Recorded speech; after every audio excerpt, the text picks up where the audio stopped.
Yeah, I mean, Navi's just one of those teams where I think people are finally, you know, they get a lot of hate, and I think this is the event where people are really pulling for them and pulling behind them. Everyone likes a good underdog story. Rickety, right. I didn't realize they were already You can dogpile on them as much as you want, but when they start to have success, it's easy to Let's get it, though. Chat day 3. I mean, one of the top 3 teams going into this winners, yet we do still call them an underdog race. So let's switch sides to who maybe performed late than expected. Well, they arrived late. I'm talking about Legends Gaming. They came through Player K, Easy Flash, and Strafing Flame getting the job done. But it was Cloud9 who would find those crucial wins at the end to secure their spot in winners. And that's a big moment for Cloud9, a North American team that has got so much promise, but also so much start to prove. up over on Cloud9 the definitely has a other lot to prove. I think it's brands. always one of the teams that people have been talking about are capable, and I think they've shown that they This are is probably really capable, loud. and My they- bad, chat. You know, the results have come with it. I've talked to the players personally as well, and I'm looking forward to see the next years for sure, because things might be mixing up. Especially when you look at yesterday, it's impossible not to talk about this team right here. 0 with the pop-off. I saw the tweet yesterday, and it's pretty funny if you see it. I want people to look at me the way Hal looks at his teammates after they win. He always sits in that chair and looks up. Alliance as well. Hockey's ending the day, Series 6, with a crypto cloak. 203 for Moist, sitting, head above the rest. Crazy. I'm not kidding. For about 2 minutes to where he was in the final zone. Here's how it lands. Not Moist taking the lead over it all, Snipe. Yeah, I think we saw that Walty is also the kill leader at this tournament with 49 kills. Wild. Always really pushed themselves into that 200-point category. It's incredibly impressive. I'm curious to see what these games get like in the winners bracket. They were running over pretty much every single team. You heard Walty talk about how they're the best fighting team in the game right now. I think we're now, you know, we have the top 20 teams from this tournament so far. It'll be interesting to see if they can keep steamrolling these teams as easily as they were through group stages. And there's still question marks. You look at Nanas, Vincere, Icholos, Lasers, teams that had a couple of really good performances and then a few games that just didn't feel like themselves. What version of them will we see today? A big one, Graceful, is what version of LG will we see today? Just barely missing out Sweet Dreams and Squad, Funk and Sykes, from that winners bracket, having to play through the eliminations to get to finals. Yeah, personally, I am very excited about seeing LG in the lower end because, you know, it's been called a loser elimination bracket run for a reason. That's because it's honestly, for some teams, a buff. Yeah. When you get down to that lower bracket and, you know, you start having your ass on fire and now you have to show up, and they feel confident and they are going straight against other teams that they think they are beyond, because let's be honest, they're almost always in the category of they should be winning lands at some point. Yeah. Yep. And I'm super excited, and their POIs are looking even better. So sticking to their game plan, I think they're going to pull through. We'll talk a little bit more about them as we start to preview the group today that has made it to Elimination 1. As a reminder, we'll do Elimination 1, then Winners, then Elimination 2 this evening. But if you don't know how this works overall, we did our group round robins the last 2 days. Now, we've got Winners and Elimination 1 that will determine who makes it to Match Point Finals. Elimination 1 will start. We'll send 10 teams home right now. So before a lot of people like on the West Coast and stuff who probably aren't going to be waking up for the first series, and those 10 teams who win in we're going to have 10 people going home. That's kind of wild. Just because of the way things line up. I was trying to remember what order they did it. For some reason, I was thinking they did winners bracket first. Featuring the teams from this elimination bracket round 1 that succeeded. I feel like if I were a team that finished top 20, but then bottom 10 in my next group, I would prefer having a break between my 12 games versus playing 12 straight. What changes in you when you know that this could be my last chance to perform at an event this big? I know we talked a little bit yesterday about how when panic sets in sometime, and that's in group stages when, you know, before in the past group stages. Although I guess, and now if you think about it, that's kind of the thing of like you're rewarding the 10 that win in the morning and stage, it's even easier. Not necessarily rewarding the 10 that lose. You might not take those openings, and hesitation has maybe been that lose isn't necessarily the best. Like it's been the killer of any team getting to those final spots, because that 1, 2, 3 seconds. That's what differentiates the top teams. Best from word the to teams use, that, but you you know, know what I kinda, mean. You know, right there in the middle. I think the truth also is there's a natural sense of hesitation because what you've done has not worked. It's put you in the elimination bracket. So now you have to take a risk in a big way, and maybe that risk means changing a composition. Maybe that risk means changing a role. Overall, though, you know, I want to take a look at some of our participants coming up and kind of get into the nitty-gritty, as we say, of what's approaching us in just a few moments. Our casters getting ready, our players getting ready behind us at the SAP Arena. This is what it looks like. Graceful, you know, there's a lot of teams down there that still have a chance. Those points carrying into it, they don't really matter anymore in this bracket. If you get top 10 in this group in these next 6 games, you're moving on to Elimination Bracket 2. Yeah, you definitely want to, you know, move on to the next bracket, but I also not sure how the drafting works for the next round. Maybe, you know, being higher up, you'll get a little bit of a better POI spot later on. Teams we've seen here that shouldn't, in most people's eyes, be here, but I think it also comes down to what you guys talked about. I think it's flight or fight, really. Yeah. You have to just go all out, and composition changes will happen. I'm sure people that have been following the meta a little bit too trendy, where crypto is the play, but they don't really have a crypto player, probably going to go back to a little bit more of a comfort picks. Yeah, and they might be wishing, maybe we should have done this from the very beginning, yeah. Right? Let's start breaking down these teams, though, because there's so many to look at. Teams you mentioned. One less analyst on the desk this morning. Should not be here for all intents and purposes, but are. That's the way a tournament is. Hey, yo, Chief viewers, you gonna hook me up, big dog? Fuck yeah. What are the biggest storylines for you? Who comes to mind? Biggest team that comes to mind for me is the Kansas City Pioneers. I mean, this team has been through so much together. They went through a Pro League. They missed out on getting into Pro League as tripods by a single point. Then they go into the next LCQ to get in by winning the final game by only a couple points. They make Pro League. They make this LAN in Pro League. Then they go through the EWC LCQ. They come out, they win the final game of that tournament to then make EWC. That was Deed's first LAN ever. This is now his first ALGS ever. And he's kind of got a point. Like, the story is kind of written for KCP to win or to get top 10. Like, if you really think about it, you know what I mean? Holding your breath the entire time. And they also have some incredibly good POIs today. They have Echo and they have SkyWest Trials. So I'm thinking that they're a team, I don't necessarily think they're a team that can win the tournament, but I think they're a team that can definitely get to the finals and place in that top 10. Oftentimes, that's the teams that kind of throw off predictions or what you're expecting or big favorites, right? Maybe they have an okay series, but there's one team, and it could be KCP, that pop off. You mentioned it's a big month for Deeds. First LAN just a few weeks ago, second LAN right now.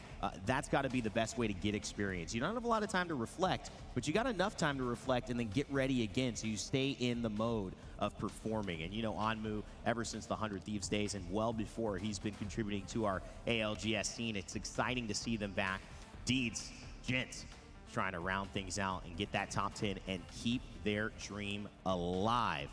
Will hope be restored or renewed for them. Now let's talk about a team that's had a lot of hope. They came off a great performance at EWC, a lot of confidence. It didn't start strong or quickly for them, but they seem to have found a little bit of their rhythm. They're one of our marquee teams in this elimination bracket. That's LG, Graceful. Yeah, LG definitely, you know, we've been talking about them all the time because you can't not talk about a team that's been considered one of the best teams in the entire world for a long period of time, for the entirety of Apex comp scene almost, I would say. I think, though, like I said about fight or flight, I think at some point you have to have my upcoming alarm off and consistency come through, and I think nobody else is better at that. You know, than Sweet coming in with his experience and knowledge. I think he knows how to mentally reset and pull through with their great POIs drafts for today as well. I think that we'll see, you know, they'll definitely pull through. I'm just sure of it.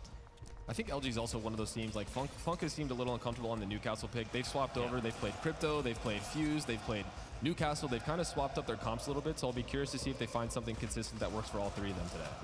This is a team that's got a lot of fandom. And while you may not be hearing their fandom, that's ExoClan, of course, over in the side. They've been making noise this entire time. This crowd is getting pretty full so far for a Friday, or Saturday, excuse me, morning, and continuing to welcome people into the arena. But the fandom there, it's online, it's the streams, it's what Sweet Dreams has done his entire career, from NRG to LG, and now pioneering with Sykes and Funk.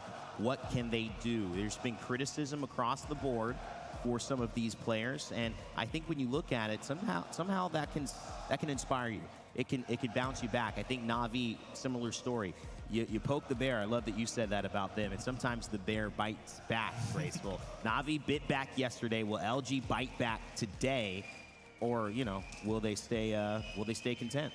I mean, we've already seen the start of a little bit of scratching from Sweet himself, almost solo ratting to the win. That's true. Know, that could have happened easily if there was a little bit more trades on top. I think that, you know, shows he's like, hey, I should be here. I almost won solo. Now we're picking it up as a team. It's going to happen. Let's talk about some other notable teams in this lobby. I mentioned Liquid Alien, where Yanya, Nizul, Jaguaris, we actually were privy to a conversation going down to our buses today, and Yanya was disappointed. He literally pouted his lip as an expression of, we're just that. We're not happy with what we did, but we know we can do better, and we might be changing our composition, trying out what Furia is thinking about with their comp and giving up the crypto. Could be. I mean, I feel like was their kryptonite as to why they were not working out well over these last. When you couple look of at days. how You've also got Liquid FaZe Clan normally and plays, Reject winning I the just FaZe don't Clan, feel like a team Crypto that you've been fits following a lot, their Grace, but style. Underperformed You by know? pretty much everyone's expectations. Yeah, definitely. I think I would you know, almost I argue the same talked thing to them for yesterday, so I talked to them almost every day, and they were happy about one Falcons. POI and not happy about the other POI. So I'm wondering whether or not they can, mitigate one map or pop off on one map, because we need only top 10. And I think that if they just have one good side, they can make that. I just hope they can mitigate as much as they can, because at the end of the day, to make top 10, 6 points average is all you really need. Yeah, I mean, when you look at it, too, going into bottom 20 and then now saying, I got to survive, top 10 is important, but it is much more doable than first or second, which is what you want to do coming out of this, to prove, to get back on momentum, to have a chance of thinking you could win match point finals tonight.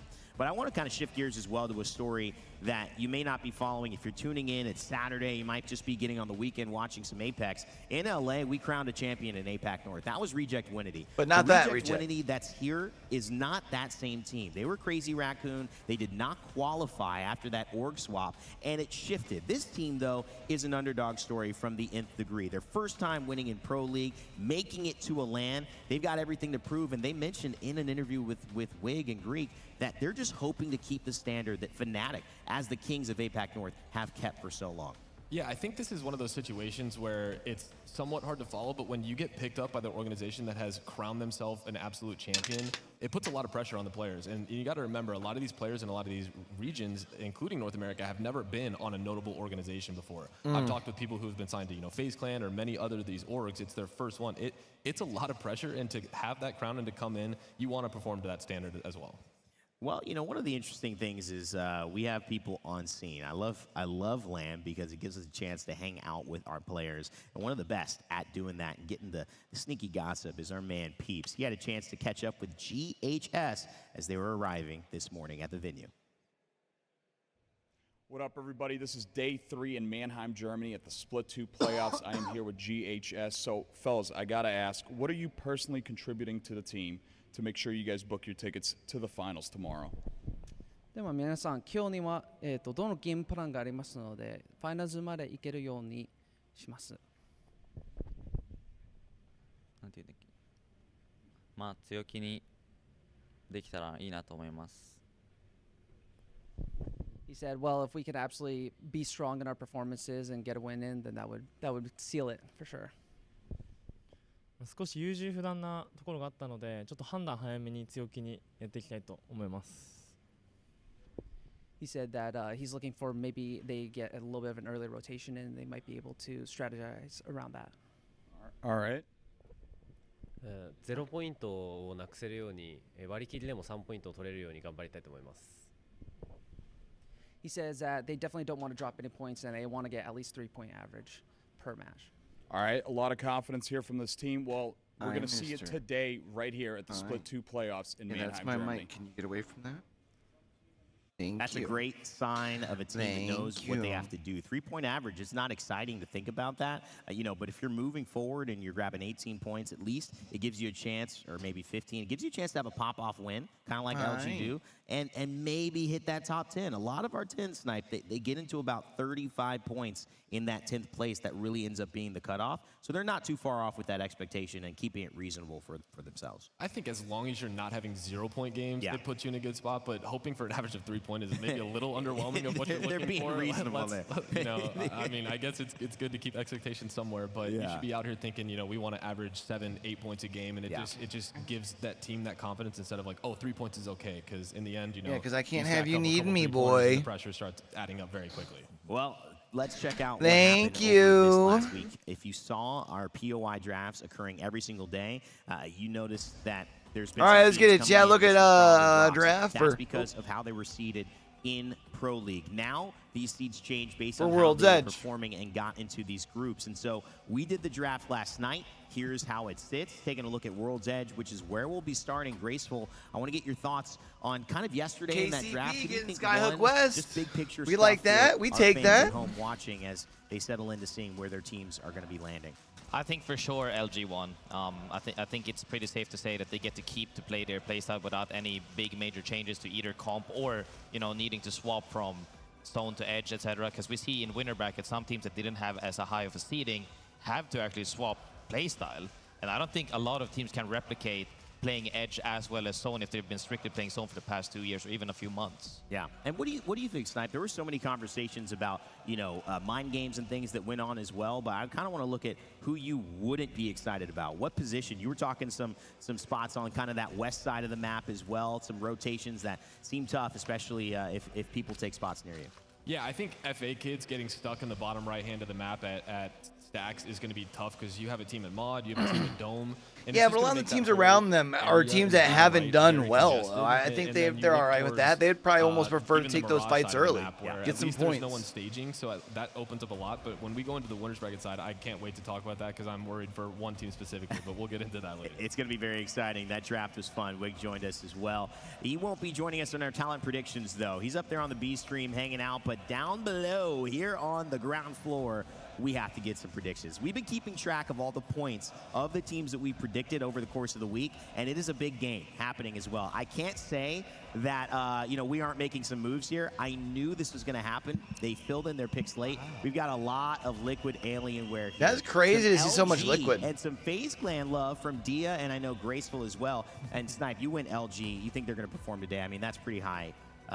That's a pretty solid expectation. I think most people would be with you on that. Yeah, I was actually talking to Sykes. I told him earlier yesterday that I had picked them to win one of the groups, and they came one play. Oh wow, that second page is a lot different. Holy smokes! I picked them to win the groups, and he was like, "You put a curse on us." Well, I picked them again today, so we'll see if the pressure is on. But I think getting extra games in for that team to find exactly what kind of comp they're going to run is going to be very important. I could see them steamrolling all the way to the finals. Sweet gets there, they're definitely have a chance to win.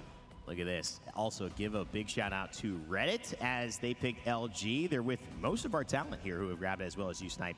And they're doing quite well in the draft so far. We'll see if they can make some movement. And at home, if you guys want to go ahead and vote, you could just say it. We don't have a way to track you yet, but just say it in the chat who you think is going to win. We'll appreciate it. We'll read it later on. And if you want to watch the ALGS your way, well, you know what it is already. You've been here for 3 days, most of you. It's Face It Watch. Add your POV of the team that you love the most or the least.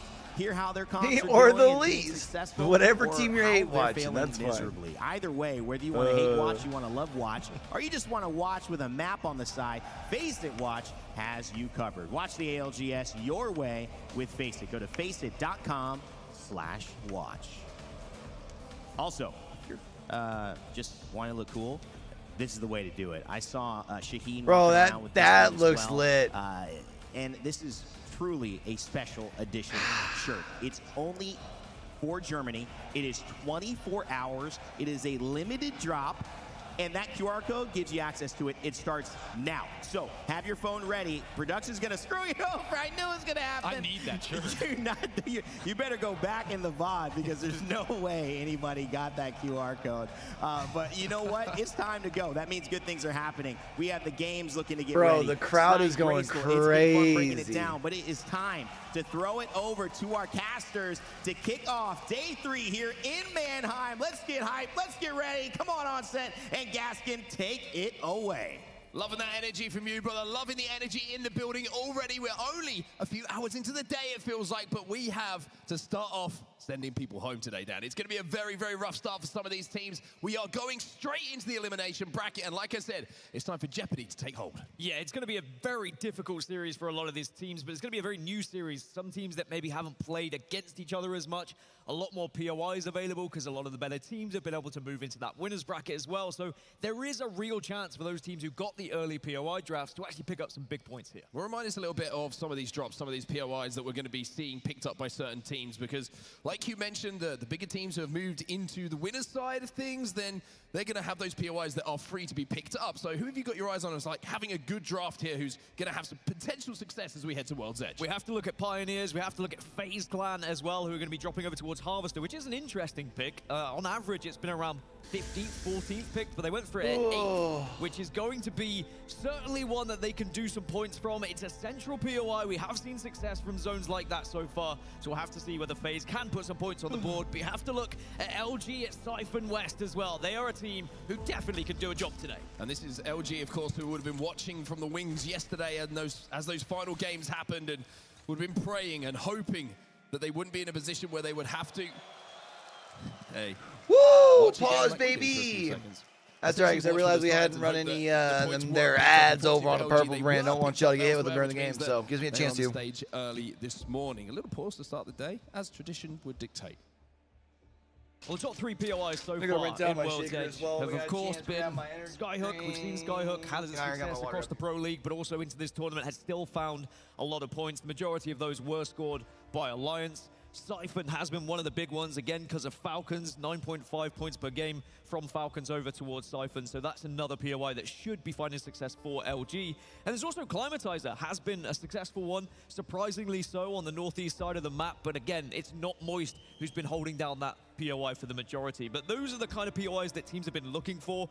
Where can I find a good average amount of points to kick us off into Stormpoint? Because with Stormpoint being 4 through 6 here, a lot of teams actually prioritize Stormpoint in their POI draft. They said, let's try and make sure we get one of those top 5 POIs and not focus as much on World's Edge, because then you can chase what teams have set here in the first 3. I mean, we need to kind of tell the story of what this day is going to entail as well for the teams that are on the stage right now. It's Elimination Bracket round 1. It's a long, long road for them. This isn't just a case of qualifying to get back into, you know, the winner side towards a match point final. This is about going through the grind. This is about going through step by step and getting into Elim 2 before you have an opportunity to maybe jump back into that match point final. So for every single team, every single player who's on this stage, this is just the beginning of what could be a very long or kind of successful or disappointing day.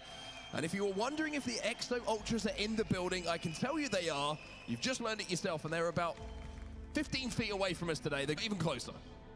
Yeah, when EXO start to move across the stage, the fans move with them. But now we are going to be unpausing. The game is about to be underway. So Mannheim, Germany, let's get into this one. 3 seconds to go. And I cannot wait for today, because we have to send teams home, but we also need to get more teams in that final. Well, let's see what LG can do then. We're back underway here after a little opportunity just to catch our breath and lay down a little bit more story for everybody who's in the building and, of course, watching at home across the globe. LG, what did you make of them yesterday? Because it seemed like they just were a little bit off the boil. I mean, they were 1 point away from being in the winner's bracket, and that is going to be a tough pill to swallow for them. But maybe this is a good thing, a chance to play some extra Apex Legends. They can go through the elimination bracket, but they will have their backs against the wall a little bit, having to play all day today to try and get into the match point finals on Sunday. But certainly, they struggled here and there. They didn't have the best POIs in certain times, but now we're going to really see what they can do with the best POIs available to them. Well, speaking of zone, let's take a look at where we are going to be going. On our map overhead, we can see we're heading towards Monument, maybe towards the train station, or maybe just to the rock formation that we did see a couple of end zones happen across, not just yesterday, but in Pro League as well. EXO are already heading that way, and they're going to have great prio to this position. Just around Grandma's house is where you're going to see a lot of teams maybe start to stack up a little bit, but they look like they're heading straight in towards Monument here. So this is the building they're choosing, the green one. They're going to call it their own for now. Yeah, they should be fine to call this home, and they can bunker down, and they won't really need to worry about any other teams for quite some time. Case when he can jump into the drone, give all of that information to the rest of the team, and then they can play off of the back of it. I think with the current meta and the introduction of Crypto being so heavy within it, you really need players that are either on the IGL with Crypto or a co-IGL on Crypto as well, so they can work together to coordinate where you're going to go, where you're going to play, where's the best position available. Already seeing the team start to stack up. This is going to be one of these interesting zones as well. It was one that we saw Furia win a little bit earlier in the tournament, where they approached from the south side and kind of managed to inch their way in while everybody else took fight inside of Fragment. And speaking of fights inside of Fragment, EXO are going to be challenged here, and they will get that first stock and finish. So a little bit of a confidence boost, a little bit of a hot start here for EXO controlling green. I said they'd be fine and dandy, but of course I didn't consider that someone might try and take the position away from them. But you mentioned it. They were already able to get an initial knock, and Northeption are going to be helping out to knock a second from Olympo. What is this, a monument now zone? Olympo down Is that to what we're one. seeing They're here? going to have to try and find a way to get back No, into this. But as a Bangalore, Skyhook can zone? you even Skyhook get those zone. banners? That's the real question. Yeah, it's going to be certainly a Skyhook tough or job for them monument? to do, especially when there was two teams like involved in that scuffle, both of them that focused onto Olympo. So for them, it might be just about trying to see this one out as a solo, but for Exo Clan, a momentum-based team who like to get that energy going early, just one little knock, one little finish like that, and one KP secure can be really big for their momentum running through the day. Yeah, I think Exo are one of those teams that could just run away with this group if they do get going early with the amount Facts. of confidence that they I think build. Exo's They one of can have those teams high that, like, KP especially games with the that just crowd, go and into a like, different beat usually they're a as the momentum tournament team goes on. anyways, but you it's include about the fact that they got achieving the that in crowd first there. place, something they struggled with a little bit in the earlier stages of this tournament. Now they'll be fine, they should be settled, and hopefully now they've been able to hold their building. Another team that's holding their building is going to be Guild, a team that I will want to keep our eye on throughout World's Edge, dropping over towards Climatize. Team Liquid Alienware, they're trying to escape right now. They're being chased down by Dreamfire. We saw a couple of shields were broken. They're going to have to expend the catwall to escape and deny the line of sight. And make sure that no knocks do come in. Wrapping it up to height. Dreamfire now have a much better angle to see if they can get some more damage onto Team Liquid as a head glitch versus a head glitch battle starts to go down. And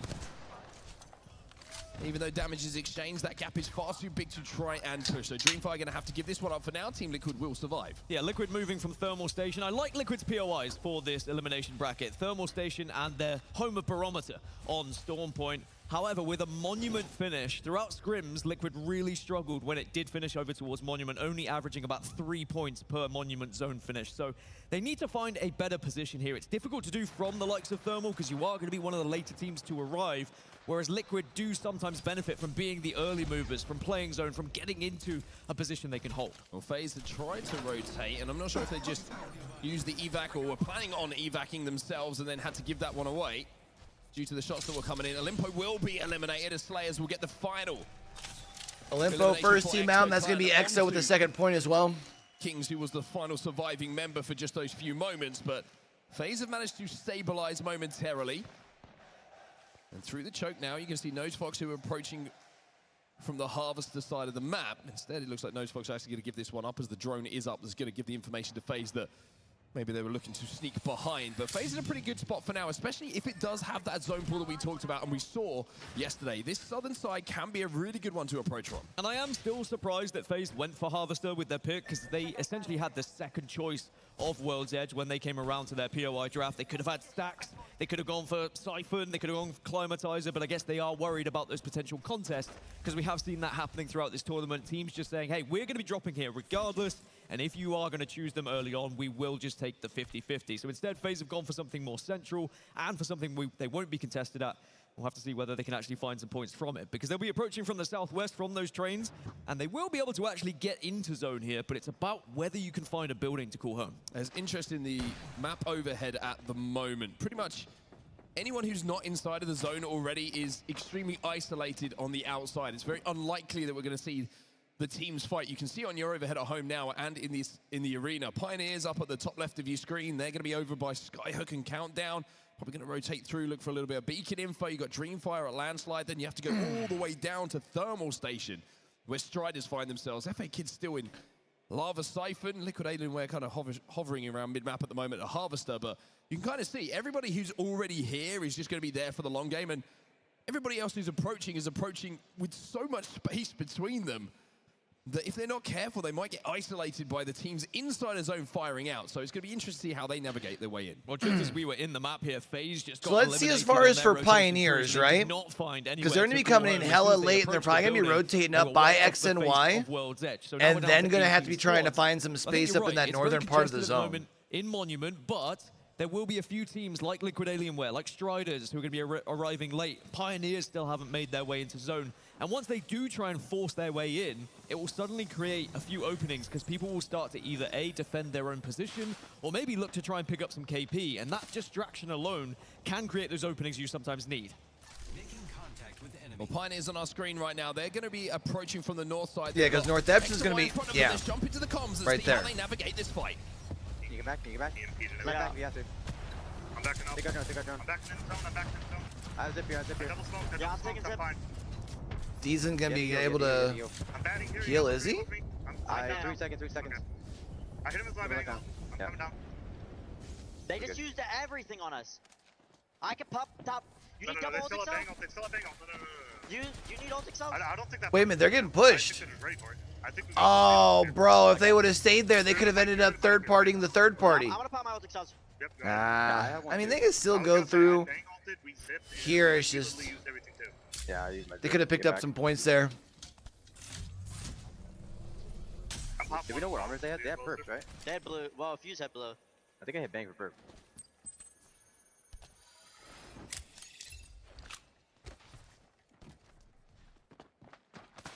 Waiting for you guys.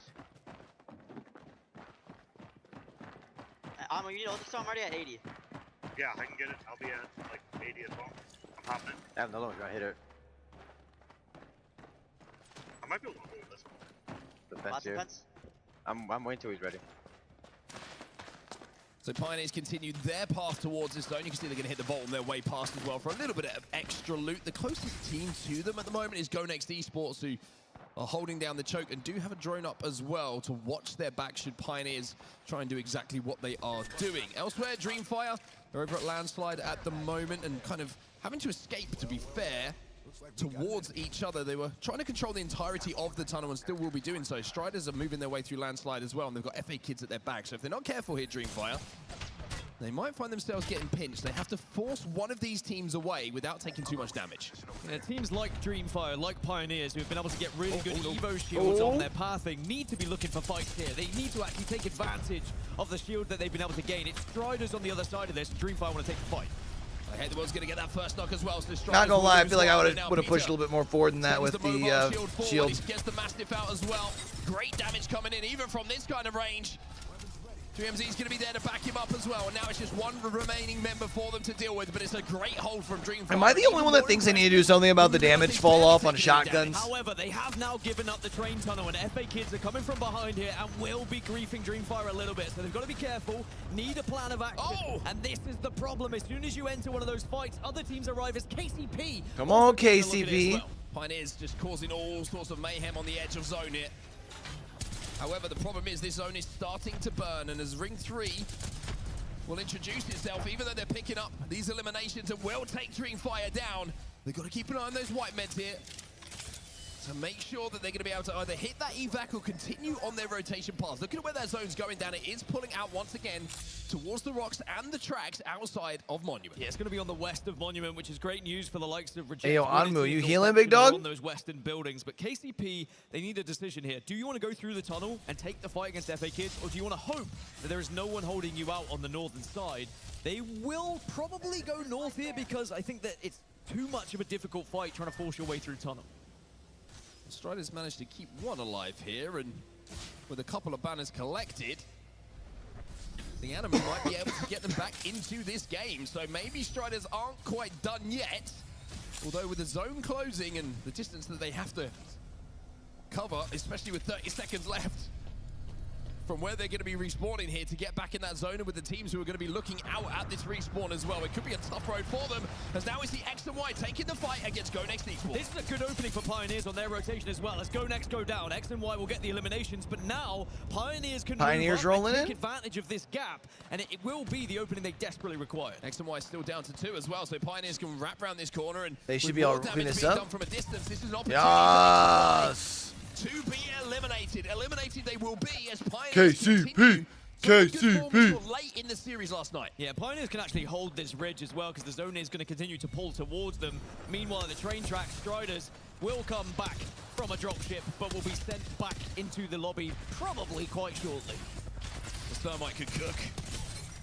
Striders will be eliminated. The Thermite doesn't even get to do its job as the shots are good from Zidane, and FA Kids will hold this southern side of zone, and their back is now completely clear. LG up to full reds at the moment, and now starting to fight as well. They've already got 2. LG with 2 kills on the board and starting to get a placement point, maybe looking for more. In scrims, they averaged about 6 points per Monument finish. They look to try and beat that and better that here because they need a higher average points, really, if they want to be qualifying into Elimination Bracket round 2. But it's a Kraber for Sweet, and he's got his eyes trained, but just whiffs. Those forklifts are becoming more and more influential in Apex Legends, and I'm here for it. The lore is developing. As we move our attention Liquid's on back top over of. to the other side. Was that Sex underneath them? Be closing inside of Monument.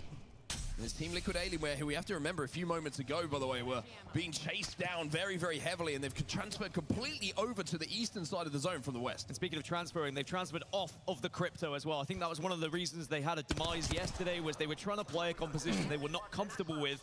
Speaking to Yanya and Jaguares in the lift earlier, or the elevator, they were saying that they just weren't comfortable on the crypto at all. They wanted to move across to something they are a little bit better at, a little bit more experienced at. I think that's something that a lot of these teams in the elimination bracket can learn from. You don't just play a comp because everyone else is. You need to have people who are good at crypto or confident on crypto, have well rehearsed on it, and it really wasn't the case for Liquid, but maybe today they can start to look a little bit better. You see another elimination coming in here on the left-hand side of your screen as well. That's going to be Noctum, who find themselves falling. Pioneers now, look at the great position they have down. This is a game-winning position on that northwest side of the zone. Everyone else who has to leave Monument is going to have to Imagine Northeption like finally decides to show the fuck up in lower bracket. And just pick up those pieces. For LG, it's going to be a much more difficult rotation to make. Like, I'm gonna be real. If Northeption goes out in the bottom 10 during a Newcastle meta, it has to be studied. It will mean that they have multiple kills alongside it. So LG have a chance here. They've got the weaponry, they've got the inventory. But can they put it to use and make this a banger? LG in a position right now that they can definitely take down a few teams. When you've got like the one player who's been playing Newcastle the entire time, and then during a Newcastle meta, you might be arguably one of the worst Newcastles. Okay. Yeah, they're still playing bottom right now. They're going to come out soon, I think. The other one is here. And I don't mean that to be brash, but just like Tyna hasn't done anything that's been impressive We're going to need to go for stairs. during LAN. I'm going. I'm selling right now. Smoke top me, Fila. Come through, we're good here. Stay here. Fine. Can you put a drone out? There's just loads of kills on the left. Back. They're going to fight here. Look the back, look there, look around on the back. Yeah, strengthening. Can I have a Excel? Yeah, I'm going to drop you in a second. On the bottom. All Excel's running. How many do you need? 1 or 2? Let's go, EXO. They're still fighting here. Yeah, we still have bacon for the Yeah. Can we go for KP here? Yeah, can we look left for KP? I'm going with go to radio. Cam's gonna be in the road. Wait. No, we're getting shot from high. We're getting shot from high. No, it's bad. I have no more heals, by the way. No heals. I'm dropping you back here and some cells. Be patient, boys. Yeah. I said we cleaned that. We're back inside. We cleaned that. What are they gonna do? Push on LG? Just go in here. Have to. Makes sense, right? I'm going to kill. Got it up. Cats on high. Dropping. On your wall. Holy. Excellent Clan will fall in a bit. LG, who just about managed to survive that fight, but Sykes is going to have to stick some reses here to get the rest of his team back on their feet. Yeah, you can see Northeption are above them, and they need to drop. They need to take advantage of some weak players right about now, but the Catalyst is certainly going to help as Funk goes down, and so will Sykes. So LG eliminated in 7th place. Northeption kind of popping off, though. Look across this zone, and as it traverses to the western side, Pioneers and FA Kids holding some very strong positions right now. Great job, you have to say, from Northeption in that situation, though. Come on, KCP. Sure the remaining members of LG, that there was KCP's also not in a bad spot. They've got Gent already down there in zone, holding them a little bit of the circle. Pioneers now on your screen. They're taking on FA Kids. They're going to make sure FA Kids aren't comfortable here and have their backs to the rest of the lobby currently. Pioneers win this. They might win this game, honestly. This is going to be a really good spot for them. Completely honest, because everyone else is on the other side of this map, and Pioneers have been able to get that opening knock. And they're not getting too aggressive here. They know there are other teams that could potentially get involved, so they're being patient with it. On the other side of zone, you can see that Jesco's going to be the last player alive here for Guild, trying to play behind those knockdowns, let everybody else fight, and see if he can scrape up a few more placement points. Oh! That's a pretty crispy looking shot. Hey, yo, he just steps through the fences and gets dumpstered. Poor feller. Maybe MT's gone though. Biggest threat, but SWQ getting involved, take down Guild, but reject Winity will be above. Not MT. I guess that was Jesco, right? who have been in a wonderful position ever since the start of this game, and we'll be saying that a lot through this I game, think imagine. KCP take this, right? Rotated into Monument, but now they've got to try and convert. They've got the Devo to do some big damage, but it's not going to quite connect. As with 4 squads remaining, the last man standing goes down for reject Winity, and now we see KCP take the track. 3v3. SWQ have been able to stay pretty healthy here. 3v3, and KCP does have high ground here. They're in the middle of the zone. They just have to make sure they can keep this space. SWQ to get out of this one. Straight 3v3 shootout to see who is going to take home game number 1 in Elimination Bracket round 1. Like you say, when you're looking at positional advantage, certainly favors Pioneers here. However, are there any ult cells being popped here? You can see a couple. You certainly can hear a couple being popped, which may change how this fight starts to develop. Just using that for cover. Have complete control of zone. I was going to say, SWQ really need a smoke or something to allow them to get out, because the zone's going to be at their back soon and really going to force them into a position where they'll be uncomfortable. Grenades could come in. Utility is going to be massive here. If anyone has saved any, it could make the difference. Gent looking for a good head, nice little heady. There's an EMP going out. That's going to be a tough EMP. SWQ going to play off that. SWQ got hurt on it. Wow. Holy smokes. Ho, ho, ho, ho, ho. That was nasty.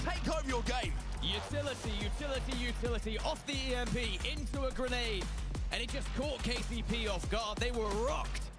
Sadly for KCP, they didn't have that same kind of grenade presence because they've used it all in previous fights. But SWQ, that was such a difficult position to be in after winning the initial fight, staying healthy. How does the lower bracket draft work, you think? Do they value upper bracket teams as the top 10? Lower bracket teams as the lower 10 probably? Even though the lower 10 teams won to get there? Just cut off a couple of lines of sight. And then the grenade was a beat. I guess we'll find out. I love it when you get to see the coordination and the pieces being put together on a push like that, right? It's the EMP, you saw Jet trying to break the drone, couldn't quite get it done. Then the Sky Nade to follow it up, immediately playing off that damage. They get that knock, and then immediately the gas pedal is pushed. They fly forward, and it's Donut who got the initial knock with the frag grenade from the Sky. The second one was his as well with the Mozambique, and then we had his POV to see him flying in to try and convert the third himself as well. It's a wonderfully well-constructed push from SWQ that's going to give them the points here in game number 1. SWQ had 38th pick when it came to World's Edge, and they went with Geyser, but they've been able to get across to Monument and win this game. And they had to fight their way through Monument as well. If you think about the amount of teams that were in their vicinity, they had to battle tooth and nail to be able to take them down. Very impressive game. I really thought after perfect way to kick off the elimination KCP took down free agent kids, that was going to be like a free win for them. SWQ just absolutely dumpstered them. Pioneers, understandably, were in discussion with how they finished yesterday and their ability to get in towards end games, but no real talk of a team who managed to win it there, which is somewhat surprising. Maybe they're going to change that narrative a little bit, SWQ, as they go through these games and put some more points on the board. Speaking of points on the board, you can see them on your screen right now. 21 in total for SWQ. Not a bad game, though, for KCP. 15 points. On the board despite finishing in 7th place, so they're still doing pretty well and fairly successful from the position they found themselves in. But you figure cutoff's probably going to be right around that 32-ish. Somewhere right around there. Especially into the second half. We'll shout out X and Y. They won a team fight, puts them on 4 points just to try and keep them in the runnings. You don't want to be too far behind here, even after the first couple of games, because as soon as you're starting to chase, you know full well that changes your mentality, it changes your playstyle a little bit. Yeah, this is the team comparison from our 2 final teams in that game number 1 on World's Edge. You see the kills certainly favored SWQ, but only because they managed to take Pioneers down in that final 3v3. Pretty similar. That's wild. For both of those KCP, yeah, pretty similar. I think they'll both 100 damage less, with their first game. Maybe 3 less kills, a little bit. Could we have done better? half the assists. We've been more aggressive when we had that opportunity, when we were surrounding them. But again, you don't necessarily know what utility you're going up against, and I'm not sure they would have been banking on that Sky Nade hitting that hard either. Yeah, certainly always a little bit of a bit of a horrible surprise, if that's the thing, when that Sky Nade does hit you and you're like, not too much I could have done in that situation, but they certainly can do something in game number 2. So a chance for them to strike back after game number 1 is done and dusted. SWQ take the win. We'll be back in 2 minutes with match number 2.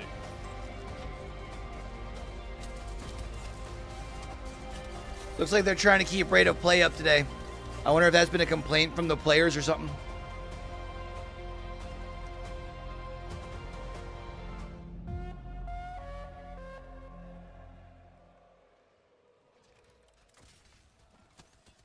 I mean, lower bracket finals, you just probably don't.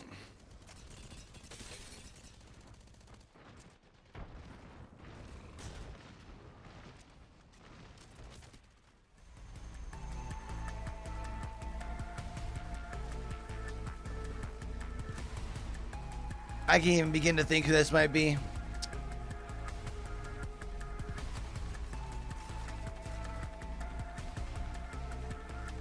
Mazer? No. Nah, it's Deeds, right? It is Mazer. I'm fucking mad I switched it.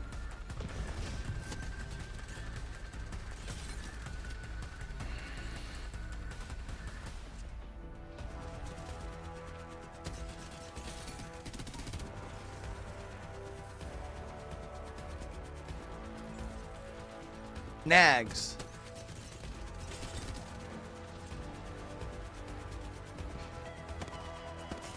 Or is it you, Chaco?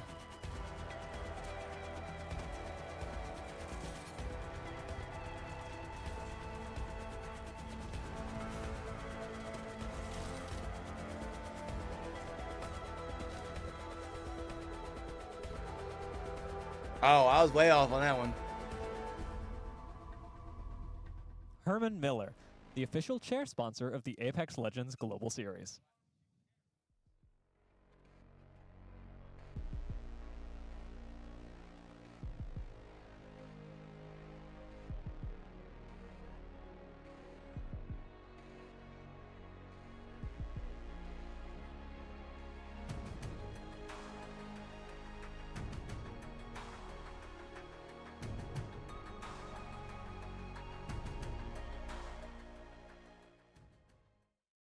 Chat, how we feeling this morning, man? I know it's bright and early out here on the East Coast.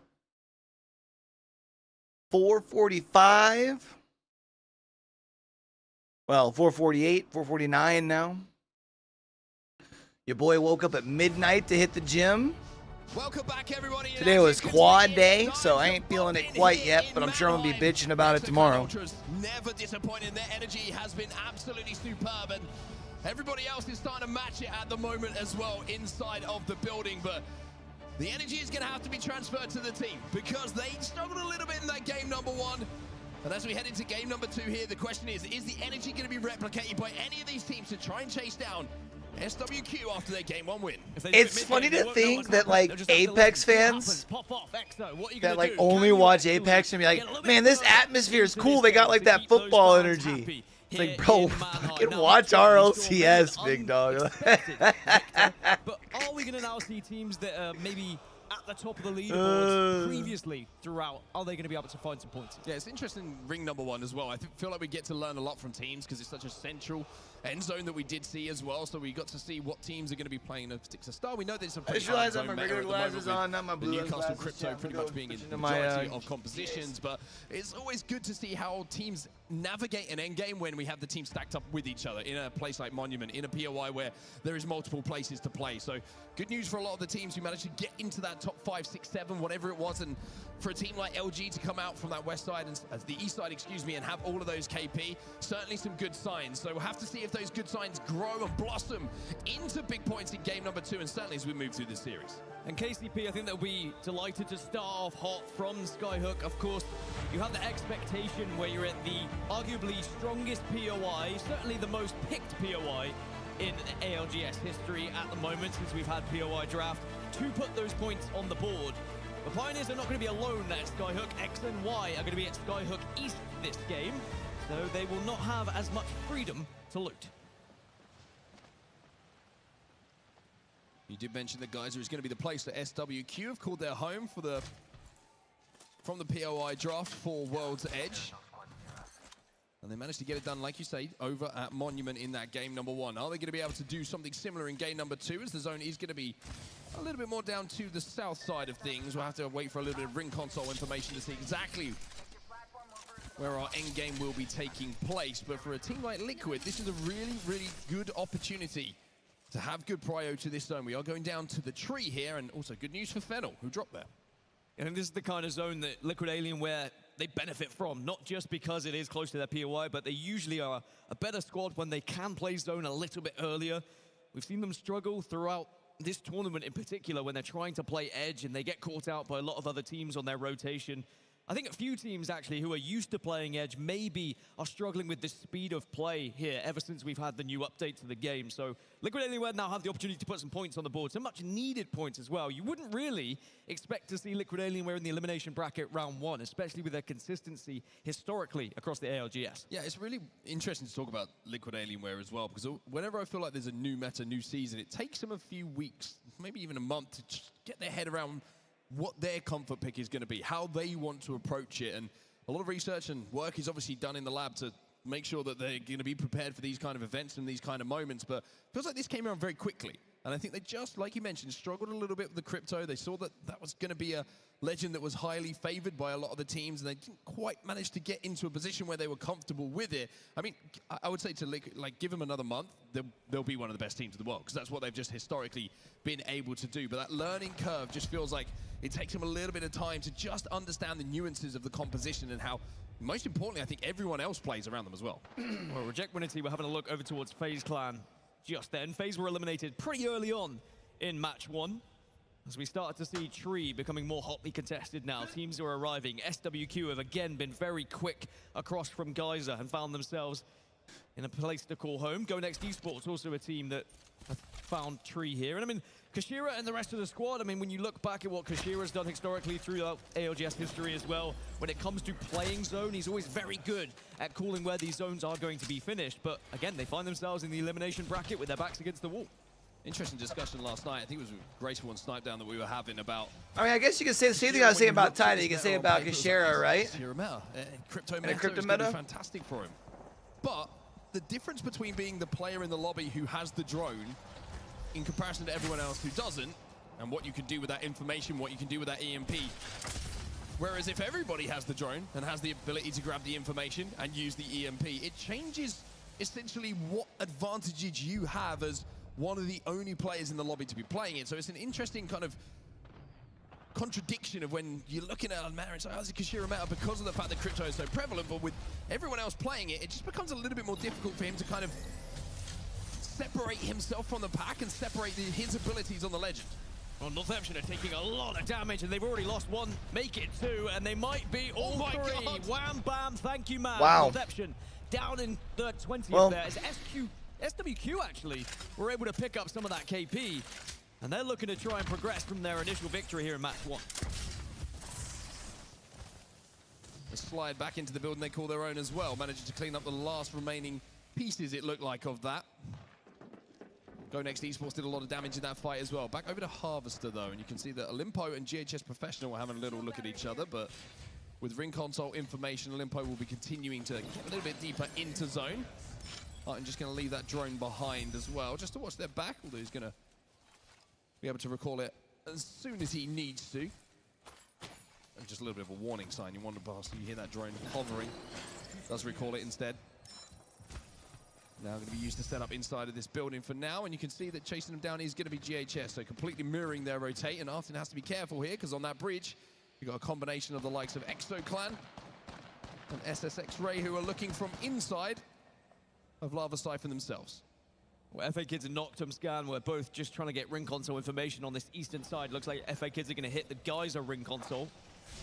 Guild have still got a chance to maybe contest them over there as well, as Noctum Scan are just going to rotate past, go into stacks, probably do the same thing, and then they'll move down on the southern side. But everyone has moved very fast. I mean, just seeing Olympo's point of view, they were up at survey camp off drop and already found themselves down towards Lava Siphon area. So people really moving as fast as possible. I mean, actually, there's only 4 teams outside of Zone 2 right now. Pioneers, Guild, FA Kids, and Noctum Scan. Everyone else is in Zone 3. Guild Esports having to make their way essentially through FA Kids initially. They wanted to go towards Geyser. I wonder if they were playing for that next beacon information, try and hit it and then plan their next route. But instead, they're going to have to use their ability just to scupper away, because FA Kids has got some good damage onto them. So who do we think is making it out of this bracket, chat? FA Kids have to leave Geyser, and I wonder if Guild Esports are actually thinking about holding them out from this position. Get ahead of them in zone. Thinking Pioneers, LG, back at the rotating FA Kids. Guild. and try and Liquid, down, but instead FA Exo. just hit an evac, so they will be. It's a little bit of a kind of a relay race going on between the two, and Phase. it looks like FA Kids will now be ahead of Guild, completely flipping the script once more. I mean, SWQ for sure after their big win, because they only only need probably about another 10 points to be to the line. You do land if you're going to be taken to the skies. As we check back in with Pioneers from Skyhook. A very good game one, 15 points on the board. But can they now start to catch up? SWQ here. Reject probably. Reject's been looking In decent. terms of shields, they've not actually been able to accelerate as quick as possible. As speaking of SWQ, they are eliminated by LG. That's one way to catch up the competition. Yeah, really good job from Luminosity Gaming just to make sure they didn't take too much damage in that fight. Striders are eliminated as well, and in the kill feed I saw Fennel, I believe it was, taking a few knocks thanks to FaZe Clan. So teams starting to get a little bit closer, having a little bit of a poke at each other as SSE now in that feed as well start to get involved. And GHS down on this low ground have taken a huge amount of damage. Feud trying to overextend to see if he can capitalize. It looks like he's going to back off, doesn't want to commit to it. Oh no, I feel like Go Next should be able to pull it off by the end. In the area, but GH certain. Getting involved in another fight. A nice grenade coming out. Will LG try and push up on that one though? I think they'll probably accept their building as FA Kids. Now looking to put some shots over towards Olimpo yet again, but Guild are approaching Lava Siphon fast, so you don't want to overcommit to a fight either. King's last alive, and he's going to find out for himself that he's not just the only player alive here, that there's two teams who are trying to hunt him down. GHS Professional will be eliminated in 17th. And Drone is going to give away his position here, Kings, but I think he's just hoping that the likelihood that FA Kids and Guild have realized that each other are there will keep him alive for just a few seconds longer. You can see Zidane is trying to extend to take him down. Thermite's going to go down, but they're not going to quite connect. Kings has been, they're just hucking nades at his ass. Kings is still living here and still got a slither of shields. Oh yeah, Kings is now, fucked. having been broken, Zidane is going to send himself in to try and finish him off. Nice shot from the Mozam, and will get the final job done onto that last player. Although Zidane's almost goes down there. FA Kids had eyes on them. I think that's important. If you do send one player in to get the damage done elsewhere, you need someone watching what could happen as KCP. Dreamfire. Here, but they've taken a lot of damage from utility. Castle Wall goes down as well. Dreamfire want these kills. Dreamfire Okay, hold on. It's a 2v2. They got to trade. Peter on the Newcastle, dragging his teammate. I hate the world back into the building. 3MZ up on top now, has to pop that battery to get healthy and try and keep KCP contained. So quick is the Newcastle there, by the way, to get that res. If you are playing Newcastle, you need to be as fast as possible. As now Deeds wants to do the same thing, and he just about grabs him. Ooh, got him. Yeah, that's such a big play, because you saw that knockdown shield. Got him. Let's go. All right, Pioneers. Also with the gold knockdown, they're going to be able to get the res and get Omu back on his feet with some health and some shields. Got the gold shield and the gold bag on the Newcastle. Drop down to the position that we saw. Benefit of that Skyhook drop spot, I suppose.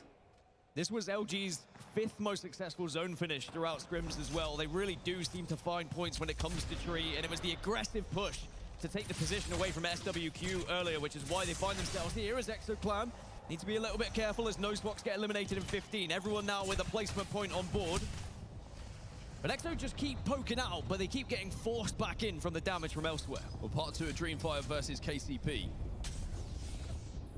Peter got a great position up on height here, trying to do some damage to that castle wall. And also might have just found someone. And he's trying to catch him off guard. And that play is going to be Deeds, using all the shields, all of the utility he has available as the Newcastle, but can't stay alive as Dreamfire once again will get that first knock, and this time surely will secure the kill. And this time it's on. This time it's on Deeds too, yeah. To be able to pick him back up. You can't use his shield when he's down, and now KCP are going to have to back off away from this one. You can see Omnu starting to retreat as Dreamfire on top here on the southwest side. Gem was already out there, now back over to the tree. Noctum looking for the knocks onto Fennel. There's one, there's two, only one still remaining here to try and deal with. But the biggest thing for them here is they've dealt with the majority, and now they have no pressure inside of this building. Elsewhere, I did see Dreamfire, by the way. They managed to pick up one more of those eliminations onto Pioneers. So Pioneers still with one alive, but he's all the way over at Thermal Station, and he is a lonely feeling gentleman right now. I think he may be crafting banners over at He Thermal. should be able to, right? Probably have the chance to get back up to a full 3 as Fennel lose their third. and they're down. Look where Pioneers are on that northwest side. That's over towards the res. They'll be back to a full 3. They'll be able to work from thermal, but the zone will start to tickle their backside, so they need to move fast. Zone pull slightly over to the east. Tickle their so backside. I love it. No cover whatsoever really to be playing with. The top side of the platform is going to be one of the best positions, and SSE X-ray. Have to be so careful. No. It's so Sex-ray. Every time I say that. Are going to have control of that high ground for quite some time. Guild in a really good spot as well on the train tracks, who are going to be able to fight down as teams have to leave. LG will be, I think, just about safe in one of the buildings, but ExoClan, like we mentioned, kind of coexisting inside that building themselves. And it's just such a horrible zone when you look at it. Look at the amount of open space in between all those teams. So a lot of those squads that are currently in tree all going to have to move at a similar time. And of course, the kill feed will start to pop off as Dreamfire look to make their move now. Will actually take the balloons, try and take a northern position, maybe ahead of Pioneers here. And they might actually be able to have round 3 against KCP. Well, here we go then, everyone. Ring that bell. It's round 3 by the looks of things. I ain't heard no bell. The never-ending battle, the never-ending story that still hasn't concluded. They really pushed it up on him too, Doug. For a little bit more extra loot that's going to help them maybe in these team fights for those reses. Peter trying to poke. Not being able to find an angle, doesn't want to leave this head glitch though. Was a big send. Big send. That is a full okay. send. Wow. Well, and it's Gent again getting caught out, bro. That's going to be 2 now from Peter. He put down deeds too? Oh, it's over. Jeez Louise. God, Peter just shit on him so bad. Oh my God. Starting to get involved with Noctum Scan. Have already taken a lot of damage. Both players trying to bat right now. But Go Next should be able to pick up some KP here if they are successful from above, which they will be. And Go Next have actually been able to control a lot of the high ground here on tree. Noctum Scan eliminated. We're down to 11 squads now as Go Next Esports now have to think about what they do next. Lamas found himself a devotion as well. That's going to make them a little bit more powerful when it comes to cutting their way through teams on their way towards that zone.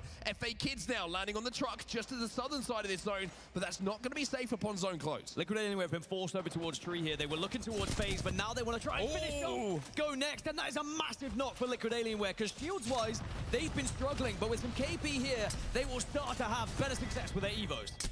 He's all looking to chase down final members. 23 is going to be good, but not enough to finish off Go Next Esports. However, ring around the rosy, pocket full of posies. He's going to find the player coming back to him. And that's going to be another kill now confirmed for Team Liquid. But they are being looked at. FA Kids are having a look at them. ExoClan as well from their building are being able to pop a few shots. FA Kids just got absolutely bombarded as There's Go Next out in 11. The ultimate starting to rain down as people getting desperate as they push towards this zone. Now it's Guild Esports over towards train tracks. Skynade, Yahoo! X and Y who are nearby them. Go Next just eliminated. Hey! Game as we go down to 10 squads, almost into single digits of teams we have remaining in these final moments. X and Y playing under these tracks, but they have to move. They have to find some safety now, and they have to force their way through Guild, who are holding strong. And in behind them, pinching them once again is going to be Dreamfire. They made their way through the mountains.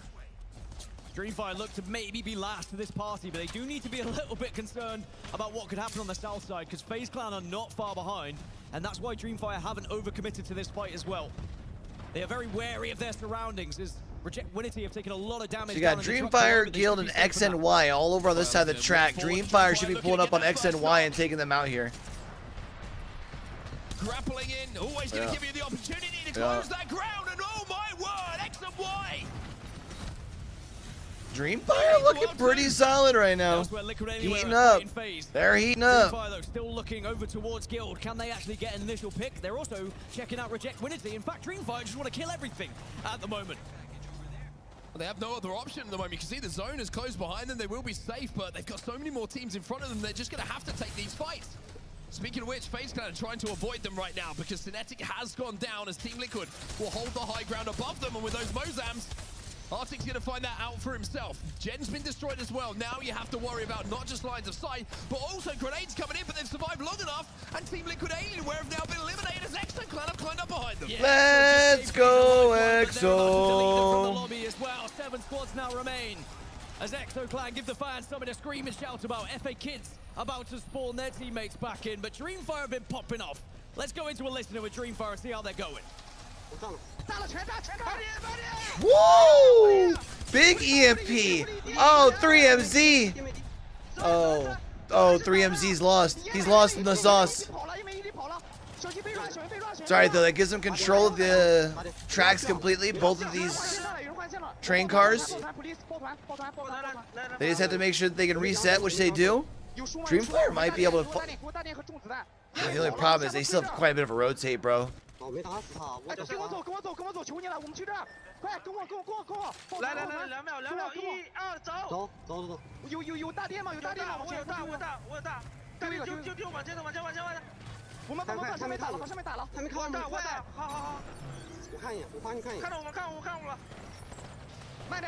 the intensity is there. Now the question is, can they back it up with some big team fights in front of them? BF's gonna put that castle wall down. It's more KP.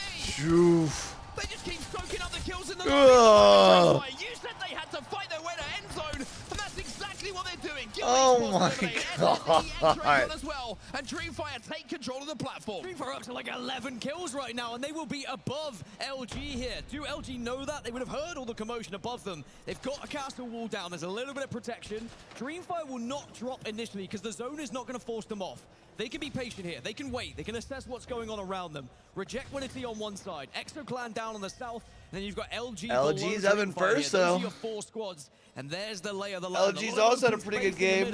And that is where the zone is pulling. ExoClan with a chance to win this game. 8 kills, by the way, for Feuda. With an R99 in his hands as well. Anyone who wants to try and get closer than he would enjoy. I like that. He uses that to buy his space, and he follows up behind it. Nice push by Feuda. He wants to look for his 9th kill. And Reject Winnity need to count their lucky stars at this point because they are going to struggle to stay alive. You can see backed into the corner. This is a good play by Exo, though. It allows them to buy space closer towards the middle of the circle here. And now it should cause where Dreamfire is going to need to drop in front of LG. Up upon each other, and the zone will force them to move. So if ExoClan can survive the next few moments until that zone close, then it's more than likely that LG and Dreamfire will be forced to engage. ExoClan on 11 kills, Dreamfire on 12 kills. You couple out. Then you've got LG on 7 kills. All 3 of these teams have been doing. Oh, I like this push. That's wait. Oh no. That was meant to happen. Peter's gonna go down though. Put the castle wall to try and help his teammate out. Dreamfire have been so good up until this point. Now they're wait, does this give this to LG though? Oh, LG probably should have pushed that. Yeah, LG probably should have pushed that. I mean, LG's still looking decent. Oh, the stun from the wall. Just... And that probably puts LG in upper bracket, too. Might even do that for Exo, too, right? But for LG, that was a gift of a Because Exo was at you even saw it on the almost, player cams. They were what, kind of mid-20s? What did Dreamfire do then? Before they had that fight with Dreamfire? No, they were 18 before that. Even so, I should put them like mid-20s. Exo should also be pretty well on their way there through 2 games. Because originally I didn't mind the zip players. Like, get behind that rock, they can get a little bit more zone, they can reset, and then they have some better angles. But it just felt like the comms were off. Like, nobody committed. There was only one player who committed to the zip line, not all 3.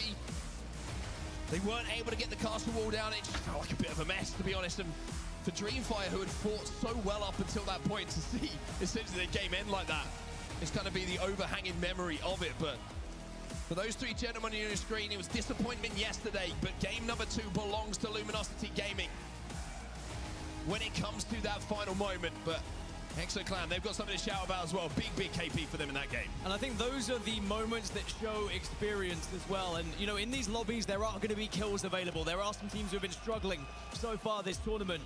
And you will see teams like Dreamfire taking advantage of that with their incredible fighting skills. They're amazing. Jeez, look at those top 3 games. 23, 22, and 19 points. Moments, they are the times where they really need to be reconsidering if they want to be progressing to. But like that's what you gotta do when you have a good game in these elimination lobbies, right? Because you only play 6 games. Put 23 points on the board. So for a team like LG or ExoClan, that gets you 2/3 of the way there on 1/6 of your games. Indeed. Taking a look at some of the stats as well, as Sweet leading the way on the Bangalore.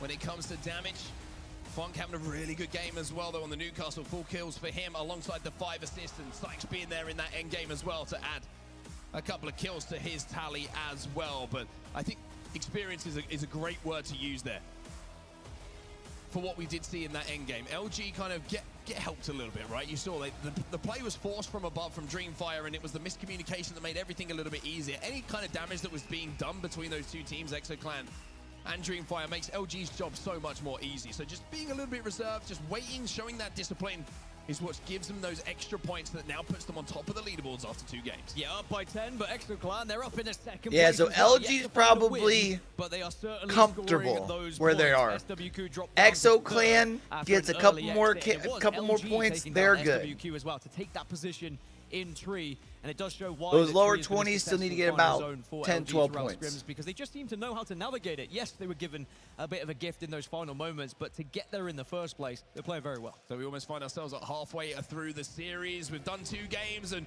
when the 3rd is done and dusted, it's not only halfway. We change maps over to Storm Point. When we get back from this break, we'll have the final game here on World's Edge. Don't go anywhere. All right, chat.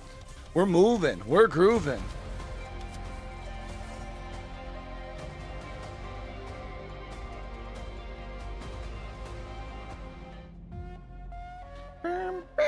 Now for the best part.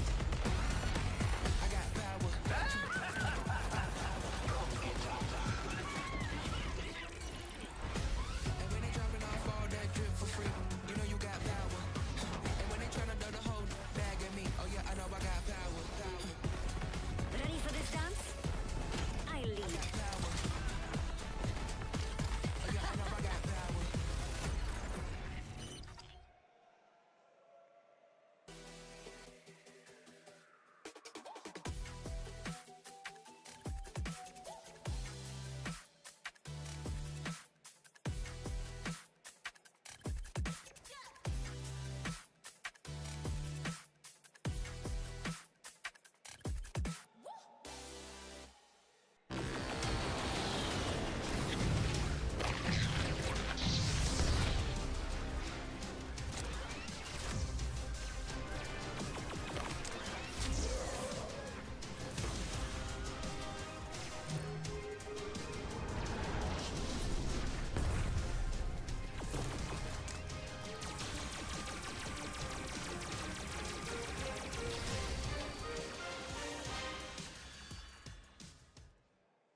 Do, do, do, do.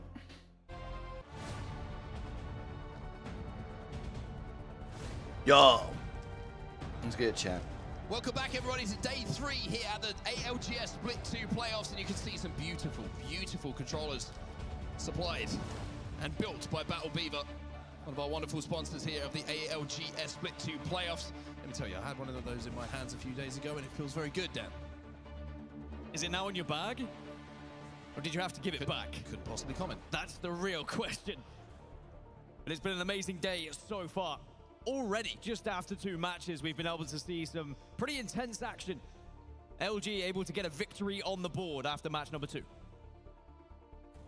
So now we move into our match number 3, and it's the final one on World's Edge before we change over. One to Storm more Point. time. LG looking very, very good in those first 2 games. That record, Consistency babe, from that LG I'm as well.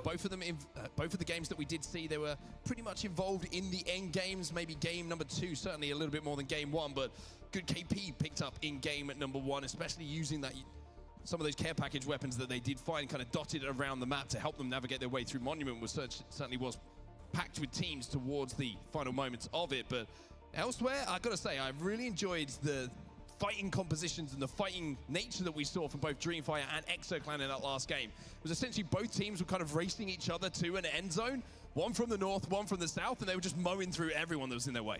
Yeah, I think that when teams get to this point in the tournament where they're in the elimination bracket round 1 and they've maybe tried to play zone a little bit too heavily in some of the previous days, they start to say, let's just go back to our roots. Let's go back to what we know we're good at, and that is killing things. Let's just play aggressively when it is presented to us. Obviously, not mindlessly. There is still consideration about when they are going to be pushing, but very impressed with both of those squads. But somehow, even though LG were playing that little bit slower, that little bit more methodical, they still were putting 11 kills up. So that shows, even if you do play zone, you can still find the ability to put kills on the board. Interesting to see Reject Winity as well. They've been involved in... I mean, we're going to say this the whole time that we see them. They're in great spots. They rotate so fast in towards where these zones are going to be going. Their zone reads in general are exceptional when it comes to a lot of the teams that we do see ahead of us. And I just want to kind of keep an eye on those, because if you keep doing that, you keep getting towards those end games and you keep that consistency up. When we get to latter ends of elimination brackets where everyone gets a little bit crazy, everyone's desperate for points, if you can rotate quit and just get into zone and let everyone else deal with themselves, it could set them up for success here to qualify and keep their pattern going in this dream story that we've seen from them, even from their qualification back in challenges. Also important to put big points on the board, that was hard to say, right at the start of this series, because some teams are still playing zone, some teams are still playing quite safe, but you mentioned it, as you get to the latter stage of the series, people will be more aggressive, and suddenly those kills aren't going to be available to you. If you start to get involved in a fight, a third party is very likely to arrive because people start to get desperate. It was similar to what we saw from Na'Vi yesterday, right? They had that incredible series, 90+ points. They looked like one of the best teams, but then they go into a lobby where everyone's suddenly desperately searching for points, and they weren't able to find as much success because people were doing similar things. They were pushing fights, they were third partying, and there wasn't those kills available to you. So to have them on the board early here is so important. A quiet one from Team Liquid so far as well. We saw some flashes of interest, I would say, towards the mid to late game in that previous game that we saw, just when they were kind of wrapping through the tree, managed to take out Go Next Esports. But apart from that, it's been, like you say, bro's got the we were heating talking about pads before on this his got eyes. underway, a little bit quiet. I'm going to need a pulse check. Oh, I see breathing. Yeah. He's okay. It's actually a cough. I'm not sure those are how hand warmers should be used, but I'm sure it feels nice. Or are they tea bags? I don't really know at this point. I'm not going down that road. Well, the player's just waiting to get ready and get thank you locked for and saving loaded. our careers, production. That's very kind of you. But you were speaking about Liquid Alienware. I mean, they are playing from Thermal Station. The zone has pulled away from them a little bit, but we saw it was a lot closer for that second match, right?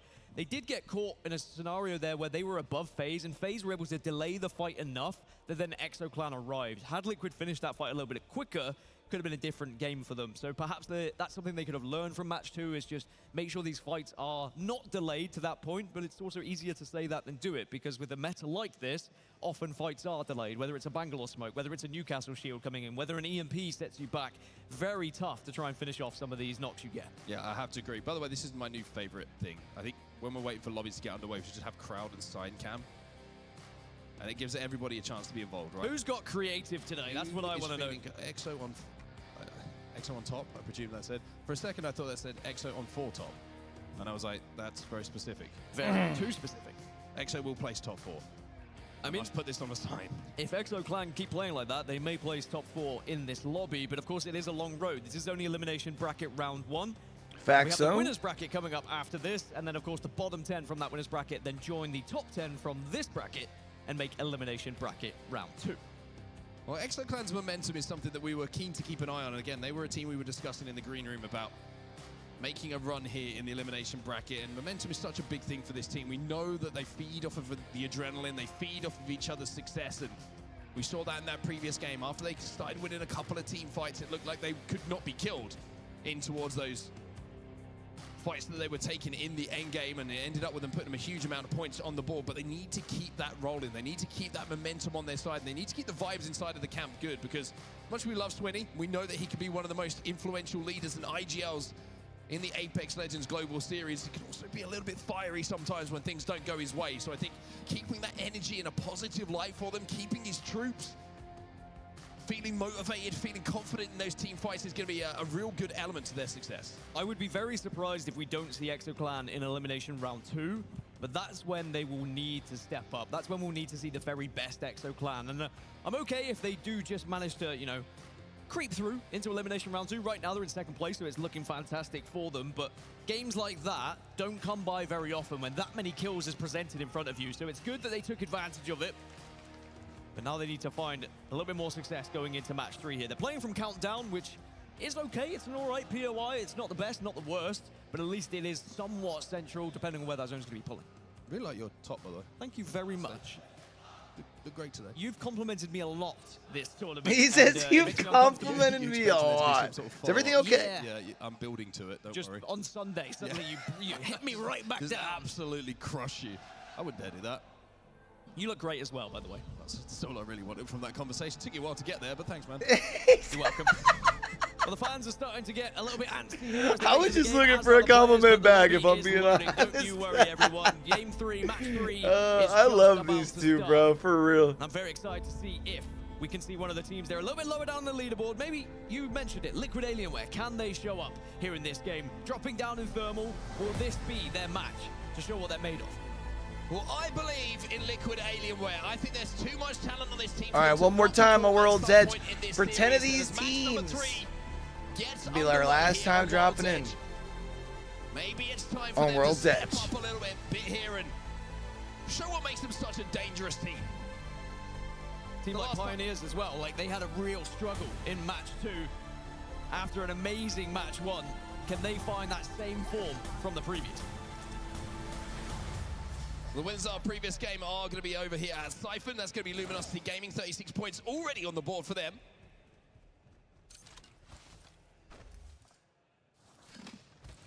As we take a quick look at our map overhead to see where we are going to be heading for the zone. And if I'm not mistaken, Mr. Gaskin, in your lovely shirt. It's looking like a Skyhook zone to me. It is looking like we are definitely heading Skyhook, let's go KCP. LG do have a ring console Come on. down at Siphon, so they'll be pretty happy with that. And they can get all the info they need to start moving and get a jiggy on. Now, everyone else, I mean, Olympo are going to have a good position from Survey Camp. Pioneers, of course, are going to be relatively happy with that. They have a ring console to work with. The only downside is Pioneers are contested, of course, at Skyhook with X and Y. So in terms of loot, they just need to make sure they get trials done as quick as possible. Exoclan, also a really good zone for them.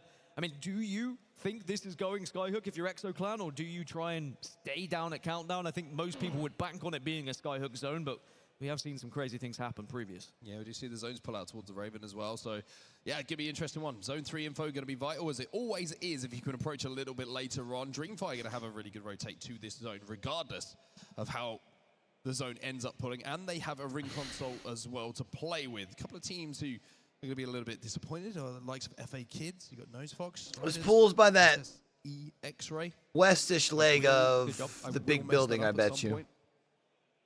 Like final pool? Out of pocket, I imagine. Somewhere like right around here.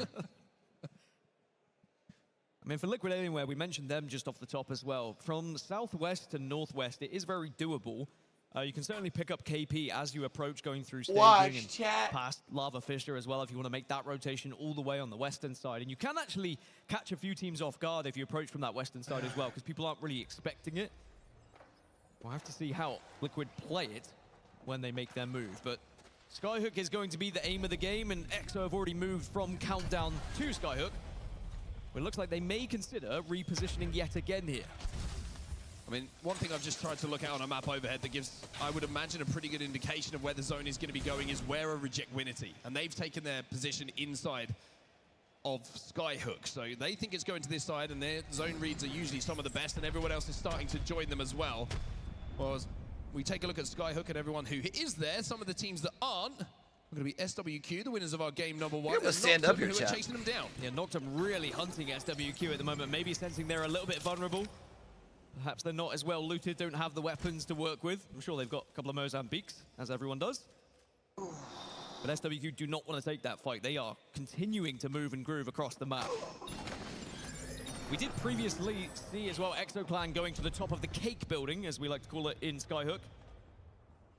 They saw that was open. I wonder if they have the weapons to defend it, though. You really want some sort of long-range weapon to be up there, just so you can pin people back and also gain a little bit of Evo armor as you're going to be sat there for the majority of the game. Well, JHS are going to be playing on the western side of Skyhook here. Dreamfire now making their way all the way from the south, and just behind them is going to be Team Liquid Alien, where Peter's got to be careful. Oh, Peter. He's got the castle wall. Peter. He's got some jets on his back that's going to help him get away. And that is certainly... Oh, it's just one of those ones that starts to make you twitch a little bit. Squeaky bum time. Shield arrives at just the right time. If Liquid Alienware could have got that knock, it would have been massive for them, because they could have taken down Dreamfire, get extra evos, get extra loot, and then they could progress on this western side. But they will continue to shadow Dreamfire here. And Dreamfire will be well aware of that. But both teams trying to do the same thing, approach that western side and try and wrap around and get behind and avoid all those teams that are going to be moving from the south and the east. I thought for a second that mobile shield came back into the line of sight. It was going to start making like R2-D2 noises. Like, does have a mind of its own sometimes, I feel. Even when you're directing it, it still does what it wants. Yep, it's got a little bit of its own individual personality. But Go Next Esports, they're going to be on top of the survey beacon building. As you can see inside is Skyhook, and everyone now, by the looks of things, is deciding that Skyhook is the way to go. LG kind of hovering around Countdown at the moment and looking for an entry point into Skyhook as well. But Olimpo, as we talk about looking for entry points into POIs, they might be looking at exit points from this lobby. Artem with the nades, going to try and stick the res while that fuse is ticking up, and will be able to just about get Kings back on his feet. I think good news is XNY have started to be shot by other teams, so they weren't able to push up on the damage they were initially able to do onto Olimpo. But XNY get back up to a 4-3 as well. It's kind of one of those things where people are sizing each other up in these buildings. You get a knock, can you really push it? Probably not, because if you do, it just opens up your building to be taken by someone else who's arriving late. Interestingly, looking at the map, Pioneers, who drop over at Skyhook, have taken the far northern tip here, maybe hoping it's going to pull all the way up to that train station. I don't think it pulls to the station, though. And they'll be joined by the likes of Guild. I think it literally pulls to that big building. So a similar kind of feel to this zone, I feel. To the big tower. That we saw in game number 1, right? A lot of playable area, people stacking up. We had the Monument zone, and now we have the Skyhook zone. So it is going to be a slow burner here, as it's like Bangalore looking through the window in her field for a moment there. But now FaZe are under pressure, and it's Go Next to get that first knock and the finish onto Synetic. And FaZe have really struggled to find any kind of rhythm in this game. Yeah, if they drop here, they're in 15th position at the moment. Yeah, not just this game, but this tournament in general. I mean, you may have seen Synetic on Twitter or X, whatever we call it nowadays, not happy about the current meta. And I mean, I think that says a lot about the squad. If you're tweeting out saying that you're struggling a little bit because of the meta, you know it has not been an easy time for you. But can they find something as a 2 here to try and rescue this fight against Go Next, who aren't really pressing just yet? They're trying to find an angle. But they don't want too many people bitching about the meta, man.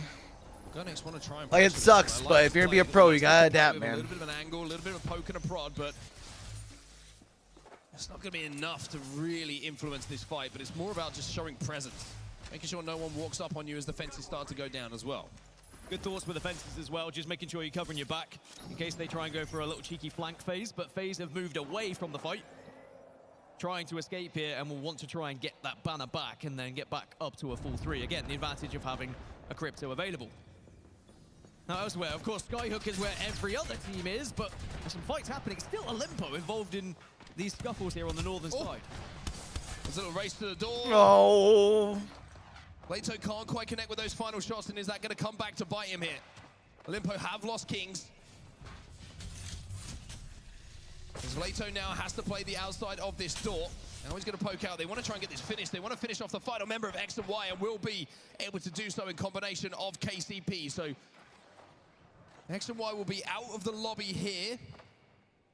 As on our map overhead, we can see this is now going to be a hard Skyhook zone. So everybody who gambled on Skyhook is going to be very happy. Yeah, I think that's what we expected. And no, see, it's all just not pulling towards the station. It's not pulling that far north. Pushing, but I don't think they know that Olimpo are a 2 at the moment.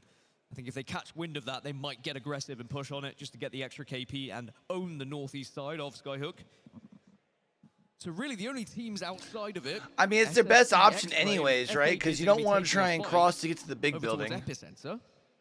You know what I mean? You're not going to want to go here, because that just doesn't make sense. Or we can pull away from the map. Appreciate you. It's going to be SSE X-Ray who will be able to get the first 2 knocks onto FA Kids. their lives on the line, my career. Tree Cleaner looking to find the final member there, but won't be able to do so. By the way, Tree Cleaner, best name in the ALGS, bar none.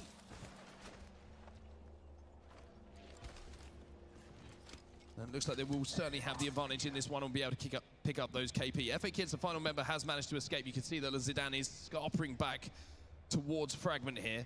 So SSE X-Ray are going to be safe enough to just start their rotation towards the choke, towards Skyhook. So they've done their job. They won that fight, essentially, even though one member has escaped. As Dreamfire find themselves up on top of Trials. The Striders still need to move from the south side as well, but it's going to be LG, Dreamfire, and Liquid Alienware. There's 3 teams on the southwest who have yet to move into this next zone. Dreamfire and LG could potentially fight if one of them tries to commit to it, because it would be somewhat isolated. Team Liquid won't be getting involved. They'll probably go through the southwest.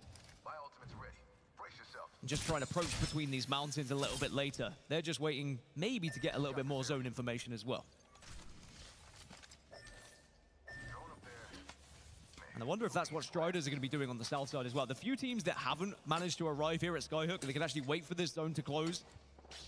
You can also be able to get those gold bins a little bit. I think I'm going to be excited to see what the meta looks like once the Mozams get be able to punish those teams who committed balanced. by taking a position that might because I don't mind a shotgun meta, right? Like I think everyone's in front of them. It's going to be a you'll see people switch more to the Mastiff with the way that it's hitting right now. The cake building, as we like to call it, the biggest structure inside of Skyhook, just to the west of that, in and around the open kind of bins area that we see.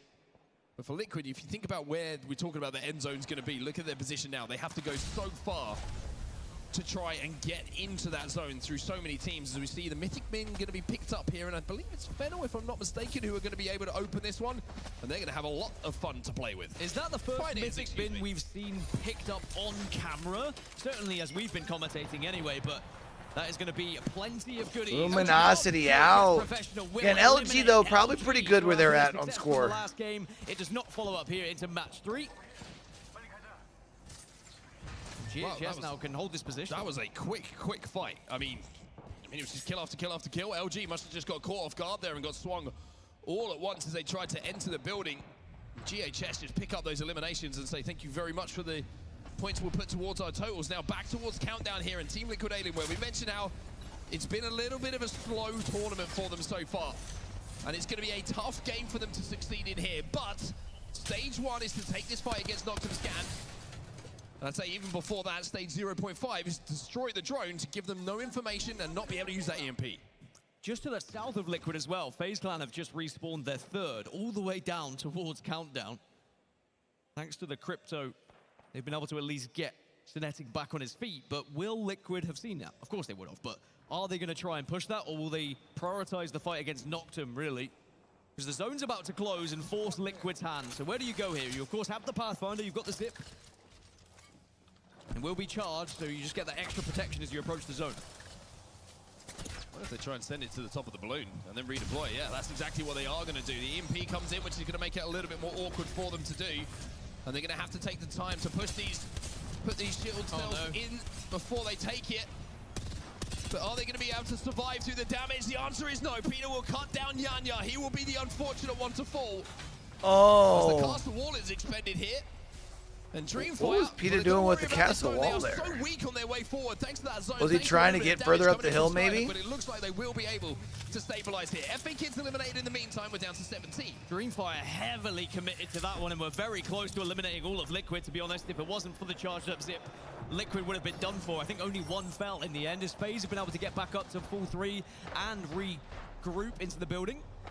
Oh, Dreamfire's about to take that EMP. Noctum's about to take this fight. A little bit more damage as well. And Dreamfire, they've run out of shields, they've run out of space, and it looks like they might have run out of time. I'm just waiting for the smoke to come through. I think there wasn't any smokes available. And now with the Newcastle on his back, he's going to have to be trying to stick this res, but they're getting pushed at the moment. It's going to be Noctum who are going to move up and eliminate Dreamfire here. So Dreamfire cannot continue their momentum from game number 2 here in game 3.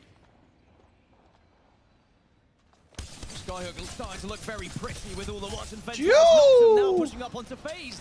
They had only just got back up to a full 3. Noctum on the hunt. Let's jump into a listening with them. Nice. Good job. I'm looking to the horse real quick. Nice, get up. Okay, we've got 25 seconds. I've got 1 Octel. Do you need it? I haven't got gen. Yeah, give me. Yeah, give me. Scan this beacon. Scan this beacon. You need to scan this beacon. Yeah, I'm in it.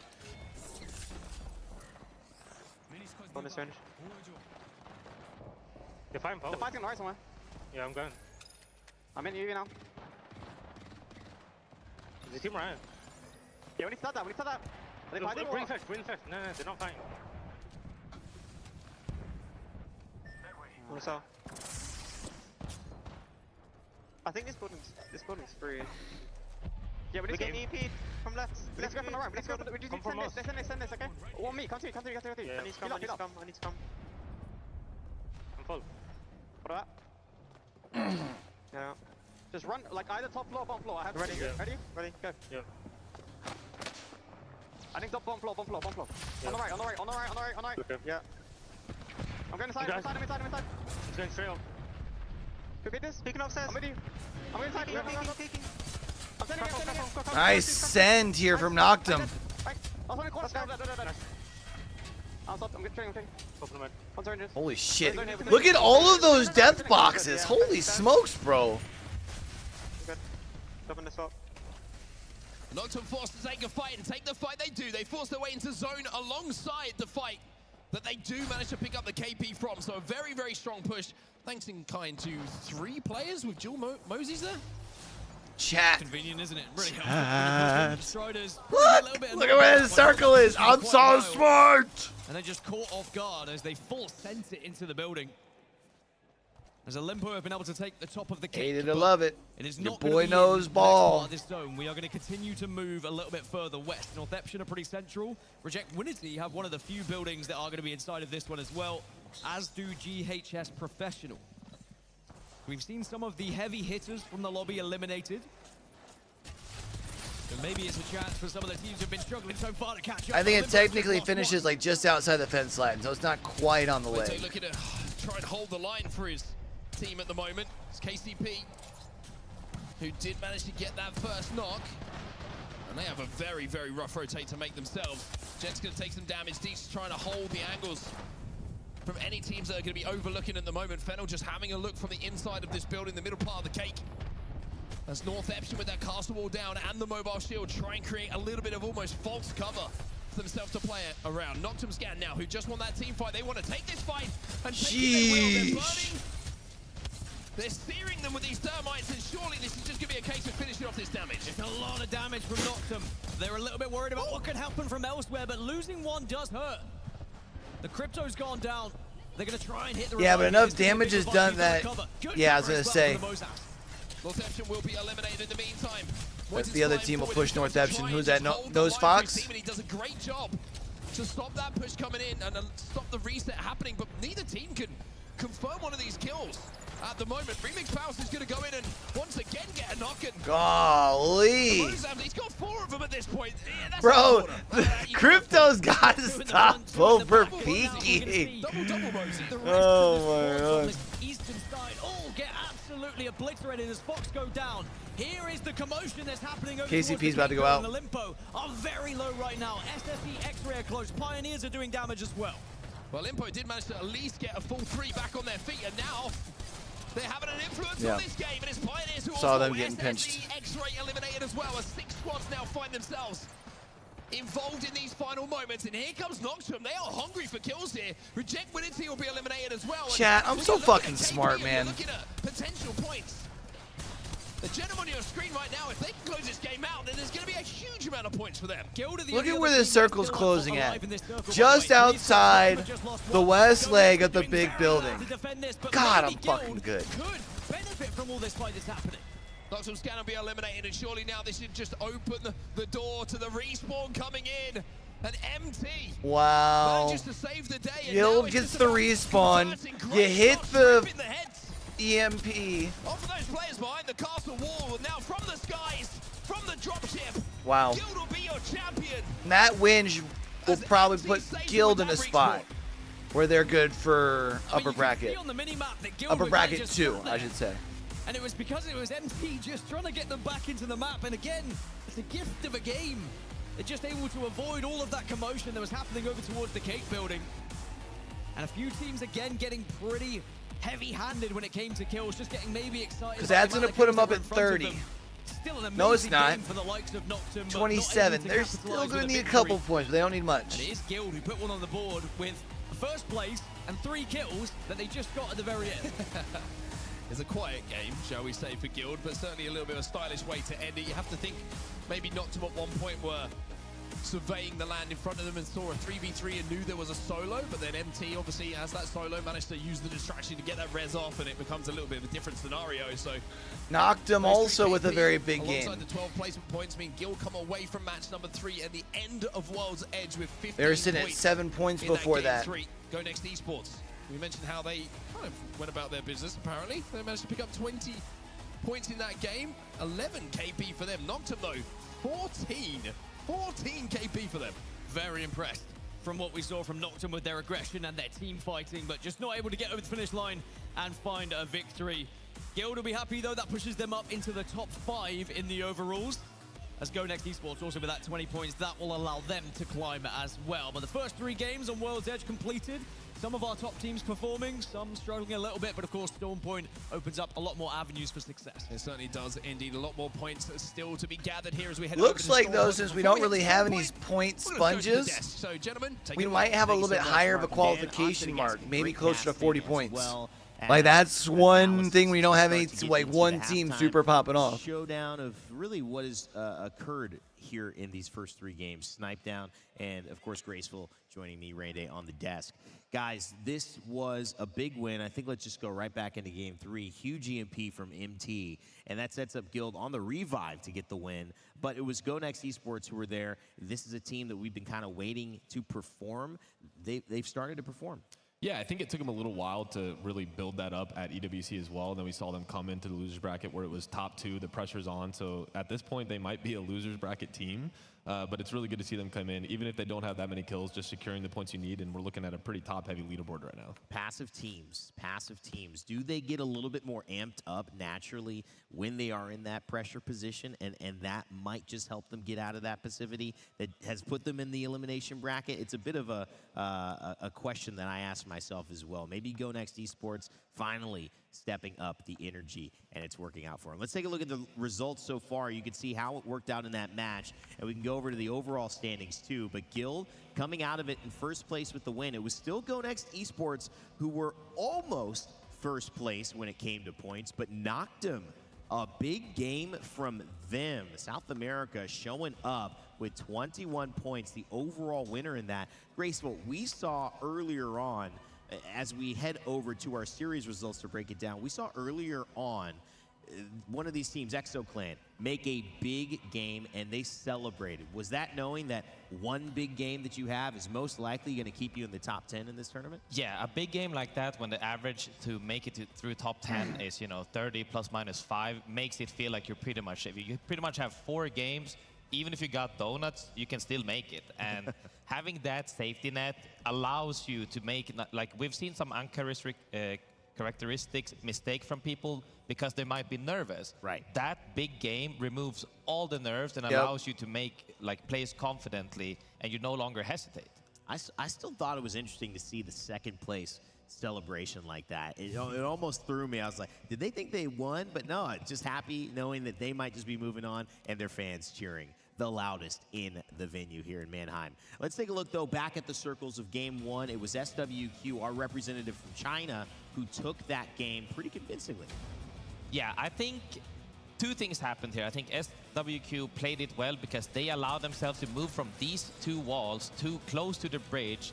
I still don't know how they won this fight. Play that wins them the game. Right. On the opposite side of things, KCP played a little bit passive, like letting them walk up for free. You should never allow teams to walk up and take space for free. You need to make them invest resources or slow them down by cracking them. And here, SWQ is just, looking to see if they can cross. They're like, hey, nobody's peeking left side of the bridge. All right, just make sure we full reset. I smoke up and walk up. We're going to see if we can set up our play. And I think they even downed somebody with throwing frags over the bridge. We're about to see this right here. It's a long play, but you didn't like it. You thought that there was way more on the other side that should have been done. And I think that's the key. I feel like this was more about what KCP did wrong. Yeah, definitely missed opportunity. You see, versus what, here's this. Frags, pop an ult deck, versus what SWQ does right. It's about to hit hard here. Boom. EMP comes out, smoke up, huge nade on Gent. They just 3-man stack and deathball, and at this point it's impossible. Like, to and win you can because say even if part you of were it's to like win, a cheapy nade, right? Like a lucky nade, which there is part of that.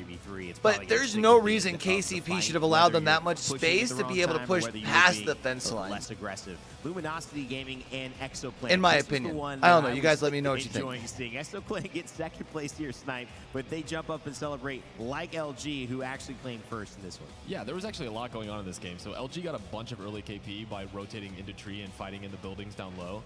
And once they did that, I think they told themselves, like, we have the points, let's just play till late game. And this game ended up unfolding where, you know, you have the Pathfinder that ends up going down. I think they were trying to do a Newcastle play, looking like some of my ranked players right there with that Pathfinder zip line down there. But this game just completely unfolded in front of LG. I thought EXO was going to come out the win here, but EXO had so much KP. And when you said they're celebrating, I mean, I've been in the same spot. I've gotten third place with 12 kills, and I'm jumping up and down and hyping my team up because it's not all about getting the win. It's just about having that momentum. Having about big games. You win a bunch of fights and you get a high placement. Like, that puts yourself in a great spot to continue this and make sure that you're pushing on to the winner's bracket. Might just speak to the emotion as well that Exoplan is experiencing here with their fans so loud. That support has got to inspire you, and it's got to feel like a bit of a catharsis when you can finally put out that 20-plus point game you know you're capable of. The story with them, it's always been 5 games of nothing, 1 game of amazing play. Will they continue it? We also saw this one just recently. We talked a little bit about it.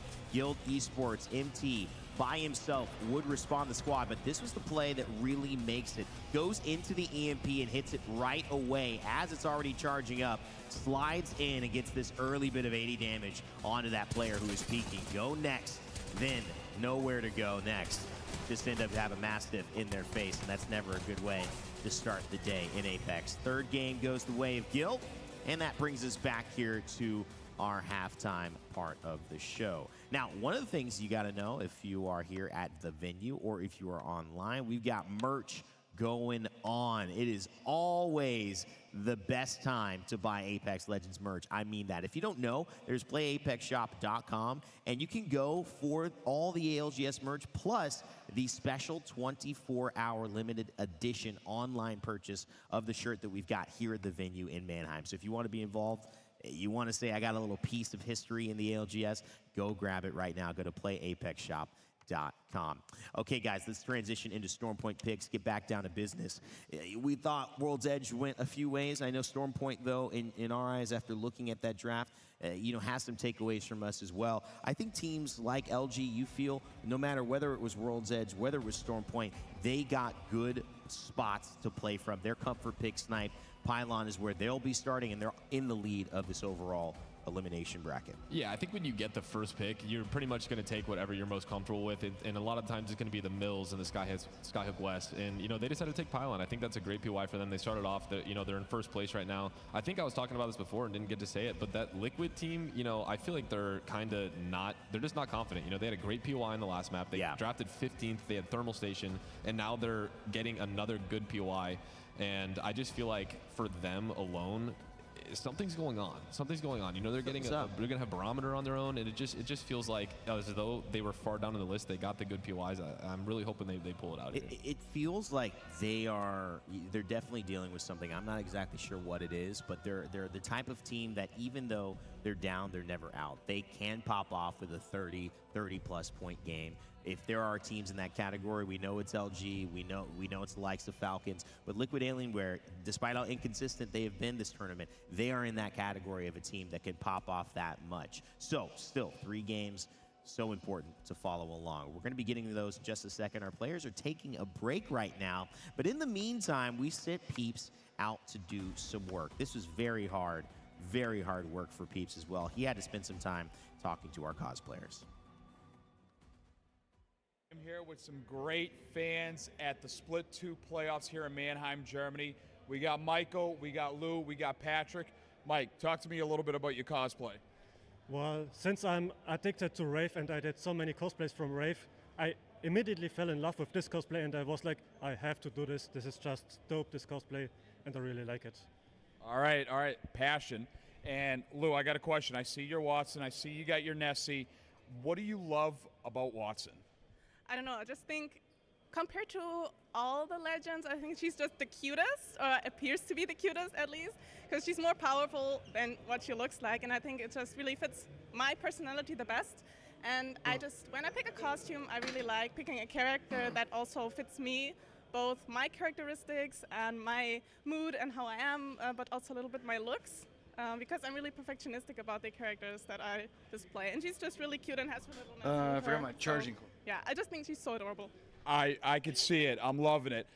Patrick, I got to ask, you're at ALGS. What do you think about the atmosphere?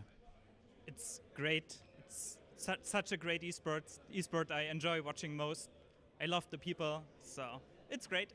All right, well, you heard it here from the Split 2 playoffs, ALGS in Mannheim, Germany. And you guys can check them out right here, right now. That's live in the venue. Go check out our cosplayers. Love that Watson cosplay for sure. Snipe saying we got to get her to Nessie to just carry around in the backpack. Snipe, also, I'm standing next to a cosplayer because this guy's cosplaying Mirage every single day. Isn't that the joke? I was actually told maybe to bring the Mirage costume that I've done before. So, you know, maybe they bring me back. I'll bring that out next time. Graceful, do you have a character you think would fit you well if you were going to do a cosplay? No, I'm a bit scared about that. I'm not gonna lie. It takes guts. It takes guts for sure. And to make it work. Yeah, a lot of time, a lot of effort, a lot of patience.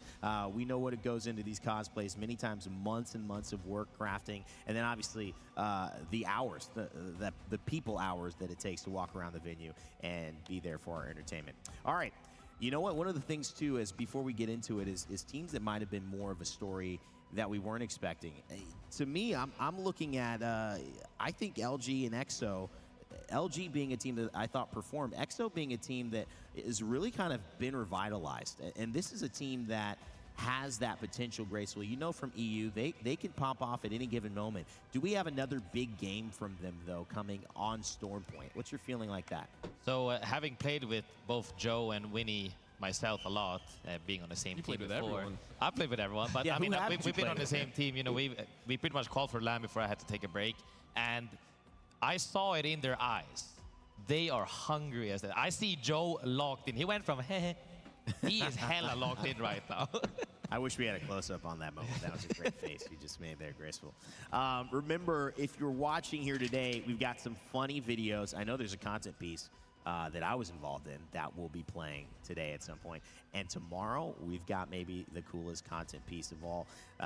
We're going to be teasing the location of Champs on Sunday. We'll be revealing it. And so I'm sure we'll be hitting you guys with that. It's got to be in the Pacific, right? Today, a little bit more, just so that you can surely. Your guess is coming. Where do you think it'll be? Where do you think it's going to show up? Here's a sneak peek at what is coming tomorrow for our big reveal.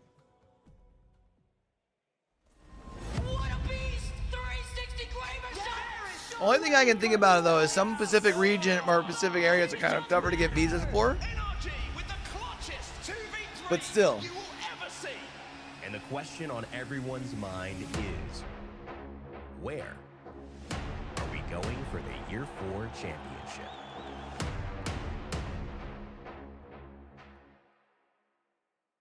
I also don't understand I'm not going to why such a big esport is announcing the location of its championship a month and a half before it happens. You know, you've been all around. You seem like you've teamed with every pro that's ever played I don't get it. Esport game at any point in time. What's a great location to you? An idea of where Champs might be. You can give me a continent. You can give me, some cities that you love. Where's a good place to play esports? Okay, so I would personally like to go somewhere cold. I would like to go somewhere cold. I don't know, maybe Iceland. Something. We can have hot springs. We have a little bit of weather. You know, a little bit. I want somewhere that's like a nice resort where people can just hang out a lot before and after, because you know, competitiveness can stay on stage behind everything. The one thing we all have in common, you know, whether you're working on the game, whether you're just playing the game, streaming the game, doing whatever, casting the game, we all love Apex. And I think it'd be nice if we could hang out a little bit more outside of our typical roles. Would be nice. Well, let us know where you think Champs is going to be in the chat and on X. It's got to be in the Pacific. At us. Let us know. We'd love to hear your Seoul, thoughts. maybe? And we will reveal that tomorrow. So get them in while you can. All right, it's time to kick it off. We're going back over to our casters. 3 more games, Tiff and Dia, to decide who is going to our next round and who is going home. I really don't like it when you say that, Rain Day. I'm not a fan of sending people home, but it is inevitable, and if you find yourself on the bottom 10, you got 3 more chances to prove it. And if you think about it in a slightly more positive light, Tiff, we can sort of spin this as we're sending we may 10 be people 10 teams home, but we're also sending 10 teams that thought they might have been going home to the upper next bracket, step, which is going to sound much better for them. It really is, and I was looking at this lobby, at their drop spots, especially after that live POI draft yesterday, which was really awesome. I'm so glad we got Wig down there on the main stage. And speaking of main stage, our players getting ready behind the scenes. A ton of them have just been locked in, but I love that the desk was highlighting some of the teams that, especially my prediction in general, Liquid Alienware, just not necessarily looking up to form just yet, but also a team that has the capability of dropping. Tiff sounds a little hurt by that, doesn't she? On prior lands, She's doing so well, chat. Liquid Alienware. And that's all that you need in these last 3 games. Putting her really back with the rest of the pack. And a solid win, I'm going to say, on top of that. But just to win a game in standard fashion, say around 20 points, maybe even a little less, it should be enough to get you to that off next the Storm stage. point. We got And 3 though more. It seems like such a small goal to And accomplish. like they said, we're in sending 10 only 3 teams games home. against the best teams in the world. It is a tall order. We'll see who can do it as we've now swapped onto Storm Point. All the drops have changed. All of the teams in relation to each other have absolutely swapped up for this last segment of games. And Guild, the big beneficiaries here, have inherited Mill as a result. And there's been a lot of talk about Mill in general as a drop spot on Storm Point, and they lock in the ring console. We were doing the math, or maybe I was peeking at Privacy's book about Esports, the baby! But, you know, it doesn't typically get We a switched ring maps console, and we've got to it take a doesn't pause. typically Who look would have? black and white. So, you know, that's different. That's new for Storm Point. Hitting a pause. It's going to happen. It has been happening. It will happen. And it'll give us time to talk a little bit more about the ways that these teams have set themselves up, not just Guild with Mill, but around the map. One of the selections that was of particular note to me was up in the north, where North Eption, true to their names, have ended up not with North Pad, not with Wall, but with Trident, straight in between those two. A very unpopular, and I'll say not very powerful POI. Yeah, that's a really challenging one when you approach it. Typically, if someone grabs North Pad or takes Trident, you're expecting to Tier 1 POIs. Esports, by the way. Well, Tier 1's probably debatable. And getting North Pad. But if you're going to nestle yourself What up, straight Muzz? between How you doing, that IMC and buddy? the other pineapple buildings that are there, you have to worry about, depending on where we're rotating through the north, you also will have Fennel in the wall that has that ring console, knowing that we need to start. I feel like this is a rare time where I can actually Quite say good be a morning to fickle you. zone, but I do love that believe. we already started it with Guild getting the ring console over there at Mill, so they're going to know where they need to position themselves.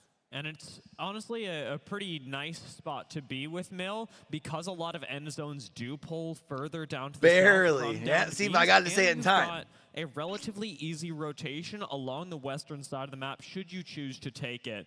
With plenty of space right now, I'm expecting Guild to play a little bit faster. I'd be going down to Beast in a situation like this, and I can't help but wonder, what will SWQ, who land over in Checkpoint, end up doing, given that they've got the opportunity It's a to retain good some of that high ground and 5:59 opt into in the an edge morning play style here. should they so choose. They really have it. Command Center, we've already got the drone up in the air. Up getting and the at pings 'em on where early. those players are. But when you just start that rotation, knowing that if you're going straight to where Dreamfire is already located, just think about how many teams they were annihilating over on World's Edge, feeling quite aggressive, especially with a name. I'm excited. Tomorrow I get to sleep in a little bit. But we lose out on 3MZ in the process. Arufa with a rogue After 30-30. completely decimating my Zip sleep line schedule. That takes an eternity to get up to.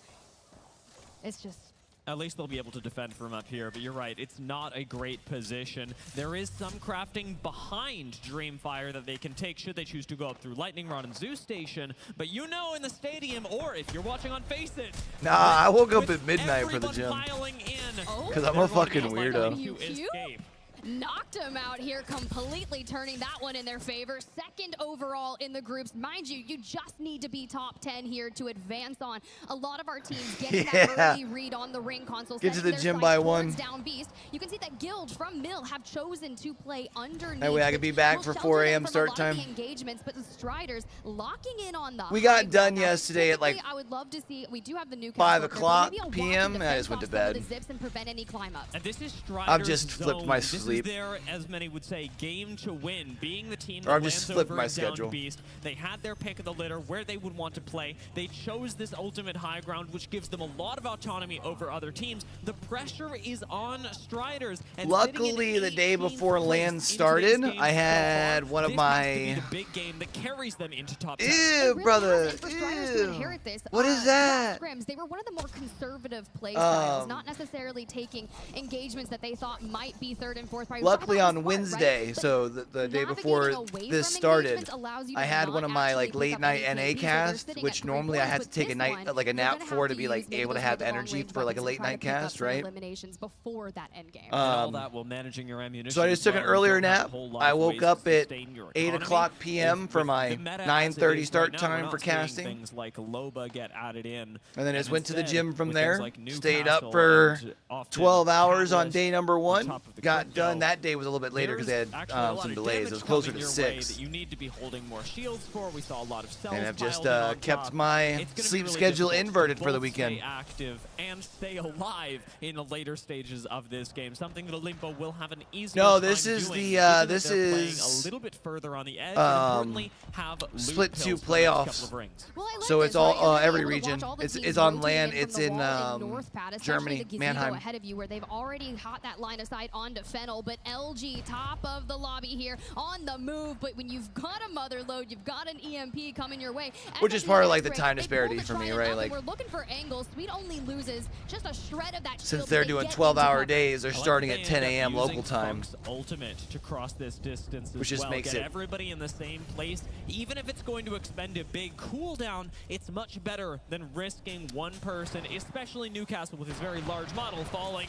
Knocked him in another fight though. Exo Clan gone. I mean, to be fair, EWC for Rocket League was just last week, and in 2 more weeks, World Championships is here.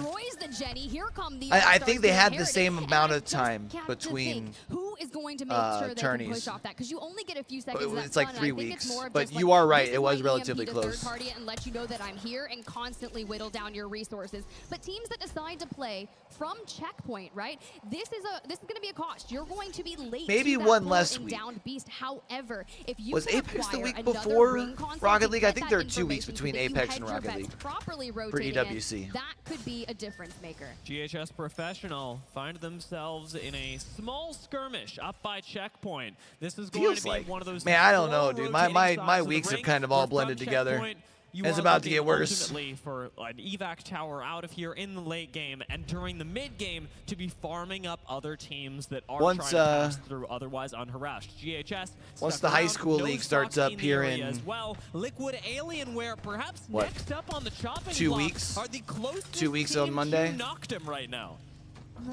Become a walking zombie for about people have been predicting them 12 weeks. This week. We're waiting for that pop-off moment from Liquid Alienware, and it needs to be here. I also really like Niazul there on the Pathfinder to give them the mobility, and it's kind of like the remnants of what we've seen teams like Furia playing, the Pathfinder Newcastle, but they also, Dan noted earlier, they came off especially since that starts the week after. They feel most comfortable with. Pioneers taking in another slow game for themselves. Introduce little man number 2 to the world. Again, try and rotate in on the edge. Try and abuse the fact that they are such a powerful fighting squad coming in from North America. Pioneers take a disengage down towards the south, and this will push them in a rotation through Barometer. Very, very late arrival to zone. I am surprised. Cheering for KCP, so baby. Priority to exit Y. Currently sitting at night. Big series for the Pioneers, right? We've had the pleasure of commentating them over the past couple couple of months just qualifying for their first international land, getting to play on that and through that trajectory. Yeah, this is going to be a big one. When you wear the jerseys, the org, you represent the former Split 1 playoffs. It can be nervous, right? But getting in here and taking Noctem out will be so vital for your success on endgame. Noctem have been the kings of Downed Beast in this 4th game. Reject set up in zone. This was their calling card in APAC North, but now I mean, KCP has an NA Apex team to get every point on the board and has absolutely been dominating here in Downed Beast. Noctem take a reset. They don't extend the fight too long, but in comes an EMP right on top of them. Both of these teams in the line of focus of every other I talked to the squad. KCP guys when I was out in Kansas City for Midwest Fest this summer. I mean, part of them doing Rocket League and OCE is just gives them a good chance for being able to show up on the world stage, you know, which makes sense. Still should be a fight that NoseFox can keep control of. Meltera sitting around the back of the building. We'll see what happens if Jorius ends up transferring to play with the Chiefs after having such a great EWC. I think his brother lives in Australia, if I'm not mistaken, or something like that. GHS, this is not a solo, by the way. They do have multiple people around alive. They're just split up. Look, if I get split up and I'm a Crypto, I'm going invisible as well. Like, there's just nothing about it. But for now, we turn our attention back to Northpad. Kirihara with the hip fire. Not going to be enough for Olimpo as they fall in the trenches. And now Fennel inherit this great boon. Check it out, the ring is closing. So many loot crates are around Fennel. So in the next couple of minutes, so does this end more Down Beast or those buildings in front of it? I feel like this is the one that's like into Fennel's pockets as they that finishes on the fence line in front of those buildings. But we'll get to do so with so much better setup. Well, just think of all the crates that are sitting around Down Beast. So those teams are going to have to leave their buildings if they want to chance it for what's in those gold bins. Free agent kids here on the rotation. They were set up in some of those World's Edge games to really go the distance and convert it over to a win, but we've only been able to acquire 12 points throughout I the just way. realized I still have another here, needing to be inside the top 10. I didn't finish my other This yogurt. is where you can start to turn things around, but I already called into issue the checkpoint area. It's tough to get through, so let's jump into a listen and see how they're going to do it. Listen to the free agent kids. Il y a un mec qui trappe. Ici. Le mec en face. Ok. Il y a un drink on peut le casser ou pas? Je sais pas. On peut pas le tuer lui? Il est cassé lui. Vas-y, 3, 2, 1. 64. They tried to 3-2-1 him and couldn't hit it. Unfortunate. C'est face Newcastle et Crypto, je pense. Go. Ok. Les Bengals, c'est de casser le drone. Ok. Le drone. Nice, shot up. Yeah, Kraber's still in the package. Ils ont Newcastle wall en bas. Ouais, il y a la Red Win en bas, ok? Tout en bas. Il y en a un close. Il y a combien d'or? So you really only ever get a couple in a game, like over the course of a game, like 2 or 3 maybe, if even. Derrière le wall, derrière le wall. Ouais, je sais. Je joue ça. Je joue celle. J'ai de l'adore derrière eux. Là, c'est mes poches. Good swing. Ils vont MP, ils vont MP. Shot up. Ils sur moi. Ok. Ils m'ont touché. Essaye de reculer un peu. Tu peux reculer, Kyler? Une back, recule. It's a good way to counter the EMP too. Everyone scatters to make sure that they aren't able to get caught with the stun. Probably gonna have to play as a duo though, unfortunately.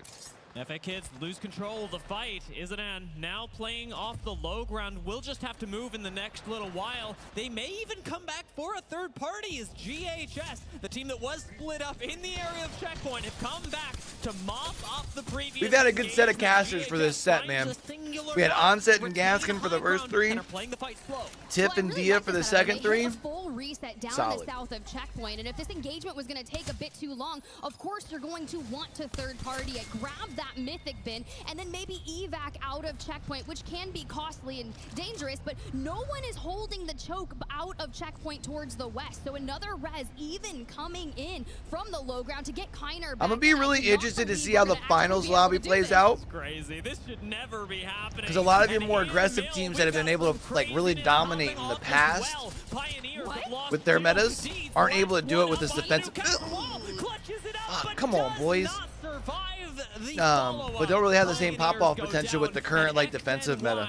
Are last up with a single member. They now have to absorb this inevitable third party from SSE. Maybe not defensive, Yeah, they leave but more their passive building that was meta. neighboring Liquid Alienware, dive into Mill. They know they need to get eliminations. Think of the team like Shadow earlier in the groups that locked in and threw a hyper aggro game. That is what you need to do because it's do or die here in Elim round 1. And these choke points we talked about not being occupied, well, Way to go, they decided to go Sex first. Now, Ray. FA Kids has to barrel through I'm them being or able to they clean will up the fall third here. party. Good thing FA Kids managed to get a respawn. What can they now do with it? Is it in on high ground? Fully gold Coming in with the double Mozambique. Blocka, blocka, blocka. Destructive weapons in the game right now, and he does a lot of damage, but gets chunked to flesh as Jay Savage goes down. The kills and damage disparity from just the dual Mozambiques is kind of wild. FA Kids get some help from afar. That should be I was seeing a couple people like posting the stats of it yesterday on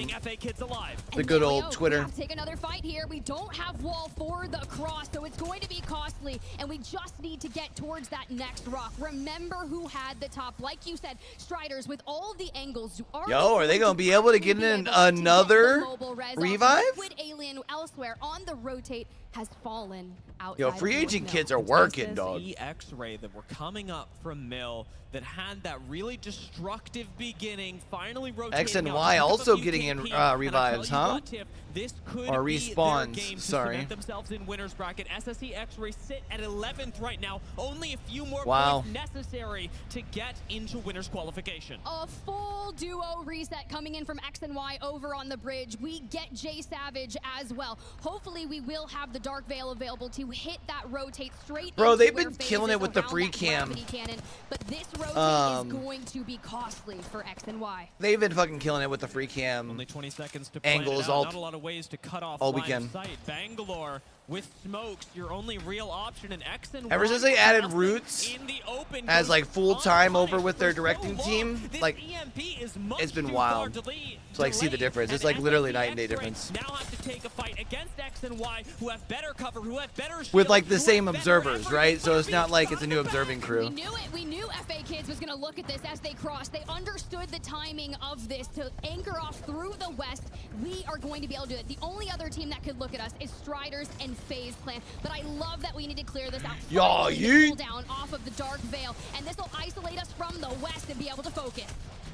FA Kids play off low ground. They had some good nades thrown out, but none of them really finding purchase onto X and Y ahead of them. Instead, this low ground is continuing to punish as Yushen slides in and out on the Bangalore. And finally, we're going to I don't get know some who kills it was cleaned up. that FA was Kids will not be reloading getting while they res still on had this half despite shields. how many times they've had to But their reset two in teammates past were also couple of minutes. batting. North FC They go should have at down, least 10 been popping out and squads putting left. pressure, X and but Y that's the rotate whole in. reason all Now three of them were able to send that rock. but into the arms of FaZe Because Clan. nobody was They stopping need them. this, but unfortunately, Synetic gets ripped by a rogue Devo in the hands of X and Y. How will we get over towards Synetic? You have to have All right, mags FaZe to Clan gonna make pop sure off they here. suppress Big game in everything game away 4. and allow them the time for the res, the free cam to really zone on out and see the picture at hand. Go next in the back of zone. We'll have such a nice area to rotate in, but Striders from above can wreak havoc on FaZe. This Damn. angle is devastating. Maybe not for would FaZe. Otherwise have been totally safe, but Noxy just moving Rough, into bro. this corner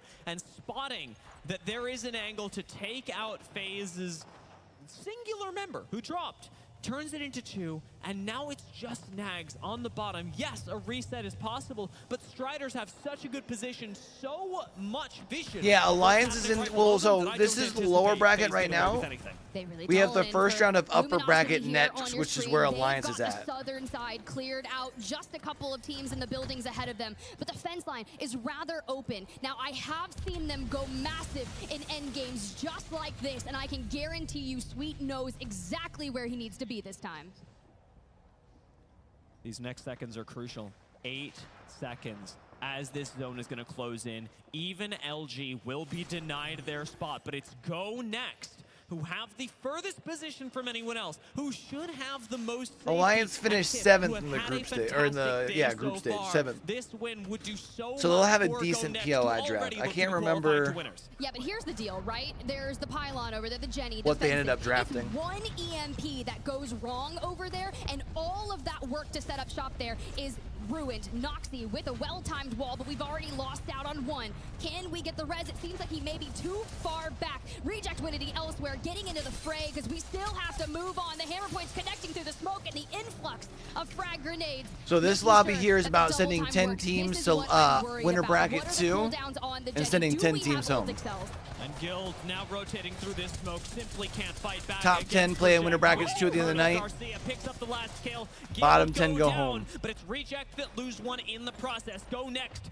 Smell that weakness. They take out Reject Winity. Go Next playing their position. It's funny, they were talking about Go Next earlier about why they've been struggling with Kashira, even though it's a crypto meta.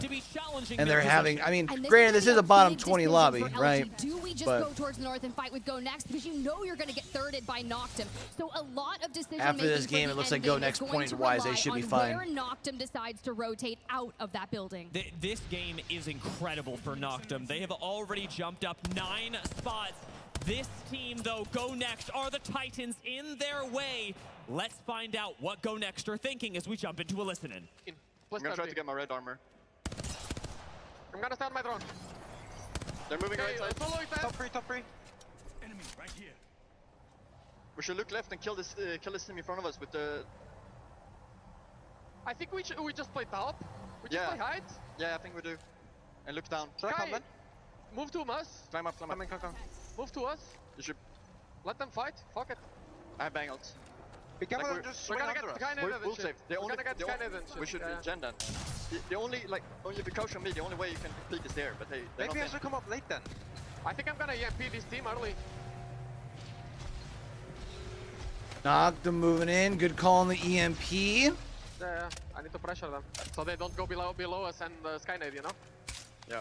It's a really good call, actually, from Kashira. No. Okay. Already dead. Yeah, okay. That's fine. I wanted to die, you know? Fine. They're the only threat right now. Yeah, they're gonna play. Don't peek. Just play time. They're gonna fight. And retire. Look at this team there behind there. Stay and fight. Let them fight. They're pushing our right. They're pushing our right. They don't see anger. They don't have angles on us.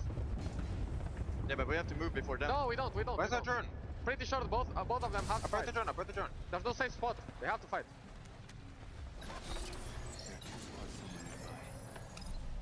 Let's fence this. Bang out. They should gen. Safe for me, Honestly, they should be fine. Cut one. The only problem is at some point Noctum or Go Next gonna have to drop down. And Noctum is underneath them. If they drop down, they'll be stunned. They could try dropping, like low-key dropping to the right after they do enough damage to the LG. I'm baiting, I'm throwing nades.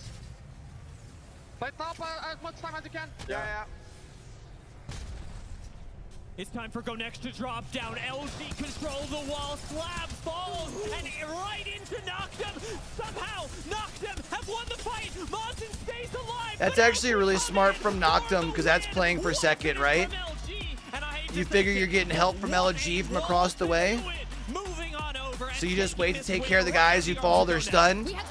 You kill them and then you get second. I mean, that's honestly, it's the right play. It's not a flashy play, but it's the right play. I can't help but think Go Next chunking so much of that ring damage before falling down.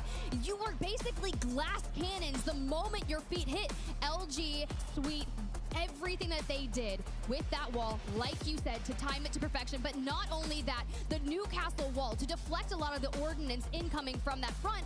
And despite Go Next trying to take angles, hitting for 90, hitting for their shields constantly, it just wasn't enough. We get to see a really unique insight into how Go Next, how Luminosity played their game. And I had still their dynamic think in this end, because Luminosity's win, yes, it's good. they could have taken a risk, chucked some names out of LG, and before the ring closed in on that right side, you drop there and you're on the back, like backside of LG. They're just surprised which way you fall. Had a read that Go Next did not. We saw that wall and went, well, this might let LG win the game. I was listening to Go Next comms. We all were. Go Next never really knew that they lost control until suddenly the ring was closing and they had no choice but to drop down and give LG the win. Yeah, they were basically like, oh no, we don't have to move first. We're gonna be fine. And next thing you know, oh no, they're jumping straight into the open arms or the open Mozambiques. Yep. Whatever it is, here's the top 3 damage from that as well. Knocked him. An impressive performance here in match number 4 on Stormpoint, especially with 11 eliminations, knowing that you just need a solid performance to make it happen. And take a look at the compositions. Of the top 3 squads, there is only one Newcastle. There is only one team that could have played LG's position and won the game. Anyone else that stepped there,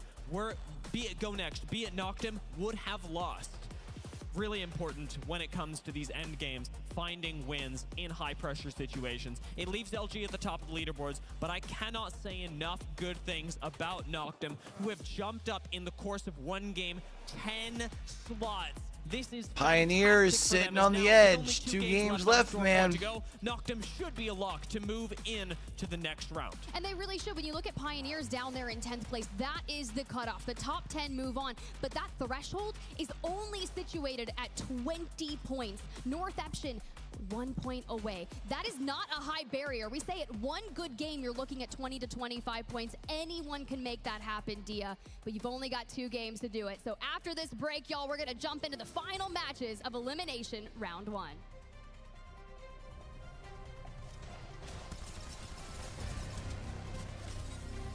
Damn.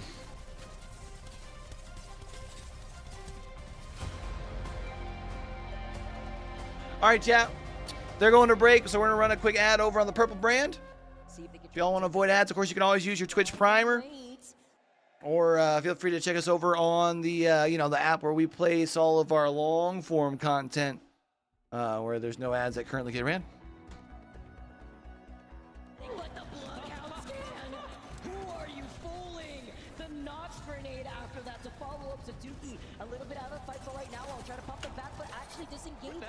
Huge here as Leica is able to get right back onto the gravity lift to get out of the fray. And just like that, Navi. Yes, celebrates Satsuki. That was incredible. I mean, yeah, they get scanned out, but you could see they had the utility at the ready.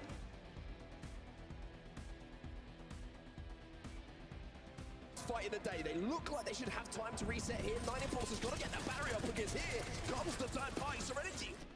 I do got to say, I like the some of these like clips they've been showing during the break. Mostly because it's not stuff from this event. They want a piece of it. Yeah, Serenity's so aggressive. They know that Aurora are weak and they are going to go in. They are going to shred. It's a 1-for-1 trade right now. Serenity have done the initial damage. Can they follow up? There's still a chance. And Aurora, oh, it's so close. Legacy with a slither of HP just survives, and Serenity will get the job done. No other teams in the area so close of surviving there for Aurora.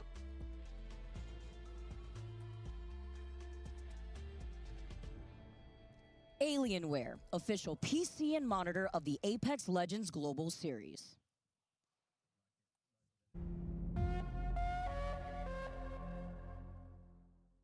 Break the drone, if you can.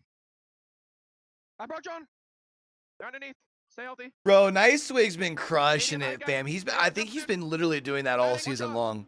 I saw at one point during the LAN this weekend, he had double of the main channel. And what's wild is that's even with Greek also streaming on his channel. Like Greek streaming on his own channel. One dead. 2 dead. Let's go. Perfect. Granted, like it's like the same stream for the 2 channels, but and that's only like another couple hundred to be added to it, but still, like just. I think it is because I haven't been outside. I'm locked in the SAP arena with a ton of fans, and all I hear in the stands is the EXO Clan fans. In case Swinny, we trust, Dia.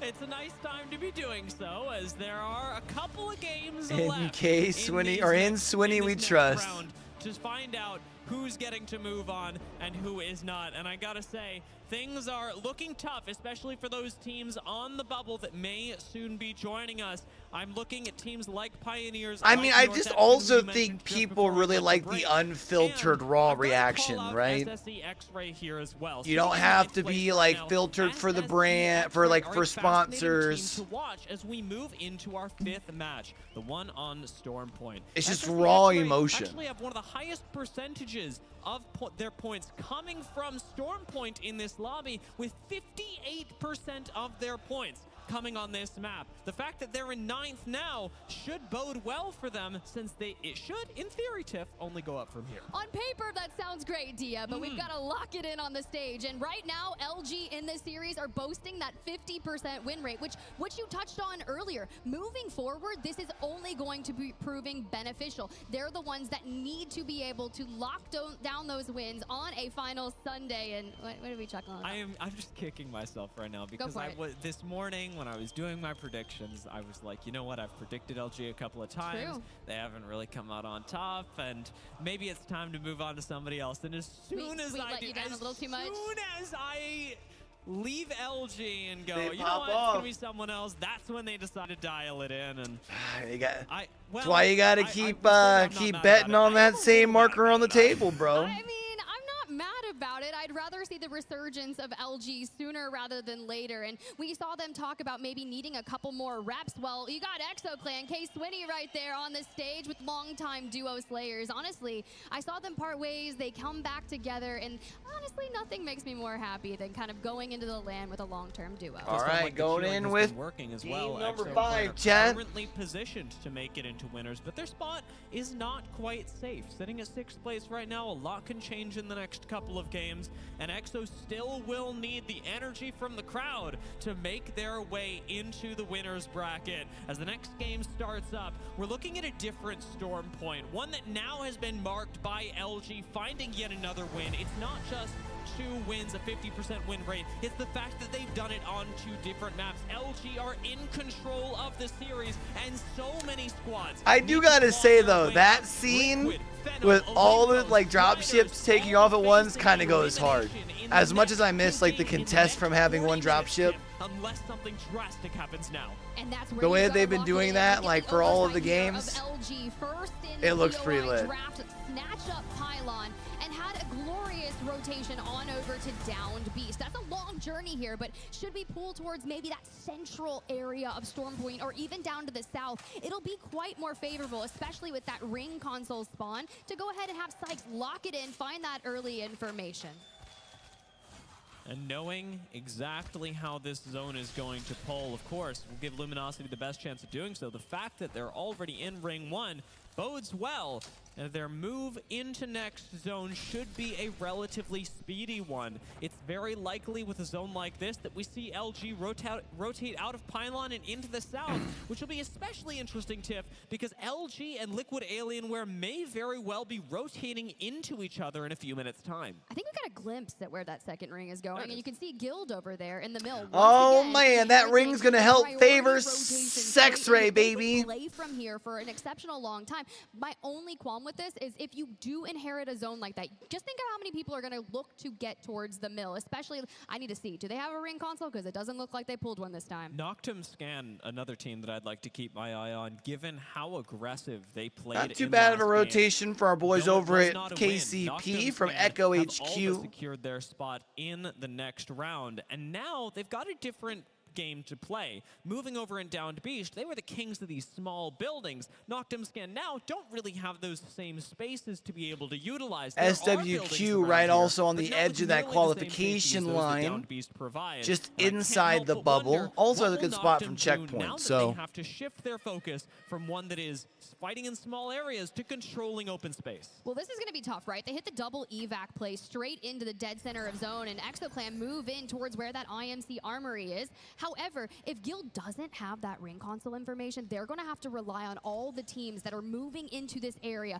to say, this is my read on where it is going. North Eption here. Now, a big question mark, right? This team has undergone so many legend composition changes, We do not. team roster switches, and has just been trying to prove themselves worthy of getting towards finals on Sunday. This is also the squad that when they first made their debut, they were notorious for taking all of the ring damage, that hard edge, but have worked to adapt into that more zone-centric playstyle so they could perform well on an international stage. You can tell the nerves are getting to them, though. That Prowler was tap strafing around, and they were not quite able to finish things off in time. North Eption's rotation a bit delayed, perhaps, given that they start over in Trident and just now made their way into North Pad. Speaking of rotations, GHS are making their way through the north of Cedo and into checkpoint, something that will allow them a chance at a ring console and high ground advantage should they be able to make their way out of this valley.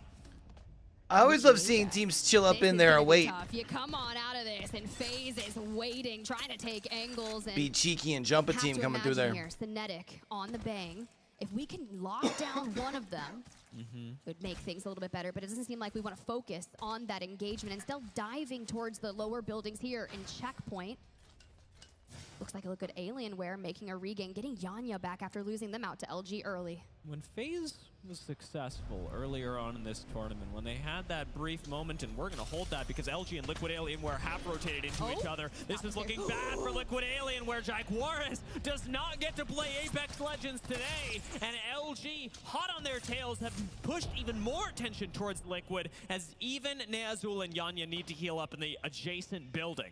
Yeah, but I love what ExoClan is doing. Look, we've got Fuda over there just constantly peeking, looking for information. At this time, I mean, at least you get Yanya back in exchange for Jaguares. Trades, and you know exactly although they're about to get ahead of you looks like. Just bum rushed. Your time, you third party and good call, right? Like, you know they called in one revive.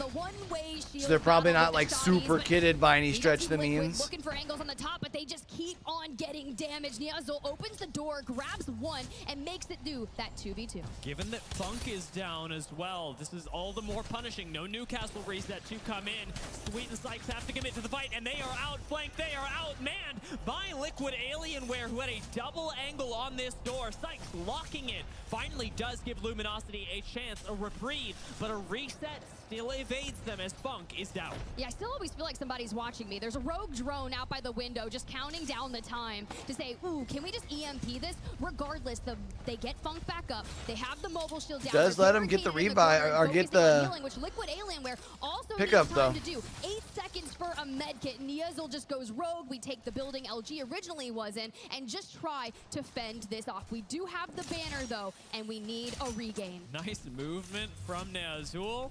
Dodges a lot of the bullets in the air and makes it all the way out to supposed safety. Now, where Liquid Alienware are rotating, we still could have teams moving through a little bit later. In fact, FA Kids currently sit in Barometer, so Liquid Alienware have to be very careful about how much open space they take up. I wouldn't hate them diving deep into Cenote and maybe playing for like a third ring scan and the respawn there or something of that nature. You've got a survey beacon. It'll give you a little bit of information and should be isolated. But for ExoClan, who is lurking nearby, they've set their sights straight onto Noctum. We did wonder how Noctum was going to play the open space. It does not look like they've really retained a lot of control, since a team like EXO should not be able to pressure like this, especially as hard as they are. EXO's IMC, which honestly looks like a pretty safe place to be, is not going to be under a lot of threat. And with the pylon just off cooldown as well, Slayers can provide a lot of safety for EXO. It's a full kill.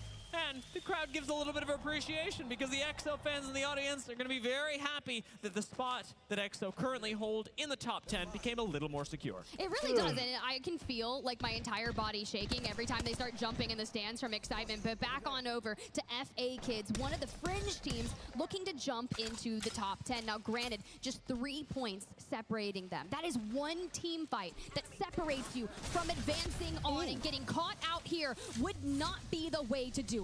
That is a single member of Liquid Alienware, by the way. FA Kids are in a 3v1 right now and got forced to reset as Liquid Alienware have fully split up to try and reset. It's Neazul unfortunately is caught behind this rock, and the Pathfinder grapple again takes him out to safety. Move on him. That's what I'm saying. Sometimes you just gotta grapple Gets away. away? Bro, got 2 HP in a fucking dream, dog. On him, and it's gonna be over for Neozul. We're syringing. That's how bad this has gotten. There's absolutely no sustain here for Team Liquid. And now there's no escape. J Savage comes in. Nazul does get knocked, but it's given Liquid Alienware an interesting look at this game. Check it out. In the top of the screen, Liquid have given them the runaround, and well, we've traded out Nazul. We've now got a respawn going down a barometer. Yeah, so like, look, it wasn't the respawn into Cenote that I would have asked for. They returned home, right? They drop in barometer. Free agent kids coming over there, though? They run Newcastle. They can, wait, actually, no, they don't. They don't run Newcastle. They're like, hey, you think you get that guy in for free? I don't think so, big dog. Jump in an evac tower and go, who's that respawning? Doesn't matter. Let's send it. Perhaps they know. But Liquid Alienware are being relentlessly hounded by the FA kids. Not like this, Zidane. Not like this. Actually, do it. I love the chaos, and that's what we want to see. The energy of Elimination Round 1, where you do whatever it takes. But back to the mill we go. Guild called this place home, and, well, they didn't move. They've been here for an eternity, and Fennel is looking to take some space. And despite the chaos of the early game, especially when we're talking about Liquid, we've yet to drop a team so far. Lots of kills, lots of drops are going down on all sides. But who will be that first squad to fall? It is Striders that go down at the hands of Guild. First blood is drawn in Game 5.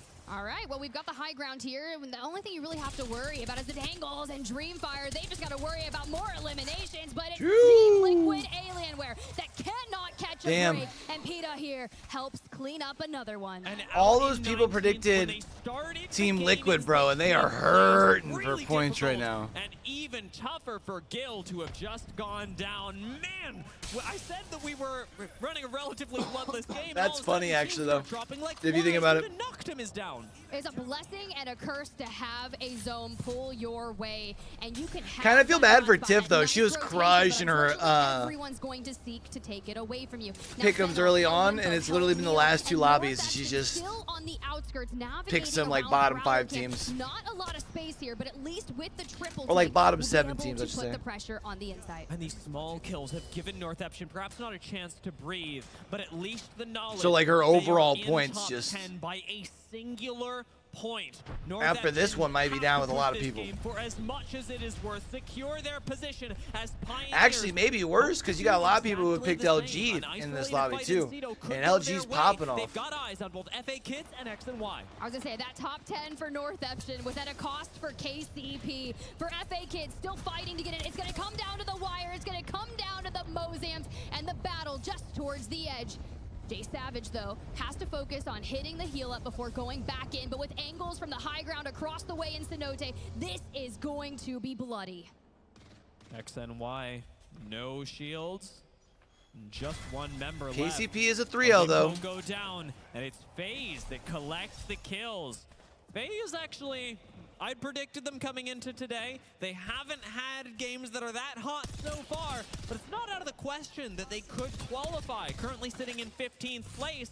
They've now got a few more kills to pick up. And again, this being the 5th game, it could be their breath of fresh air. Okay, so but the respawn beacon was just taken by X and Y south of Cenote into that, and FaZe, well, Synetic once again goes down off the rip here and has to worry about that. Who's this over here? Has to get back on up to the teammates X just and Y. ahead of that way, but knowing 2 squads here just north of them waiting for the exit. It's so weird to see Synetic falling first as well, when back in EMEA regular Pro League season, he was leading the team in terms of damage, was sitting, I think, 4th in EMEA as this hard carry of the zone squad, and now to be losing him in Game 5 on the verge of elimination, but in a LAN that takes place in EMEA. FaZe losing control is very confusing. It really is, and it's tough, right? Once you get into that international... Well, that's because everyone's cheering for EXO. Let's go, I couldn't adapt fast enough. But this is a squad that we have seen such promising moments from, and they're already getting that res back onto Synetic and haven't really lost too much on their rotation. Of course, they've got 3 squads ahead of them, and FA Kids have a whole nother battle when it comes to getting out of Cenote. We knew Exo Clan hailed in that IMC armory across the water, but they're not the only ones. So making sure that you have the resources, especially Kiner, on the Dark Veil for the rotate. And approaching from totally opposite sides of the ring as well. It's kind of funny to see FaZe, who had such a good split one, FA Kids, who almost didn't make it. Both Challenger Circuit teams from EMEA now fighting for their lives in the elimination bracket. Kiner gets shot in the back, still alive for right now, turns around with the double Mozams, still will fall. Man, where's KCP at? May be able to recuperate as X and Y will go down. Look, what they're doing is they're reaping, and one good game, we keep saying it, but we are putting pressure on the teams on the bubble. For Go Next playing from Godrock here, it's Kansas City Pioneers on the low ground, but a duo. This will not be good.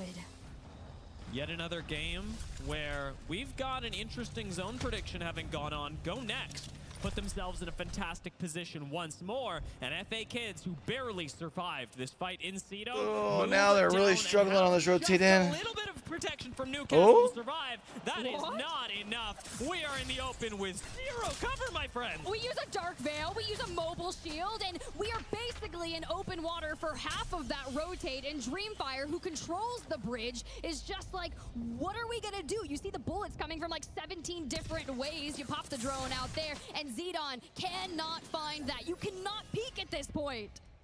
And it is not just FA Kids that are suffering. Does somebody have a Moby over there, maybe? LG. Oh, it doesn't matter. Really Exo is chasing him down. The gravity cannon here. I like it. Very safe. But unfortunately for LG, it'll mean they have to defend against multiple teams, Exo Clan being one of them right next door. Will it be Exo? Will it be LG? Both teams looking straight at each other as the FA Kids go down. Oh, but a Dreamfire takes down Swinny. North Eption here has to deal with Fennel from Mill. A very long-range engagement here. We had triple takes. We had those moments, and Tida should be okay behind there for now, but we do have to move. There's only 25 seconds to go, and SSE X-Ray will be the closest team towards them in that next zone. SWQ wreaking havoc from up on high ground as well. With the Kraber, we're able to take out Swinny and deal a devastating blow to Exo. One that Reject Winity may just finish off, sitting in the previously held IMC armory from Exo, wow. They're gonna watch it in the kill feed as Exo go Well, down. Exo wasn't quite in a spot where they could be comfy either.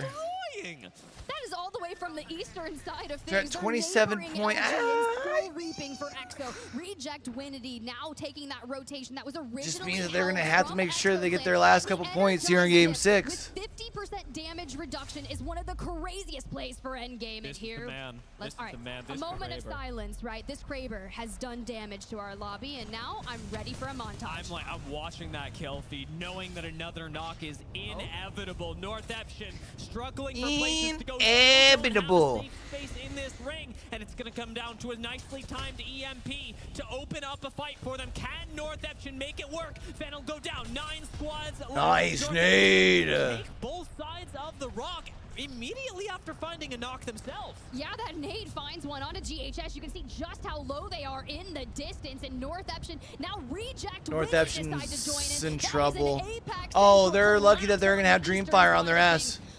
Ayanaga needs to stay healthy here, but unfortunately goes down as Colonel Garcia and I'm still up. But Donut, Yunling, can we make this work? Come on, make the Kraber shot work. The Havoc hasn't even been reloaded, and we cannot. Yeah, now North Eption comes in and cleans up the pieces of that. After clutching the fight, Dreamfire now on the exit as well. Newcastle Shield saving them, but not for long enough. SWQ will fall meanwhile, as I hate the world, unfortunately, is going to be stuck hating it a little while longer. North Eption slide on down to finish this kill, and Dreamfire suffer another loss. I told you, this is one of those teams that we have been rooting for since their dawn on the international stage mere couple splits ago, right?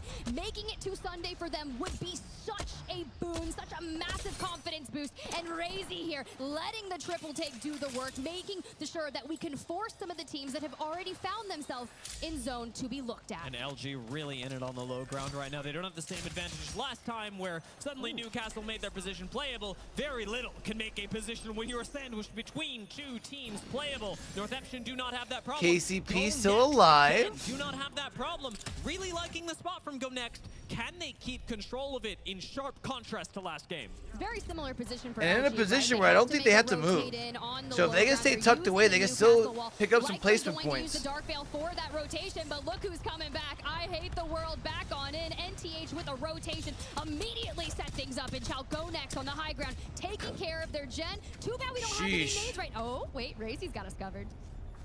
See what they're able to make happen with this, but Go Next losing control of this rotate is Oh, really KCP in trouble. Hold on, they're getting help from the fact that LG is pushing onto Sexray.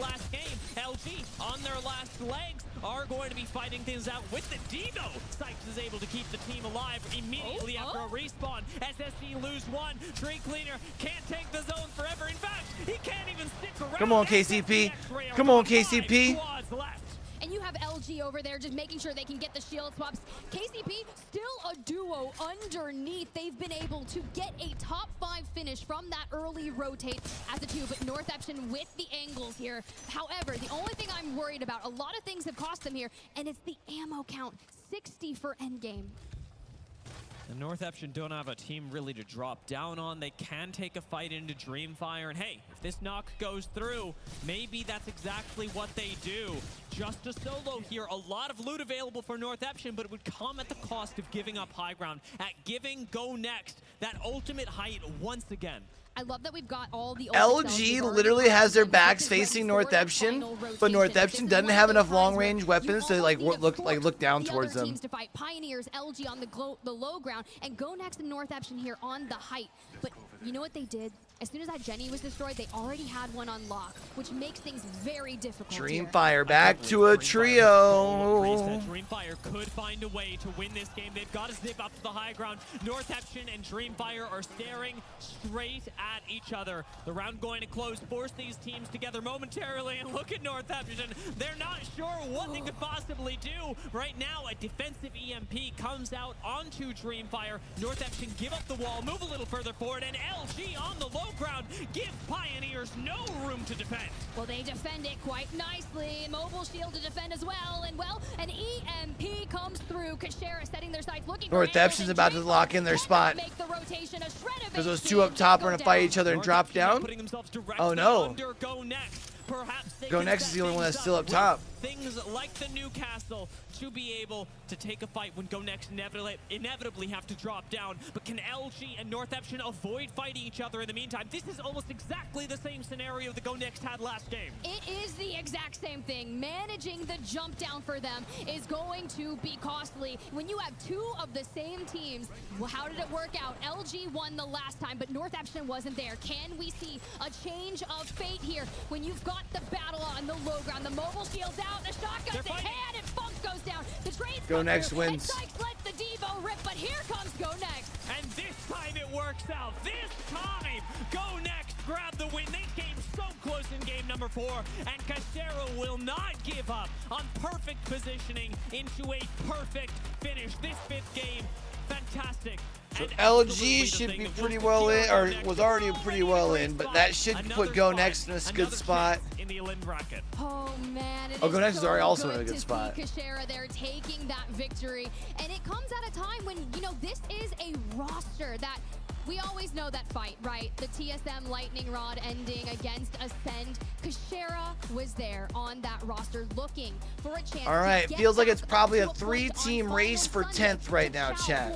That championship trophy that one lucky team will hoist by the end of it. And while we're so focused on what's going on for Go Next, how they're preparing for Sunday, let's drop down a few spaces, because Go Next and Luminosity, they were fine coming into probably this game. These 3 teams absolutely were not, and what for this one spot. Northampton was able to put on. It may not have been a win, but I'm looking at this and going, you know what, it's fine. It was a third place with a lot of KP to boot, and it should rocket Northeption up the standings. Perhaps, however, not quite to a place of safety. Northeption currently sitting in 8th at 32 points. I mean, for Northeption to fall, you would need 2 teams that are in the bottom 11 to do very well. Into the lower bracket again. While this game was good, it is not enough to rest on.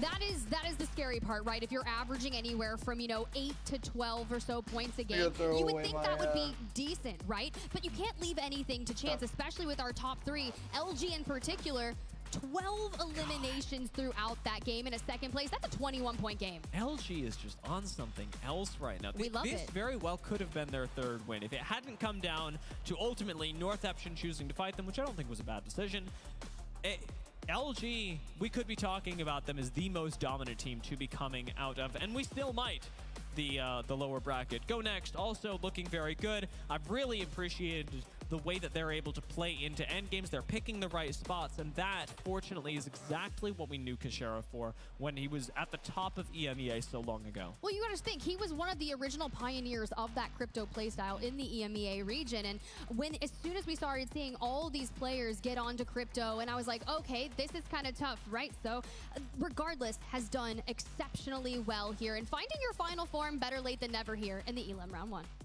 I'm liking how they look. Go Next should be fine. As we talked about, Luminosity also likely fine. A lot of teams still right on the line. Taking a look a little further down the leaderboard, we've got teams like Pioneers and FA Kids, who we were following as they tried to leave Cenote. Didn't quite work out for them. And this time, this will be the last game that teams like Pioneers and FA Kids have to make it in to that next round of the Elim bracket. The final game on the horizon before the first 10 of our teams will be leaving the international land stage. Our series results, LG, they're safe. Go Next safe. And honestly, I'll give it up to Noctum as well. But that 10th place, SSE X-Ray at 26 points.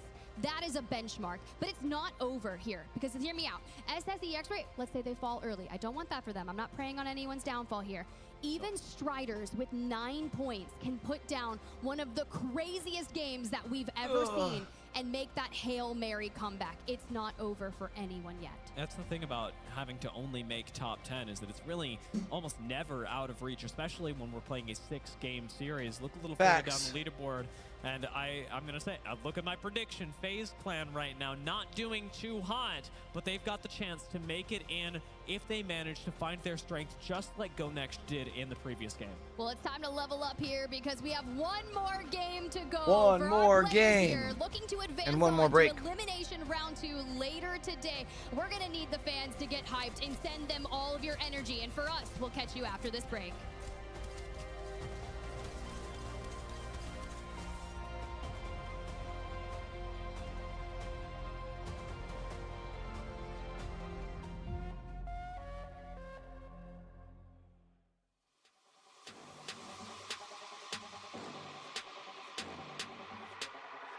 Bum, bum, bow, bow.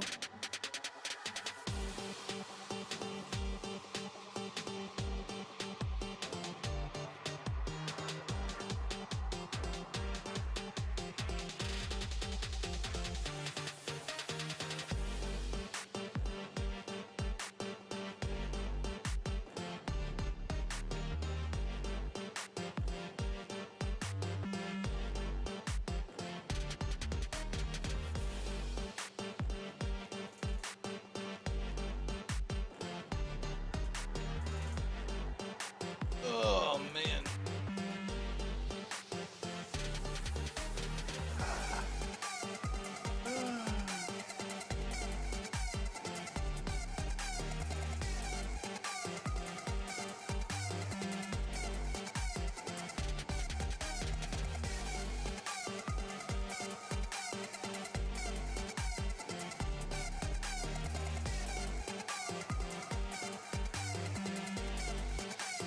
Track slap shaft.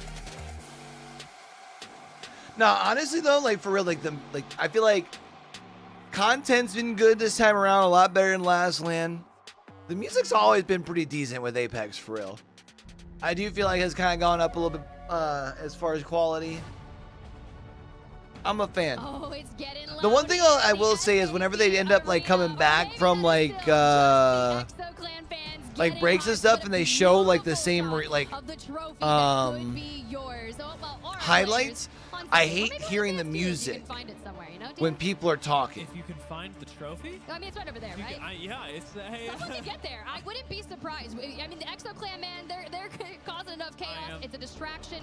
Go get it. Disavowing this behavior. Do not get past the security guards onto... It is not okay. Don't cheer in the stand as long as you would like. I'm happy with that, but I get a little nervous otherwise. I just say third party. Why not, right? But no, let's bring it back, guys, because we do have one more game here on Storm Point. We've already leveled the playing field. We know what you need to do. For the teams that are outside that top 10, well, one good game. That is all I am asking for, and it could be yours. LGS found so many of them. They're sitting at the top, 71 points, and no, 73 actually. Now my predictions are absolutely chalked, so congrats, Talent Team. I'll try again later. I wish that I could say that I felt your pain, but Tiff, I feel so much more. I have really not been nailing the predictions this LAN, and maybe I'll be able to bring it back. And he almost went with LG. To do, as this last map coming up will be the final chance at Redemption. Go Next got 2 opportunities to do it with match 4 and 5. I can't help but wonder, I'm going to be keeping my eyes on them. Will they perfectly predict the zone in match 6 as well? I mean, there's a very good possibility of it, right? I mean, Kashera has always had the ability to know that. Such an excellent macro play, as long as you have the information at the beginning, or whether you decide to play for that third ring scan or not. But a lot of our teams have been focusing on that quick rotate, even KCP towards that end game. They rotated in despite being a duo, nestle in underneath Go Next, and since it's open water, no one could really full send until late game, and it gave them a top 5. That play from KCP is arguably the only thing for that's half kept this them lobby. In the conversation. They are barely in that top. It's the last game going to make it into tomorrow. And here on LAN managed to play things out as a duo, for Split 2 eliminate playoffs. I feel like for anybody that's at threat of going out here, unless they get in through the LCQ, take a look, take a good hard look at every single player we've got on stage today. They will this also could be the last time you see them. Oh, I don't really like when you put it that way. be done for the year. Your heart ablaze here on the main stage for them, because it is now or never in match number 6 on Storm Point.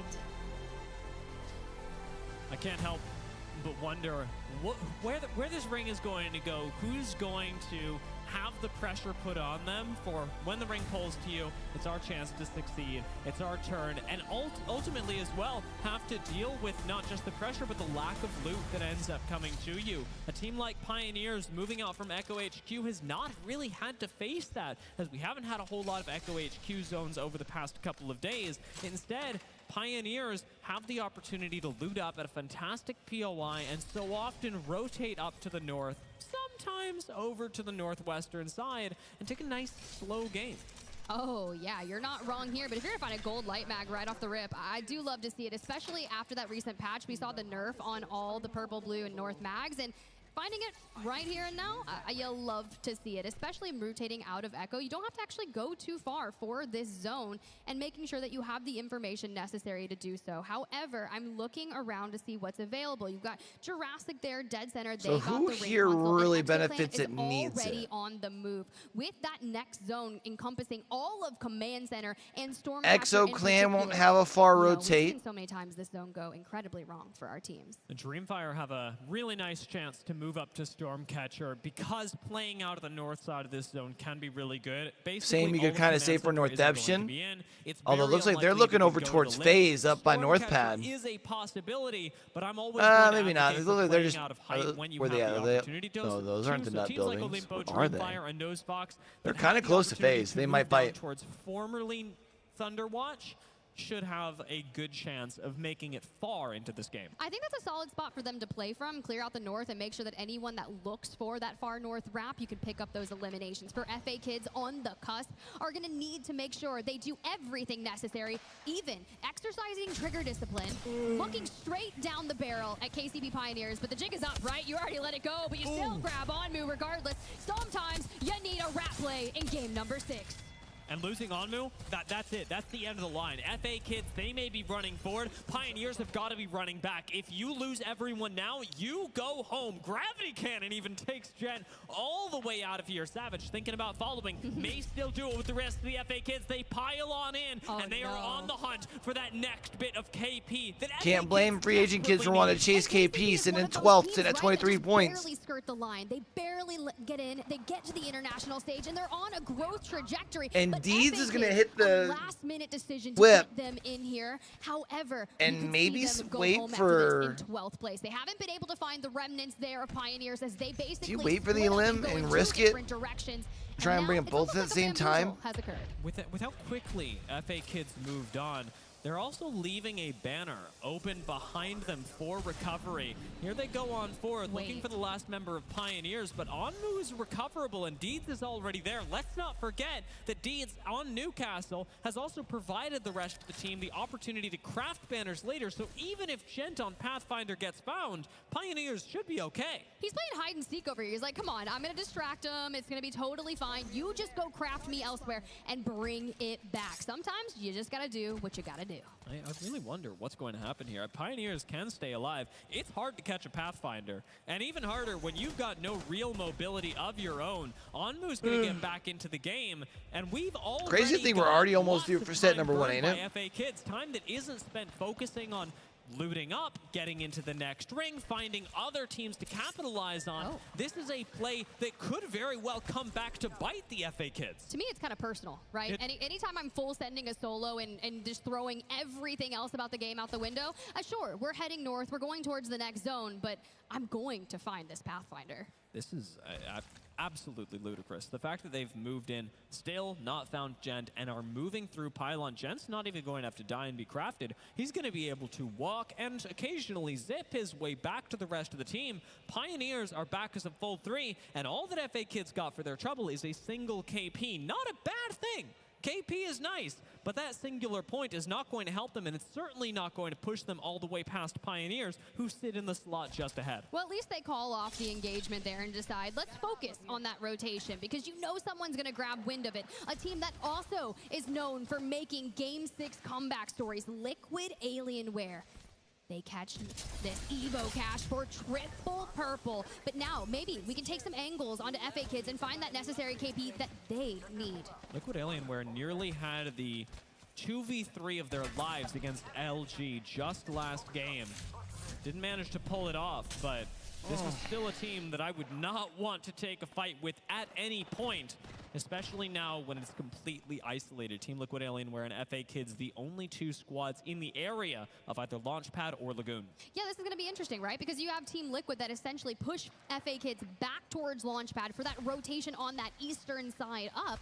Pioneers back in Pylon could decide, do we want to go towards this engagement if it does happen and essentially smash FA Kids in a sandwich, or do we just hang out towards that western side? It is honestly the perfect setup for KCP.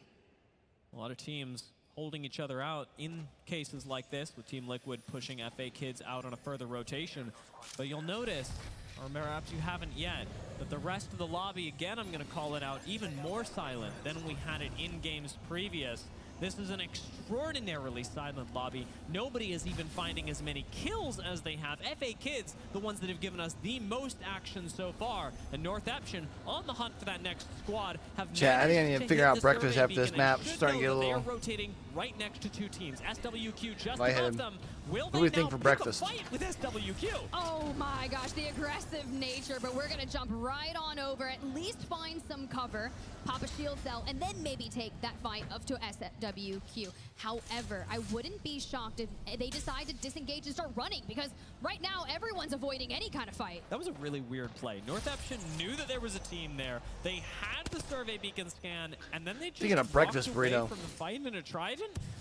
FaZe Clan Steak and sausage, pulling off a very maybe. different play, perhaps one that I find a little more understandable, given that they're up on high ground and they've got an angle onto the team below. Synetic needs to find an opening and does so, finding that initial shield crack with Arctic and Nags off to the side. It's Nags that is left to put even more pressure on. Arctic follows it up with an Arc Star, and you can see the buddy system they've got going on. Synetic is looking for openings. Nags and Arctic, it's their job to finish off the kills. And he's already putting this piercing spikes on the climb up, so if they decide to, they're going to immediately take that damage and drop back down. I wouldn't be surprised if Nags decides to go reinforce a door, but an EMP to boot.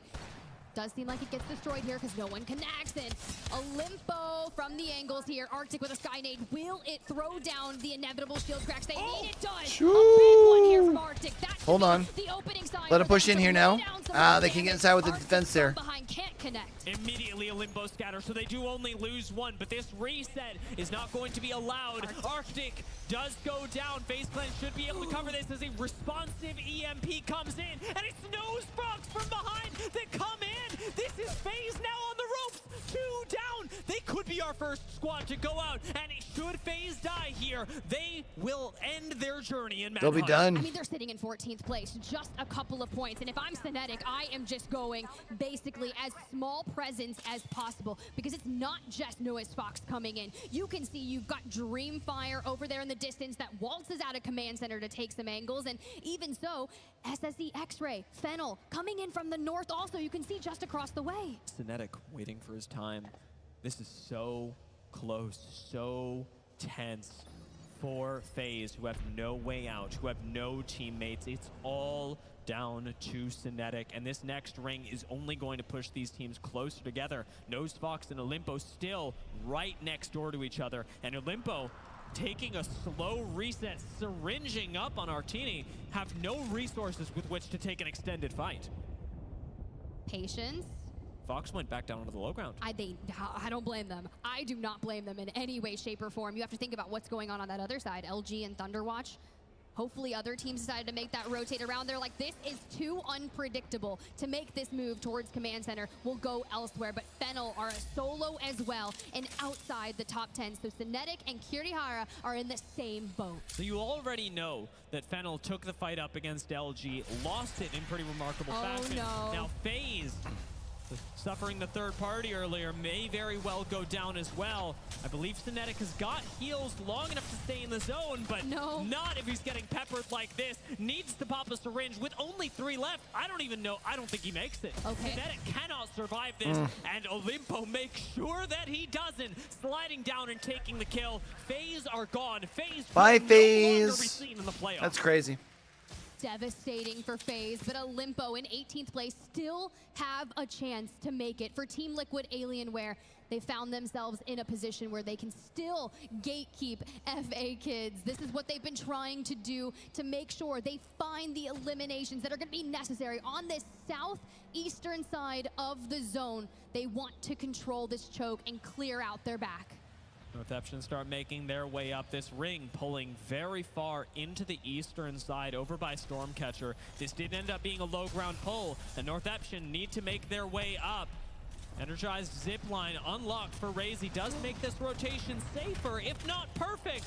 It's going to be good enough, however, to get Taida and Raze on the same page, and Yuka follows them right up. KCP start rotating in as well, but it's Nosefrogs that go down. And unfortunately for them, sitting at 18th place to start the match, they also will no longer be seen here in Germany. Well, it's Pioneers. Another question mark here, knowing they're in 11th place here. Let's get the survey beacon scan, see where everyone is, because it's all about that next rotate. We talked about it being on this lift side of things, that we knew it wasn't going to pull this way. So KCP, with the zip, start that rotation out towards the Spider's choke, but we know how many teams are on the south side of Stormcatcher.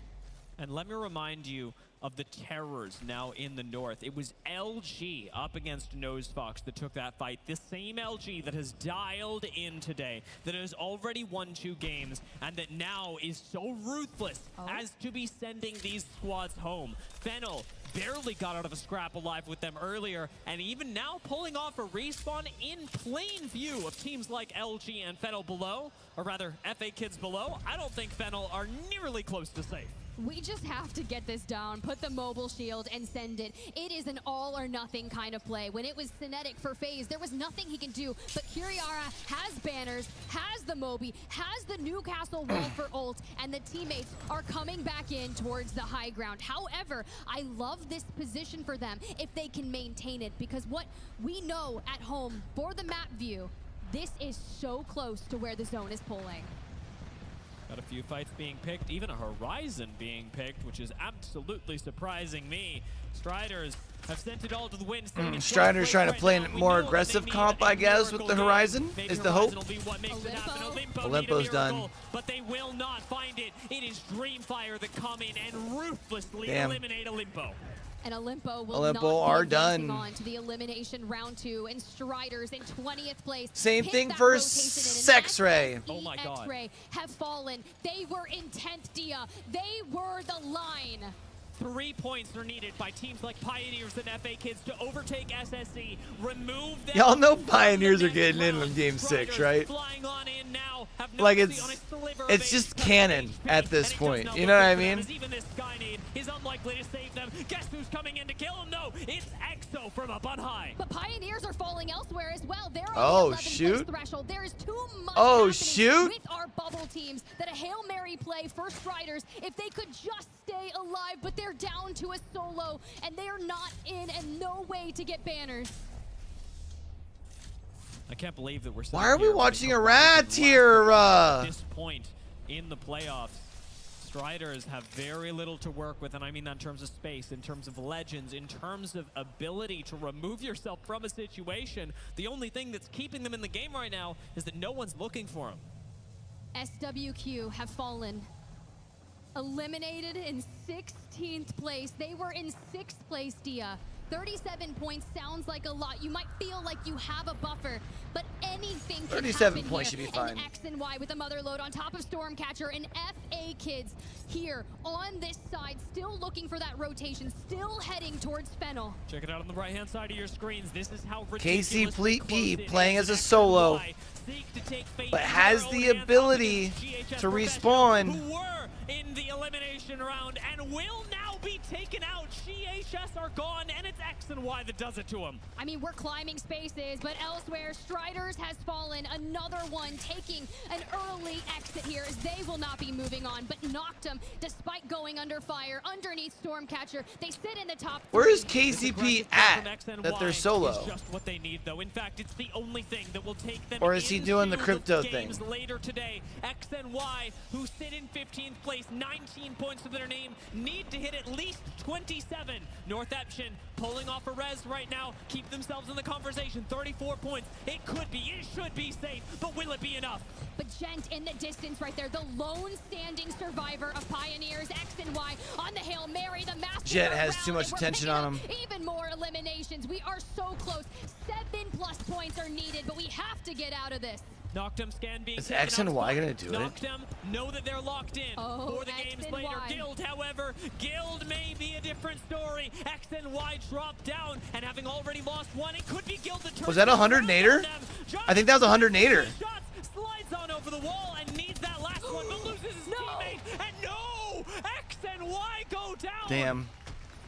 Wit only knows how many they've had, but North Eption? still on the south, set their sights on the remainders of Guild. We knew the collapse that was going to happen, but with teams in 8th through 10th place, down and out, FA Kids can do enough. They've moved up to 11th. FA Kids and need 1 C-Dot point. lets They the need 1 P120 point. go. Finish the We kill. need the Somebody ball. finish the kill. Wow. And FA Kids at 27 points move up the leaderboards and should be locked in. They get taken down. What is happening? And Pioneers are out. Oh. Pioneers have fallen. Pioneers have fallen.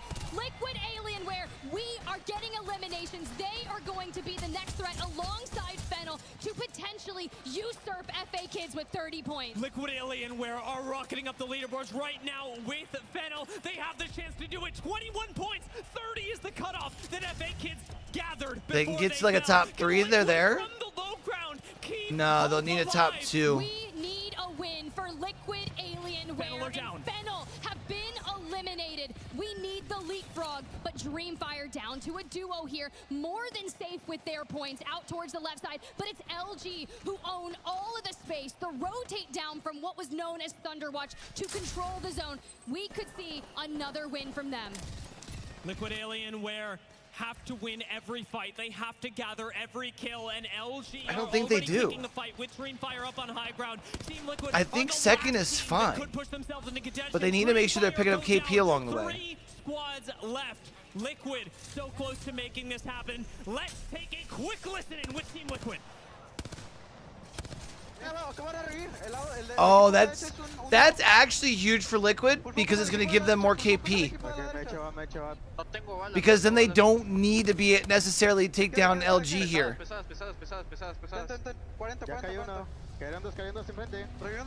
If they can pick up a couple of these kills. No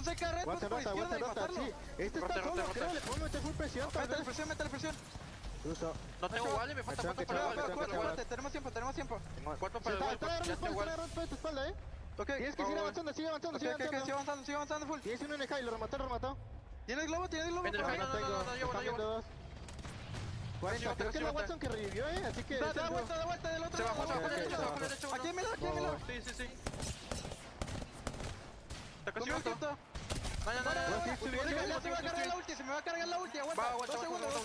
LG only got one of those though, Team Liquid only got one of those though, and they're playing as a 2. Oh, it's 3v2. Hold on. Hold on, Liquid's playing in a 3v2 here.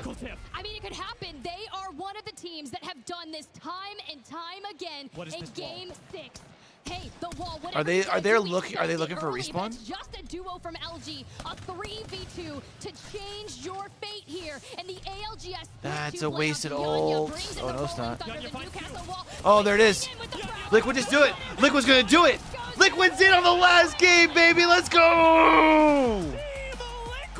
Let's go. Sheesh. They did it, Dia. They did everything that it took. You can see the vibes in that camp. Oh, boy. Celebrating with the boys. I mean, if I'm them, my heart is just, I don't even know. I am shaking, Dia. Wow. I cannot believe they did it. And it's just the first. The craziest thing about this TIFF is that it is just the first step. Team Liquid have been struggling all tournament, and in the last possible second they make it through, and they've still got games out of them to qualify to Sunday. It is ridiculous. Wow. That they've made it on. That's gonna be like what, by a point? Not just for Luminosity, but as so by much, 3 points. Not Okay. just for Liquid, but as so much has come back to this team. Team Liquid continue representing, being the only team to represent Mexico here in Germany. And they get to keep on going on. Yeah, that's right. Show it. 10th place. It doesn't matter what you end up with, so long as you're in that top 10, my guys. Means they're gonna have last draw in that final lobby of the day. But you're there. Liquid will move on. But you're there. And think about what they overcame, the teams literally that they overcame here. Pioneers, SSE X-Ray, both teams that very nearly made it. FA Kids, so incredibly close as well. This was a victory that came at the cost of other squads and their dreams. Team Liquid do take this into their hands. And man, they are not the only ones. We will be sending 10 teams onwards, Tiff. But everybody's got to be talking about Team Liquid and the impossible journey they just went on. Some dreams may be crushed, but others' hope lives on. They live to see another series, and I've got to kick things back on over to the desk because Now you wonder how many of them are going to get to see another day because they won that first lobby. To earn themselves another lobby, you know? To steal the show and claim a spot in the upcoming Elimination Bracket Round 2. Their dreams not yet crushed here yet in Mannheim. Thanks for joining us here back on the desk. Rain Day, Snipe Down, Graceful. It's time to digest what we just witnessed. Those were the moments, though, Snipe, that you live for when you're at LAN. Yeah, I mean, like we talked about, this is the day where you have heightened emotions. And that's it. You know, you don't have another opportunity after this. At least in the group stages, you know that you have that, you know, kind of fall back a little bit. But now that was probably the most hyped match of or most hyped game of the entire tournament so far. And I'm proud of Liquid. 13 points all the way up to 33. That's exactly what they needed. And let's see if they can carry that momentum forward. It gave us that perfect moment to end on because it was not going to be done until they closed out the win. Sometimes graceful, a few points, the kill, the solo from Guild would have done it, but no, they had to win that fight against LG. And you could tell Yanya turned on the boosters. He said, it's time for a show. Great performances from Liquid Alienware. LG again with another 20-point game. They certainly do more than enough to top the leaderboard as well. Guild, Dreamfire, and Finnell rounding out the top 5 there. Some notables, Go Next Esports here in 13th on that game. Northeption, they've been playing very solid 7-pointer. And ExoClan, they do enough with 7 points to move forward as we look towards our series results. Our top 10, that left side, will be going on to play against the bottom 10 of the upcoming Winners Bracket Finals. We will show you that game, that series, right after this. And you can see the left teams, they'll be waiting, having a break, wanting to see who they're going to be going up against. Again, LG dominant, but our second place team, Go Next Esports, had a great day, a day we had been expecting from them maybe from the beginning, but it's better late than never. And I'm sure the man on the desk with us right now, Mr. Kashera, agrees with us. Welcome to the desk, Kashera. How you doing, man? Congratulations on making it to the next round. Yeah, thank you. Yeah, I'm doing great. Finally. Finally. What does that mean to you in your words? We know we have expectations of you, but is that what it means, finally playing the game that you feel you should be playing? Well, yeah, like we worked really hard, really hard, like every single day, and we were doing good. We had a plan, and feeling that nothing was working at LAN, that you worked so hard, and every time we tried to do something, like something happened, and we couldn't like commit. It was definitely hard, and like even in the first game, like Kai was getting very emotional because he was feeling powerless, and we all had to come together and just game by game, and we knew that once it clicked, it was going to be fine because we know that we can play like this and we can be consistently like this, but the team is very young. They both have 19 years old. Wow. Kai is his first LAN experience. He started playing Pro League this year. So it's a process. It's a learning process for everyone, for me as well. But yeah, like it's amazing, I guess. That's a wonderful discussion of a question as we hear some fans in the crowd right next to you screaming. You know, in terms of my eyes of what are you doing when things don't go well? But you talked about it. You guys come back together. You find a way. You have this kind of maturity that is the leadership your team needs. As you move forward now, looking ahead to Elimination 2, what are your thoughts on what you're going to need to get the job done then? Because it's a whole new challenge, and it's going to be teams that are coming out of Winners Bracket. Yeah, like especially when you work, you have a plan. There's nothing more than we can do that just stick to the fundamentals. Just try to communicate as much as we can, help each other in every single situation, and just try to be a team, like individually bringing your best gameplay every single game. And if you can do that individually and collectively, like things will work out. And if you don't, like you just keep going until we're knocked out of the tournament, until there's no more games. I told them, like, from first to last, it doesn't matter. Like, just keep standing. And when they say, hey, Go Next is eliminated, or there's no more games, okay, that's fine. Or Go Next win. I love it, man. Drop a trap beat underneath that. Show some workout clips. You got like a motivational video that's scrolling on the TikTok. I think that's a great way to approach life. It's a great way to approach the game. You guys are demonstrating that as well. Congrats on that. Yeah, we'll speak to you a little bit more as we go through some circles. But right now, we've got our main man down on the floor, Mr. We the People, standing by with Sweet. Rain Day, thank you so much. We are here with the Losers Bracket 1 winner, LG Sweet Dreams. Soak that in. Soak that in. Dude, I got to say, yesterday you guys placed 12th, 10th, and 13th. Now you guys just won 2 games. You won the whole thing. What did you guys work on overnight to make sure you were locked in for today?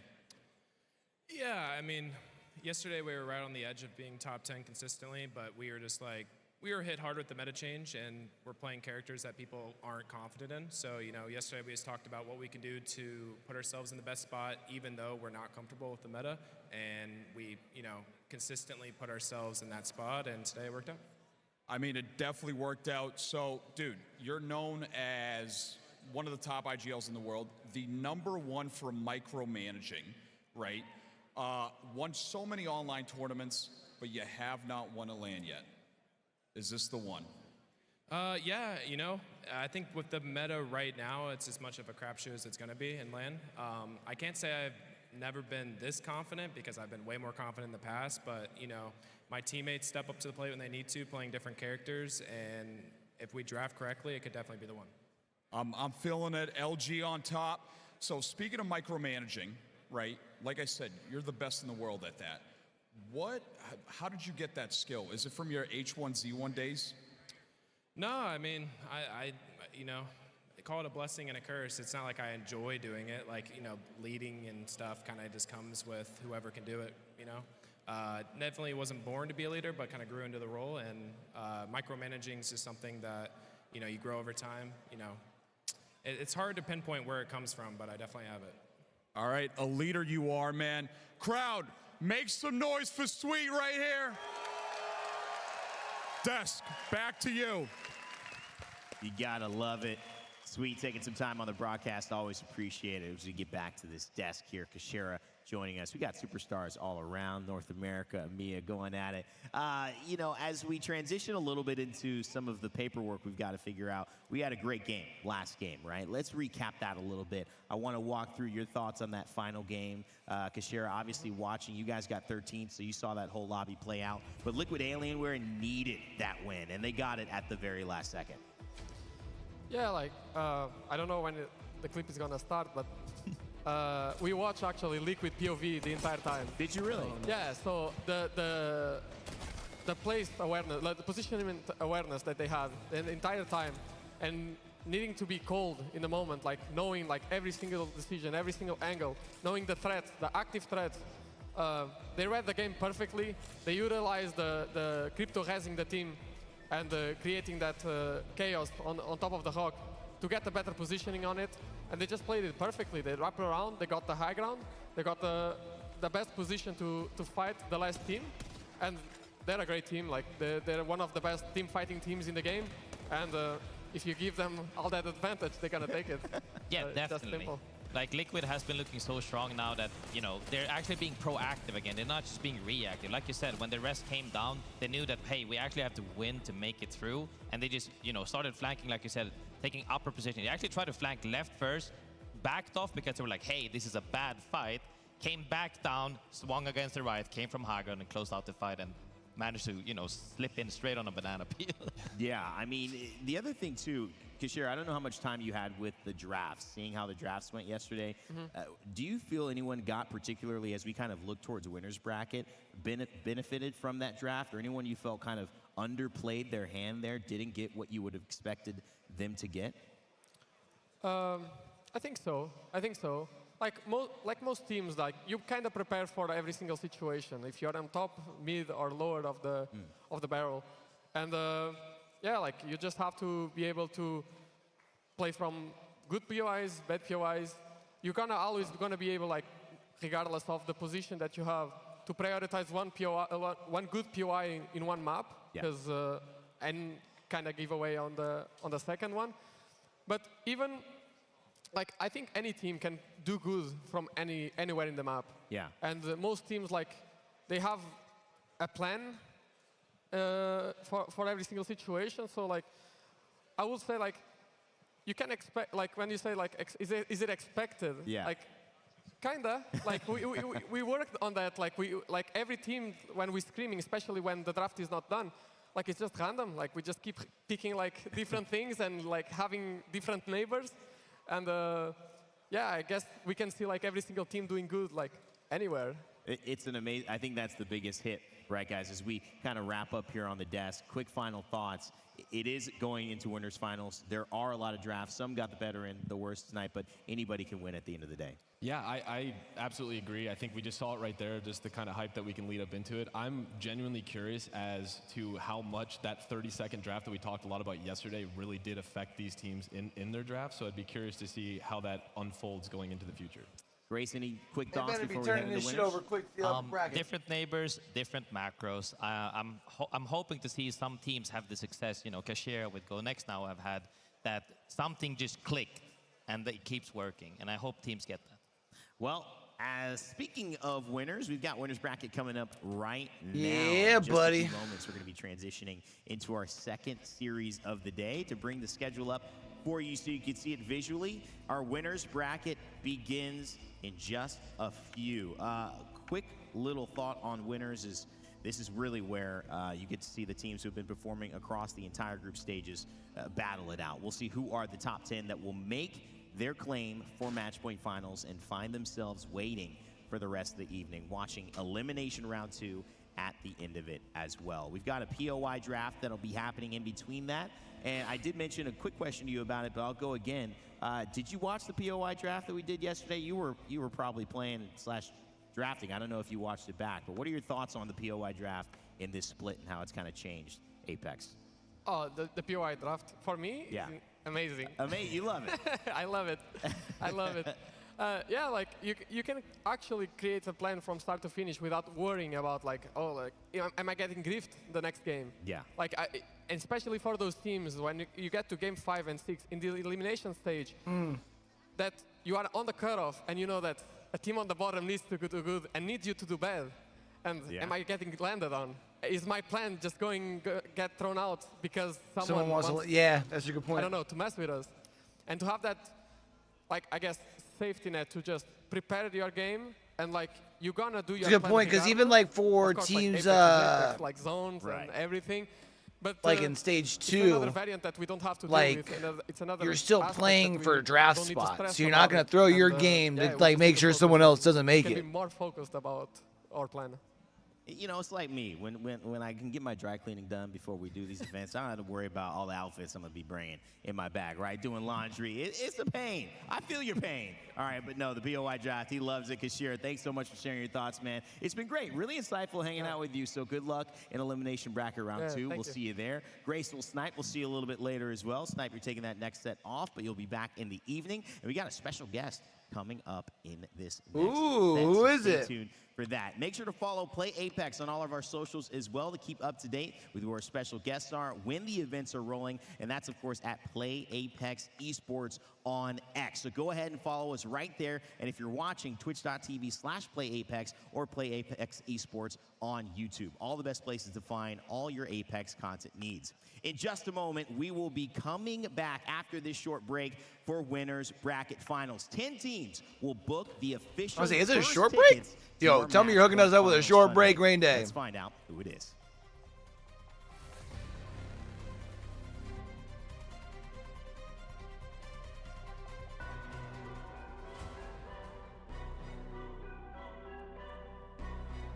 Donut gets the knock. Jet goes down. Donut gets 2.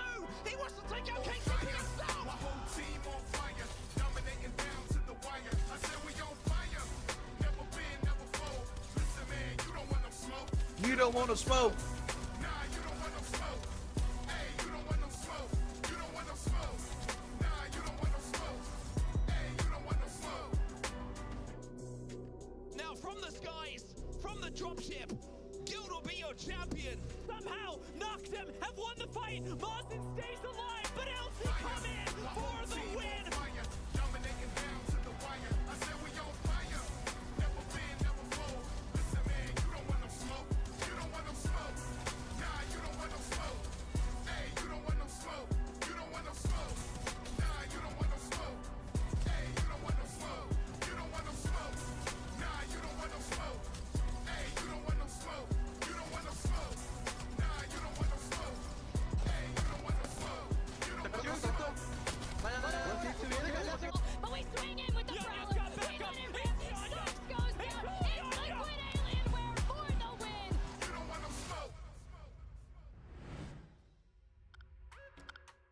still crazy that they get in on last game. Like, how often do we see that during LAN? It's such an amazing, like, story to watch unfold.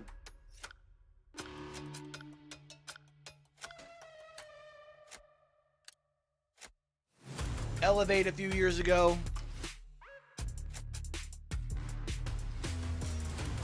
Although I think they were called Godfire at the time.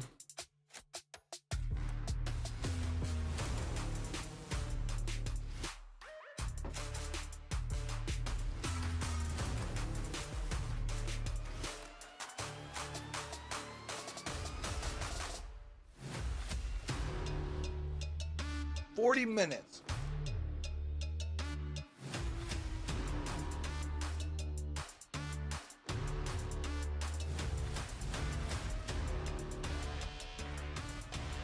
They're probably on break as well on his stream. Yeah, they're just watching the main stream.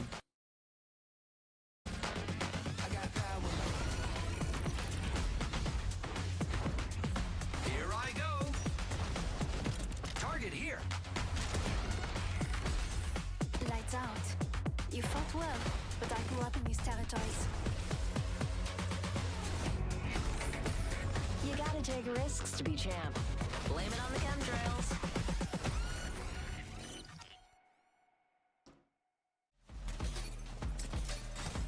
Yeah, you think that they'll bring that E district or District 3 or whatever into it? Level designer. My name is Eric Canapes. I am the BR Systems lead on Apex. My name is John Larson. I'm a designer on the Legends team. My name is Ian Holstead, and I'm the designer on Alter. My name is Evan Nikolic, and I am the design director for Apex Legends. I think Apex is the premier competitive battle royale. Because I agree. I think we need a new map. I was excited, honestly, for them like stress testing Olympus during the offseason, hoping that maybe it would lead to some Olympus changes, so we would eventually be able to play on Olympus. It's the closest we have to a simulation that has very little errors. These players just don't. Because I didn't think it was ready as is. But I was hoping that they'd at least take the feedback and make some changes. That way, maybe this season, you know what I mean? Get involved with the hype. We'd be in a better spot. Watching them play across these maps that we've spent so much time making has been just awesome. Seeing Apex being played at this level is just crazy. It means a lot to me to know that we're reaching out to other nationalities and regions across the world, and that they're yeah, that E district is close to comp ready. I was just in awe of the number of people that had traveled from so many different places to come together to just celebrate and watch this game. Meeting people who've come all the way from Europe, from Asia, and seeing a really diverse group of people who are just so appreciative of all the work we've done. It's so fulfilling seeing all of your work sort of come I always want to together call for it this District E big, because of the huge, place exciting down in event. DC, but You know, E district, all these yeah. people are really just so dedicated. It's humbling to just witness the fact that we're a global game. I've been working on Apex for a long time, almost 5 years now, and it's very easy to forget the impact that the game has. It makes it all worth it. It's super inspiring to see so many people embrace and love Apex, and stokes that fire to keep putting in the effort. Day in, day out, you're just putting in the hours working on the game. I mean, I love it. I'm passionate about Apex. But then you go to an event like this and you're like, oh, this makes a big impact. I have really loved meeting all the influencers and fans and getting to hear their feedback and stuff too. It's been really special. Thank you for engaging with it. Thank you for playing it and talking about it and just being a part of such an amazing community. It's one of the most incredible gaming communities that I've ever really been a part of. Seeing people excited about your hard work is just so fulfilling. It really means the world. And That's got to be pretty cool, though. Like, as a designer, to get together, then, like, watch the game that you've helped design in some way, shape, or form. Like, put on a show of this, like, size. That's got to be so lit, bro.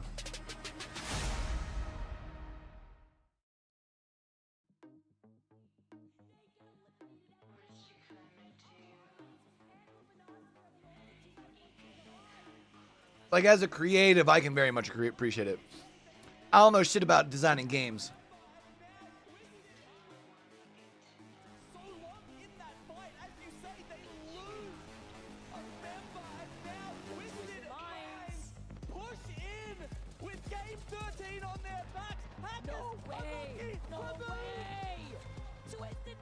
They're using EWC footage, huh? to save the day.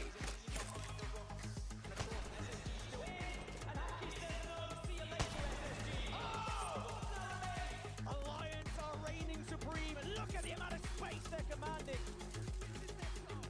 They wrap in behind. The spray coming in from effect is devastating as he takes down 2 members. This Alliance look to close. They're just sitting, watching, waiting. Well, look at the space that Alliance now have. They have swept the entirety of the south side. Shut the f*** up and shoot. Yes. Stage players, the boys that could never get it done, the boys who always Just shut the fuck up and shoot, he says. now their chance.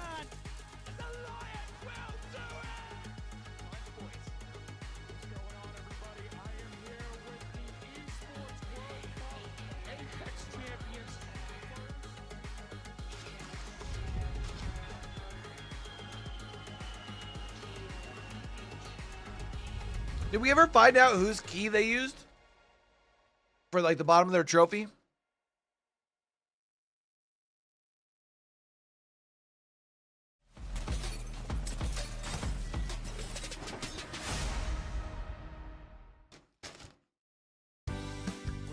We had the kitchen set up. We had the water boiling. Oh, I love this. This is one of my favorite. Cut the onions. We're about to be cooking. We're about to be cooking. Hello everyone, this is Nasky from Kansas City Pioneers, and this is Cooking with Nasky. It's time to cook. We're here in London for the Split 2 playoffs, and today I'll be cooking an English breakfast for my teammates Del and Sane. And at the end of the meal, they'll give me a rating out of 10. Let's take a look at the ingredients that we got. We've got the tomatoes, the beans, the mushrooms, the eggs, the sausage, and the bacon. I'll get the final things prepared, and then it's time to cook. I'm pretty sure this is gonna get us sick. During the cooking process, He sounds pretty sure it's gonna get us sick. different quotes from ALGS tournaments in the past, and I'm gonna have to guess who said that quote. But first off, I think we start off cutting up the vegetables. Okay, Nasky, first question. We be chilling out here. Be stretching and we're just hanging off railings. Nah, that's you, Sane. That's not. That's gotta be you. Nah. I can't think of anyone else but you. It's an EU player. No. NA player. No. Top NA. No. Not NA. No. Onyx. No. Moist. No. So it has to be Apex South. Yeah. No, wait, let me flip the sausage. It's gonna fall out, bro. That. Bro, very, very famous Apex South player. Zero. Yeah. Yeah. It's Zero. Oh, yeah, okay. We be chilling out here. This is out here stressing and we're just hanging off railings. No way Zero says that. Yeah. The only thing Zero would be saying is, what the are you doing, Jim Burton? The sausage popped. It's too late to go back now. I like to eat apples and bananas. Listen, I think we all know who that is, but let me bring some backstory. That is a guy who is on the brink of a mental breakdown. It is the one and only, the CEO, Imperial Hal, of course. Correct. I like to eat apples and bananas. Next question. We are vibing, boys. That's it. Mm-hmm. That's gotta be me. Yeah. I say that all the time. Yeah, that's you. It is me. Yeah. We're vibing, boys. This is some cash money type right here. Honestly, give me a kissy. I love you so much. EU. No. Give me a kissy. I love you. Monsoon. Yeah. Yeah, it has to be Monsoon. That was a good guess. As soon as there's kissing with boys involved, it's gotta be Monsoon. Honestly, give me a kissy. I love you so much. How's the bacon? No, British bacon sucks. It doesn't get crispy. It's just pink. All right, next one. We were cooking at Champs, can't lie. Let me get you guys your plates, yeah? Voila. Voila. I'm not eating that. Yeah, there's no chance. I know what it is. I know what it is. Wait. How about now? Still no chance, bro. What do you mean? 0 out of 10. It's a good meal. Nah, it's 0 out of 10. Well, guys, it's been another perfect episode on Cooking with Nasky and another perfect meal. I hope this inspired you guys to cook 10 out of 10. outside and inside of the game. I'll see you guys next time on Cooking with Nasky. Yeah, me too, man. I'm a big Nasky fan.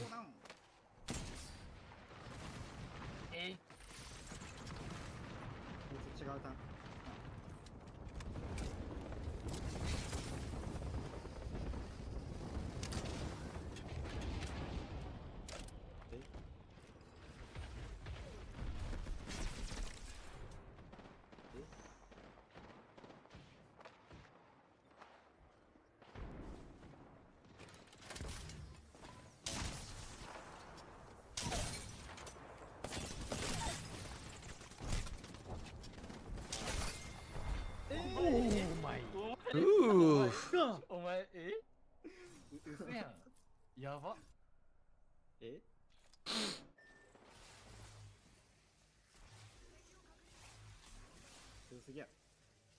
I do like, again, I think they're utilizing the time between series so much better this time around. What the fuck is this pixelation though, bro?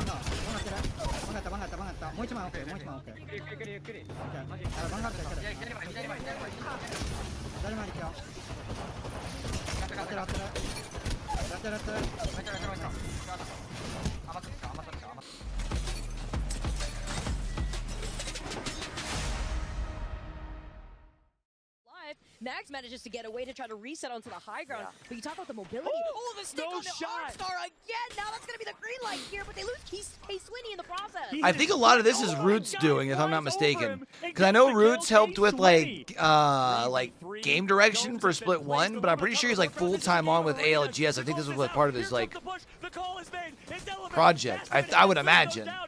Ben has to go huge. Nice shot to be put in. A 1v1. Oh my god. Ben, he's connecting, but it's not enough. The Elevate is going to do it. Elevate wins. Elevate wins. Are you kidding me? Elevate, they needed that. This team was in last place. The picture here as well with Roy, and will it be Rage flying high in the sky, trying to tank the zone? Because like I'm pretty sure they've showed this. Yeah, they've showed like this highlight. But like there's so much stuff on it, like you're fine with rewatching it. You know what I mean? Clutch it out. Dreamfire gets the win, and Heartbreak for Reignite. Yet another second place. I think especially too because it's like cross regions, regional broadcast, some of their highlights. アルファティもそろそろこの後お手物素晴らしいウィングマンです。さあ下からラグゲーミングがこのタイミング仕掛けてくる。まだ V3 は落ちきってはいません。ただラグゲーミング投げ物温存してたの非常にいいですね。はい。さあアルファティラ君はしっかりとターゲット絞りながらいいフィースキーバー。さあここでラグゲーミングを落としきりました。さああとは V3 との1対1。アルファディラクーンはスプリット1のウィーク1から連続チャンピオン記録まだ続いていますがセリーだけは残った。上に入る裏から見るノックダウンの1対1。最後は取り切りましたセリー。 Look for nades. Close to goal. That's close it. It's terrible, it's terrible, it's fine. Are you safe on you? We have to go faster. I might die to it. I died to it. Are you serious? Go to the rock.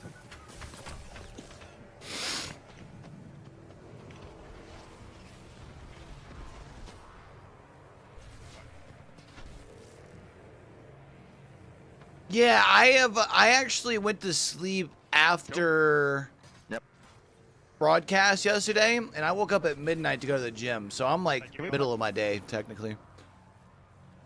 I'm gonna be up through the entirety of it. Look at that bulk. Can you get me? Can you get me? I'm resing him. Stick it. Bombing. He's gonna go.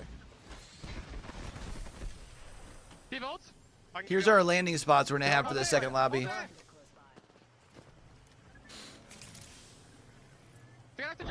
I mean, I had the ability to kind of like change my sleep schedule because I had like a late night casting Wednesday night anyways. Yeah. And so usually when I have my Wednesday night cast, like I'll stay up late or I'll sleep in because I'm gonna be up late, you know, or not sleep in. I'll take a nap because I'm gonna be up late.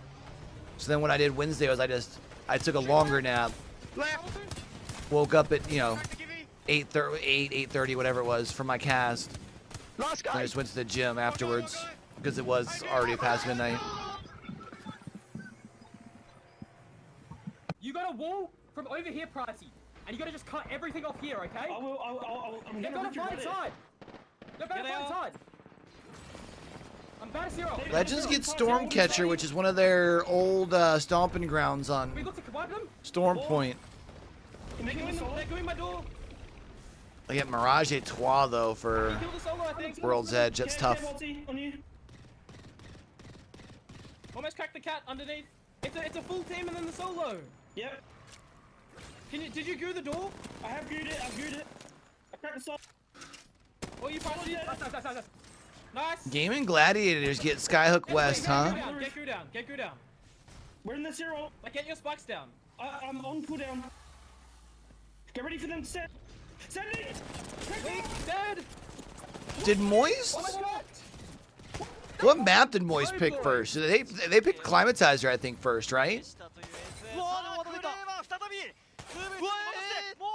Surely they didn't pick Cedo first.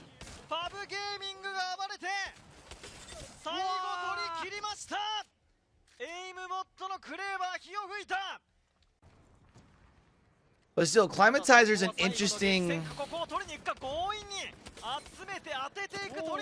pick. Although I think I understand why they're doing it. Because if you look at both maps, they're in a corner of the map. I think because they've been fighting so well, and because there's no like advanced placement points, their thought process is they can at least make it up by having like rotates in. And I mean, on at least on World's Edge, like they're surrounded by teams they should be able to take the fights with easily. E36, VKG, Izolo's Laser. Even when you look at like down at Monument, NRG, Shadows down at Geyser, like Moist, like if they're rotating out of the northeast zone, like they should be absolutely fine.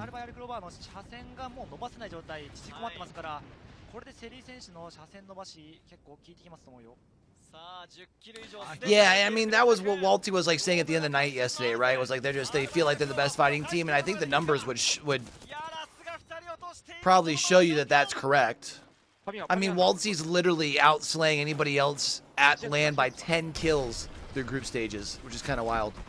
As the IGL.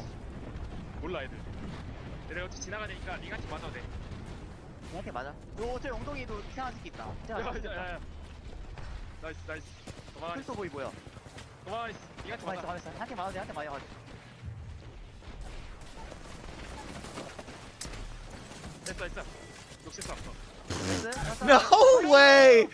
Oh my god! Oh no! I've never seen that highlight before. Maybe go up here.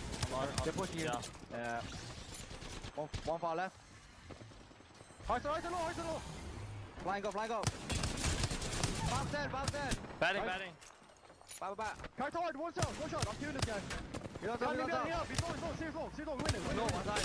They both low, Yuki. You win this. You win that. Nice. No, I appreciate you.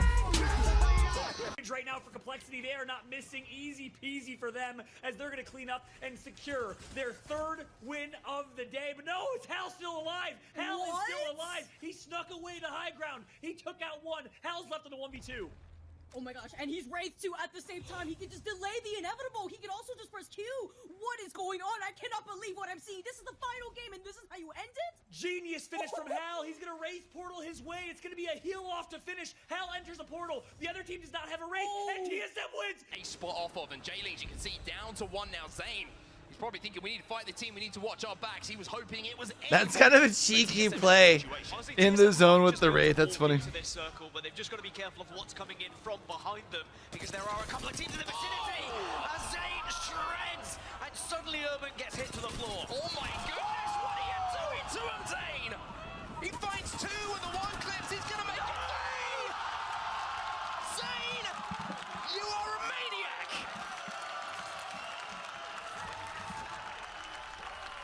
What a performance from Zayn in the 1 versus 3 in the vicinity. They are not going to allow XZ to get away. It's Zayn! Zayn is still alive, still shredding as he gets into the top 5. Zayn is insane!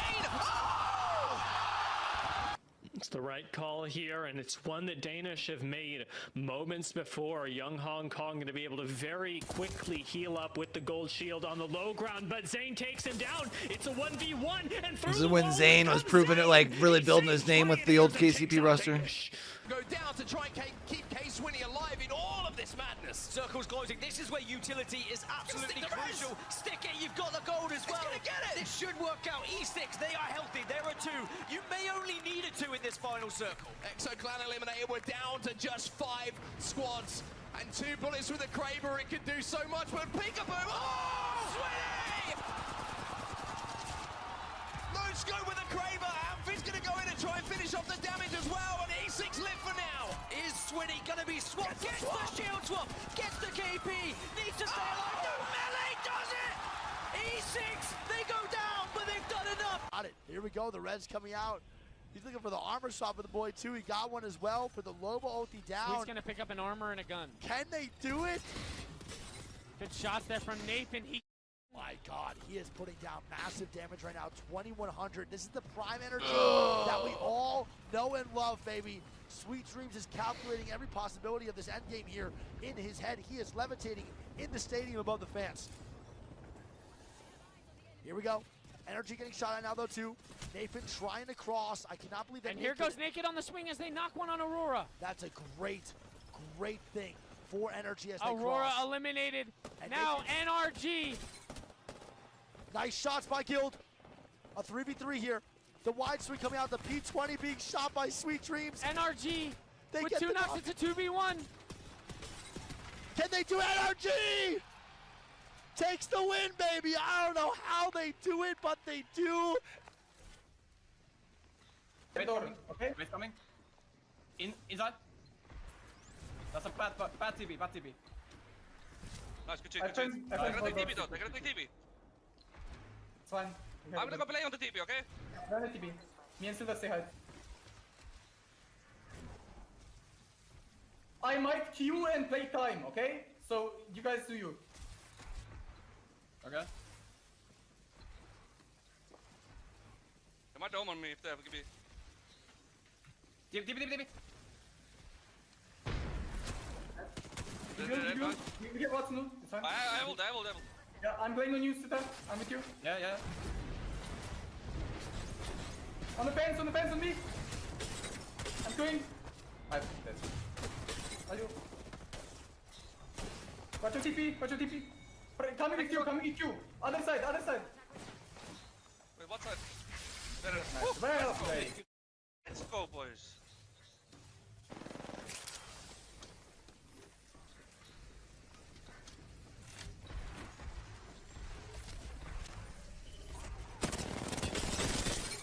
Chad, I think I am going to stand my desk up, but then I think I'm also going to do a lap or 2. Just kind of stretch my legs. Maybe step outside. We still got 2 long sets left. Might be a good time for y'all to grab food if you haven't already.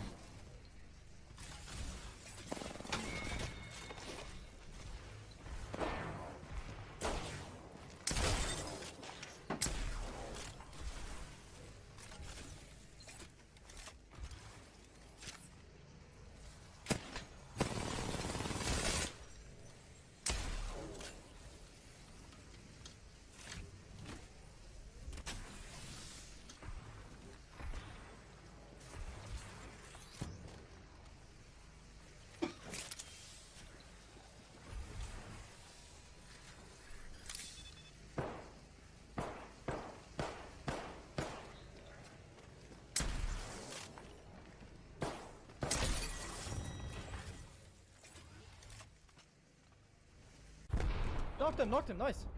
Lazarus, it's Lazarus. I need a thermite. I'm going for kidnap, I think. Yeah, do it. I'm going for kidnap on the down guy. It's 74 cracked on me. Okay, I'm coming back. It's a solo. It's out of the team. I kidnap two. Okay, I kidnap two. Shit, 32. Wipe this. Thirst him. Armor swap here. Nice. Armor swap. Yeah, just heal, hold him. Hold. Ulti them. Witness and Moist are the 3 teams that are within that circle. Oh, trigger discipline here from Nasky. He's saying, go on, poke. I dare you. Show me just the top of your head and I'm going to give you a haircut. One player will poke. Oh, here we go! Well, he gets the knock, and now that's going to be full send, but Dark Zero will hold well. They have to make sure they use any utility that's available again just to delay. KCP reluctant to dive on in. It's so difficult against the Catalyst team, but now here they come. Trying to hold off the push at the moment. Flesh damage from Jumban gets one, and all of a sudden KCP are falling apart as the Aussie is standing up for his squad. No way you're going to do this, Jen, no way! A huge pop-off from Jen Burton and Dark Zero, they survive. You just watch 4 goals. No, like a guy like nerfed as in like smart or something. And oh my goodness, Xset is what the is this from Xset, baby? They are getting aggressive. Do you think they know They are it's getting E6? down and dirty, Riddle eliminated. I have no idea if they know it's E6. They have to. I'm not too sure. Let's see. They have to know. I think you're right, brother. I think you're 100% right. Traps getting broken here. Grenades being thrown. Sykes landing Nice. on top of them both. Nice Sykes doing shots. really good damage here. No, the reload. It's going to be Nocturnal all by himself. Nice. 1v1. Oh my god! And E6 Nocturnal is eliminated. Nocturnal! That boy Noct moving different, baby. Third coming into this round, and uh-oh, looks like the fortification has finally gotten spotted out. 303 is like, okay, we know how to handle this one. Hit stick damage back over towards it. Big connections. Shield's gonna come out, but is it gonna be enough? Trying to deny out the third-party shots while they contend with the caustic damage, and it is just stacking up. He steps out and forward, trying to get a little bit more with it, and it is just catastrophe for 303 as they have stepped into the wrong neighborhood. He's still alive! The Rat Caustic just griefed 303, the leaders in this tournament, by the way, by single-handedly, with the support, of course, of another team nearby, taking out every member of 303. That is the most annoying Caustic in Caustic history. And by the way, there's been a lot of annoying Caustics in games online. That was insane what we just saw right there, as 303 is now out of this. I mean, what do you do? But this is going to open up the doors for OBV. They might find themselves with an opportunity to work with. As you can see, did we make it? Still huddled down, loot galore up in front of him, and just waiting patiently for the next one to fall into his majestic trap. Oh, we should have saved it. Yeah, you're right. My bad. It's all good, all good. I have gold knowledge. Mark your free kill. Still see market. Renting inside? Team third, careful. We're gonna nade sack that later. No, renting market. They rent market. We're gonna play. We're gonna nade sack in here. Okay, get ready. Yeah. Crack market. Knock one market. Nice. Good. My nade. Last guy. I'm marking that. I'm hiding him. I'm holding the door. Fanning. Good. He's fanning. I'm holding the door. Underneath us. I'm still holding the door. They bubbled. They got EMP'd. I'm flying. Mike, give me all this well. I'm flying. I'm flying out. Give me crack. Crack one. Lay machine if you can. All you, boy. Let's go. I'm dropping. Let's go, dude.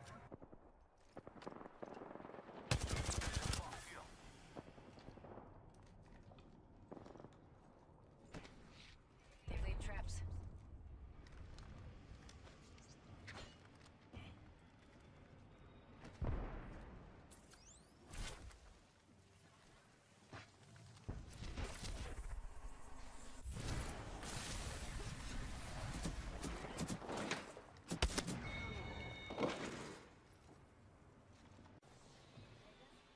They have 14 seconds.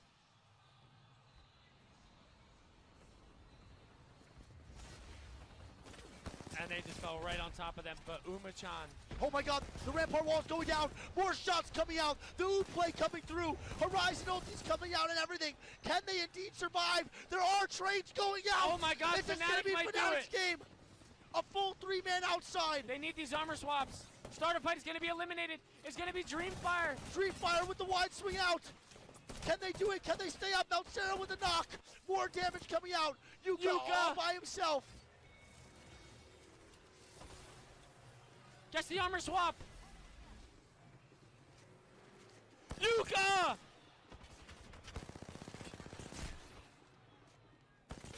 Yes! Yes!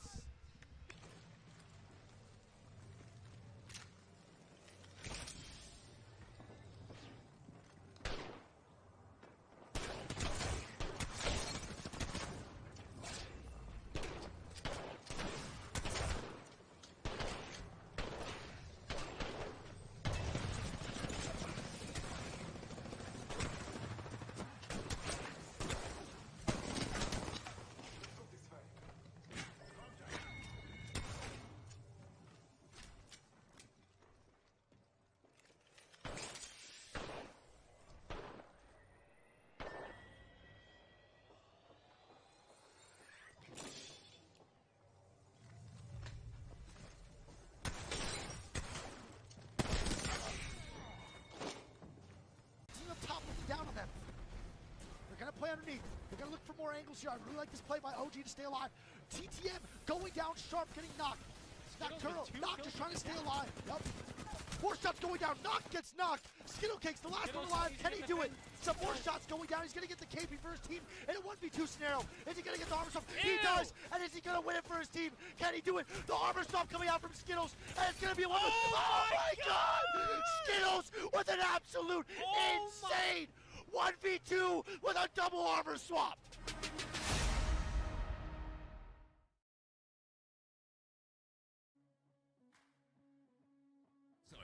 In fact, we can say almost the opposite for ExoClan, where we're looking at Blacklist International going, wow, this rotation saved you a lot of trouble. ExoClans has given them a lot. Now they're dealing with it very well as a 3v3 goes their way. Stay healthy, get deleted, but that's not it for Exo. No! Mania back in! Mania back in! Betrayal of the highest order is committed on the outside, and who shows up to clean this up but ExoClan from the other side of the zone? Only 4 teams are left. Make it 3 as Vex go down. ExoClan have height to choose to drop down, so Exo have to find a creative way to bully Blacklist. Now in comes the swing from Slayers. That is a lot of damage. Slayers may have just single-handedly won this fight, and down goes Yarka, down goes Blacklist. Slayers eviscerates the second squad, but they're doing this from Sky West, and with a new third, it's a 30-point game for ExoClan. That's a nuke, everybody. We have dropped a nuke on the ALGS. You go from this world of just sitting in your room playing games to a giant crowd of people who are screaming, you know, supporting different teams. There's so many different things going on, it's crazy. The one thing I do is I picture my room and I picture where I feel confident and safe.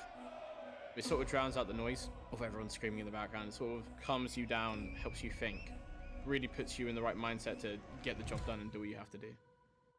With Split 1, it was probably the most challenging, specifically just because I had swapped inputs. It was terrifying, to be honest with you. You're on the stage with all these pros who have been playing controller their whole life. So there's a bit of insecurity there, feeling like you don't know if you're going to measure up. The chaos and stress of being in that kind of environment, it can really get to you, and I don't know if I would have managed as good as I did if I didn't have someone like my sister there. I think for me the main thing is to show my brother that we're all there as a family to support him. I can be that little piece of home that he gets to bring along, but it is nice just to be able to give him any messages of hope and just let him know that he has got that network behind him. For us to do as well as we did, I think it's hard to ignore the fact that she was there. I think that had a big part in it.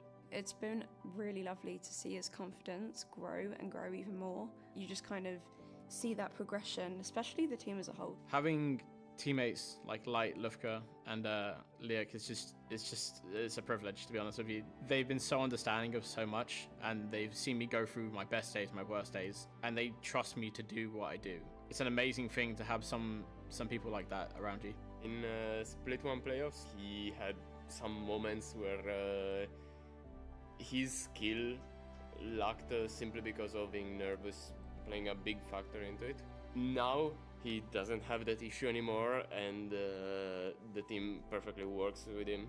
Myślę, że Blasta performance, odkąd zmienił na kontroler, zmienił się w bardzo dużym stopniu. Ta zmiana drużynie przyniosła wiele sukcesów, bo odkąd zmienił na kontroler, stał się dużo lepszym graczem.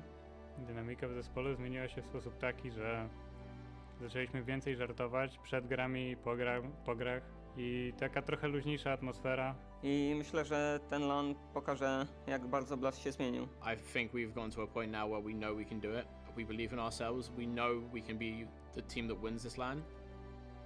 I am immensely proud of my brother for how well he's progressed over the years.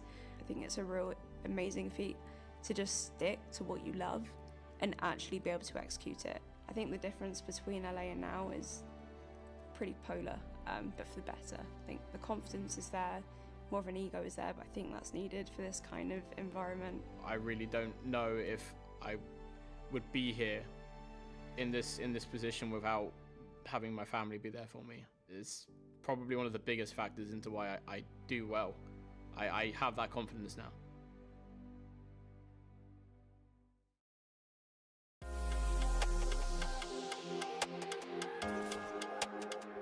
MT has been on the forefront and like on the cutting edge of IGLing and how to play the game since the very start. So MT brings consistency and confidence to the team. Confidence enables us to, push every fight. Our decision making, everything's like a lot better than it used to be. I think when someone like MT comes onto the free market, it's crazy not to, right? It's crazy not to just even look at that option. You can grab one of the most venerated IGLs in all of Apex Esports. Yeah, of course you go for that. How is it playing with MT?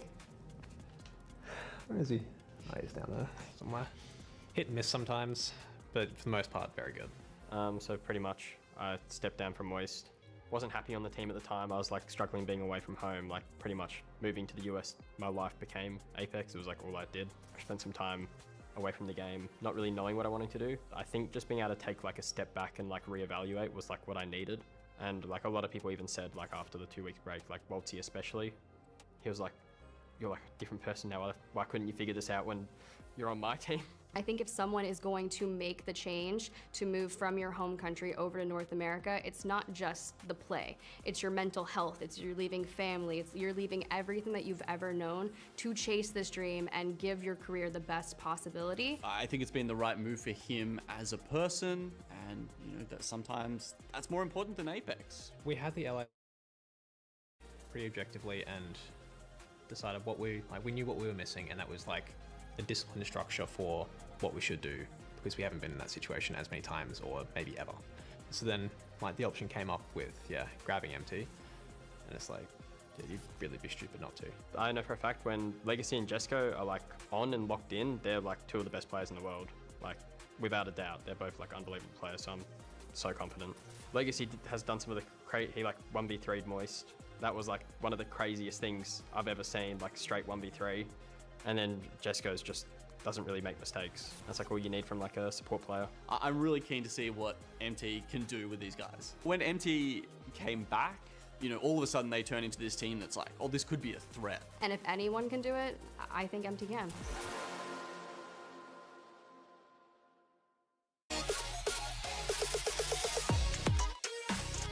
Hey guys, we can be here at ALGS playoffs in Mannheim, Germany. We're going to be sitting down with the players from Reject Winity, known as Ianaga, Colonel Garcia, and Ein, formerly known as New Jay. Thank you all for tuning in, and let's get right into it. Alrighty, so first off, we know that this is you guys' first ever pro league that you guys have competed in. Can you tell us a little bit about your incredible journey that got you guys here? チャレンジャーサーキットからプロリーグに上がって、でプロリーグから初めてだったんですけど、世界大会に行くことができてって感じですね。You guys not only qualified for this LAN, but you also placed second in APAC North Split too. That's extremely impressive. Is that like a really big confidence booster going into this LAN? そうですね。フナティックがその前回大会でそのドラフト順位3番目を獲得してくれたのもあって、自分たちすごいプレッシャーがとてもあると思うんで、その中でしっかりそのワットソン、クリプト、バルキリーっていう構成を使ってその決勝までいけたらなと思います。Are you going to continue to play Valkyrie during this LAN itself? Because I know you guys are running it during the whole split too. Yes, Yeah, yeah. What does it mean to you to be signed by Reject? まあ、前回その僕たちが所属するリジェクトが世界大会優勝してるってこともあって、まあ、もちろんプレッシャーっていうのは感じるんですけど、まあ、前のリジェクトのメンバーと僕たちは違いますし、まあ、そこはやっぱり自分たちにできることを全力で頑張ってその良い結果を残せたらなっていうふうに思ってます。My chat and I am also wondering, how did you guys get these photos for your profile pictures? まあ自分は、まあもうゴリラが好きなんで、もうただただもうそれにしようっていう感じにしましたね。自分はその駅員のそのアルバイトをやってる時にそのお客さんにその事故があった時に撮られた写真があれです。Your story is pretty inspiring. You know, Challenger Circuit to Pro League. What would your message be to Challenger Circuit players across the world, you know, trying to make their dreams a reality? 僕はその2年半そのチャレンジャーサーキットでその頑張ってきたんですけど、ずっと諦めずにそのやることが一番大事かなと。I respect you guys so much. For me, like esports is all about what you guys are doing right now, and it's really cool. Thank you so much, Ein, Inaga, and Colonel Garcia for joining us. That is it for us here at ALGS Split 2 Playoffs in Mannheim, and we will see y'all soon. Peace.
Welcome back to Mannheim as the heat gets hotter. That's right, outside and inside the arena. You can hear the crowd getting excited and ready to go because we have waited for this moment. The top 20 teams so far in the SAP arena across 3 days will now have a chance to make a top 10. That 10 will sit and wait and watch for match point finals as they await the Elimination Bracket round 2 results. But that means you know where we are. It's time for winners. That's right. The good stuff just keeps on rolling, and I cannot wait to be with you guys here. Welcome back. My name is Randy. I'm your host here at the ALGS Split 2 Playoffs, and we have an amazing team with us. I told you before the break that we would have some special guests. We've had pros and members of our community all across the weekend. Well, this one is pretty special, especially if you've been watching the ALGS for any period of time. Of course, I've got my main girl over here, Glitter Explosion. We got Genome back off of some cast, and now look at this man on the left. Can we make some noise for Yuki back in the building, ladies and gentlemen? Yuki, it's great to have you here, man. It's a good feeling seeing you again, brother. Welcome back. Thank you very much. Yeah, I've been at the front. I've been on the stages before. This is the first time behind the scenes, and I think I really enjoy it here. We enjoy having you. For a quick kind of like recap, it's been since Birmingham since we've seen you. What have you been up to? Everything okay? Yeah, everything is doing good, always good, and I've been trying out other games as well. So Yeah, it's been going good, thank you. I love it, man. And your team Alliance winning that trophy just a few weeks ago. We'll get into that. I'm sure that was a special feeling for you watching from the sidelines. Yuki, some great moments. That will go down in ALGS history. Now he's on the desk joining us as well. But speaking of great moments, we've got a show that just occurred, and that is going to set the stage for what happens if you do not perform here in winners. It was the story of LG at the end of the day. Sweet would have his moment. I mean, and one of the things that we asked him at the end of it is, how good are you at microing? Why are you that good? Lauren, he couldn't really say why, and it was the one thing I think we saw Sweet get stumped at. And I think part of that is because it just comes that naturally to him. I know he did insinuate that he's had to kind of work on it and grow into that leadership role, but he's always been so naturally talented that when you combine that natural talent with the hard work, he is the result that you get. I mean, multiple wins in that bracket, pushing themselves forward in the competition, and that's the LG we've been looking for a few days now. And also, when you talk about final finishes, Liquid Alienware Genome coming in, they had to win that final 3v3 to make it, but they have, so they'll still be playing later this evening. Yeah, that was pretty clutch, wasn't it? And it was LG on the other side of it, albeit with 2 members left alive, so it looked like they had it in the bag, but you never know. If they had dropped that, it would have been heartbreak. And this is that moment right there. You can see Yanya just puts the team on his back, says, I'm going in. And I'm getting results. Takes the earbuds out as well. And there comes the display. 10th place, just enough to squeak by. If they do it again, they'll be happy. That will make winner's bracket, a match point finals destination secured for them.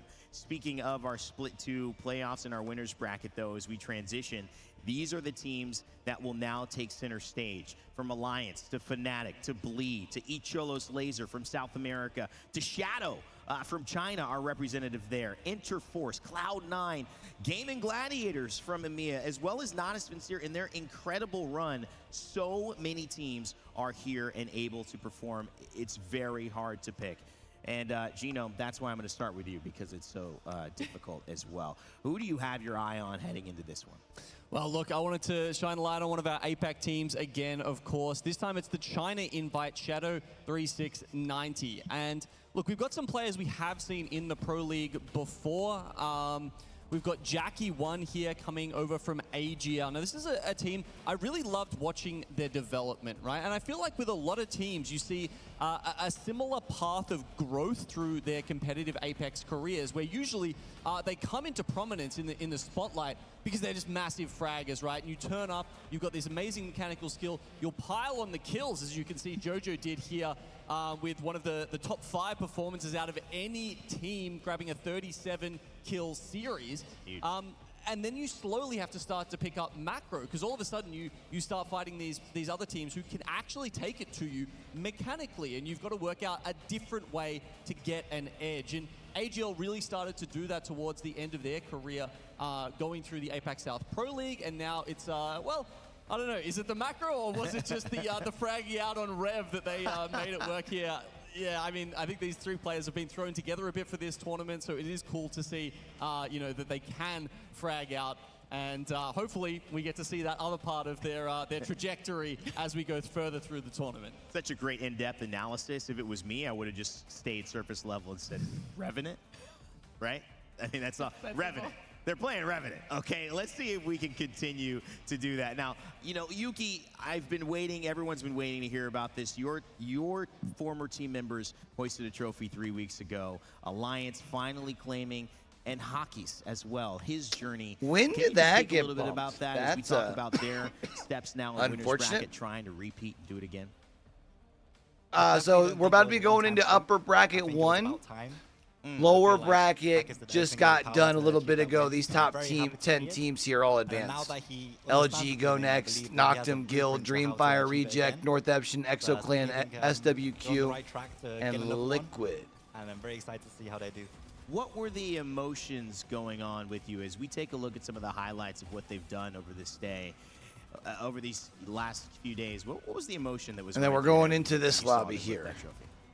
I think the emotion is Moist currently in the #1 spot. I wish I could be there, but on the other hand, I'm not Waltzy literally has 12 more kills than the second place Fragger, while also now IGLing for Moist with the departure of MT. Very hard for it. So it was nothing more than deserving, and very, very happy for them.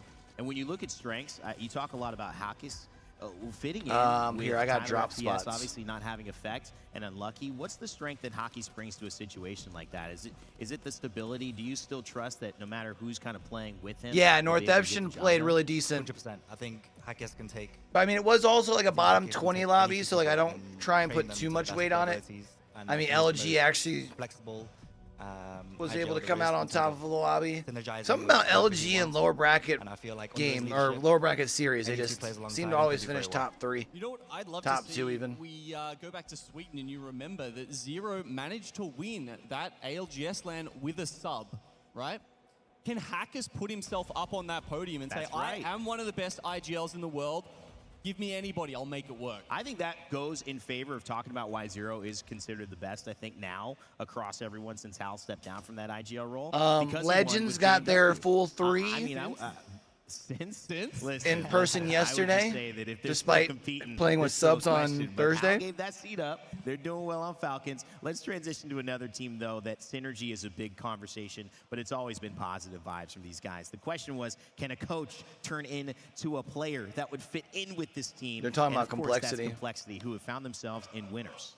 Absolutely, and I feel like it's another situation like Yuki was just mentioning where you could say it's about time for a team. Complexity is absolutely another one of those trios, specifically Monsoon. Not only do we get the personality, obviously, out of him, but how many different rosters have we seen Monsoon's him hilarious, with bro. time and time again, constantly trying to find the right combination of people to make it their time. I mean, you can see it reflected in their stacks right now. Complexity look like they have done it. This is the trio that's working for them. Not to mention just how phenomenally talented Lou is. Kimchi, you're talking about the coach slotting. It has worked out really well for them as a trio. And right now, they are a team that we're looking at. We even heard Eric talking about it, that has the potential to be there in the end. I mean, you've got the 19K damage on Monsoon, and that was I mean, what, Northeption in that last series had a third? Kraber, getting the collat with the and then I think they had like a second somewhere too, didn't they? A third and a fourth, where they're two like big games. We saw him with the 17K damage. Capped on. I mean, between the Bang, Watson, Crypto comp that they're running right now, it's working out in their favor. And Lou is such a mechanically gifted player himself. What he brings to the squad can really not be understated. I mean, when you get their group stage performance into your head, you also see that it put them in a really solid spot for their draft picks. They should be comfortable where they're landing when it comes to this winner's bracket, and this is not an easy winner's bracket. We talk about this a lot. It's arguably the hardest series we'll see our teams play because it's teams that have been performing. But how you doing, Flogi? How was your week, fam? We're obviously going to see our top names moving forward, and I think Complexity is going to be one of them. Great story from them crossing LA, now here to Mannheim, working with the Rampart composition. They were experimenting then, but now the experiments come to them. It's Crypto, it's Bangalore, it's Catalyst. What is going on with this meta? And the players seem to be finding that out as they play. We've seen Pathfinder switch-ups. Fury have been leading the charge on that one as well. What will stay?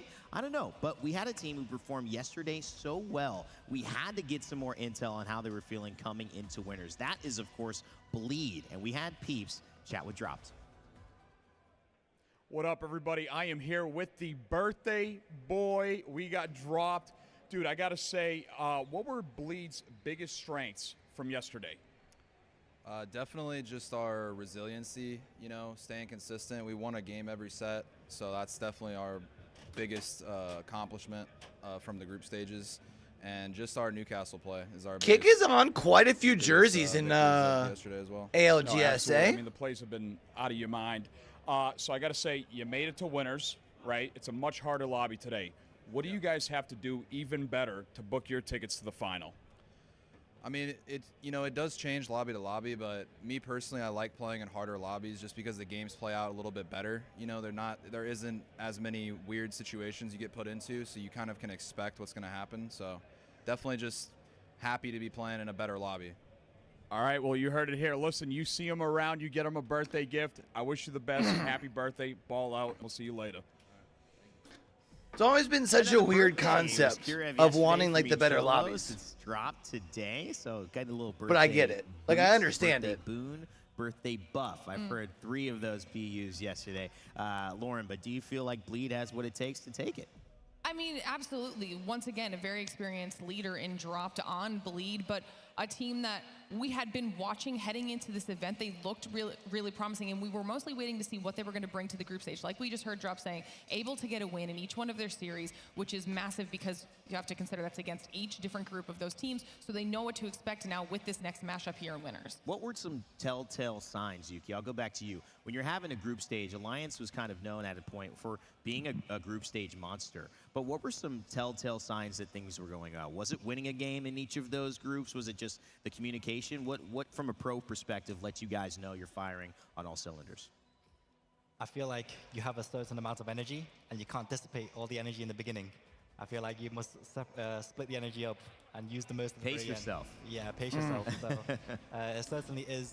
Starting off strong is very good, but you can't start off too strong. Yeah. The Mirage et Trois pick is tough for Legends here, man. A little bit. Navi had this incredible round. They got nearly 100 points and then kind of went silent in the last series of the day. But let's turn our attention. They need to the make drop sure they spot. can that's where I'm coming to you. What stands really out turn up as on we Storm take a Point? look at where we'll be starting off? Big shots of the crowd and the stations, but World's Edge, talk to me. So you've got Moist, who managed to grab the 21st pick, of course, after their amazing group stage. They get first and 21st. They go for Climatizer East. Now, that's because they are a team who threatens to contest anyone who comes at them. That means they get to themselves, and they can pair that with Cenote K's, which is just fantastic for their chances overall here. I think the other one to note is taking Cenote with the #1 pick is still wild. Where they've had Northpad taken away from them. But similarly, they've gone for stacks here on World's Edge, and they do find themselves with, a team, Makers in Big Mord, who I can tell you, Makers love to take this fight, yeah. Who plays stacks and has Makers next to them is furious. They're frustrated. They're just straight up not having a good time. These guys take so long to loot, and they will constantly block the choke towards Lava Siphon if you need to rotate in that direction. That sounds like a frustrating experience as well. And we know some of these POI drafts obviously have changed the dynamics of how you need to draft with people going after you. You don't have it's almost like our talent picks here. You don't know who's going to pick, and you're trying to catch up on someone, but if they pick last, they can just pick what you pick and keep even with you. That's Genome's little strategy here. And so as the guy trying to catch up, I'm not appreciative of it. It is frustrating, so I understand exactly what Makers are doing to the teams around them as well. Quickly, Yuki, just any thoughts before we kind of transition on and to start this off? POI draft. I mean, this was not in when you were playing professionally. Yeah. What's your take on that so far? My take on the new POI draft, I think it's a good thing. I think it's nice for change. I think the only teams that might be complaining would be the previous winners. Top teams, yeah. Yeah, because they've always won where they landed before. So I certainly feel like it's a good change up, and it's, you know what, just avoid contests. I don't like contesting. Yeah. So that's why I think it's okay. It's good for me. I like it. I don't like it either. I love it. Not that I ever have here, but I've seen it. It hurts my heart. Okay, well, we've got a setup for an amazing, amazing time here at our Winners Finals. Rain Day, counting on the Falcons, huh? Going Falcons this time around. A lot of not moist. That's Lauren, Spider Tiff, Vicky, Kitty, Gaskin. Trying to make a move. With the girls all rolling with moist here on this graphic. Shout out to that org and Furia for Dia as we see more Falcons on the other side. Jeez. Also giving love to Player K, Strafing Flame, Easy Flash on Legends Gaming, and Reddit going not moist as well. Gino, Reddit putting in the work. They're doing quite well in these picks. Graceful based. I love it, though. I love it. Give me a Legends Dubski here. Let them get their picks in the grams, please. This is what I have to deal with all the time in the green. I am going to be obnoxiously biased, by the way, if we see a good old Legends Dubski. I'm not even going to say it. It's not going to be fun. But we're going to have a good time this round, guys. We've got so much coming up for you. It's Face It. Watch, however, if you want to go ahead and choose your own display. for the ALGS. While we might be having our main broadcast here that you can pay attention to and jump in at your leisure, you can also curate your own experience. Face It Watch gives you multiple different POVs to choose from, whether it's your rotation for your favorite team, or whether, like I was saying earlier, it's hate watching the team you do not like and seeing if they don't show up and steal points from your pick.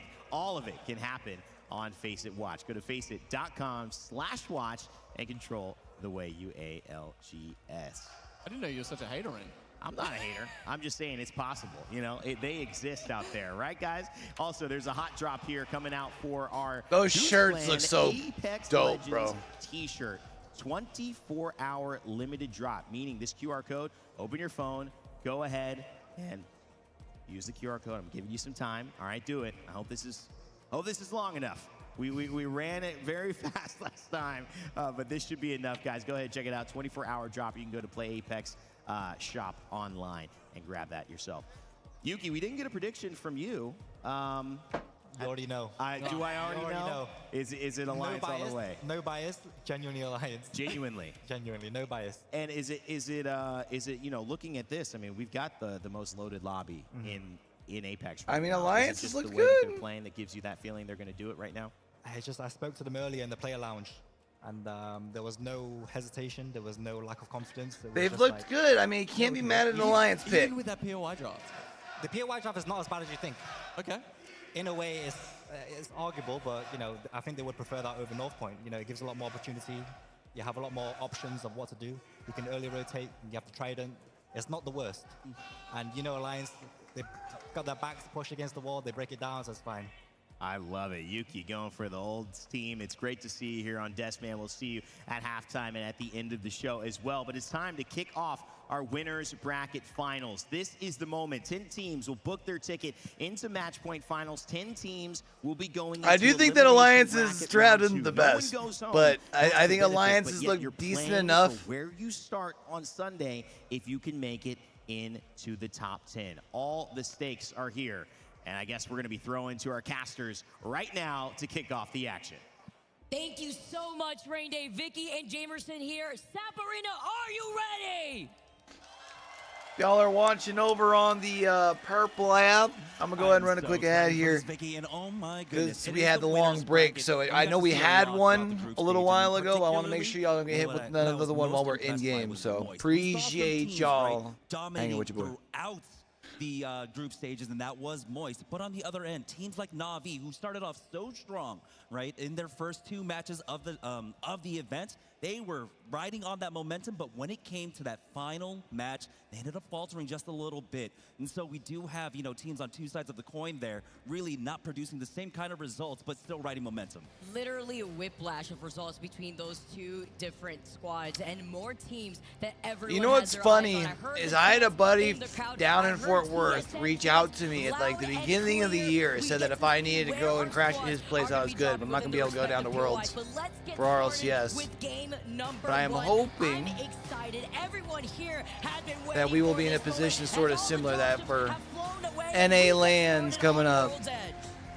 Loading We'll be all right. up now here for World's Edge, our first match of the day. I mean, Vicky, you're excited. Oh, yeah. Because it's your first time casting Wedge all event long. Yes, actually, you're absolutely right. I know everyone, I mean, I'm always excited to see Stormpoint, but Wedge is where I was literally molded out here. I caught the hands on the streets of World's Edge, and now we get to see the action play off firsthand, for at least for myself, here in the ALGS. And what better way to see the action in this winner's bracket as we take a look first at Makers. Yeah, we're starting off with Makers down here at Mod. To their south, though, they do have Alliance. Alliance might want to take their time rotating out of stacks. They do like to, of course, pick those, usually pick Thermal Station or Sky West, but unfortunately, they didn't have the best of performances, but they still had priority on some pretty decent Like, I ones. might go up to Canada for VCT next year. We'll see.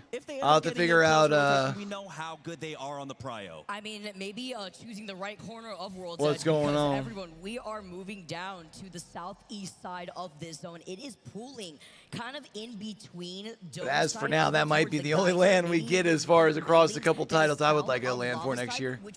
Like, I really wouldn't be surprised if NA doesn't get one for Rocket Rocket League. And looking at the win rate that we've seen thus far, when it comes to the teams that end up coming out on top on World's Edge, I would like Makers to do well today. I feel like if they're going to do well, it's probably going to have to be on Storm Point at a checkpoint. Console right in the middle of Siphon, and then Alliance very likely also having that ring console south of Stacks, and they've got a tough draw with Evil Shield Charge with a survey beacon and another ring console when they wait for it. But we are seeing some quick rotations. Would I? Shadow 90, you can see there running depending on the to make their way down. If I could like find someone to like split some costs with, but if they can try to control probably try and take the office buildings on the north side of launch site. That's probably going only problem with LA is LA expensive. If the zone pulls south down towards Dome, we don't see that ending frequently, but having a flex spot for round 3 is important. We have a small engagement here for Cloud9, who have already picked up their first kill point.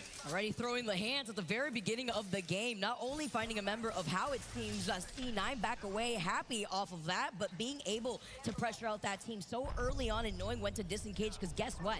They're not the only ones within the vicinity. I believe Furia is right around I'm trying to remember what I had going on during Split 2 or Split 1 playoffs when it was in LA. If they are able to acquire those banners. How is going to have to keep that in mind moving forward now. I think it was just an RLCS weekend. I think I was booked for casting that weekend. Side, getting rotated into, and they're getting caught out.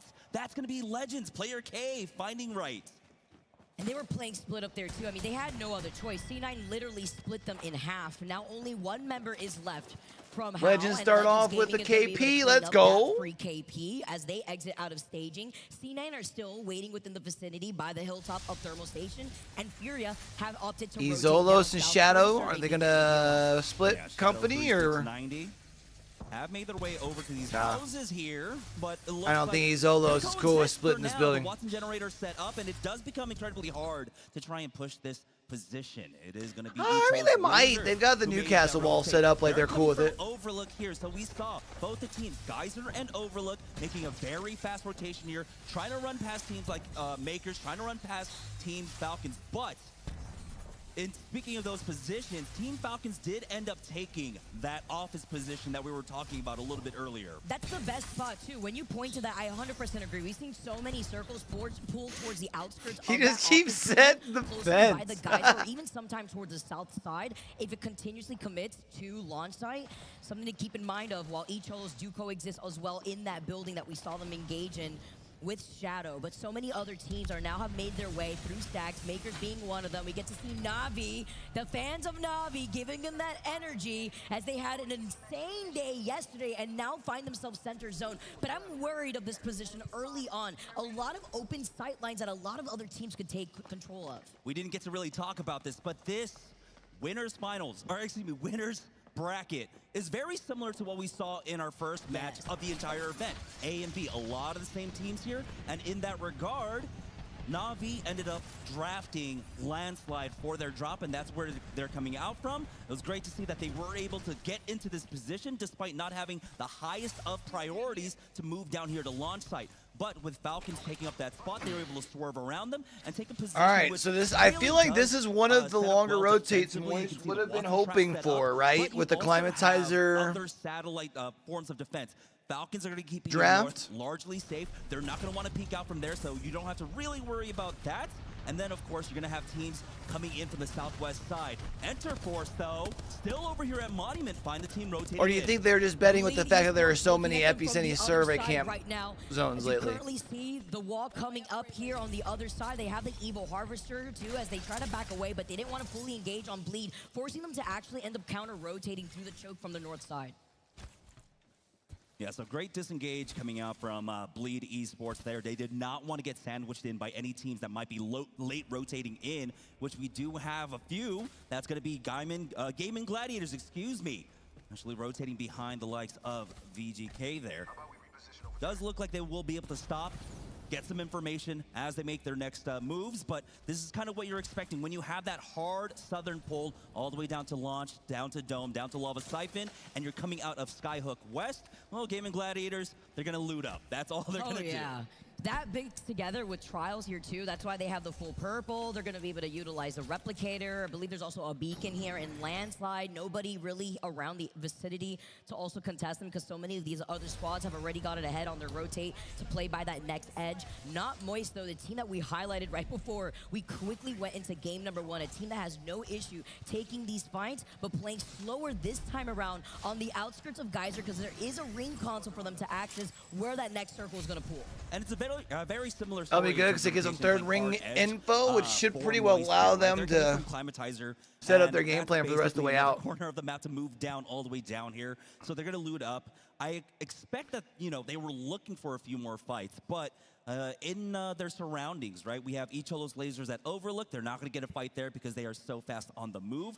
VKG, we did see they were I feel like this pulls more towards that bottom building in Lava Siphon, right? Like, I know we've got a lot of teams already set up down here. But getting a better look at this ring, it is starting to now hover between the Lava Siphon and that north launch site. I'm worried that depending on the rotate that they take, even when they do want to take those fights that we could expect with Not Moist still being by Geyser. We'll find out, obviously, on the following their time to rotate ring. The north choke of Geyser that exits out of Frag East. I'm wondering here from that next circle pool, there's so much open space once you go beyond the bridge. And we know that Space Station have already stationed up inside of the northern buildings of Lava Siphon, so you will be in their line of sight of the other squads that haven't been able to find that. I know third ring's usually the one that is the one with the more crazy pool. TSM's rotation in. And it looks like they were able to path down. And that would technically be fourth ring. Some secondary loot throughout Thermal Station and work their way in from the tree side. And this is arguably the slow side of the zone. You're not expecting as many teams actually being in the area. Luckily for them, though, they will have these scans, which will give them very valuable information on whether or not they're going to try and push through this choke. Typically, you don't want to rotate through the north. You don't want to take that Lava Siphon side. You want to move through from tree into launch site into a building. But if you see that there is going to be friction there, well, you're going to have to be worried about that. Furia, they are in position. Keon right now, the lone player for Furia, keeping an eye on it, while the other two are keeping an eye on their back. And that's what's scary when you do make that low ground rotate from tree into launch site. I'm expecting TSM to maybe want to take a roundabout rotate instead, which will be riskier because you could expect other teams to be there, but at least you won't be playing from a positional disadvantage while playing off that low ground. You can even make some moves happen if you have an evac tower and you really want to find yourself stationed up in a different corner. We're going to have to take a look as we look at VK Gaming first, actually approaching from that same side of Lava Siphon, and they're not the only ones because Gaming Gladiators are right next to them. Yeah, this one's a little bit scary for them. There are a lot of power positions. HAO getting caught out? Particularly on the western edge that can try and play. Is that the last alive for HAO? That is the last alive for HAO. A lot of teams still hovering around here. Enterforce, NRG, HAO, who are still somehow alive. It's going to be Watashi just trying his best to survive for now. But Nocturnal's got a beat on him. Ooh. But they don't want to give up that spot. They don't want to give up this middle building here, too, because E36 are right next to the Rat. As How are the first team to go down, but that was all 20 squads that were alive for so long before E36 was able to find a straggler. Yeah.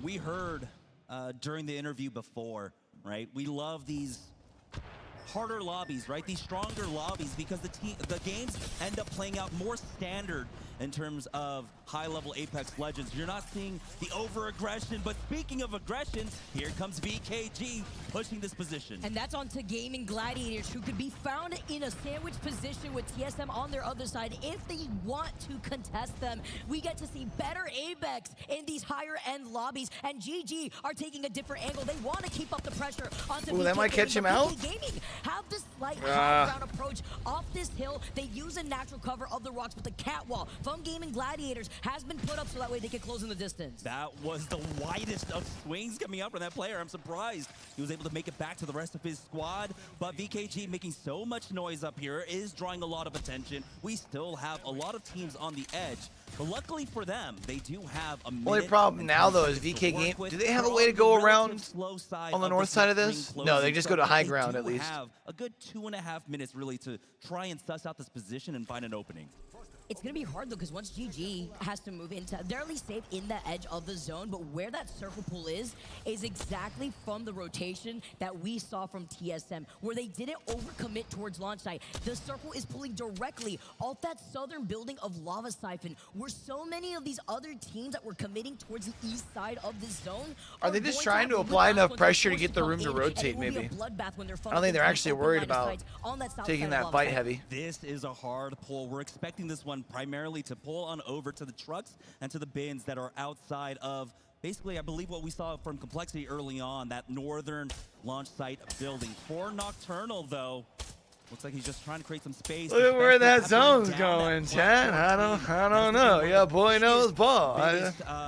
Roadblocks for them if they want to try and find a position here, but they also have other threats telling behind you. them. You can see Bleed now. Which means making Legends their is way in on a We got Ichilo's great lasers spot. as well. And I believe Not Moist. We're still coming in from that eastern side. We might see them soon. Yeah, there they are. Not Moist set up in position. So this is going to be a big funnel of teams coming in from the northeast. Oh, they've been able to find some space, at least on that low ground, but they took so much damage in the process before finding themselves in this spot. Crypto literally one shot. He's trying to pop that shield back, but playing off that low ground. You have two different teams holding two different angles, while Fnatic going down to Furia. Finally, we're starting to see these teams collapse on each other. But I'm gonna say there's not gonna be much room here soon. Squads, which is why you can see Moist and Makers teams are in these buildings. Ooh, Arcstar, and then combined together with the Bangalore ult. Makers about to go out, or is Asia's going to be able to find safety? Yeah, this is such a difficult spot. There was so little action taking place at the beginning of the beginning of the game. So many teams What have up, a lot Jinxie? of utility to utilize and get the safe KP. Now for Alliance moving forward, they were. You talking about on that hill for Makers, or are you talking about the building earlier for Fnatic? West Na'Vi in this gatekeeping spot, but they need to start now worrying about their rotation in.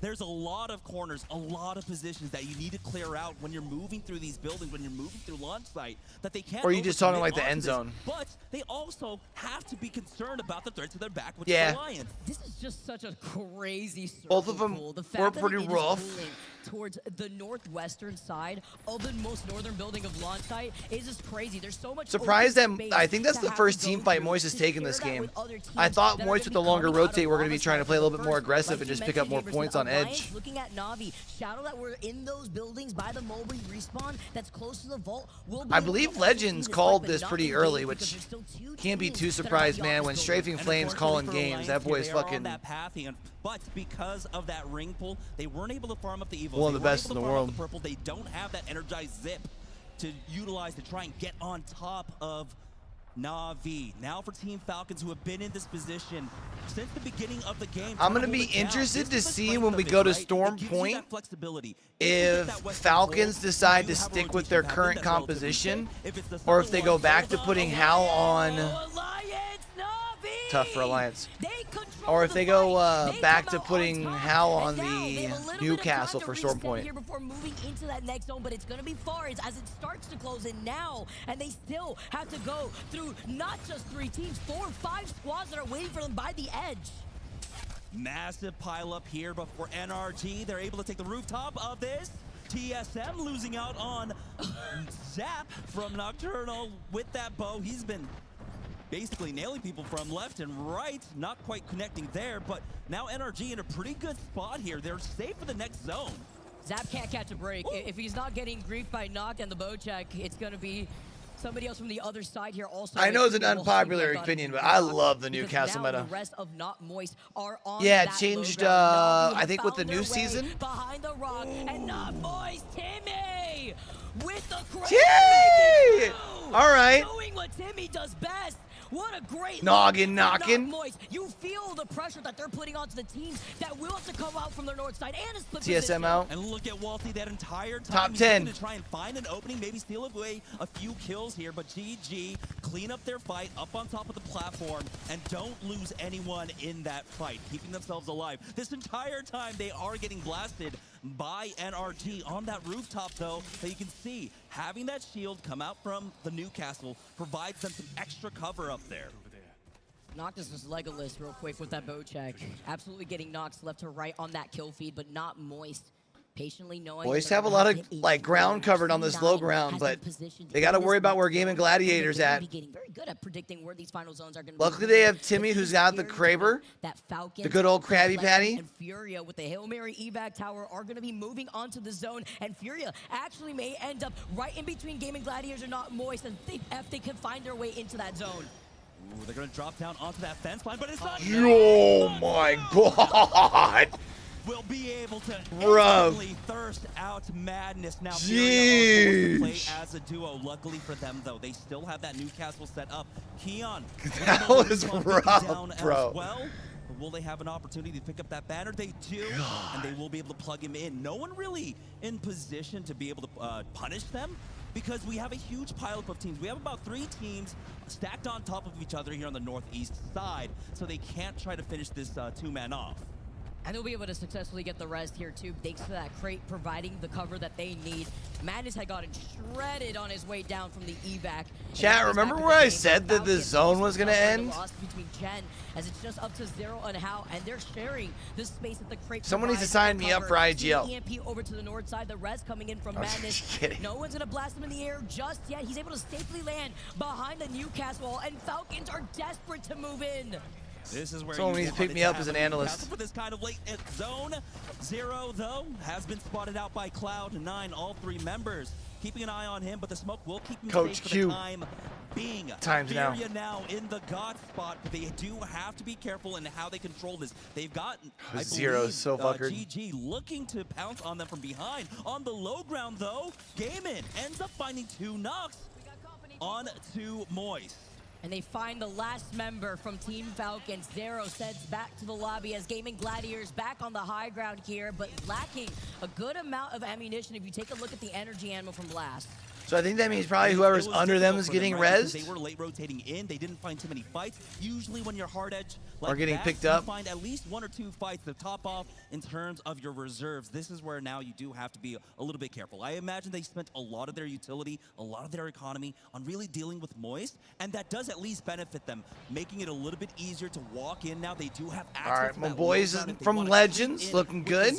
The big issue here is this pile up. Yeah, I was gonna say this pile up on this building is gonna be tough. NRG, we got Legends, we got VK Gaming, all stacked on top of each other.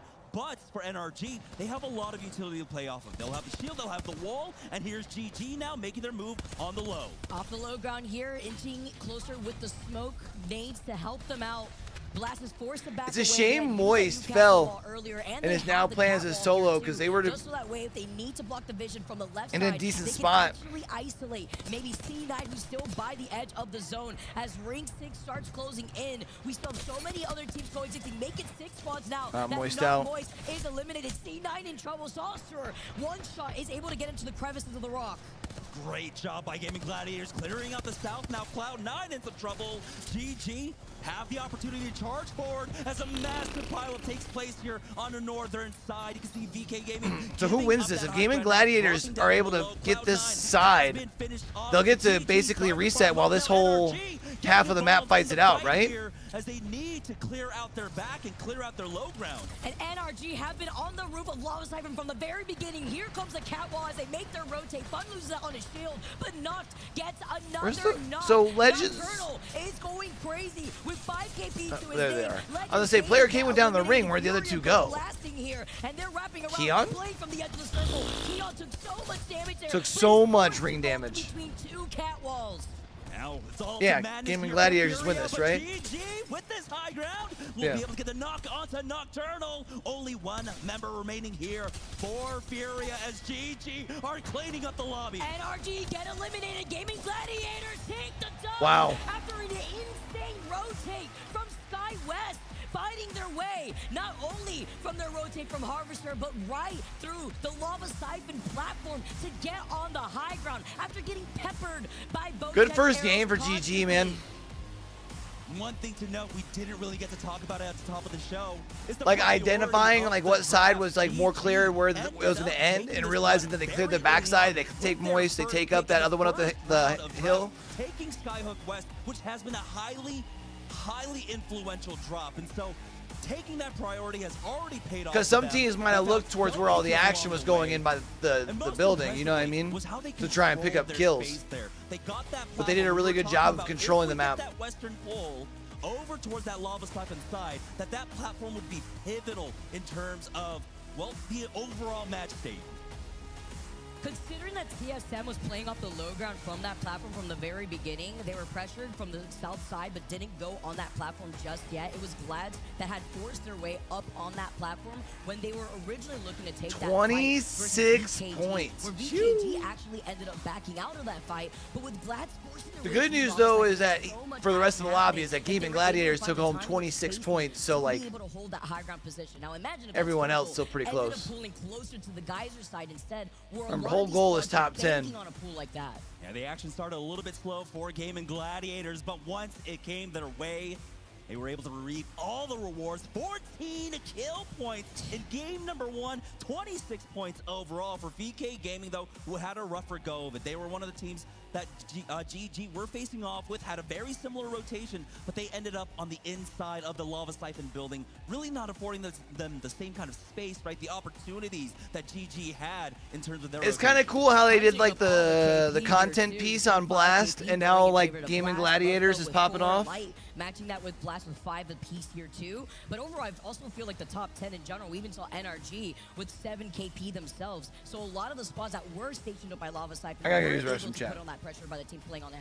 And impressively, in that stat breakdown, Light had almost 100% I know that they're probably about to go to break, and I can go then. The KP that they got in that game goes to show how amazing he's been doing on that bang. And honestly, that bang position is so incredibly strong in this. You are the tip of the spear in a lot of the fights. Being able to stay alive throughout all of that is so immensely important, providing the right timing on the smokes as well, especially in that position that they were playing off of. It was huge there, and being able to utilize a new cast wall as well to look through your bags, even though you know that you have NRG that are looking at you from the top of the Lava Siphon building. Beautiful looks here for Gaming Gladiators, taking game number 1 very dominantly. Can they keep it up as we go on to game number 2 on the other side of this break?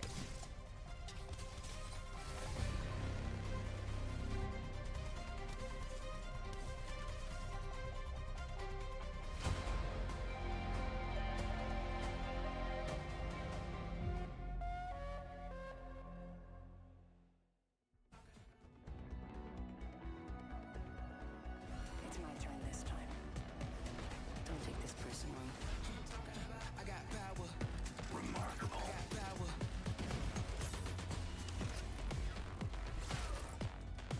I got power. All right, heads up. Yeah, I got you.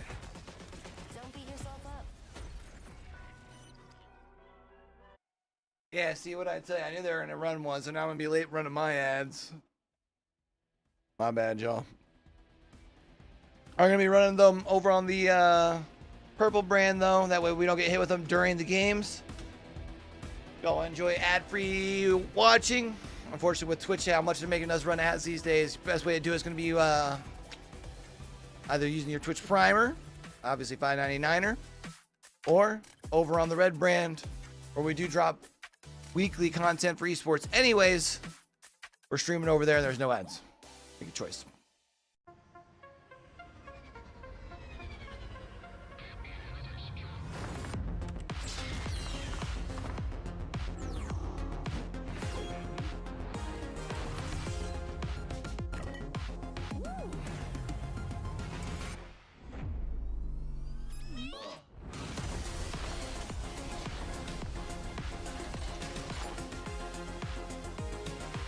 It's crazy to think that we're already 2 games away from being halfway through the day. Alienware, official PC and monitor of the Apex Legends Global Series. Kind of wild. IMO.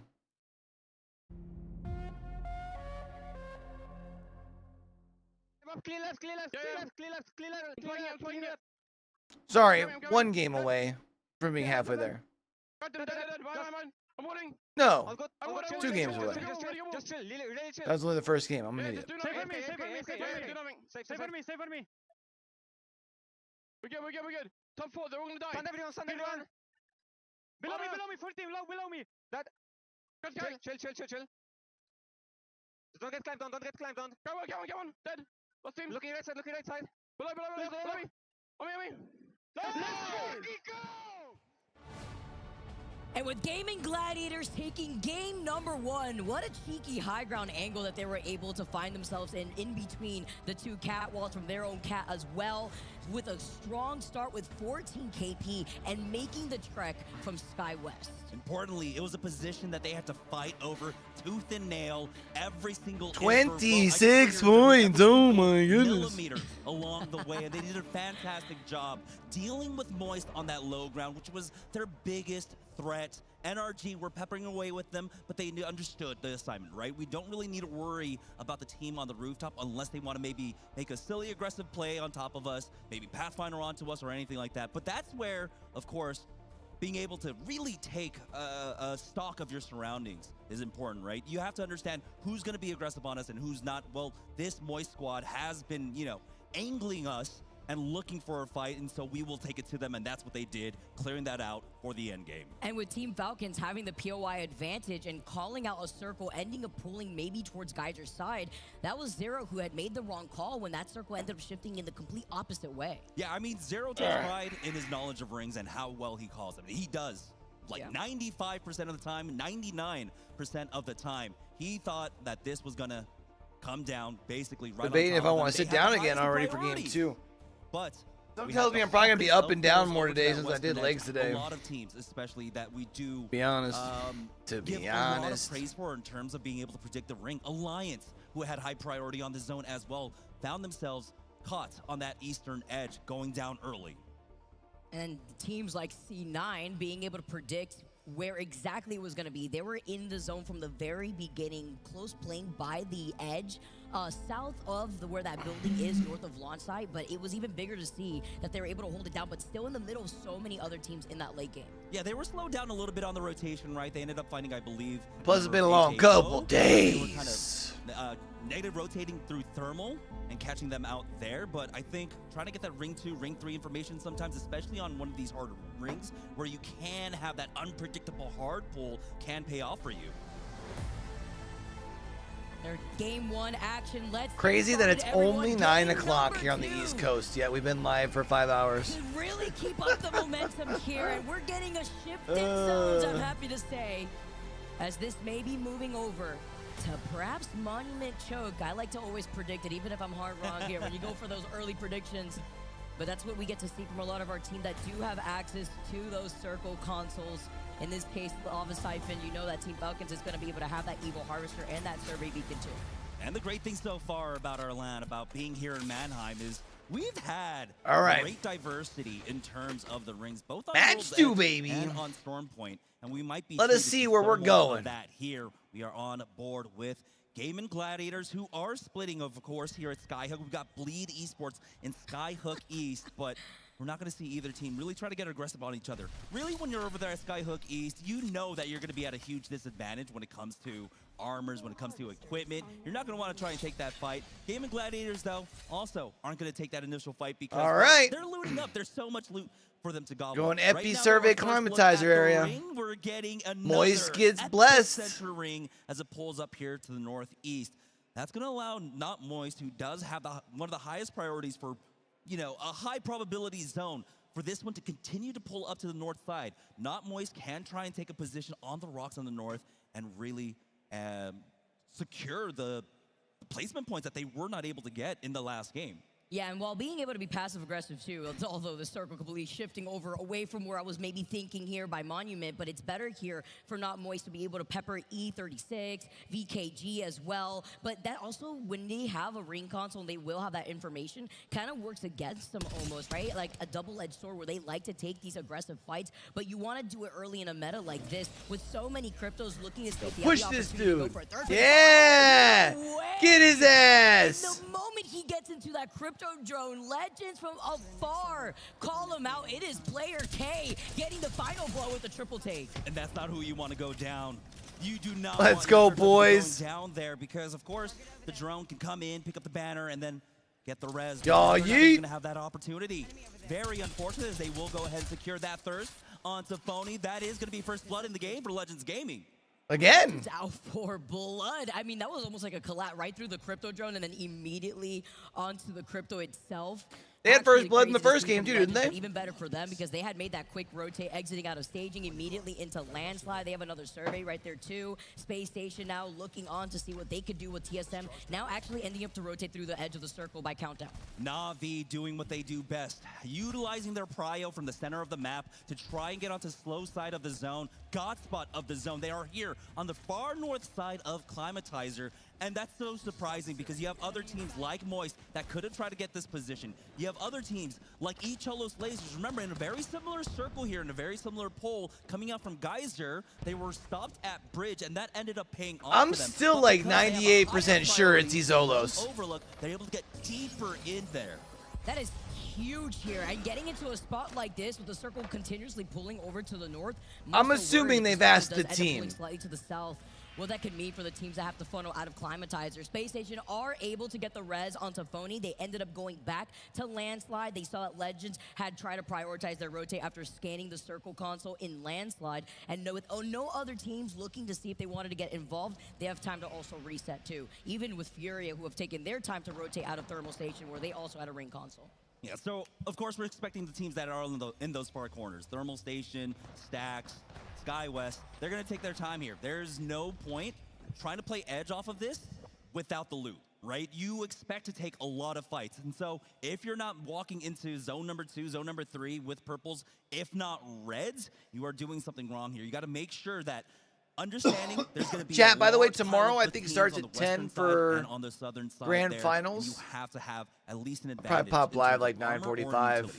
9:30ish. And some cover here too if you can't make up your own makeshift cover with the Newcastle, as Makers being on the east side of things, ending up rotating on the outskirts of Epi, but waiting patiently. Thinking of squads that have taken their time now for this circle, it's going to be Team Falcons. Alliance like to do this. Obviously, we know that they like to play by the edge instead, but it was Falcons who were waiting by the ring console from the beginning, while TSM are all the way by Skyhook.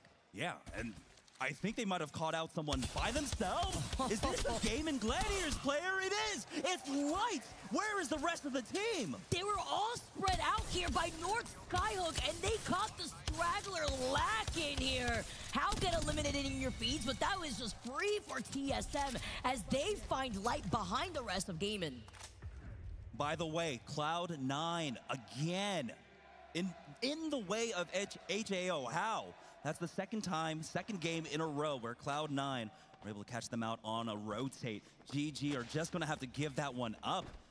They might have an opportunity to try and double back and come for that banner because it's just the first ring. They can eat that. They should have plenty of meds. Now on board with Team Falcons.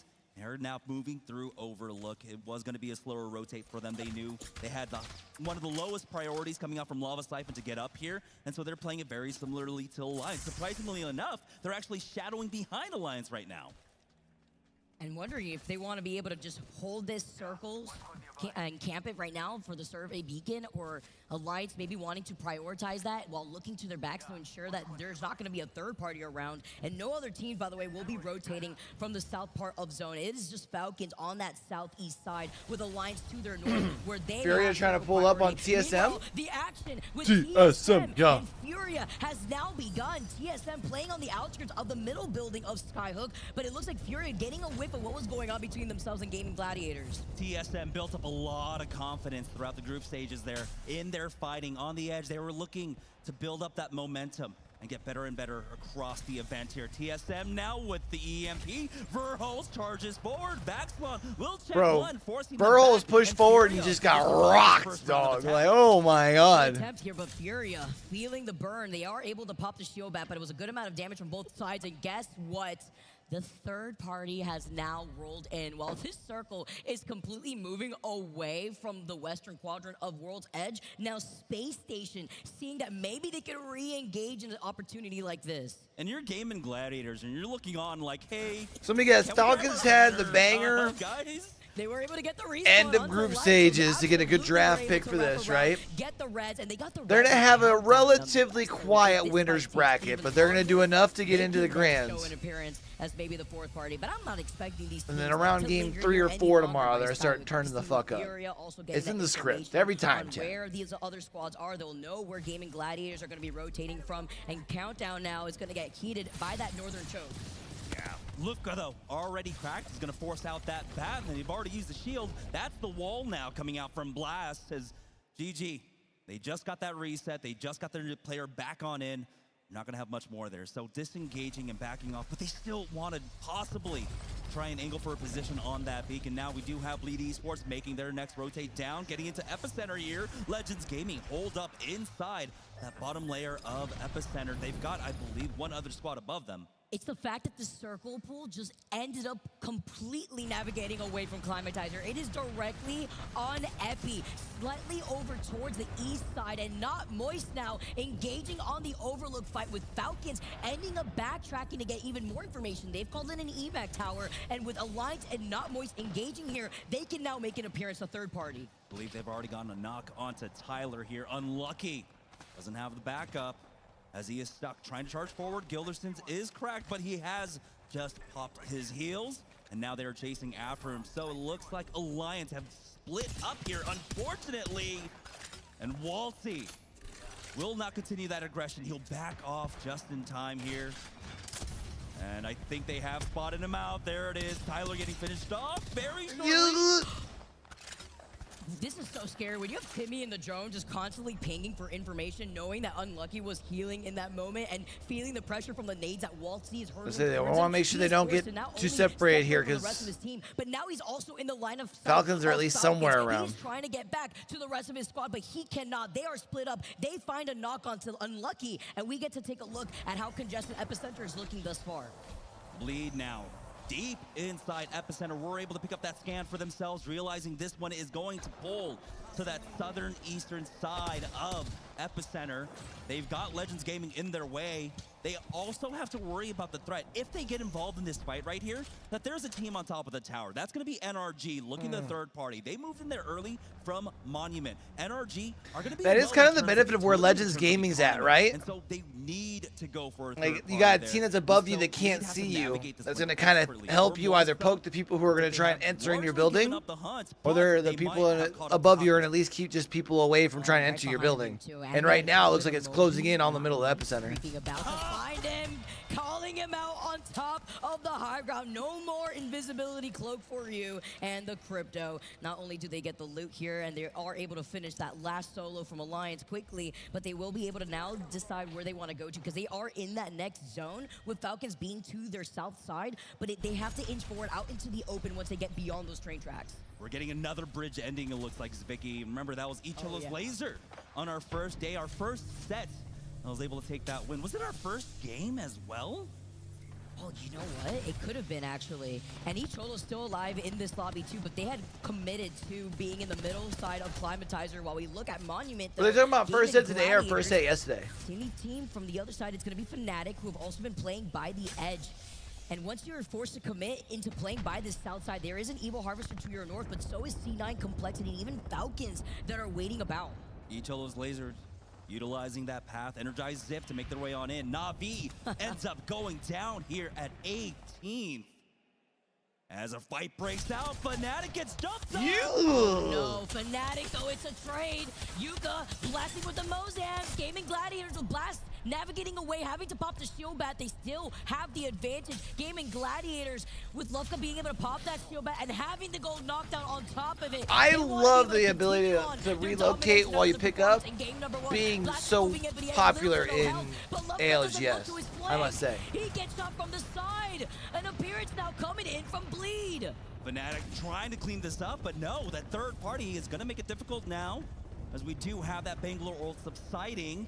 The drop down possibly. It just leads to more fights, you know what I mean? Into full force. GG have to give up on like this. naturally. It was Bleed versus C9 over by Epicenter, but with GG now being able to get the reset, Fnatic struggling a little bit. I don't know about y'all, but my favorite part about Apex is the end games that get crazy. Falcons are directly looking at them. Look at this circle pool right now. Look how many teams are congested from the north side by Climatizer. You got TSM, Icholo's lasers, and Furia, but Furia in the power position on that bridge allowed them, basically because they didn't. I'm so mad because I deadass almost called the bridge earlier. I just wasn't confident in it. That's why I didn't want to say it after looking so good on the last one.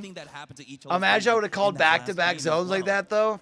And they were able to play off that low ground. It helped when they had the Hurts Pathfinder my zipline. That's hurts why my they were soul. able to get so quickly from the middle part of Climatizer down below. But then when you're forced to play off the low ground right here, you can see the other zipline set up to go over to the north side. But there's a team already stationed up there with E36, feeling that pressure, but also giving E-Solos some time to breathe. Yeah, Fury is like, leave him alone. Back up. All right, there's the res onto aimbot, though. And they have plenty of coverage to work with. Break that line of sight. Unfortunately for them, though, they have given up that they are on blue armor. So Furia, if they feel so inclined to, understand that they will have a huge advantage in this fight, and it's going to be Game and Gladiators going. How much y'all want to bet the second 7 half of this series gets casted by Glitter and Genome? Remember, it all started off in Skyhook, where I believe it was TSM initially was able to take out one member, forcing them to recoup their losses and try to get him res back on in. For Team Falcons, though, they have been fighting their way on in from the southern side here, playing. Oh no, Glitter was on the desk, wasn't she? Zero forced to slow heal up. Their economy might just be in shambles. And this is why they were waiting in this position. They saw the fight happening in the middle of Monument, and they are able to pressure out Fnatic. But GG having a pretty rough game from the very beginning, thanks to TSM.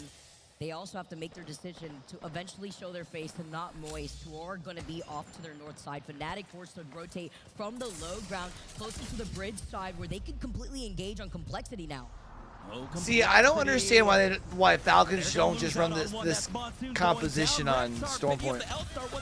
But Fnatic coming in here for the third party. It's a quick pivot for Complexity, though. Damn. They end up cleaning them out. Fnatic go down. He immediately came into that train car. Complexity just dumpstered them. Direction. Nobody in that corner just yet. They ended up being behind them. Shit-hole. And now they get wiped with Complexity You might even say. being able to reset with C9 also looking at them from the other side. That's the crypto effect. Yeah.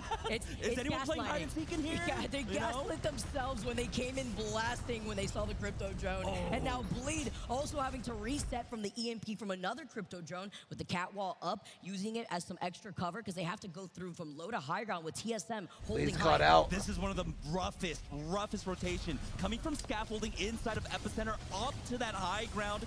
With so many teams in position, Shubi, though, on the Newcastle will allow them a moment to try and go for that reset. But now it's TSM's gonna get NRG and Bleed. TSM right on top of that. Legends taking out Makers. There it is. Bleed Esports to go down. NRG still surviving for right now, but for how much longer? Oh my, this is just free range for TSM. Looking at the two squads funneling in their direction. NRG. Is this Legends right here? Gaming even with Legends right behind NRG, thinking that they could capitalize off of Bleed's wall and move from the similar direction. Instead, it was Bleed that had just completely met their demise. TSM still holding on to that height. Still have to be wary of Furia, who were sharing that bridge side. Cloud9, SSG, both knocked out. We have hit our top 10 in game number 2 here as Falcons are clearing out that southwest side. TSM, though, TSM's about to clear out some loot as they charge forward. Oh, fucking gets found, and it was just one pellet. He was literally one fucking shot as TSM want to finish things off here. Quick little one. Strafing Flaming Company. Got to see Verholz Legends. Golly, why is that team name so hard? The shotgun ammo, and now he should be fine, and now he could be able to get any extra attachments he needs with the Mozambique because he only had that blue shotgun choke. As now Verholz moves forward, he is feeling himself, but they lose out on Zap, who is right in front of him, but out in the open. With them not fully engaging on Legends, NRG are still alive, and Furia can third party this. Legends Gaming go down. Zap is the only one down. Reptar.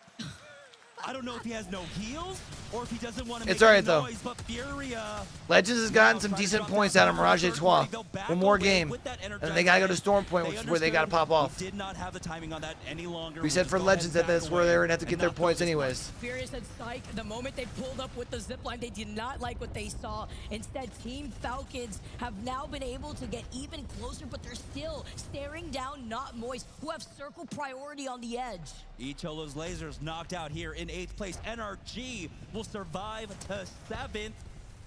And now Team Falcons bleeding as Jen Burn has fallen. And unfortunately for him, the ring is closing in. Falcons are going to be forced to fight this one out as a duo. Moist, though, still alive here in the late game. How much longer can he survive? Well, Falcons out. Moist sitting in third currently on the edge of this zone. Of all the teams that have height over you, it's not just Not Moist, it is also trying to make their way onto this bridge. If they can clear E38. Gaming playing off that low ground, but Not Moist are looking to farm after they were able to come in. It's important because they got a team that's on top of the railing as well. The nade's coming down. Gildersons, though, has to be careful. Climbs up and avoids that. EMP out from TSM. Playing across the lava here. Extremely safe. But Verhulst is taking initiative. He's charging forward. He gets the knock onto 951. And he's alone, by the way, in this position. You saw Zap on Pride Rock to give him some BKG out. So if TSM tries to push this squad on this side, it might allow Legends to be able to take height. It's Furia, or not Legends, Moist. Really strong for TSM. If they have that utility on their forward player, they have to have more for Zap and Reps. Reps will now go ahead and join him here. A little bit of hiccup, missing that slide. Up top, we got Furia, Moist on the right-hand side, our final three squads. As they drop down and they're going to rejoin together, the circle's going to start closing behind them. But TSM, you look at them and you see confidence right now. Look at the way that they've been able to take these fights, even making a roundabout rotate out of Sky West into Sky East before committing to going from the north side. Furia is still playing above them in our last three squads alongside. They're doing a good job waiting here. Just healed up, got peeked by the Mozam now. EMP down as Furia try to survive this. And they will go ahead and reset back off. Moist now trying to position themselves, but Furia, it's going to be madness to get the first knock onto Verhulst. We see the mother load coming in from not Moist here. I'm wondering for TSM. Moist got this. Moist has this. They've got the high ground. Don't try it, Anakin. Oh, hold on. Do we underestimate their power? No. Let's go. Moist walks away with the W. Not Moist. We're in a great position during game number one. We're not able to clear things out. They clean up their mistakes. They get aggressive on the edges. And they have so much utility as they rotate. That should surely put Moist in the first place after 2 games. Number 4 on this epicenter pull. And it pays off for them. It's great to see that they're carrying this momentum on. Sometimes, you know, you heard Yuki on the desk talk about sometimes if you start off too strong throughout the group stages, you tend to peter out, falter, that's too much energy. But they're still able to carry it through. And honestly, what other team could do it but Moist? When you land in Climatizer East and you get to linger there for as long as possible, remember we saw that they were able to rotate from the north side of Clima East just in case the circle pool ended up benefiting them by the tracks, and then we're able to go right by the edge where so many other teams were so focused on fighting each other. We saw Icholos at one point in the middle of Climatizer. We saw teams coming in from Survey side. They were able to wrap around towards Overlook, take the fight against Alliance with some help from Team Falcons, but still let's get wet, baby. Circle rotate versus what Falcons wanted to do. Yeah, they let those teams fly by, right? We saw Na'Vi, like you mentioned, Icholos Lasers trying to take that really hard northern side. They were trying to play that slow, but it was a bait. It was a bait. We had that southern pull coming out from the zone, and so that soft side became, excuse me, that slow side became extremely detrimental for all the teams that tried to play center zone. But like you had mentioned, that negative rotate, going over to Overlook, getting them that extra fight, getting them the extra kills, and basically relieving a lot of the pressure from the southern rotates made it so much easier for them to try. Didn't realize TSM had popped off for 12 KP as well. While TSM also having an insanely explosive game with 12 So again, though, besides the top 2 teams, everyone else relatively low point game. In third with 3 KP, but with E36, it's gonna make it so these end a couple games of this series, man. Extra points, but it should help secure up a couple of spots. Safety in that finals bracket, and we are already down 2 games. Yeah, surprisingly enough for VK Gaming, they are slowly but surely succeeding in this lobby. And we're talking about a lobby that is absolutely stacked. We know these are currently the 20 best teams here on LAN, right? They are here in the winner's bracket. And for HK Gaming to be able to stand toe-to-toe and try and match macro for macro is fantastic. But now here we go, not Moist. With that win, will go ahead and propel themselves into first place, 31 points overall. Beautiful here with the overall series. Gaming Gladiators still right behind them, but I like how close this is looking within, even I would say, our top 6. VK Gaming and RG with 17 points. And especially, too, because now top teams aren't going to coast once they're, like, qualified. Because it's about draft points. Before, I talked about not Moist because this or is draft a team spot, that sorry. finds so much KP on World's Edge, slightly more than Stormpoint, but still very balanced in the way that they're able to play their World's Edge versus Stormpoint, which would start in game 4. And interestingly enough, remember, it was not Moist that actually chose on Stormpoint for their first pick. So they did not prioritize here on World's Edge. But because so many other teams in this group, in this match, decided, I believe it was 15 teams in their first round of picks, decided to choose Stormpoint there, it left a lot more open on the second round, and so they were still able to get a high priority position there for themselves. Yeah, prioritize one map over the other, finding those strengths, but not Moist still being able to come out on top. With a circle pull like that, we've had a South Zone thus far, a North Zone. I don't want to jinx it, because we still have one more game to go. One more game. Number 3, coming to you on the other side of this break. All right, chat. They're going to a break. We're going to go to a break. We're going to run ourselves a quick ad. If you don't want to make sure y'all are watching without an ad over on the Purple brand, you'll have a couple of options. You can obviously, of course, use your Twitch Prime. You can use $5.99. Or you can come over and hang out with us over on the Red brand. I'm going to stand up and stretch my legs here for a minute. We'll be right back. Be right back.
He's cracked.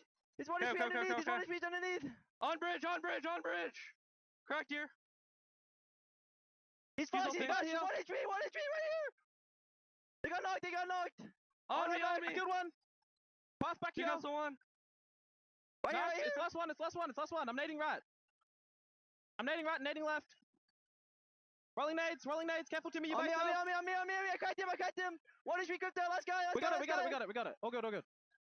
We got it. You guys are too fucking good, baby. And the pop-off from Not Moist taking game number 2. I just want to put into perspective that Guild thus far in these last 2 games alone has dropped over 4K damage. So he's already put down 2K apiece between game 1 and game 2, further highlighting the confidence that this team is going into as we approach game 3. That's absurd. That is absurd. But if anyone's going to do it, not surprised, that is by Gildersons here. It is crazy. And of course, for you guys watching at home, don't forget, we have Twitch drops here as you guys watch the ALGS Split 2 playoffs. You want to make sure that you're able to claim all the rewards that you can and all the nice stuff that you could equip for your cosmetics in game. Yeah, I forgot to start farming them, so I'm gonna have to spend all day tomorrow actually starting to do that. I only got ahead of day number 1. Day 2, though, was so much action. I didn't have all my equipment set up there to be able to claim that. Make sure you're not me, everybody at home. Make sure you get your rewards. You want to be able to rep that as we get to see our teams rep their best here in this winner's bracket. Yeah, and it's been such a long weekend. There's plenty of time. We still have, of course, all of match point finals day. Oh yeah. But we still have 2 more matches, or excuse me, 1 more match after this. So plenty of time to get those drops in here. But now it's our final map on World's Edge. Man, Not Moist. My big question, why I didn't pick them in predictions. I didn't know if they can continue this kind of dominance. It's so absurd that they were able to basically play out like they did in the group stages. Honestly, breaking it down and what we've seen from Not Moist thus far, because I actually picked Not Moist, and I've been very impressed with the way that they've been able to play, and also third-party tournaments. And I was curious because going into a complete new ranked season, a new season in general, with all these different changes, with the Lupins too, the Ronald McDonald Lupins, and seeing how that plays out into their playstyle and how aggressive that they could be. Waltzy moving into a new role, being the IGL, having confidence in his team. I feel like they are so really cohesive together, but they've also been able to build up so much synergy and trust with Timmy coming into being on that crypto has been insane. We saw him pinging to get information when they first engaged, I believe it was Alliance, over by Overlook, but it was also allowing Waltzy to get a lot more Yeah, aggressive baby. as the One IGL more would game build up or World's space Edge. and enable the rest of his squad. And at this point, honestly, it feels like this team is just on autopilot. Like, the way that they fight is just so cohesive. It's fluid and not surprising when you're, well, not moist, but yeah. But here we are, loaded up now for our final game on World's Edge. Before we make that swap on over to Storm Point. Let's get started, everyone. Game number 3 now. And we've already gotten 2 different winners that have ended up with double-digit KP.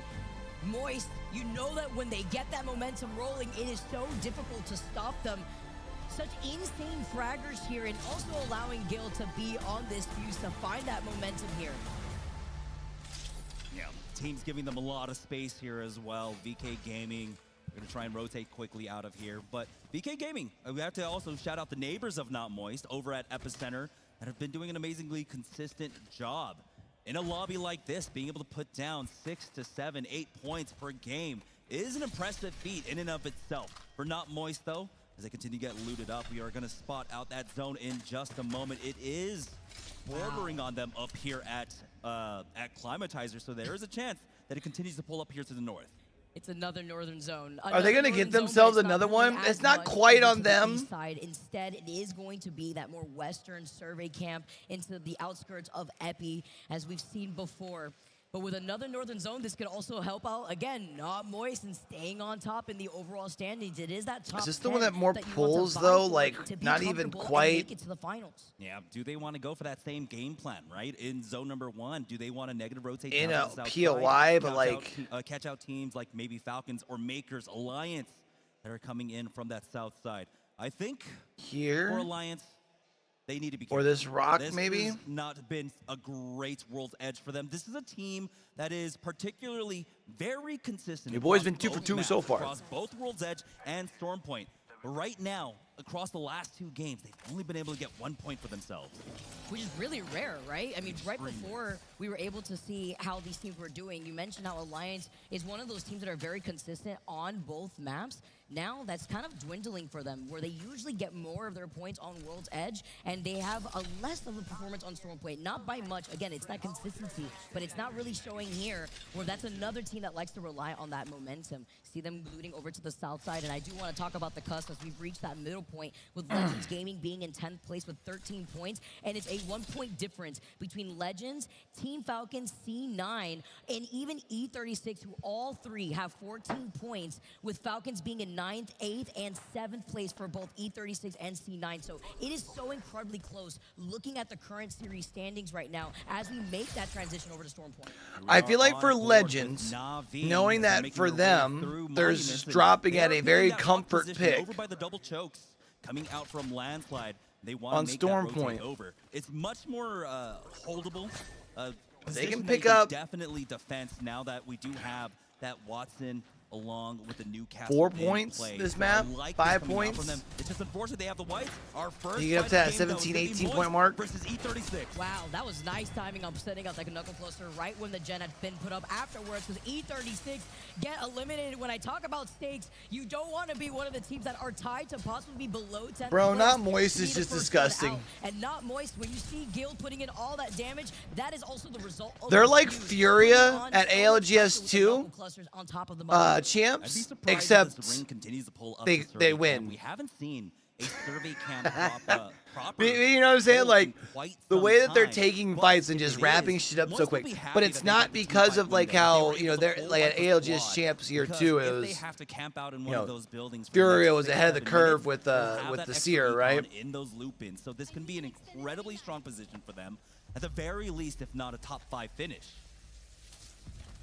Same can't be said, though, with Na'Vi being on the outskirts of this choke. They had the information of where that next ring is pulling. Look at the amount of crypto drones within the vicinity flying by, like in UAV, but So it's got to be when you have a ring console over by Monument, C9, How also within the vicinity, but with Na'Vi holding this edge, you know that they can gatekeep teams like Gaming Gladiators, TSM, and even Furia, who wrap around the outskirts of the circle from the west side, where you could find 3 different ring consoles.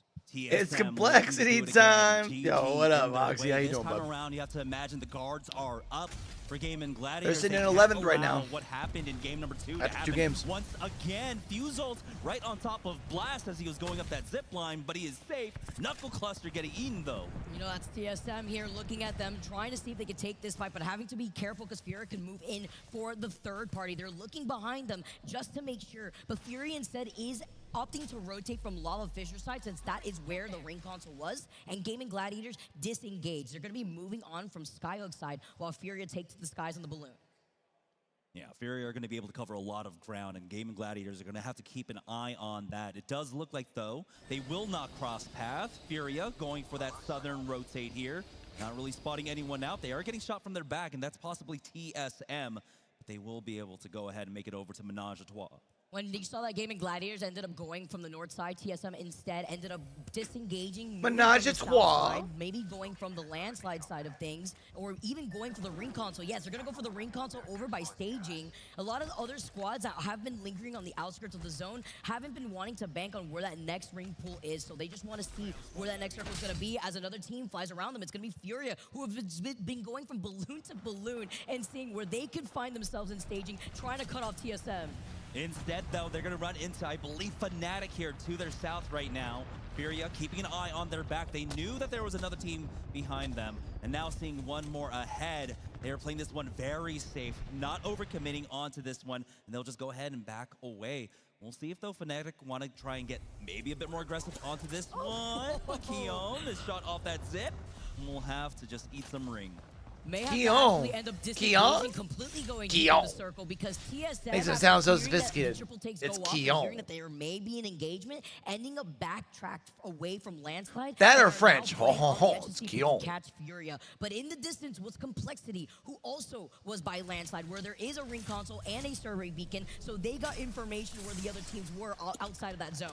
Yeah, TSM getting gate kept by Complexity there. Are going to be forced to pivot around towards that countdown side. They have an option if they want to try and make it into Skyhook instead. They won't eat that much damage from the ring, but I believe Gaming Gladiators might the still boys be from in Complexity. That area, and you have to imagine that there's going to be a large pile of teams. Yeah, we've got Bleed Esports inside the Skyhook tunnel that is still up there. Echolo's Lasers really trying to play the slow side of the zone once again, going all the way up to that north side of Survey, but it was not Moist. Remember, getting that team fight win inside of Survey camp, we're able to find an opportunity to get out of Survey camp and now hold the bridge line, or excuse me, the train tracks on the northern side. It's like 5 out of the 19 teams are inside of that zone right now. 5 spots outside the zone, 19 right now. That is see as Complexity try to engage on this choke, but Monsoon, he had to reload the Sentinel real quick. He has to back away and pop that shield back while Lou is trying to climb off the lip of the cliff. Can't get an angle just yet. They see the Newcastle wall, but a little risky. This is very open unless you play by the cross. That's an interesting gen placement. Great timing there as Kimchi was able to heal up, but Henchman finds one, not kinda, will fall next, and there it is, Lou, knocking out Na'Vi. And can't the complain, big I guess. issue here for Na'Vi was the simple fact that they rotated into the position so quickly. They were sitting on white armors, maybe blues, while Complexity were coming in, rocking the purple armor, and it was just a huge difference. And be in zone there too. Well. Really sent them they can watch that choke, make sure nobody closes in behind them, and then they can pivot their focus. It's a big fight breaking down, and it looks like Shadow might be knocked out. We're talking about all the teams that are in Survey right now with not Moist, who had tried to rotate here very early to find that space, and now finding another KP. They're going to be able to move inside of this building. Walton's going to be able to clean up what is left of Shadow. They have been taking every fight from inside all of these buildings in Survey. You talk about loot. Timmy's feeling some pressure, though, from a distance. It looks like there's a sniper. I think I'm going to have to put together my Face It account thing and watch the Moist POVs and maybe do a video. Because the way they're taking fights is phenomenal. Where not Moist is now stationed up in. Again, we're seeing that slow side of the zone really coming into play. A lot of teams trying to move their way into it. But right now, it's all not Moist, doing such an amazing job of controlling it. Unfortunately, because of that aggression to push down into the buildings, that gave away that priority for Moist. You have Timmy stuck on the rocks by himself, and Falcons are looking for an opportunity to try and jump onto him. they're okay now sitting up on that high ground because they're also going to be able to prevent squads from moving in from their Better, I back. think that one guy is still doing POVs Falcons on in this case, YouTube we as see well. the flyby of Complexity. One way or the other. Playing off the mouth of the Vault Cave. They had backtracked from the choke that they had fought Na'Vi on earlier. And with Furia being right in front of them and Space Station on the other side and make it with Fnatic, it's going to be a difficult situation to get through both of these chokes here. Furia looking to clean up some easy KP before Space Station steal it from them instead. And Vaxon in the feed here are going to be able to find Lou off to the other side of the choke. This should not have happened to Complexity, but now Furia are looking to roam in from that western side. Fnatic here for the third party to try and finish off Complexity. But Fnatic themselves have to be worried now, giving up their back. They have to keep a player, keeping an eye on that choke on the southern side, and also the threat from the north here for Yuka. Complexity's able to get away and immediately get into the crypto drone, by the way. So he is invisible while now there's continues. Oh, Furia did the full swing around. Oh no, Furia was the one pulling up on the outside. Never mind. Give up Grandma's house yet, but still wanting to poke from afar. Oh yeah, they wrapped around. What they can do with Keon popping off and finding Leica. Furia finally now converting off these positions, getting some KP for themselves. They are currently third place overall in the lobby. And that is what Furia loves to do. They are so consistent when it comes to trying to play for the late game here. Right now, they're forced to play edge. He's invisible. Look at Kimchi. No. Look at Kimchi. They just walked past him, by the way. This is where he positions himself to call in the crypto drone, while the rest of Fnatic are running around trying to see if they can find that one straggler, because now Kimchi has been able to respawn the rest of Complexity. That's ridiculous. That is ridiculous here. Welcome to Crypto Meta. Welcome to the new perk that we get to see Crypto turn invisible. The clutch plays that could be done here before Fnatic. Yeah, I don't think I like it, man. Furia are right underneath him as well. Yeah, that's Kimchi going down. Fnatic now going forward. That res onto Leica, and second go. Lou will get finished off. Complexity knocked out here in 17. Only so much they could do when you come out of that dropship front. That is right there, and Fnatic were able to now respawn their own and re-engage here. Yuka F angry after not being able to find that crypto for too long, and now re-engaging to see if they can find Furia. Space Station, by the way, are still in the distance that they can poke from afar. Yeah, they got one knocked. That's going to be Keon going down. Furia knocked out. This is the hilltop of death, and it's Fnatic now standing atop of it. But for how long? They have to rotate now to the northern side. SSG have been keeping an eye on this the entire time. If maybe they pulled Zyno or Phonion over to give him a little bit of extra firepower, they could try and successfully gatekeep Fnatic, but now Fnatic have a lot of options. We not in this, no. Just run right into SSG. No. They can come down to the east, but there's another team here waiting for them, and it's D9. Momentarily were. And now Leica playing off that low ground. Saucer with the advantage, but they trade with Sasuke being able to get that too. It's a 1v1 now. Damn. Yuka loses out on that duel up against Cloud9, but Cloud9 themselves are not safe. The ring is closing in on them. Oh, no. Saucer has been spotted out, and he has no time to go into that drone. He will get knocked out at 14. Throw them nines up. Didn't even overcommit at that point, seeing all the fighting happening in front of them. Koifel also was able to clean up one of the members of Furia in that early engagement between Furia and Fnatic. They still have control over Grandma's house, and that's even better for them because this circle is pulling down the middle side where the respawn beacon is and the edge of that building. The big question was, will this continue to Look at all these teams up here in that top right. Falcons, Moist, so many teams. Oh, that's a big The ring has been circle. behaving so erratically.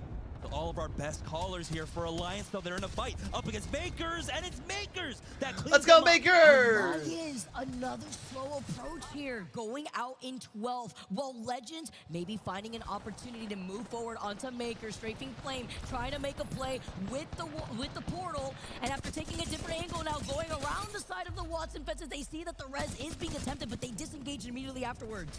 Legends Gaming, the only team basically playing this race, but straight Wow. Flame ends up going down in the 1v2. Player K has taken the portal to help out here, does a lot of damage. Overextends. But Ziki is only forced back here. He can reset Yay! it bat. Now they've got the full Yeah! Flash Kid peeking on over. Will take out Asia, and now this makes it a little bit easier for Legends Gaming to reset. Hold on, this play is a little bit slow here. They're playing up the knockdown, and Player K was low, but Easy Flash was able to pop the shield bat. Now, Hey, let's go! Easy Flash to be the nail in the coffin because now Falcons They're about to get fucked. moved in. Yep. The third party cleaning up what was left That fight of the took way too scraps long. of Legends Gaming. These were a lot of teams that also came in with that Zone 3 after that loop-in reset. So you're seeing so many gold boxes there. Falcons are going to go ahead and pick up all of this loot. Now a lot of space opened up here on the northeastern side. We were talking about so many teams being up there at Survey Camp, but now there's a lot more room for these teams to come on in.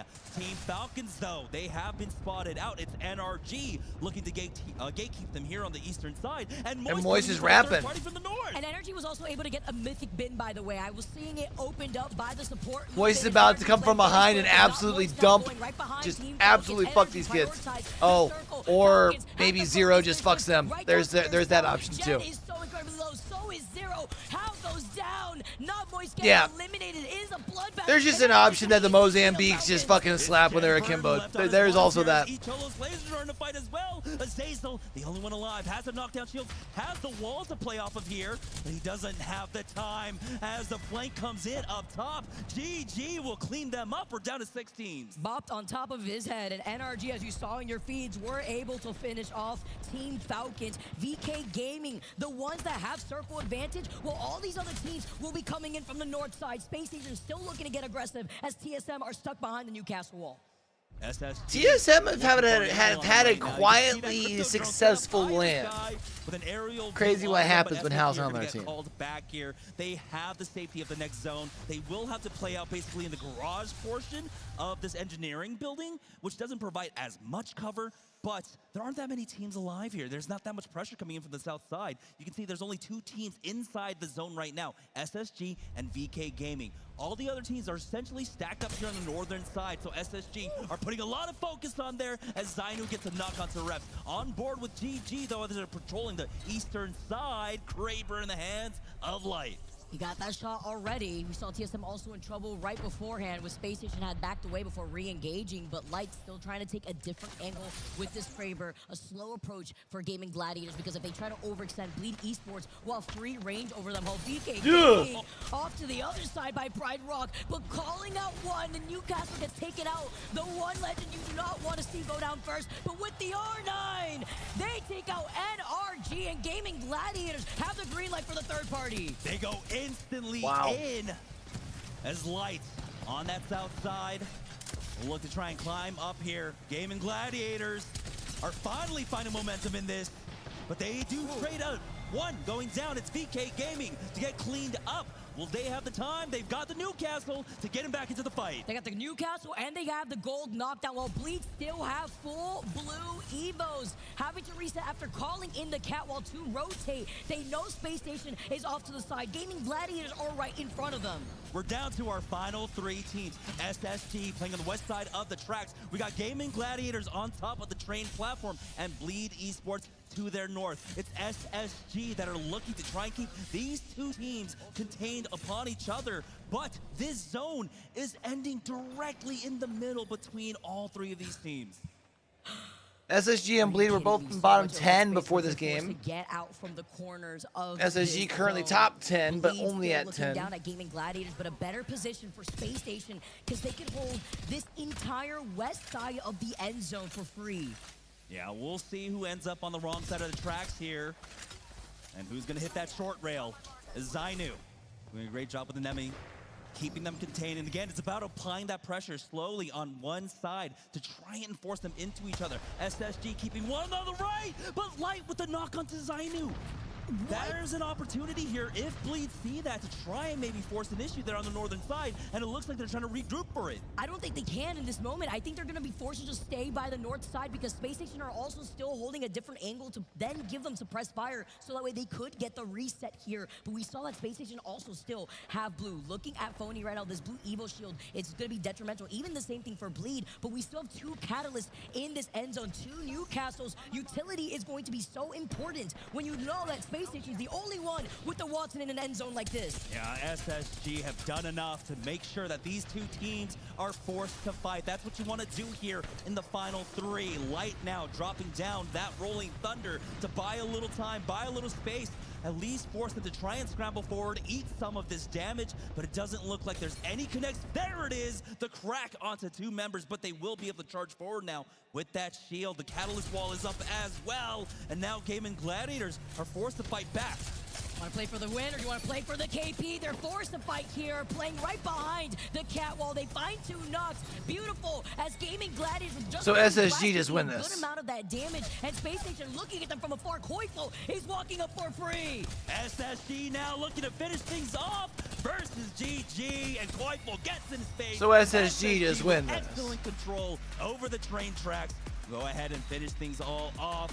And it wasn't just the train tracks there. Remember, in the mid-game, they had so many teams, Furia, Complexity, so many teams, Vicky, coming in from that southwest side, but they kept, of course, an eye on it the entire time, applied just enough pressure, and kept them from coming in there. Koifel is incredibly scary when he has that confidence in this game. At the end of that game right there, not only was he the anchor in suppressing other squads from collapsing on their squad, but when he plays with confidence, it's going to be scary to see what Space Station has to do for the next game. And you saw the relief on Don's face there, I believe, coming in as the coach for the squad. At the end of the day, he was so happy to see that they did everything right. Aside from the Kraber, of course, right?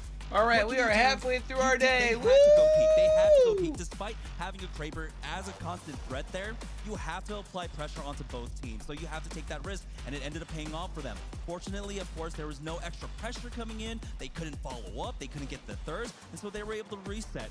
But again, like you had mentioned, Koifel doing an amazing job playing on that northern side, really being able to apply the pressure there on his ones. Yeah. Up against Bleed. Yeah, being on his own, being on that north side, and allowing the rest of his team to reset after that Kraber shot from Light had forced them to just take it slow. They were the only team, though, on that west side with no other squad that could probably counter-rotate, get behind them, whereas Blast and Gaiman were forced to surely they go to the at desk the very end. Even if you put up the cat wall and you try to isolate both squads, it was inevitable, and Koifel, he knew he had to take the opportunity right there.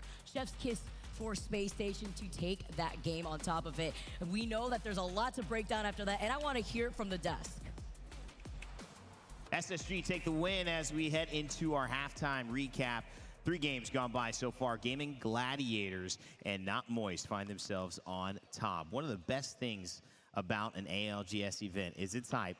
It's fun. The players, they're competing at the highest level, but you just never know what's going to happen. In this situation, some of our top teams have performed, but some teams like Falcons find themselves down in 8th, not where they would be expected to place, especially if you would end it now, be very close to going into that elimination bracket round 2. Unfortunately, as we move into our desk to talk about this, some teams that are good are going to be going down into that bracket. There's just no doubt about it. Glitter Explosion, Genome, and Yuki back on with me. Yuki, I'll start with you real quickly. How'd you feel after these first 3 games, sense of this lobby? If you were playing in it, how would you describe it to a viewer at home and to us here on the desk? Well, one thing to note about the winners bracket is often similar level of hardness than finals, because you have the top 20 teams from the 40 that came in, and it's practically a finals lobby, so it's equally as difficult as the finals. That's how we should see it, and therefore you must kind of exert a lot more energy into these games. It's actually a little bit more important than the finals, these ones, just to get into the upper bracket as well. And now seeding, right? I mean, that makes a huge difference. Genome, did you notice any of these picks from the draft having an impact in a bigger way than you might have expected?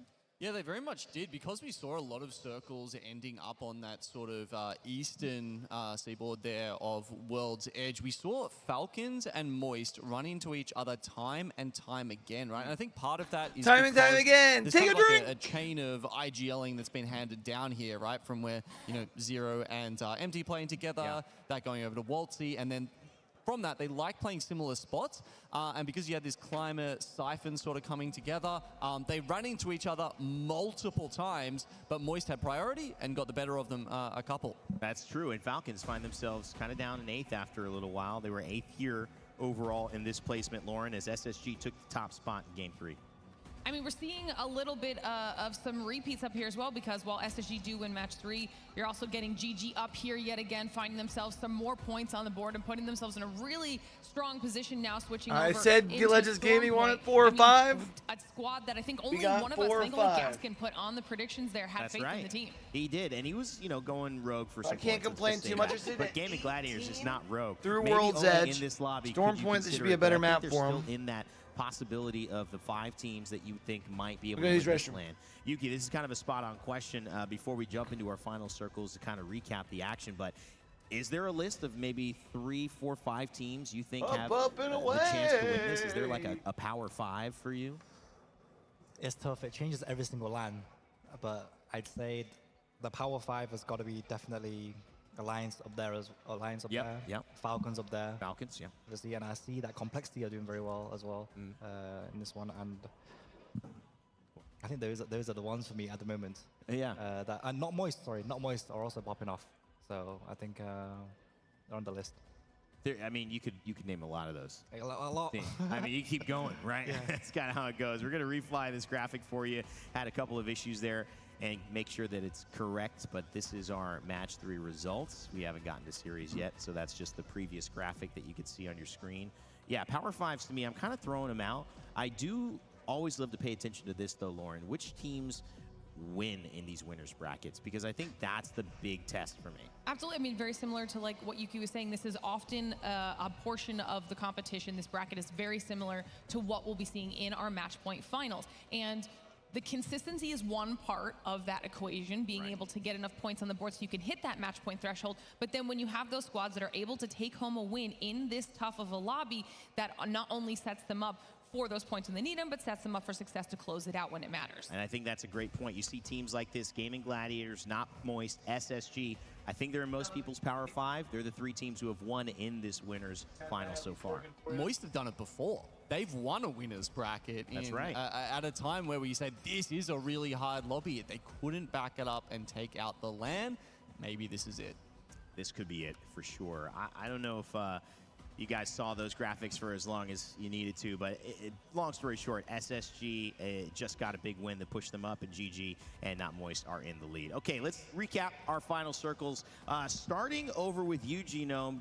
Gaming Gladiators, strong start. Gaskin the only one to pick them, but you could have had anybody pick these guys and know they're going to produce. They've been producing all tournament long, and it's a great start to their winners finals. Yeah, pretty much an upward trajectory for these guys as soon as they got together as a trio. This was an interesting circle. We saw it started a little bit more subtly, but then came back up towards Siphon, and so you got teams in the building like Legends Gaming and NRG being able to stay in for quite some time. So the fact that GG actually played this from the caravan, from the low ground, and you can see here, how does Light get up on top of that and do so much damage without taking any himself? That was a pretty phenomenal start and probably the biggest hurdle in them taking this victory. Then the Catalyst comes into play. You see the double Dark Veil coming up and dividing our final circle into 3 parts. Warm up the oven so I can provide some good cover for GG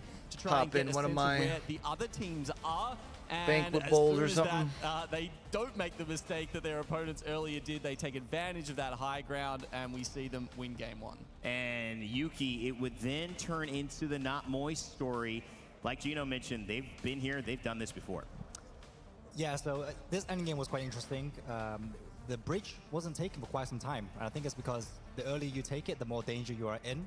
Yeah. And Not Moist in a very good position here, trying to get that height from, I believe it was Furia. Is that correct? And Furia essentially here, they have to play for second place here because the zone pulls towards Not Moist, as you can see. And TSM did a great job taking control of the lower part of the bridge earlier on, where they sent Verhulst over by himself. I think that was an amazing space play. And here you can just kind of see it's up to Fury here who they send, and they decided to go for TSM. So this is a quite textbook play by Not Moist, coming in for the 3P and getting the win. It was quite clean and expected from from that. Yeah, I love how you mentioned that not Moist played that a little bit late enough so that it could still be the winning spot. Because, yeah, earlier we heard Falcons talking about it behind the scene. You don't play bridge. You don't play bridge. Privacy was in our room discussing that. He's like, we know this. But it worked out for Moist there. Lauren, SSG, we just saw it. Game 3 would be their game. You know, and this is a zone we've seen quite a few times so far over the last 3 days. So our players obviously know how to play this train station here across the tracks. We saw SSG doing a really good job holding this rock for a decent amount of time. Now, like we mentioned before, you have GG up here as well across the way with Bleed joining them. So not easy opponents here, but with that cat wall down, SSG knows this is just about biding their time. They can allow the other two teams to cannibalize each other. And as long as SSG push in at the right time to be able to go for that third-party damage with the Mozams in hand, clean up the rest of the stragglers here. I mean, this was just perfectly positioned on SSG's behalf to make the final moments as simple on them as possible. Those Akimbos hitting hard for Koiful, Phony, and Zainu. Say what you want, but they know how to execute when it comes down to a final team fight. Phenomenal stuff from SSG. They're our winners in Game 3. Yeah, right. I didn't expect it, but, you know, worked out that way. A lot of G names in our ALGS anyways. NRG, LG, we can go down the list. Yuki, Ryman as well, but listen, man, you have been phenomenal to have on the desk. It's going to be the last time we see you for the evening and for the tournament, but I hope you're going to enjoy spending some time here, hanging out in the venue over the rest couple of days here in Mannheim. Yeah, certainly will. Thank you all so much for having me on the desk. I know that Alliance are currently 19th, but you know, this is how we do things. The second half is where we come back. I still believe, and you always have to believe in order to achieve. So, yeah, thank you so much for having me. It's been a pleasure. You have to believe in order to achieve. And, you know, I feel like you might just be maybe Alliance's lucky charm for this whole thing as well. I'm sure they're happy to have you back in the building also. All right, here's the deal. Some of us, we see this play and we're excited. We're happy. Some of us, we get that play and we think, there's no way I could do that. I got no skills. I got no tools. I got no guide. How do I become a good pro player? Well, that's what we're here to answer. In fact, we've put together the perfect guide on how to become the perfect pro player. Take a look. Are your teammates getting mad at you in-game? Are you missing too many shots? For this episode, we will teach you guys how to correct your communication and protect your reputation so you can play like a pro. Oh, it's a shame they don't still have T-squared. Meet our ALGS wannabe. He'll show us some classic in-game mistakes. We'll tell him how good communication can turn bad plays into positive outcomes. Let's take a look at our first example. Here we have an example of our player white swinging a team and missing every single bullet. Unfortunate. My bad, guys. I just missed every bullet. Our wannabe has made a classic error in communication. Here is an example of what he should have said. Tell your teammates that you hit him more than 100, but he must have swapped his armor. Relay clearly that you believed your team was going to swing with you, but they left you alone. Clearly, they should have shown more trust. If you were as aggressive as I was and actually pushed with me, there's no way that guy survives. Oh my gosh. Next up, our ALGS wannabe falls into the looting trap. Killed while looting in the middle of a loot box. Understandably, he is frustrated, as he wasn't fighting when he should have been. Like my friend Zero would say, not good. Man, I should have really been helping there. I already had 400 light ammo and I couldn't care anymore. I'm sorry. Terrible. Instead of clearly communicating to your teammates that you left them, you can instead say things like, I have no ammo. Or maybe, how can I fight without ammo? You could even say, you guys engaged too quickly and weren't aware of my loot situation. As the 3-time, I'd go for the classic ALGS response of how did you guys lose that? I did 200 damage before I even began to loot. Wannabe, you might want to try that one again. I wish I could have done more, guys. I just really needed to loot more ammo. Be more patient next time.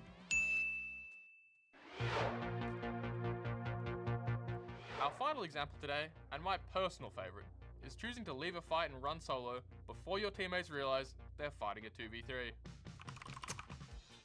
I really should have been a part of that fight. We had enough damage. We're a team, and I forgot that.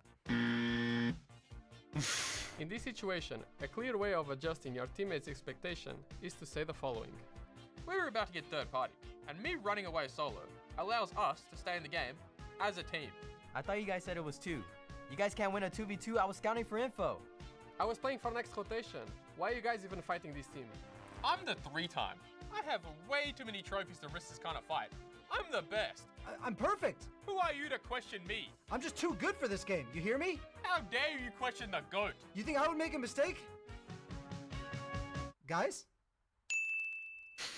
Well, that's all we have time for today. Just remember, you are perfect. It's up to your teammates to realize it. Awesome stuff. They even did a great job with the kind of like more monotone-ish sort of delivery. But maybe I feel like I am already ahead of the game when it comes to some of those communities. You could probably back up. I feel like I've heard some of those excuses from you before, but yeah, brilliant video there, and great to see some of the players playing good sport. But now it's time to get back to serious business again, because match 4 is on its way, and it does mean we are going to shift over to Storm Point now. And we've seen a few teams struggling a little bit on World's Edge. Can they change things now as we look at Storm Point? Yeah, we're going to look at the POI draft where the teams are going to be dropping as well. And now we have to start talking about qualification for our match point finals. That's what's on the line here. Top 10 will go through to our match point finals on Sunday. I still want to know the thought process of Cenote first pick. Shoot, I just realized that we didn't end up getting an actual commercial break chat, so I'm going to go ahead and hit a quick adsy wadsy over on the Purple brand. Appreciate y'all. Win rate on Storm Point right now. And I'll give y'all a second look at the map. Look at it, love it, appreciate it. If they want to get into the winners final, if they want to get into the grand final from the winners final, they need some points here on Storm Point.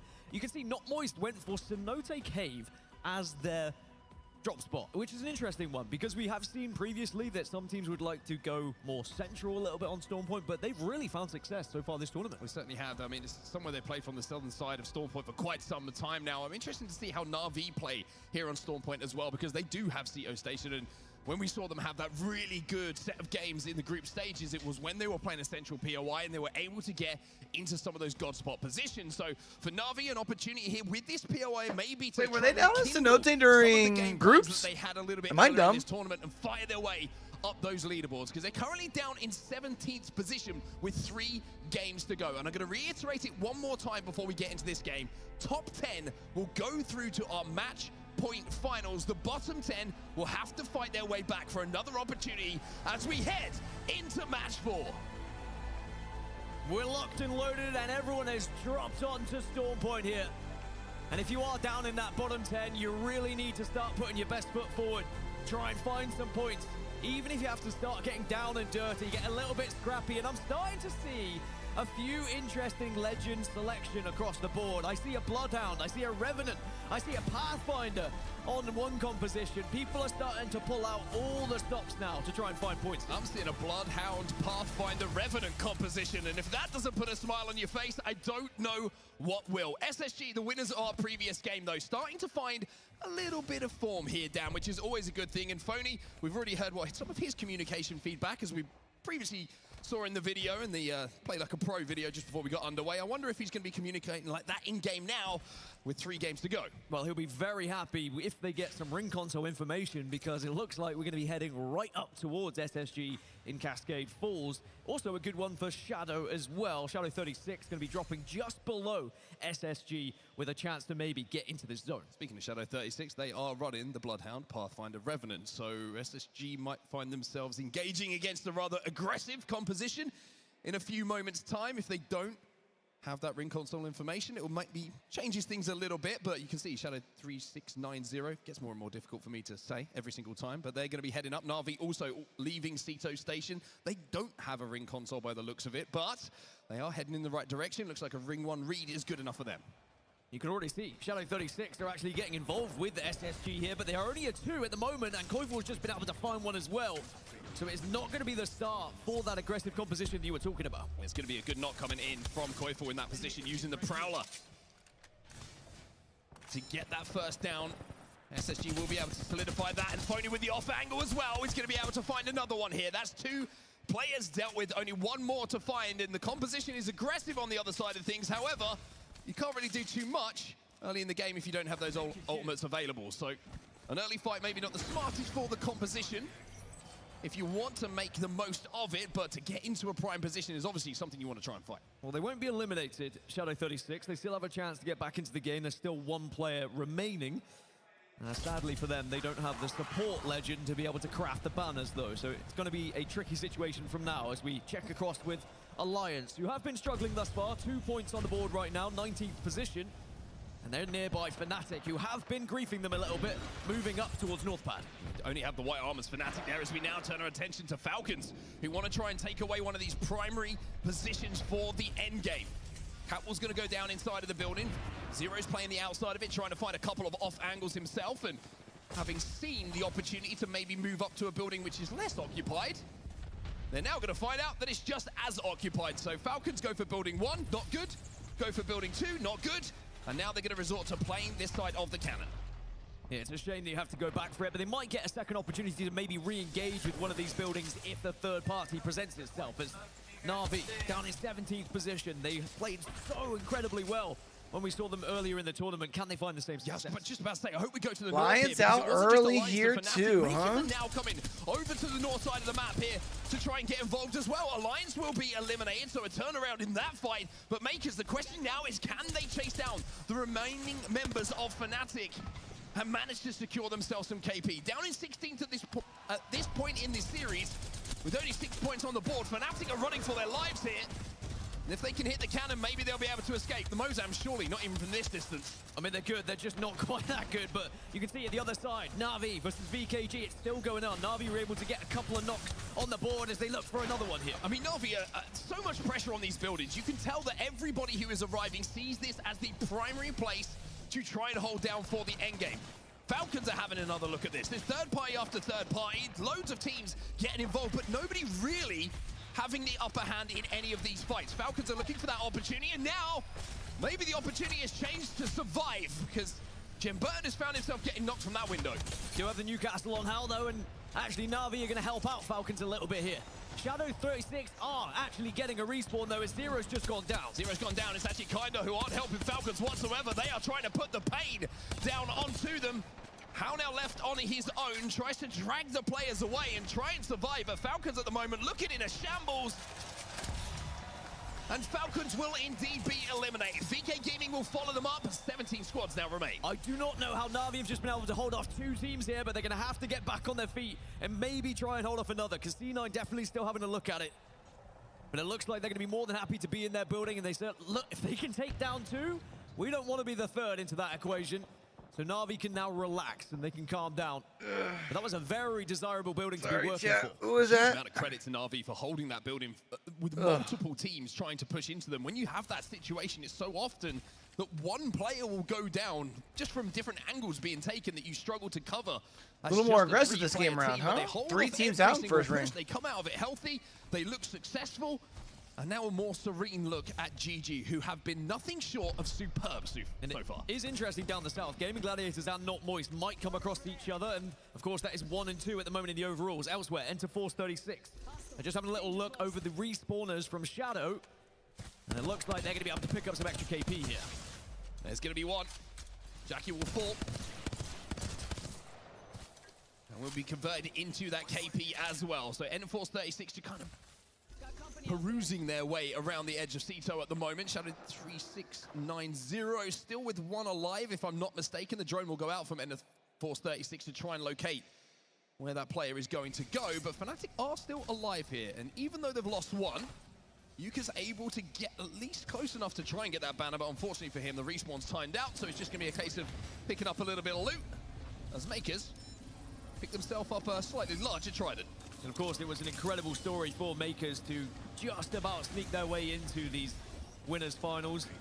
They just needed a couple of points in the last 2 games, and they were able to pip LG to find themselves here. But can they go one step further and get into those match point finals? They still have 3 games to try and do it, and they're still alive here in match number 4, but they are very much out there in terms of the zone. You can see they're up by Down Beast right now, but Fnatic doing something similar.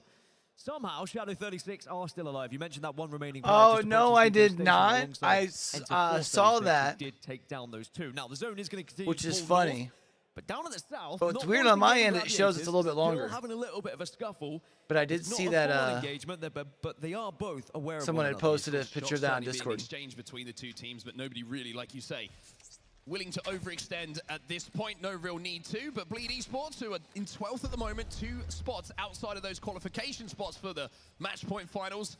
Well, they're moving their way a little bit closer to the zone. Let's jump into a listening with Bleed and see what the move is. Need to check these staircase angles.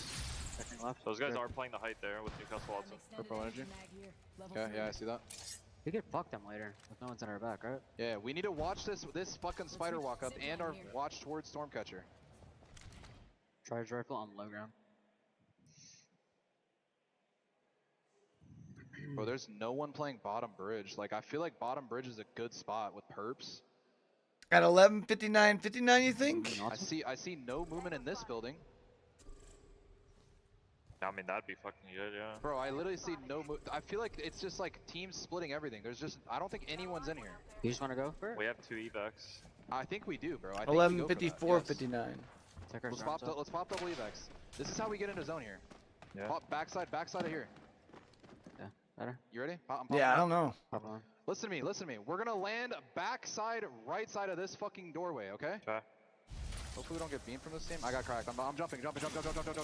Team command. Okay. Just get inside. We can maybe retake, maybe. I don't think we can without team command. No, I'm pretty sure it's TSM. There was a team shooting us from the south, like yeah, I know. I feel like we've had some longer streams than that in the past for They're down ALGS. here, that's who it was. All right, we're gonna hit an audible then. Let's For like go the last let's go for ALGS under bridge spot, okay? plan. You guys ready? Yeah. Well, I guess it wouldn't have been the last one, because the last one I Fly down had here, heal if you need to, it's fine. stuff going on. I'm scouting under bridge again. I don't see anything there. This team knows. Let me scout it more. Yeah, no. Since it was like during, I'm gonna smoke on this team. I think it was RLCS casting weekend, I want to say. I'm checking this. Tell us when to come. We can literally just slide in. Yeah. Hold on, I'm scouting it. Watch our back shoot. They're trying to get above me. Can you guys shoot this guy? He's right above me here. Yeah. I cracked him. Cracked him. Blue. They're blue. He's cracked. He's gonna phase back. He's phase. Is it good? Is it good? Yeah, it's good. Come. Coming. Crossing out. I don't want to use wall on this. Yeah, try and save it. I smoked on them. No, we're good. No wall. Okay, I'm trying to see what best wall is. Like the safe spot is like kind of like in this area. Yeah, I think eventually, eventually they will get pulled up on. We can maybe get deeper, bro. Yeah, we can. Always phenomenal to go into a listing and hear a team being championed by their IGL about what the move is, how they call an audible as well, of how they want to adjust their original gameplay to plan B. And from there, Dropped has navigated his team into a fantastic position inside of the zone under that bridge. For GG though, in first place overall, they've got an approach from the south. They've moved away from Not Moist, but they've moved into Complexity now. Some good initial damage, but they do need to be careful here. It's Complexity. Was Lufka over peeking? Lufka's Lufka over peeking. With that Havoc, who's going to be able to put him to sleep for just a few moments here. Light looking to jump up to the height here. See if he can protect his teammate, who is still under a little bit of duress himself. Blast is going to even up the numbers, though. And then all of a sudden, it's become a 2v2. Light has to switch his attention around. One player's going to fly through, and he's not going to be able to do enough damage. GG will be eliminated, and that opens things up. And it's Complexity that takes him down. As they show their class, and they try and push themselves closer to that top 10 here in match 4. Had they gone down, it might have looked a little bit dicey going into matches 5 and 6, but now they give themselves a real opportunity to start to catch that top 10 that they're so desperately looking after. Now, as we take a look back towards the map, we're going to be heading north even further. TSM put themselves in a pretty good spot. How, though, are in arguably one of the best. You can also see Fnatic trying to scout round on that northern tip as well. Those 3 teams should make it to the late game if TSM don't get kind of pinched by those squads. Yeah, TSM's job is just to watch those chokes and make sure the likes of Fnatic and Makers don't That one looks sneak good. behind them. Also, they've got to watch their height, like you mentioned, how we're going to be looking to fire down on them at any opportunity. But on the southern side of Cascade here, Not Moist have got a very different route to take. And it's not the first time we've had to say that about Not Moist. Sometimes it feels like their journey is a little bit longer than most from the southern side of Storm Point, but they're able to fight their way through pretty successfully the majority of the time. And with GG eliminated, Not Moist have a real chance to take first place away from them and create a gap with a good game here. Some initial damage with the Hemlock will allow them to push a bit further, and now the EMP might even encourage the push even more so. It's Cloud9 on the receiving end of this one. Chaotic has to drop. That means it's a temporary 2v3 situation for Moist to try and take advantage of. And through the smoke, Noi's going to find that Waltzy, even with the aim assist nerf, still doesn't miss too many bullets. Not Moist look incredible this tournament, and honestly looking like one of the favorites going into the match point finals. Playing like this, we know surely they're going to be competing in it, but just how far can they go? Cloud9 have to back off. Na'Vi are also going to be round the corner as well. But at the moment, Moist are just scouting to see whether it's worth continuing the push. Waltzy just on a terror mission right now. I love Waltzy's confidence in this situation. He knows it's a 2v3 and his teammates are going to be able to give him some covering fire from height. And they're going to have to keep going forward and force Cloud9 away because they need to get inside of this zone. Elsewhere, you can see the TSM have just eliminated Makers. That was the choke they were trying to hold. So they've managed to win that fight, which is going to give them a little bit more space to play with. They have to be aware of the position of NRG, though, just under these rocks. C9 have been eliminated in the meantime. And tell you what, Dude, Moist just rolled up and just said fuck it anyways and took that spot. As it will be Zap who flies forward with those Mozams to get the knock. TSM temporarily gave up the position, but then they get aggressive when they need to here, and NRG are under a lot of stress. But this is clever from TSM. You don't want to overcommit. They know that How are going to be above them. They know that Fnatic were also on that northern side. You don't need to give away the spot you're currently in. Let's look at the replay of that fight that just ended. The last remaining members of Cloud9 being taken Why are we out. getting an echo? And as we head back into our main game here live, it's NRG in that rock spot who are the only team at the moment inside of the circle. Fnatic have wrapped it all the way to the north. How still above them on the platform, and TSM still in the position that we left them in a few moments ago. And everything looks pretty comfortable up here. I know there's a lot of shots being fired between these four teams that have found themselves north, but if you look south a little bit later, there's about 6 or 7 squads, well, actually even more than that. There's about 9 squads who all have to move from south to north at the same time. Some of them in buildings, some of them safe, some of them will be on the edges and might have a better chance to do so. Not Moist being one of them. They're on this far western side, but it's TSM who are looking over them. Well, Moist is taking a lot of damage at the moment, but it looks like they might be able to just about reset here. You saw Waltzy got the bat off and just in time to avoid the damage coming in from that frag grenade that would have certainly taken him down. Fnatic have been eliminated on the northern side of the zone. Na'Vi trying to force their way up the hill, and they're going to have to go through Not Moist here if they want to succeed. Great burst shots coming in, by the way, from Kinda. That damage is going to be surely enough for them to try and play off of. And yes, indeed it is. Here comes Nice.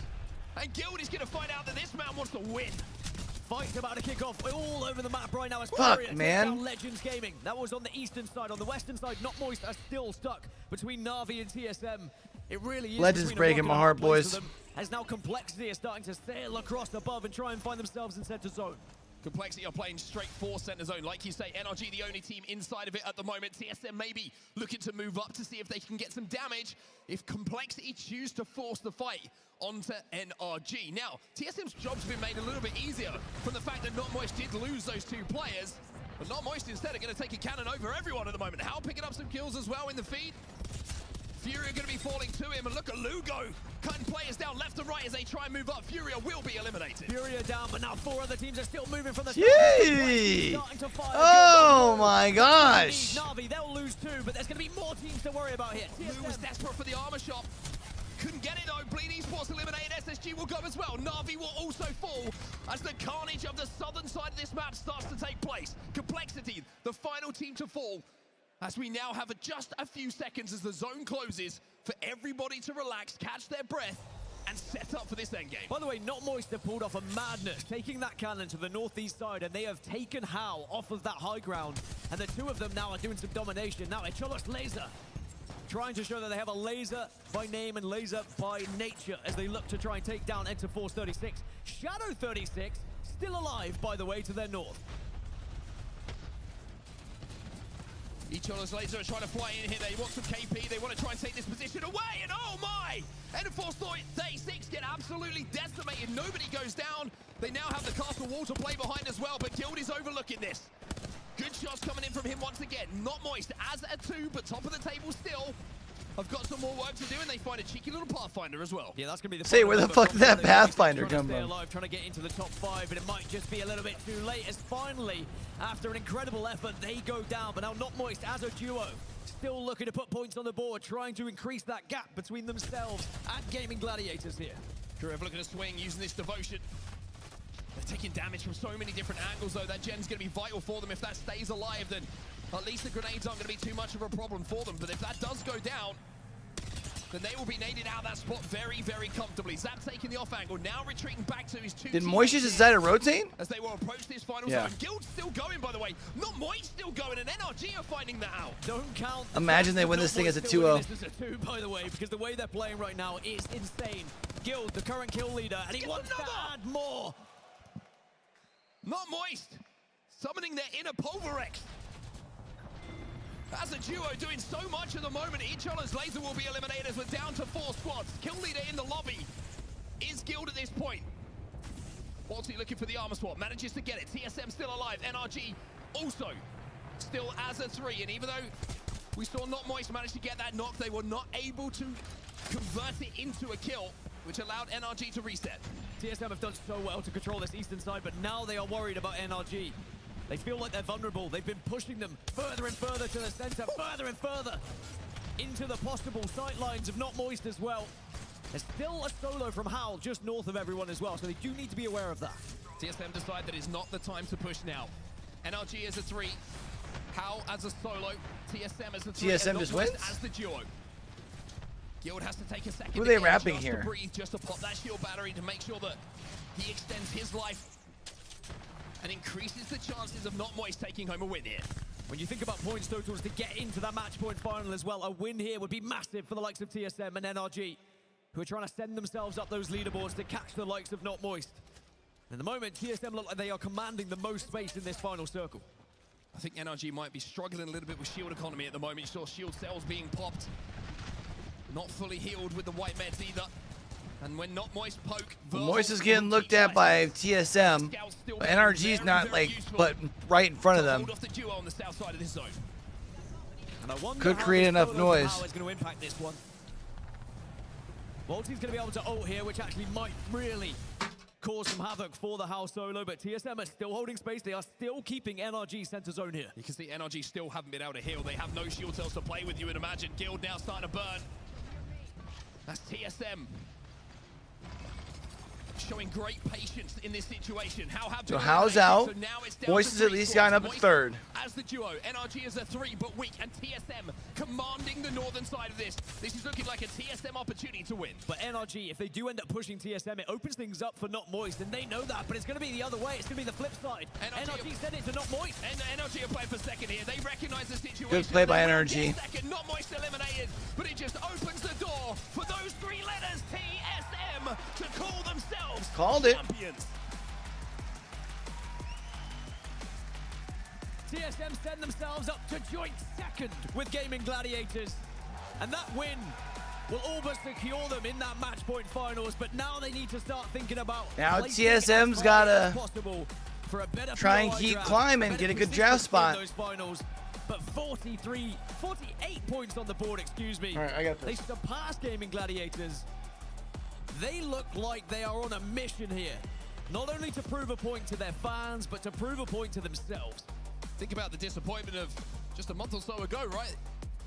The Esports World Cup, they find themselves not making a final, not making the match point finals and having the opportunity to be part of that championship Sunday. But here, with the amount of points they've already put on the board, it is looking more and more likely for them to be a part of the match point finals here at the Split 2 playoffs. It's a great turnaround, great resilience, great mentality, and most importantly, of course, great ability from TSM to find themselves in this position. You can see the smiles on the faces of TSM as well, the amount of relief that they'll be feeling right now just to put themselves that far ahead at the top of the leaderboard with the likes of Not Moist and Gaming Gladiators puts them in such a commanding position going into match 5 and match 6. These are the results though from match 4. 21 points in the end for TSM, NRG with 11, Not Moist with 14. By the way, as a duo, they put so much on the board there. Canninging across, taking out Howl, and still commanding all that room. Yeah, very, very impressive from Not Moist, especially you think of where the zone is, where they dropped over at Cenote. A long distance for them to travel uphill. Well, they made it look a little bit more comfortable than most teams would have. Ichol's laser, by the way, 13 points on the board for them as well. That's going to put them in a really good position, you would say, with 2 games to go, potentially being inside of that top 10 qualification spots. And what a story that is in itself. It's very interesting for Ichol's Laser because they are playing for more than just the match point finals here. If they were to get into those match point finals, they would guarantee themselves into the ALGS championships. which is such a big factor here. They would be the South American representatives. They just have to outplace Dragons or previously Geared Gaming from those Split 1 playoffs, and being in those match point finals would do so. Let's take a look at the stats from these top three. You can see it in front of you. TSM, the one takeaway there is the damage output from everyone, and especially the man at the bottom on the fuse. That's Zap, 2.8k damage, but the overall damage just over 5.5k. TSM outputting damage, commanding space, and that's why Sim took home that win. And there was a very key moment during that game as well where TSM could have pushed up onto NRG after getting that knock, but they were reluctant to. They didn't overcommit. They actually stayed on that eastern side. They could command more presence. They could see more things. They could manipulate more teams in how they wanted, and they get a victory off the back of it. 48 points. They now find themselves in second place, ahead of Gaming Gladiators, but it is not Moist who are at top of the table after 4. Well, let's talk about something crazy, right? Let's talk about the team in 11th.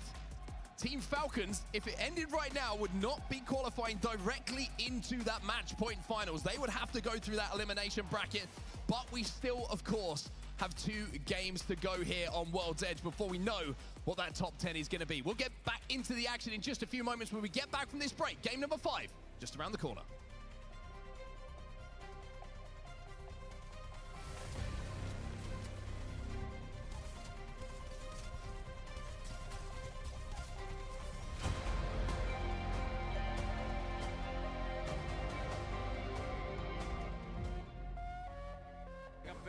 Yeah, I'll pick it up. Lead in front of me. One knock. Nice. Let's send it forward. Yep. He's leading in front of me, one guy. He died. I need to pop one more medkit and then go. I'm popping one medkit and Hamming. Just send it.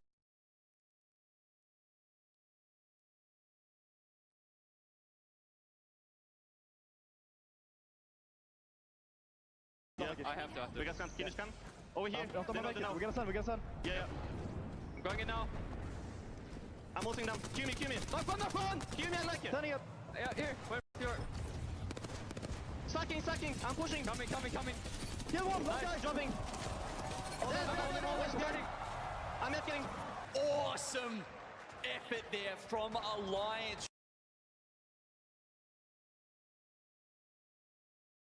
Rocked right Aurora now running over.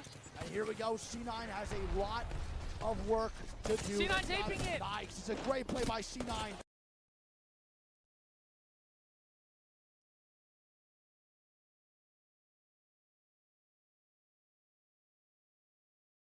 They move across. Here's a knock. Alliance and Aurora. God. Still Hardjackie taps the res with the gold knock. He gets one more. Impulse gets oh my god. Impulse! Oh my god. And Aurora. Are you kidding me? Aurora gets second place and BR Demons are gonna get first. Are you kidding me? The lifeline gameplay every time, Dreek. Bro. Every single Taps the time. res.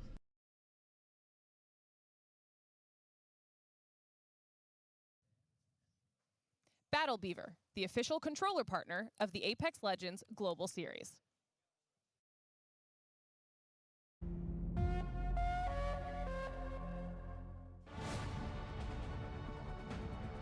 Welcome back, everybody, to Mannheim, Germany. Welcome back to the ALGS Split 2 playoffs, and a huge thank you to Herman Miller Gaming, who is the official chair partner of the ALGS. Today's competitors are sitting in those beautiful Herman Miller Gaming embodied chairs, which now come in 4 unique colorways. Our coaches are also sitting in the Phantom Gaming chair with 7 unique colorways. You can try one out in the free play area located on the concourse if you want. If you're in the crowd and you want to feel a little bit comfortable, more comfortable maybe than you are right now, and to learn which chair fits you best, head over to hermanmiller.com/gaming.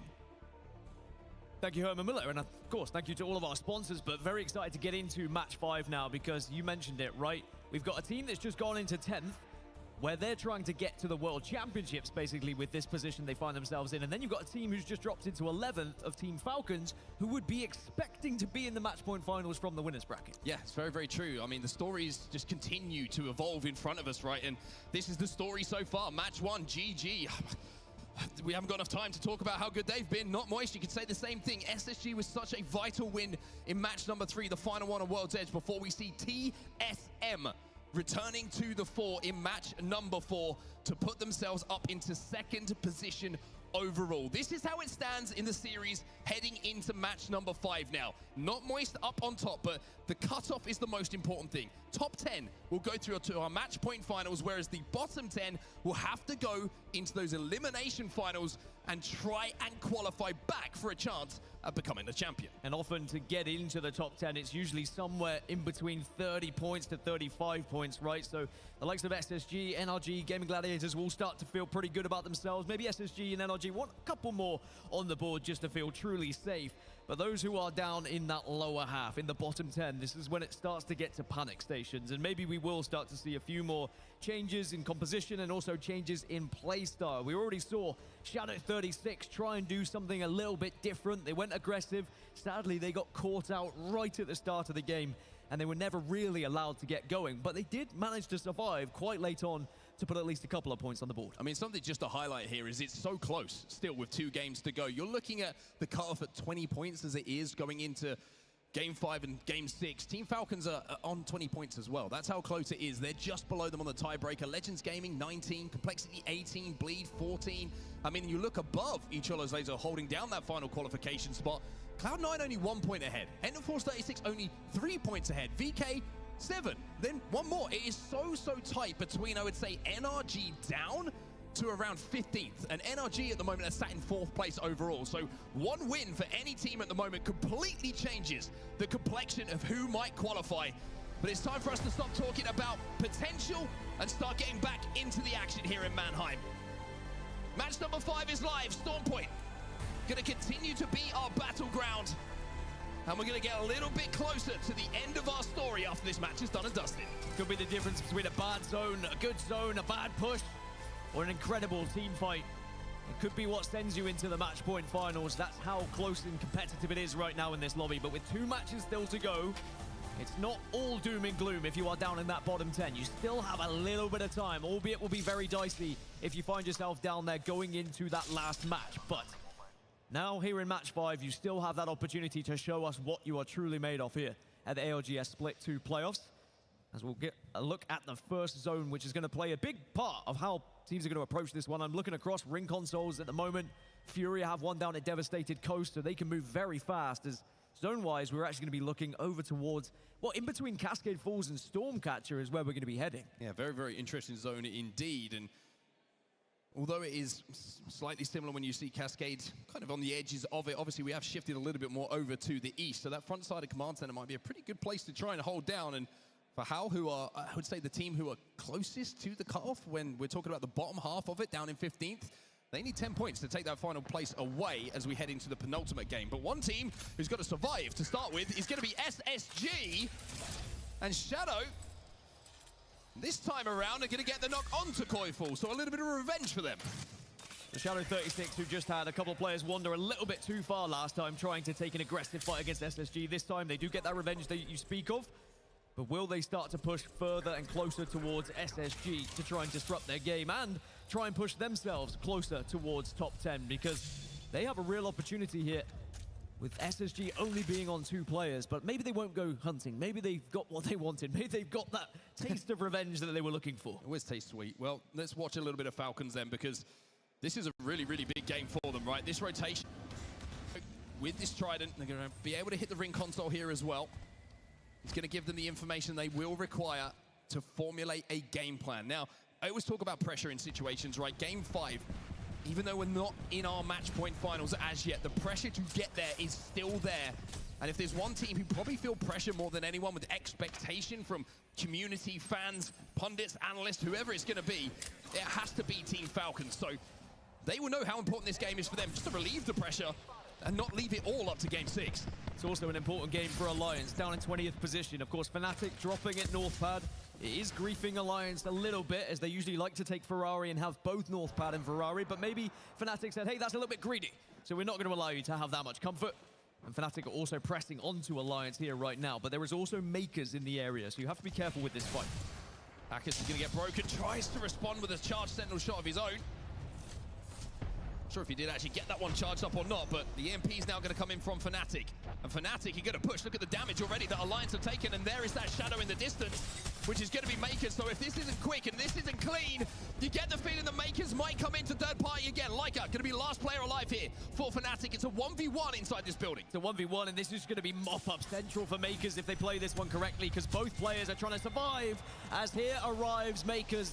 Fnatic will get a couple of kills on the board, but Makers will come in now just to clean them up as well. Yeah, you've got to wonder really what the plan is for both these teams, right? Because neither's letting each other rotate. They both want to fight, but they've both learned that the same thing is going to happen if that fight doesn't end immediately. So for Fnatic, they survive and will be able to at least get away. But surviving certainly isn't thriving as they come back. By the looks of things, Leica is looking to wrap back round to try and grab some banners, but it's only one team who really wins this from down beast, and that's going to be Makers. More easy KP for them. Yeah, Fnatic not running a support legend, so will have to wrap back for banners, and it's going to be no crypto alive, so you can't use the drone to do it either. Not going to be fun for Fnatic. But Makers, it was job done for them, and now they can try and press on from that as we check in with Icholos Laser. As it stands, they will be in the match point finals. As it stands, they would be qualifying for the ALGS championships. But the focus has got to be about getting the job done here and staying ahead of the chasing pack.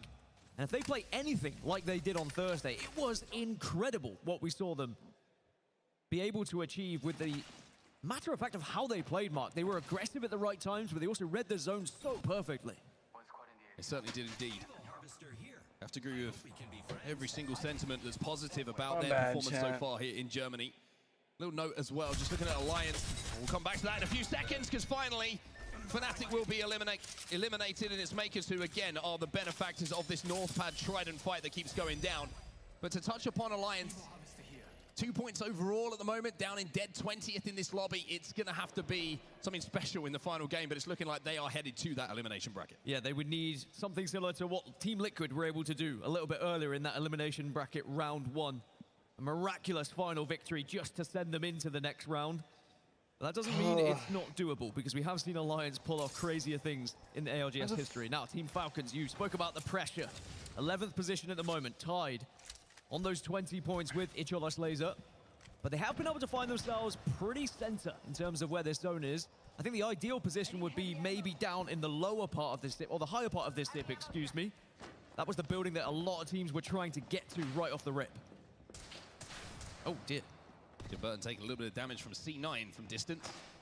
He will be able to heal very, very comfortably, though. The C9 are not close whatsoever, but the difficulty of holding these zip buildings is... All right, that cutoff line right now is looking pretty spicy, it looks like, eh? Underneath, as well as the doorways.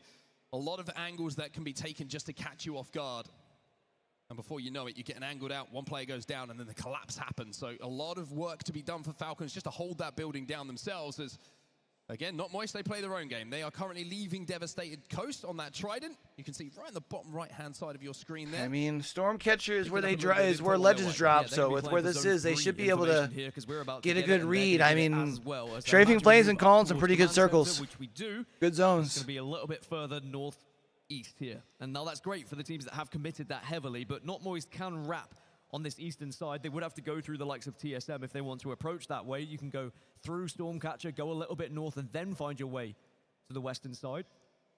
But they might be raced a little bit. Furia could also commit down to the east side, and Complexity are not going to be far behind. You can see they're both on Tridents right now. Interested to note that SSG playing this one very, very slowly as well. Of course, they had to see Koiful fall very early in this game as well. And you mentioned Complexity. Well, they're looking at Not Moist now. Let's jump into the comms with Cole, see what the plan is. They're on purple. Triple purple, I think. They got out to shoot us. Crack one. Let's go right side in the launch pad with car right now, please. Alright, pick me up. I'm gonna boost through to this finger.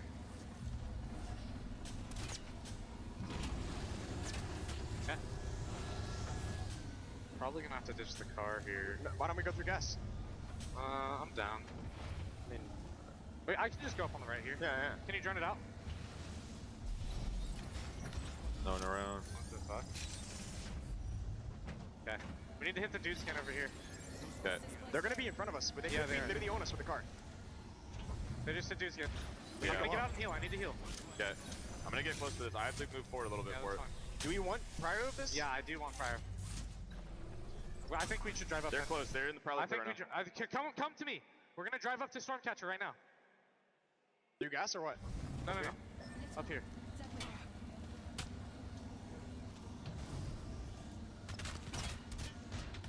Let's get out here.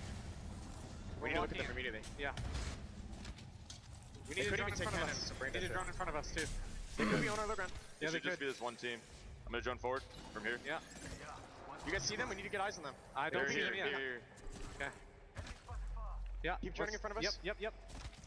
We're good right now. They're getting shot in their back. Or they're shooting someone in their back. We can kill them. You want me to hit this beacon? What? No, not up there. Save that one. Go down on cannon. So Complexity wrap all the way to the northern side of this zone, or trying to wrap as far north as they can. They currently stay on the southern side of Stormcatcher, excuse me, but a lot of action actually taking place elsewhere, which is going to be to the northwest, and that's going to be GG and Shadow who are having this fight. Legends Gaming So also Shadow, were no, that's involved in Legends this, but that's two players have already fighting escaped here. from it. That was Easy Flash who was already taken down, so GG forcing their way into zone, but there's more work to do. Yeah, 2 are knocked on the side of Shadow. It's just the Bloodhound that's left alive. I think Pathfinder has just been picked up, so Shadow as a 2 are going to try and escape now. But they are going to be running straight into what is remaining of Makers as well. So it really is stuck between 2 teams, and they might struggle to get away as Gaming Gladiators look to try and add more KP to the board. They want to try and keep up with the likes of Not Moist and TSM here. Try and stay on top of the pack so they can get their best possible POI draft in the Matchpoint Finals. I am surprised Monsoon doesn't get more credit for as long as he's been around. He's like one of the top 5 fraggers, like all time in ALGS, isn't he? Before he tries to swing around that corner. Elsewhere, you can see Makers continuing to pick up a few KP. It's going to be Jackie who gets taken down. But GG in a really good place to control this side of zone for now. Makers are actually moving their way up north towards where this fight is going in. So we see a respawn happening elsewhere. GG now find themselves under a little bit of pressure, and they're actually going to have to expend a few resources here, as multiple teams are still stacked up, and nobody was really finished with. Yeah, I'm not sure Gaming Gladiators knew where the last member of Legends Gaming was, and it just caught them off guard a little bit.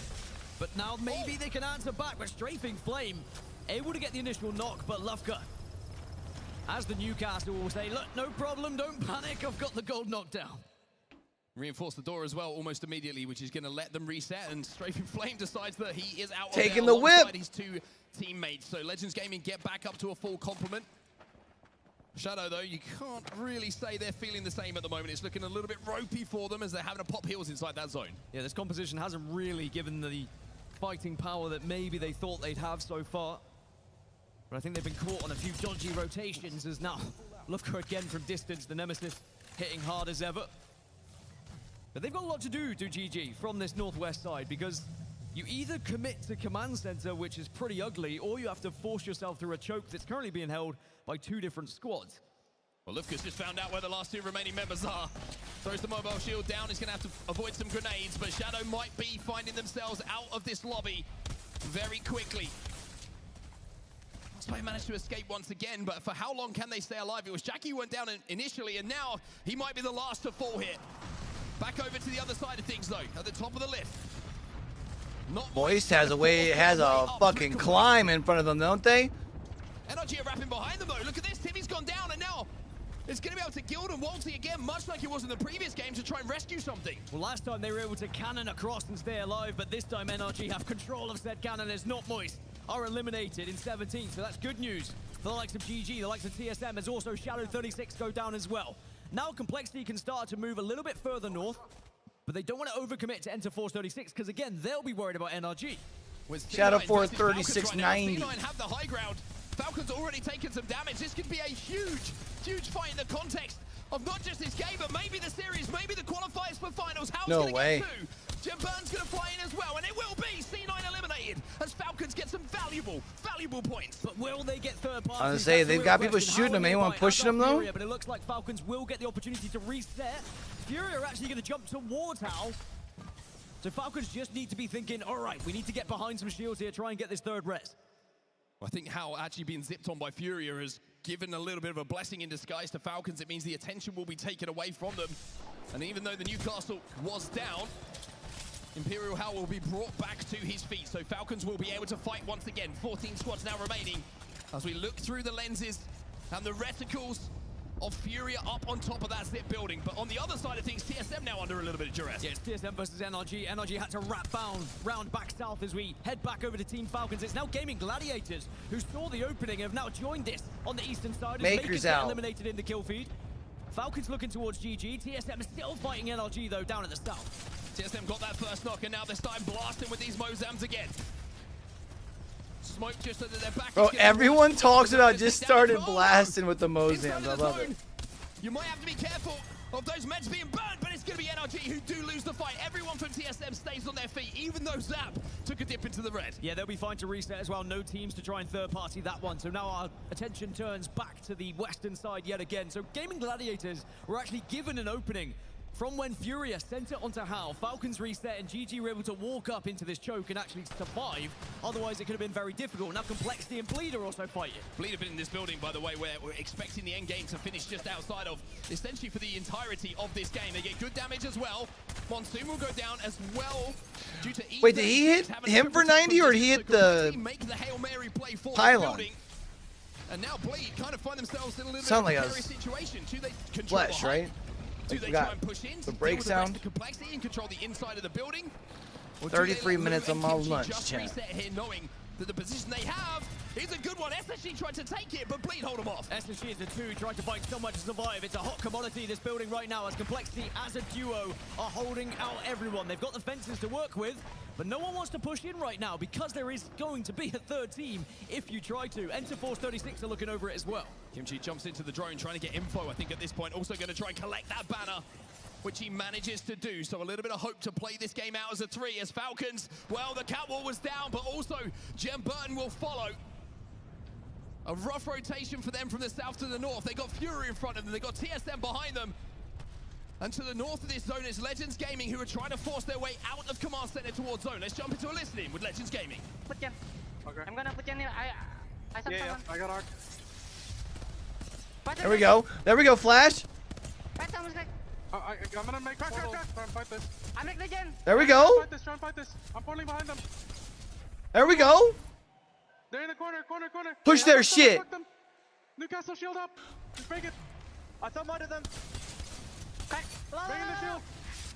Shield broken. Let's fence. Go fence. No. Kill one. I'm getting inside. Pass one. Chill. One guy racing. Racing here. He's racing here. Does he have he has a gold res? Western. I'm full safe. Chill. Alright, they're good. Bro, maybe just medkit. Come back! 1 second. We got this. Not walking forward. Walking forward now. Oh no. Come on. Someone else shoot him from behind! Yay! Let's go! I'm safe as well. I'm racing the swap and knockdown. Yeah. No, Mark! I can rest. The clutch from Legends Gaming, the PK just blew his head off. That silence was everything. Just that moment where teammates listened, hoped, prayed that Strafing Flame would win that 1v, and he does, which sends Alright, come on, Legends boys. a little bit further And now you into got the some top 10 space. as they keep their lead over the likes of Team Falcons. And not only that, but they were able to take down Icholas Laser, who were in 10th previously. That could be huge for Legends' chances of getting into these match point finals. And now they have to try and run the gauntlet here. They have to try and move from northwest down to southeast, where we've already seen Bleed. Sorry, I think the closest team has Tomb is VK on their left, over where that little red tag is. But they do have that rate. Yeah. Get a knock. That's gonna be Keon, who That's goes big, down from Fury. because they're gonna get help from VKG across the way now. Fuck, they got the Newcastle's up though. Here, but they still have to move a little bit further. They're not quite in the Good zone call though to yet. break that. Fury are Hell currently yeah. looking at. You guys just gotta watch VKG pushing. Trying to wrap behind them. Oh, they got the Newcastle down. Let's go, boys. Around at the right moment. They will get the knock onto QQ as well. So Player K with his head on a swivel and a scout in his hand is going to keep him alive here. Come on, man. Phoenix here, and he might just get away with it, which could be insane. Easy Flash has gone down, but it's okay. You've got a Newcastle. There's still hope here for Legends. Well, they're going to get sent on. Vaxilon gets that first knock. He gets the second himself, and someone who knows how to clutch in the big situations is continuing to do so. Damn, man. That's right, though. They got fifth. They got some points. It's a Kraber for Vaxilon as well. They're still going to need a good game here in this last one, though. Anyone's face, but not quite on this one. He went for the flashy shot. I respect it. It's Enter Force 36 over to the left. And remember, Complexity and Bleed still in the building on that southeast side. But the zone is going to pull them out of this building. It is pulling more to the southeast, so Bleed and Complexity, they'll be the closest to it. So Furia and Enter Force 36 have to move first. Something to note, by the way, Bleed Esports with the position in the kills, and the teams that have just been eliminated now have enough points to be inside of that top 10. They have knocked Falcons down out of the top 10. Complexity as well, who are still alive inside of this building, have a chance as well to leapfrog Falcons into that top 10. If Kimchi and Luke could clutch up here, a few more points for them, and they would have done their job. This is going to be so tough. Y'all know the plot armor, right? Falcons are going to go to lower bracket, make it into uppers. They're not going to get their picks, and then they're going to have a slow start tomorrow, and then somehow be in the mix at the end of the day. They've got a ridge to work with. They can actually But you can already taste it in the air. 36 if they would like. But the castle wall, and if you have one to play with, could make a big difference to reposition. One thing that could make a big difference here is the fact that Dropped has his ultimate available. The Bangalore can hit that Rolling Thunder and stop everybody who's moving through. Furia take a lot of damage on the cross at the moment. Shubi up on high, he's got a bow check as well. That's going to make it even more difficult to try and traverse, but every crevice is being played right now. But this Thermite, could cook. Furia still have a castle wall, and there you go. You see the leap to try and gain a little bit more ground, and now you're going to be able to have somewhere to play here, right in the center zone. And then suddenly, Complexity's attention turns a little bit towards Enter Force 36 here. Well, Complexity is just hoping at the moment that Bleed Esports do enough damage for Furia and Enter Force 36 to be forced to fight together. That's going to give them placements. That's going to give them the opportunity to join in a little bit later as well and get those valuable points that they need to be in the top 10 going into game number 6. E36 have to make their move, and make their move they do. Catwall goes down, a lot of protection. Now's your chance to move, but we'll see one person fall. And now this is the chance for Bleed to send it, but will they take enough damage to allow maybe Complexity or Fury to do Complexity's down. Furia versus Bleed. Complexity got eliminated. Have they done enough to be in the top 10 going into the final game? We'll find out. No way. No way. Go down as Bleed Esports now. Shut up. No way! Shut up! No. He's going to hit one more shot, but the gold knockdown is a nuisance. It is a problem. It is a disaster. He gets his own. And if he can it would have been something special indeed, but Furia clutch. Furia hold on. And even with everything that Shubi tried to do, it's Furia. Furia in first. And claim game number 5. Wow. All hail our Lord and Savior, Newcastle. Welcome to the meta. It has been an incredible tournament for the legend to be reintroduced. But for Furia, it's 14 kills on the board. It's a first Furia place just went crazy. that sends them up into first place in the overalls. Will they have the best POI draft when we get into the match point finals? Certainly 54 points will be enough to get them there, but now they the top of the leaderboard's kind of looking crazy, which makes the qualifying lane that much more nuts. If Furia has 1 million fans, I am one of them. If Furia has 1 fan, I am that fan. If Furia has 0 fans, I'm dead. He's dead, but then Newcastle comes along and revives him. Drags him back to his feet. Crazy to see the exchanges of reses right at the end. You thought the Shubi had it. The work he did with that bow check gave Bleed the opportunity, and he's just coming over to say, did you 1 HP? Like, did you really have to, like, did you, can you just let me have the clip? More Furia fans, and I'm going to say, I think the Furia are gaining more and more fans as their performance keeps impressing everybody. I mean, it's hard to say who were the points more important for Bleed to get further into that top 10, or for Furia to get up to first place, because remember, there is no Legend's sitting right on the cusp right now, man. In the ALGS. Instead now, you get the advantage in that POI draft. You pick first and you pick 21st. And we have seen already in this tournament that you can get some incredible POIs to work with. And some of the win rates top of the leaderboard, though, see, again, this is where things are interesting, because in the past, teams like Furia, TSM, not Moist, they might drop on, say, a Falcons to grief them out of the top 10, right? But now you're also costing 18 points they managed to put up on the board, your potential of finishing the top spot, getting the top draft. Qualification spots. A little look Icholas Laser. It is not done yet by all means, and no one should really feel safe. NRG at 36, I think they should be happy, but everyone else is still going to be biting their nails a little bit, saying we have to secure points. I mean, I would probably say tournament for any of these teams should they not get into that top 10. Yeah, it's probably NRG is probably the last one. Elimination bracket and have to fight their way back through for a chance at match point finals. But if you're outside of that top 10, I always ask you this question. I like asking you this question. Would you rather be in 11th going into game 6? Or would you rather be in 10th going into Game 6? Personally, I'd rather be in 11th. I'd like to chase. Maybe Peeps can find out from one of the fans in the audience and ask them how they would feel. Peeps, who have you got? Gaskin, thank you so much. Everybody, I am here with Pask, arguably the fan of the land. Dude, I heard a wild story about your journey getting here. Talk to me about your experience. Yeah, so drove here from England, so that was 600 miles. But we had to swing by and pick up the homie from Holland. Had breakfast in Holland, slept in a car park, and then full sent all the way to Germany. So, and now we're here. I mean, you gotta absolutely. Did he say love that miles? passion. I don't think you could find that in any other game. Not kilometers? So here's the thing: who's your team, and what are you expecting them to do? Well, it's Falcons, isn't it? Super team, baby. Kaka.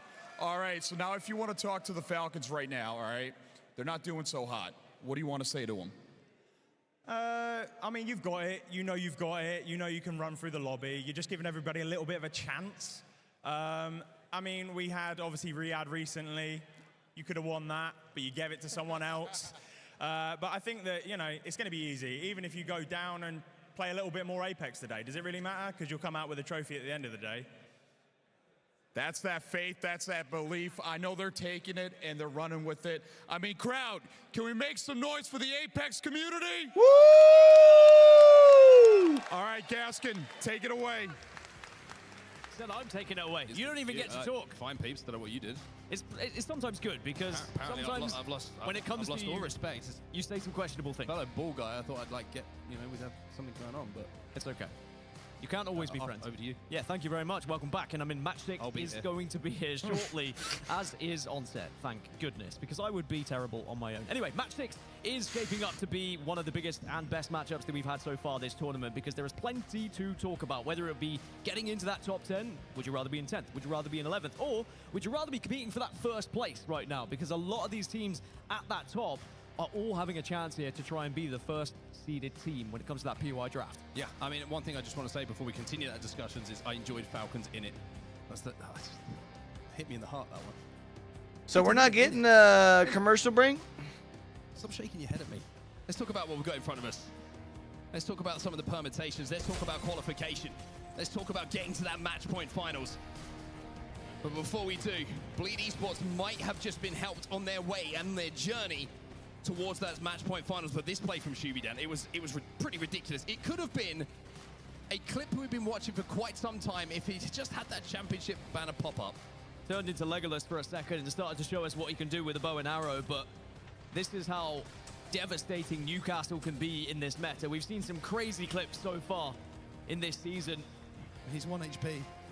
He hits the shield, kicks it twice, and he maybe wasn't 1 HP. He also had no bullets, by the way, Shubi. So that's what made it even more difficult. Didn't have any arrows, didn't have a single shot left. So he had to just try and go for the melees, which is he should have been quicker about going to get his other revive, by the way. But that's just such a unique situation. That's the real question. And will it come back to bite Bleed in the backside? At the moment, they are on 32 points, which could have them safe. But they want to get a few more here in match 6 to really secure themselves in those match point finals. It's really good from Bleed. I kind of highlight, we kind of pointed stuff on the map when we were commentating these games, and when we both saw it, we were like, Bleed, great spot early on in that building. We're both frantically pushing at it, and once again, it's putting him in a great spot, right? It's recognizing what is going to be a great spot for endgame, and then managing that situation as well. And even though they didn't take home the win, it should be enough. All right, consistent. One last drop, boys, here to put themselves into that match point finals. Well, this is every single player that is sat on that main stage right now who is trying to achieve exactly the same thing. Step by step, bullet by bullet, kill by kill, placement by placement. They want to be part of that match point finals without having to go down to that elimination bracket. 5 games done, Dan. We've got 1 more to go. One more to go. I and like it is this camera thing. Worrying signs for some teams that are a little bit lower in those leaderboards. Likes of How, Fnatic, Makers, Na'Vi, Shadow, and Alliance are looking likely to drop down to that elimination bracket, albeit for a victory here in match number 6. There is still hope, though, for Cloud9, Icholos Laser, Complexity, and Team Falcons, who find themselves in 11th through 14th. But that will then create a little bit more nerves for those who are sat on that bubble. SSG, VK Gaming, Legends Gaming, all still quite vulnerable despite being in the top 10 right now. I mean, look at Zero here. He's just completely locked in thought, deep contemplation about how they want to approach this last game, because up until this point, it's a conversation that you have with your teammates. It's like everything before this becomes irrelevant, right? It's if you're outside of that top 10, but you still have a shot at qualification to the match point finals, it's about focusing on the future, not on the past. And Falcons still in a great spot. Nobody would be talking about Falcons if they just get enough points and manage to qualify inside of that top 10 and find themselves in that match point finals come the end of game number 6. And just think what a different match point finals it would be for Falcons, even if they were to qualify here. NA, seed in that POI draft 4 games in a row that they've won. Experienced so far this tournament. NA on top. They're in the top 4 picks when it comes to their positions on each map, but then they would be down potentially in 10th here. And that could be so detrimental for their chances when you look at some people maybe taking away one of their better POIs on Stormpoint, because we know on World's Edge they are happy to compete with someone. But would that happen? Does anyone maybe take that contest down at Siphon? These are all of course, just what-ifs at the moment, because Falcons still have to get there. Well, here we go then, Mannheim. If you're a fan of one of these teams on this main stage right now, get behind your boys. Come on, Legends. And send your energy their way as we head into the final game of our winners bracket. The top 10 at the end of this game of Stormpoint. Book their tickets to Sunday. Book their tickets to the match point finals. And get one step closer to being a champion. And for the bottom 10, it will be back into the elimination bracket round 2. It'll be back into 6 more matches of Apex. It will be a long old day for them. And you don't want to be there. You don't want to have to fight through that gauntlet. Because even if you do drop down to that elimination bracket and then progress to match point finals, you are still going to be behind those top 10 teams for the POI draft as well. Well, zone-wise, this might be something that Team Falcons were praying for, because we're going to be heading down to the southwest side of the map. And not only that, they've got a ring console as well. It's looking like a Cenote zone as we go back to the northern side of things, whereas Trident's going to be picked up as the POI for Alliance, and you would imagine that Fnatic will be joining them pretty soon as well. Makers over at Checkpoint, and we're thinking, hey, I wonder if we can get some more free points. So not Moist in a good spot then as far as for on a scouting party to see if the battle is going to be happening between Alliance and Fnatic, but they're going to be a little bit more spread out this time. This is the zone we were talking about. And Not Moist are also going to be in a pretty good spot, but they don't have a ring console, so they might wander a little bit out of Cenote here. And that could open up a potential move from the likes of Gaming Gladiators, for example, who are going to move quickly from Barometer. Falcons who are going to move from Mill. Interesting to see that Gaming Gladiators don't have a ring console as well by the looks of things. So the 2 teams who are essentially priority teams, you would say, although actually, excuse me, it looks like they do. It's just covered up. So they're going to have a pretty good prior, and they're already on their way to correct me. But Not Moist, you're looking down at Cenote as well, and Not Moist have a ring console as well. So everyone who's close to this zone looks like they have pretty good prio and the information they require to make a quick rotate. But boy, I mean, if we see Not Moist and Falcons fight right now, then Not Moist could really take the tournament into their hands. Knocking out Falcons, getting themselves into a position where maybe they can win this group, getting a great POI draft. Everything would line up for them. Could they start to thinking about even winning this tournament at that point with how they've been playing so far? There's how it stands. Legends Gaming in 10th position on 28. A 4-point gap between themselves and Team Falcons. As Alliance will continue their move on this western side. They move past Fnatic, they move past Makers, and they will move past down Beast, down towards where this zone is heading. You mentioned it, all of the teams that are in the southwest area did end up with ring consoles, even if they were covered on the map temporarily. Because they were already hitting them, they were already prepared to move. But those teams won't have the Evo Shield advantage that some of the teams that are arriving late may have. As speaking of big teams, Gaming Gladiators eliminated. And I think that was a combination of Moist and Falcons. And so GG, who are up there, they won't be able to finish any higher than 4th. You can see that Zero and Falcons are up on top of this rock formation, so they are in a really good spot for this endgame. Underneath them is going to be Not Moist, or should I say just to the south of them. This position becomes even stronger with the Newcastle in your composition as well, because you can angle off one of those lines of sight. Yeah, GG was what, 4th though? A little bit more cover than the natural cover that is already provided. So Falcons, the zone has been helpful and healthy to them on their quest to make it through to the match point finals. But we always say it's not just about being here, it's about execution. And if you get this zone, you get this position, you get this info. Imagine C9 takes down Falcons here, though. We already see 8 or 9 teams that have made their way down to the southwest, but there's still a journey. Come on, for there's quite my a few. boys. Legends Gaming being one of them. Come on. They are slowly approaching the likes of Icholos Laser and VK Gaming, and they are being shadowed a little bit by Bleed, but right now Legends are just trying to scout out maybe what they can see ahead of them, and they might actually see a gunfight between VK Gaming and Icholos Laser here. VK are looking for the cut down. Looking to cut them down on the cross. You can see they've already got a little bit of damage done, but now the mobile shield is going to have to go down. Nades being exchanged from either side.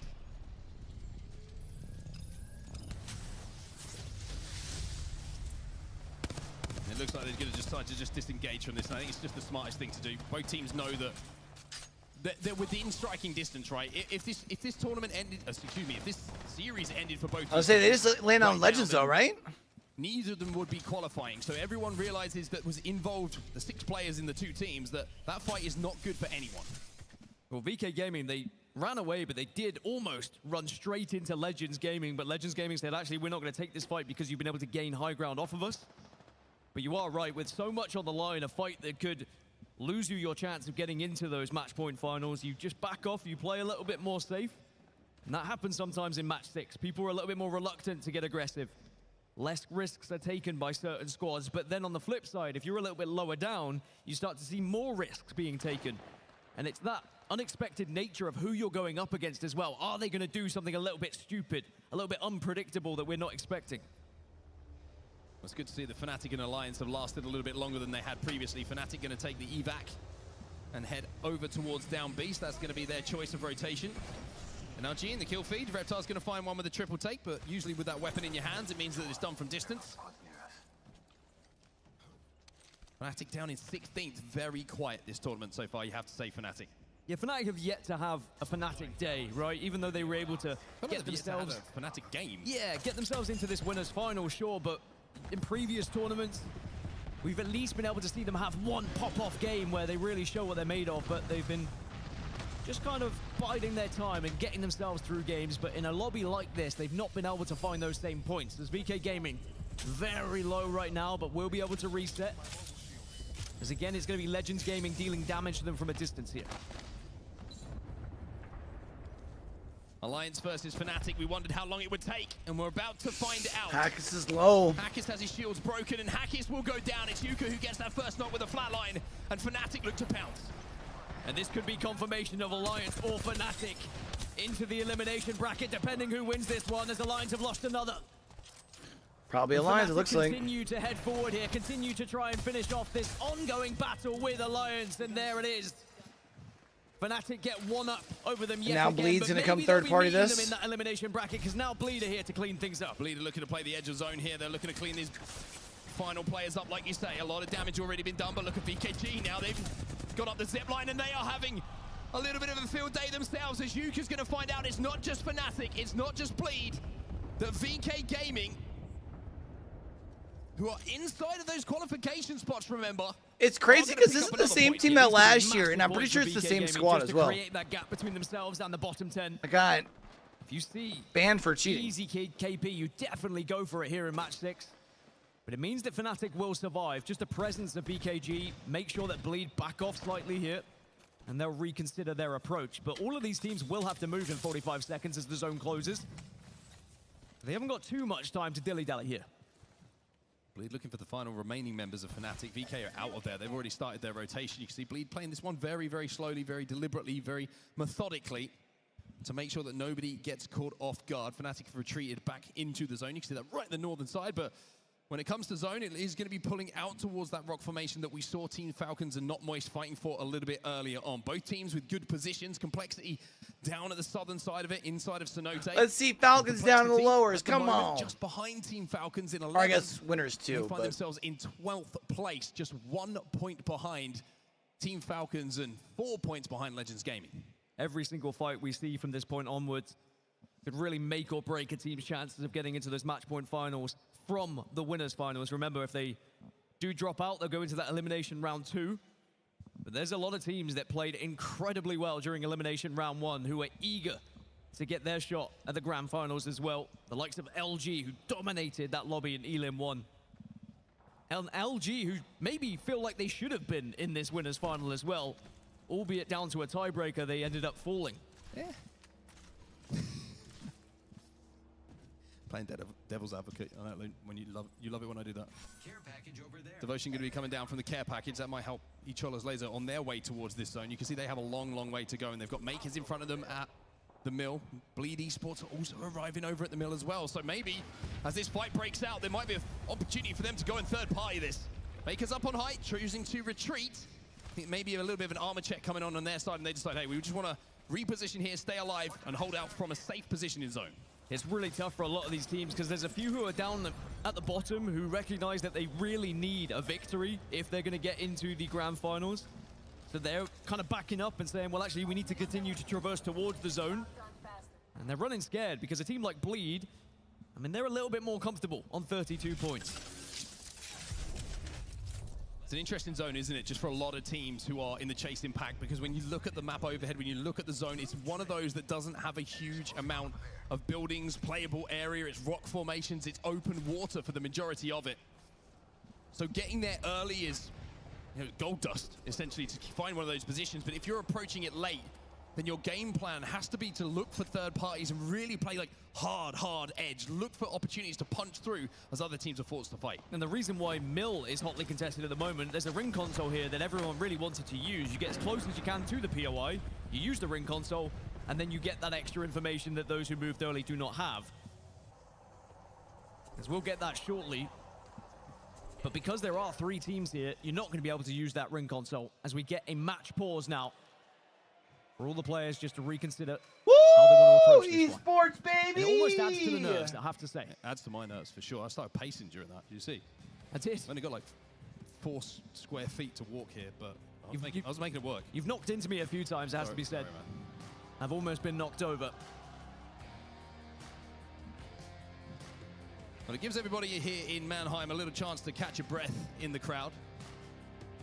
Because when we get back underway and the pause is undone, I'm expecting everybody to make a little bit of noise. I mean, everyone. I think the most popular thing is when a pause ends in Apex Legends at the moment. We've heard a few boos when pauses arrive, but a lot of cheers when pauses end, and I understand that. Enjoy the fact that we're going to get to cheer together when it's unpaused. I will That's how say, I feel.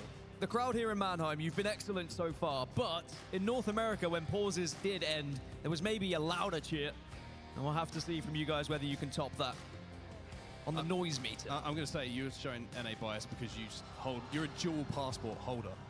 So you kind of lean either way, depending on what continent we're on. Just North America, love you guys. Depends how I feel NA on the day. passport on the table. Great to be back in Europe. British passport on the table. See a lot of fans for VK Gaming as well. Right now, they are within the top 10. If it ended like this, they would be in those match point finals. What a story it would be for those 3 gentlemen. Does give us a chance, of course, to go to sign camp. Yeah, this needs to happen more. Maybe not during a pause in the middle of a pivotal game 6. It's moist in time. A weird spin-off of a 90s Power Rangers. I'm going to stop there. Yes, it is. Well, we'll get confirmation of what's going on at the moment as well, but I imagine a technical issue for one of the players. But it is one of the benefits of having the pause feature. I will say that time and time again. Yeah. We're allowed to just pause it, take a moment, sort everything out so that competitive integrity stays. But in terms of Circle, again, I'm not going to talk about it too much because I don't want players to take their headphones off, but it's looking pretty good for Team Falcons. Well, here we go, match number 6 back underway, everybody. The pause is done. Love that. Everyone was excited for that. I was most excited in the building. LA was louder. Nice quick lash. Nice quick lash. You are not invited to the pub later. It's Saturday, Mark. Not until Sunday. It's the weekend, Dan. Not until Sunday. Well, Milwaukee's looking extremely busy at the moment as Fnatic have managed to get back up to a full 3 as well. And you see the fight start to take place as well. Each other's later. This is a really big moment for so many of these teams in and around Mill. If you come out of this alive, as Furia will not, as they will be the first team to fall in this fight, then you're going to have KP and also control of the northern side of this zone. It looks like each other's laser don't want any part of it, though. Makers in the kill feed as well. They're going to pick up 2 of Fnatic by the looks of things. Well, with Furia going down, and of course Gaming Gladiators earlier, that means that first place is going to go to either Not Moist or TSM, you would imagine. Yo, I appreciate you, fam. Unless we saw a huge game. I try and take good care of it as I can. That opens up those draft positions for sure as VKG. I was not able to grow one for the longest time. Towards the grand finals. It's all about with my hair condition, I can't throw ahead of fairs, so as our TSM. It's like the only thing I can have that I got style, so I try to take care of as good as I can. Finding the shots from Strafing Flame hurt more than they ever have before. Reminder, 13th place overall at the moment. And being shot and taken down by the team who is holding on to that final spot as well is going to hurt them. Shadow 36 are eliminated in the meantime. That means that they will be down to that elimination bracket. Takes time. Time and patience. Really causing a few problems to VK Gaming, but VK Gaming saying actually. Because like for a long time, mine was spotty because of my alopecia. Like it grew thin. Nice little bit of hip fire coming in. As now the mobile shield will go down once again. Just trying to hold this position, trying to fight from this edge, but damage starting to come in from more than one angle here for VK Gaming. And a reminder, they're in 9th place. If it was to end right now, they would be safe. They would be going to the match point finals, but there's a lot of teams still alive and a lot of things that can happen in these final moments. Fnatic were just eliminated as well, so confirmation they'll be in the elimination bracket. TSM back away from the fight, and that just shows the sheer aura from VK Gaming right now. As Makers eliminated in 15th, they'll be in the elimination bracket as well. And all these teams being eliminated around the squads that are currently fighting for top 10 is great news. Na'Vi trying to make a miracle run maybe in this final game. They've only got 10 points on the board at the moment. Bro, Na'Vi would have to have a killer ass game. 21 point or more game with Legends Gaming falling very, very soon as well. Complexity just outside of that top 10. Way a slither at this point. 5 points behind as it stands. This fight's pressurized. 60 seconds left until that zone starts to close as well. Kimchi trying to find an angle, Monsoon trying to do it as well, but Lou's taking a lot of damage here. And even though Monsoon's trying to find some creative angles, not going to be able to connect here. I mean, 9 of these 14 teams are outside of this next zone. You mentioned it. There's not much playable space, a lot of open water, not many buildings to work with. Only a couple of rock formations to really call home. See, it's going to get crazy here in a second. The players will know what they need to do. They would have seen the amount of points they had coming into match 6 here. And they'll know whether it's just a few to try and get there, or whether it's you have to go further, you have to have a deeper run, you need a top 5, for example. A huge moment is developing on this southern side, by the way, because Complexity in this building and opposite Na'Vi. Complexity are currently sandwiched in this building outside of zone. TSM are approaching behind them. VK Gaming are now pinching them. And Legends Gaming are arriving as well. So there's a train of teams coming through this area of the map trying to rotate into Cenote.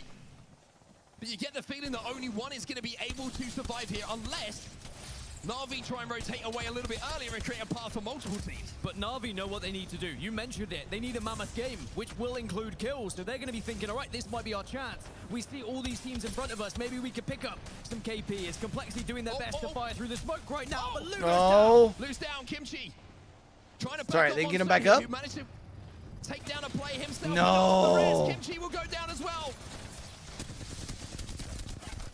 It's VK Gaming up into 8 now, looking to solidify a place in the top 10. Damn, Complexity out. How out? With How eliminated as well. Can you get the shield swap? Yes, you can. BK Gaming out, which means it could be a spot for now they have a nervy few moments as well. Legends to pass them, put them in that 10th spot. The last player alive. Well, TSM pushed themselves. Oh, I think they already did. But Not Moist are still alive and are in zone. As Na'Vi looking for that miraculous game that we were speaking of, they would need all of these points as Legends Gaming. Come on, Legends. Under fire.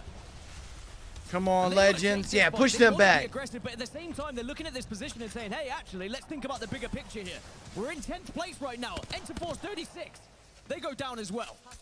Falcons picking up a few KP in the feed. Oh, I can't. Vital points for them as they move just within a few of Legends Gaming. So nothing decided Oh, as and yet. Falcons Each are of in those such a will be good eliminated spot. just outside, excuse me, of the top 10, so they'll go down to the elimination bracket. But Falcons now taking damage up on height. They have to hold this. Falcons have to hold this. I mean, this comes down to Legends Gaming and Team Falcons, maybe an outside. Yeah, but Falcons are behind them, and Falcons have... Oh, Falcons got to move up, though. That's going to send a little bit of calmness through the bodies, through the minds, through the hearts of Falcons players and fans across the globe. That means the height will be controlled by them, but look at that zone pull. NRG have been eliminated as Jen Burton will find another KP, but they are still outside of that top 10 now, but 136 coming in from the scout of Hal. Fuck. Might create an opening, but they have to navigate some traffic now. Boy, do they. Legends Gaming and Team Falcons tied on 33. You can cut the tension with a knife, and Legends Gaming might be going down in this. Legends Gaming's going to lowers. Legends Gaming fall, and I'm Team sad. Falcons push themselves into the top 10. Falcons leave it late, but Falcons at this point are going to your match point finals. If, of course, they can hold on. C9 looking to take that opportunity away from them, though. Trying to play undeny this. I mean, look at this structure they're having to run through, the tunnels, the caves. How many times have we seen this tournament, though? A late surge from C9, a last game that gives them the chance to disrupt things. There's Bleeder down below Falcons here, but Falcons have so much map presence, so much height over everyone. Just raining down hell from above right now. SSG lose players. Bleed holding that corner. EMP's going to go down as well. C9 are going to push this. Oh, my word. C9 are trying to push this. Sorry, I had to put my lunch out. Mobile shield's going to go down, though. Shots are going to be exchanged. Bleed Esports eliminated. SSG go as well. We're into our top 4.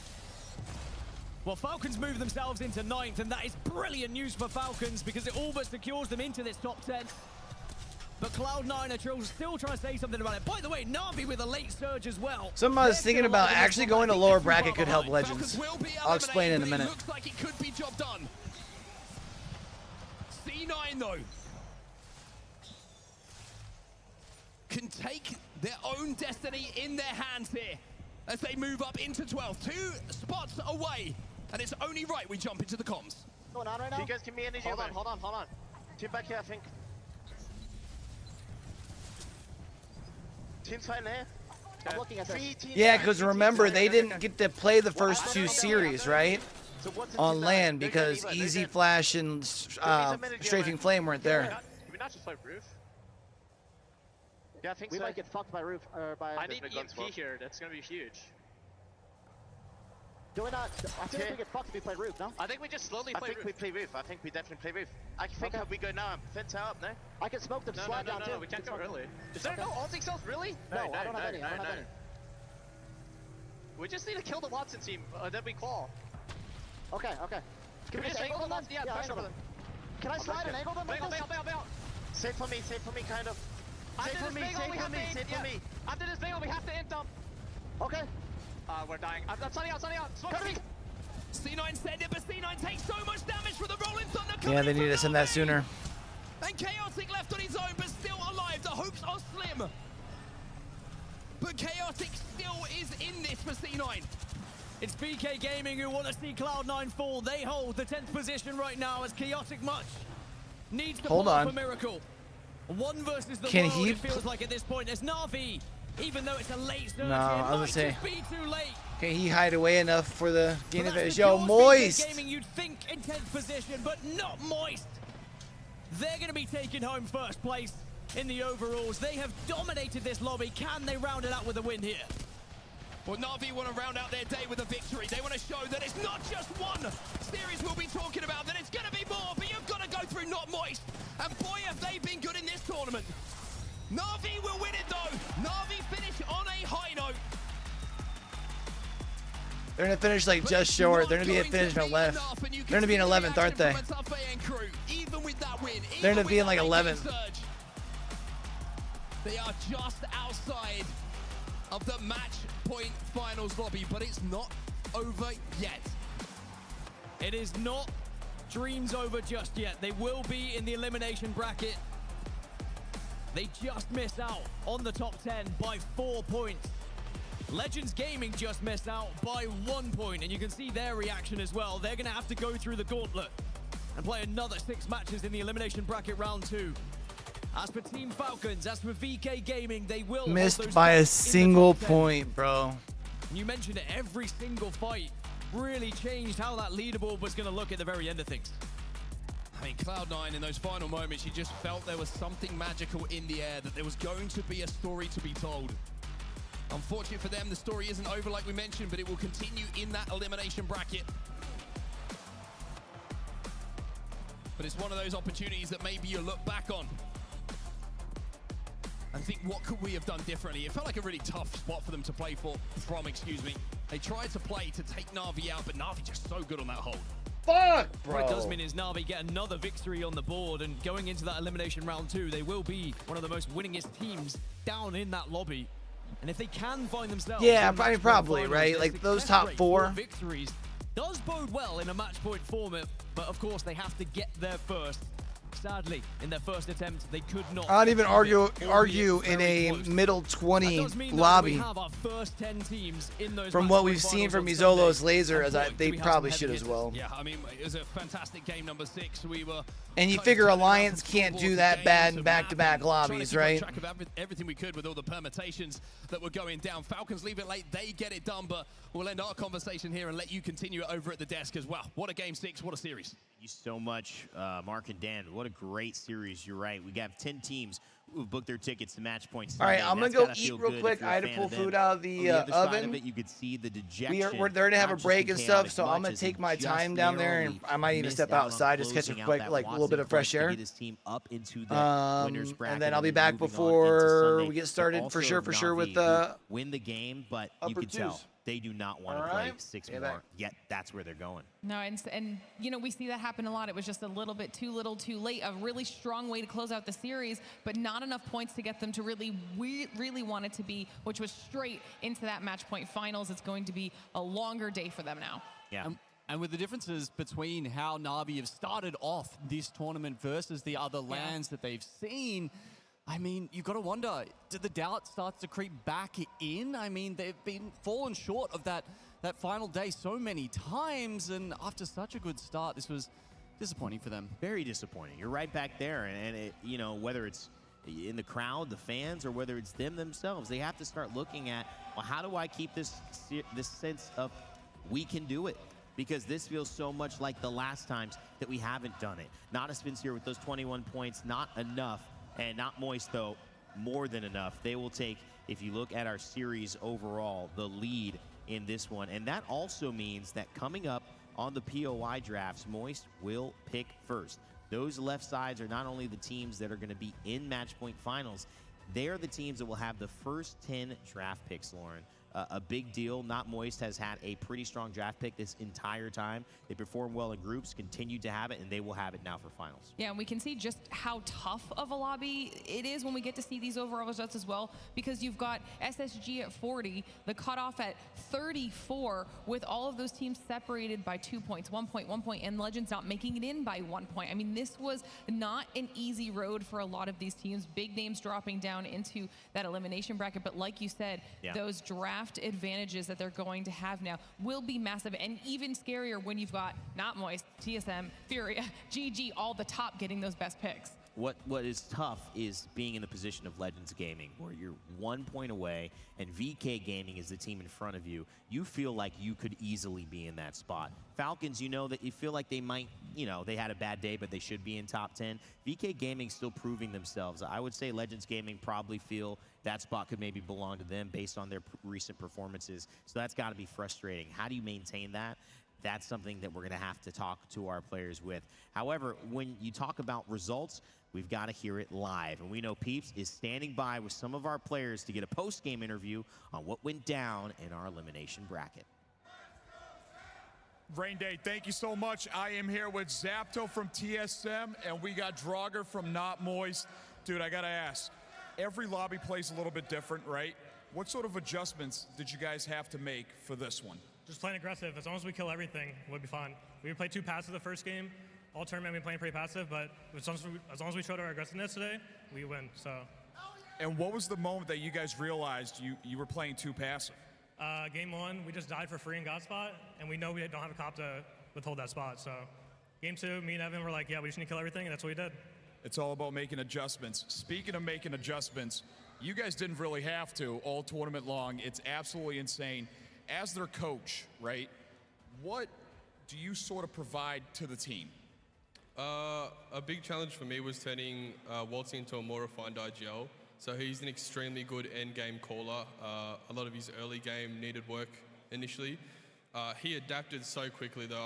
I'm not just impressed, I'm genuinely shocked at how quickly he's picked it all up. But yeah, he oozes confidence, which perpetuates onto the other boys. We back ourselves to win every single 3v3 against any team in the game. Hell, we'll 3v6. And yeah, like it shows.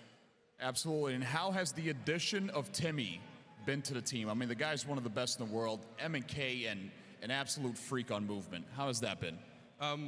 Well, I've always spoken about how big confidence is in Apex, and he is another person that just is exceedingly confident at all times. And then yeah, when him and Waltzy are in sync and bouncing off each other, it's just well, you saw what it is. Like, it's perfect. It's insane. So he said Waltzy's a brand new IGL and he's getting into the role. You're a brand new IGL and you're getting into the role just fine. All right. How has that process been, and what are you sort of doing to be better than EWC and previous? I didn't join the team to find myself to IGL. I joined the frag, but that's the role I found myself in. EWC, we tried to play zone, realized it didn't work in groups, got third in losers. I mean, IGL's been great. My teammates have been helping me a lot. They're 2 world champs. I mean, can't really say much. They've been helping me a lot with the journey. Same with Talmadge. All right, hey, shout out to the teams. Shout out to TSM. Shout out to Not Moist. Crowd, make some noise. Rain Day, take it away. Thank you so much, peeps. The top 2 teams in our winners bracket, TSM and Not Moist.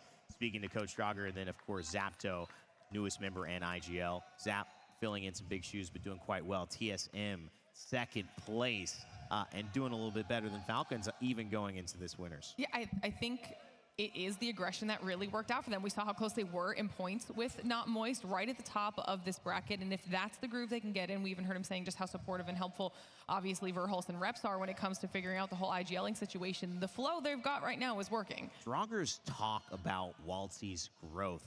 Not surprised, like shocked, literally shocked, Genome, and how well he's picked it up. Yeah, I think there's 2 sides to that. One is he absolutely has picked it up and done so well as an IGL for this team, learning off some of the best. I think the other part of it is that we've seen this is one of the easier metas to learn to be an IGL, and I think that's definitely one of the reasons why we just saw 2 newly minted IGLs at the top of our winners bracket, because playing with crypto and a lot of the information that gives you, really can help these guys get on top. And obviously, yeah, both of them went for the Fuse, the Bangalore, the crypto composition. They talked about how aggressive they were able to be, and if you look at some of the series previously in the tournament, they were switching it up between maps. This time they've said, hey, no, we're just fragging out. We'll take a Fuse for all 6 maps. Unbelievable stuff. We've got some great stories to continue talking about as we transition into our Elimination Bracket Round 2. The stories of winners, though, they are mostly complete. Sunday's Match Point Finals has seen our top 10 go, but the bottom 10 will be joining us in the Elimination Bracket Round 2 in just a little bit. Coming up before that, though, we have a live POI draft. Remember, this group just got made today, so they've got to make their drafts. We'll be back on desk. We're going to take a short break, about 15 minutes or so. The players are using the restroom, getting some water, and then getting ready to go back to their stations. They'll be doing the POI draft live. We'll be up here talking about it, walking you through it, and getting ready for Elimination Bracket 2. All of that to come around very shortly. So, in the meanwhile, maybe get some snacks, get a little bit of water, hydrate, get ready to go. However, we've got I think to me, this POI draft is something that's becoming a little bit of our show usual now, guys. And I'm ready to go, Lauren. It's going to be a fun one. And I think we're ready to send it to a quick little break here as we head into it. The POI draft coming up, guys, in just a moment. Don't go anywhere. We'll be right back.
You fought well, but I grew up in these territories.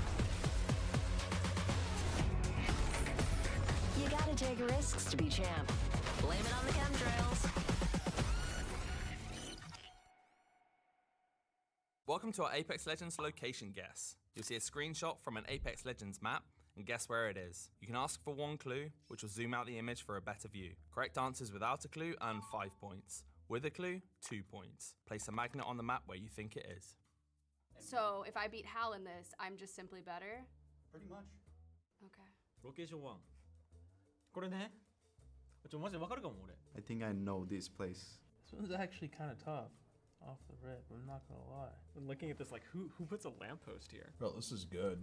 Oh my god. Pretty sure this is pretty obvious down here. Yeah. Correct. I know exactly where this is. All the way in the back, bottom left. Right here. I'm going back here. Okay, so I'm trash. でもこの辺じゃない？この辺。あ、いいだ? Oh, it's got the lava there. Dang. Okay, bro. I'm actually pretty sure I know what this is. We got a grill? This is World's Edge? Man, I'm so bad at GeoGuessr. The only thing I could think of is this is in Monument. 何これ? If there's a grill here, it's over for me. This is Mirage. On top of Mirage. Yeah? Right.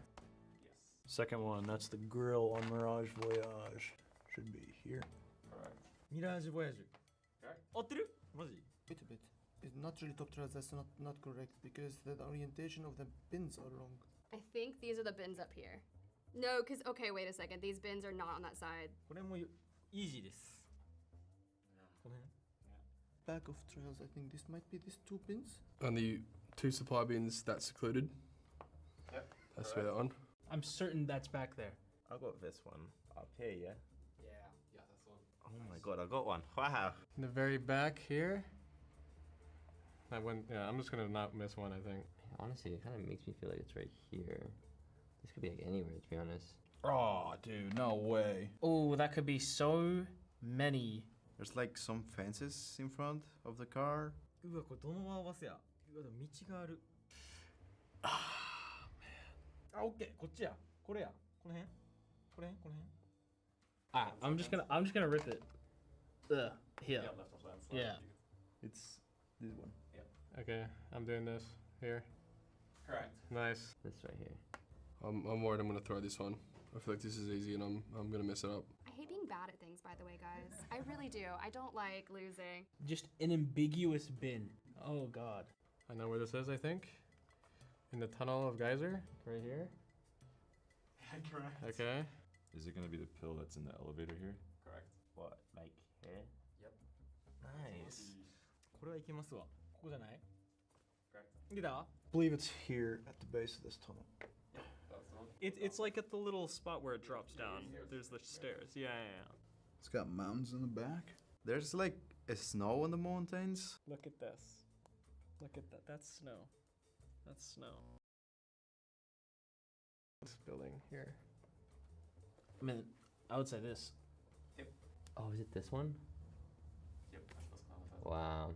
I think it's north. Perfect. Yep. See, I want to say I know it, but I'd probably be telling a lie. That can't be the Cenote dock. There would be rocks in. This is a hard one. Oh, behind coastal. Yeah, this, and it should be like right here. Yep, that's the one. Ah, こっちだ。これか。こっちか。 This is like right there. What is it? Is it this one? It's this one. Correct. Right here? Correct. Okay, well, we're going down to this place. Oh, coastal camp. We are going here. What do you mean? Oh. That's the one. I was like, we're going down to coastal camp, and I throw it on Echo. Oh no! The way you're smirking, I feel like you were really devious with this one. There's some plants on a cave. This seems like the one on Cenote. これはね、こっちかですわ。No! 嘘やん。 Bro, that's not the cave in Cenote? この辺か。これ? No! 嘘やん。Oh no, it's this one. Oh, okay. But I'm gonna guess it's this one here. Is it here? Okay. Oh my god. I always used to farm dogs there for my armor. This one is right there. Yep. Here? Yep, the row link up. あ、これわかる、これわかる。これね、ここですわ。Here. Yes.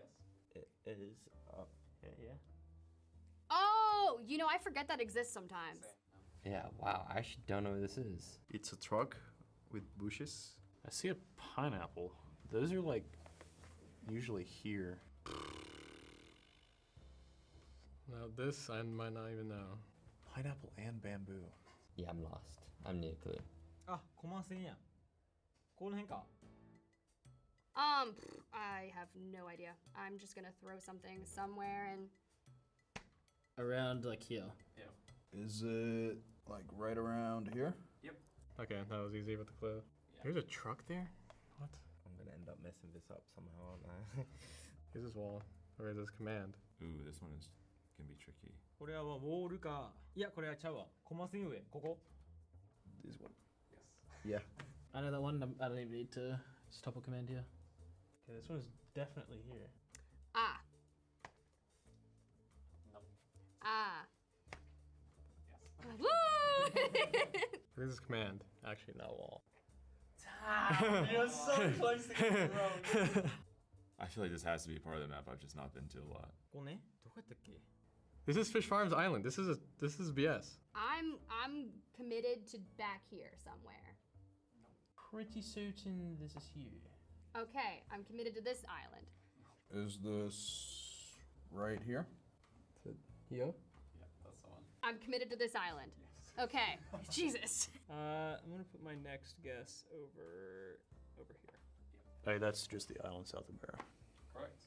Edge of the map? Yeah, I think this one. Yeah, that's the one. Yeah. こっちか。この辺?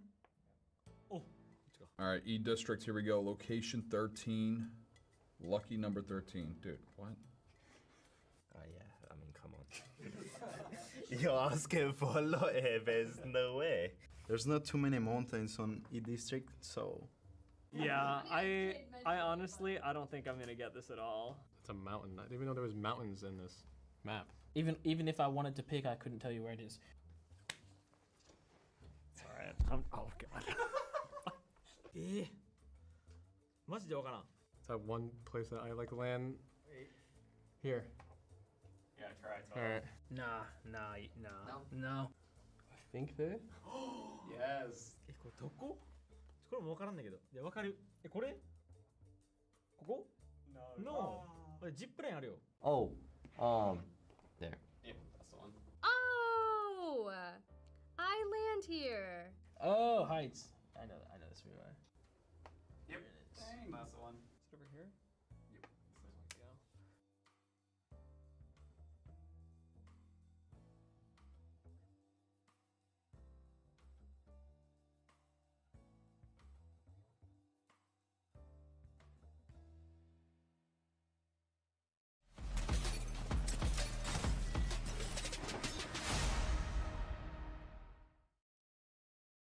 Hi, my name is Woodrow Hawks, and I play the role of Imperial Hal, and I'm the TSM captain. And to be honest, it's the hardest role I've ever had in my acting career.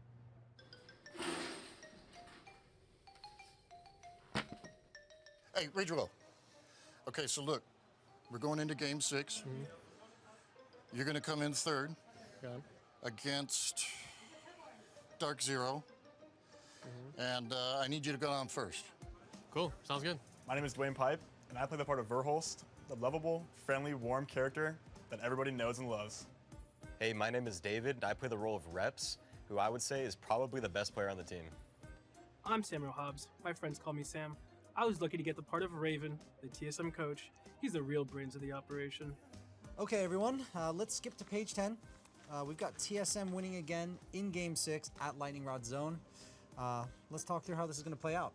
We wanted TSM to win for a really long time, and the fans love it when they do. So the writers have been doing great work and making it seem as real as possible.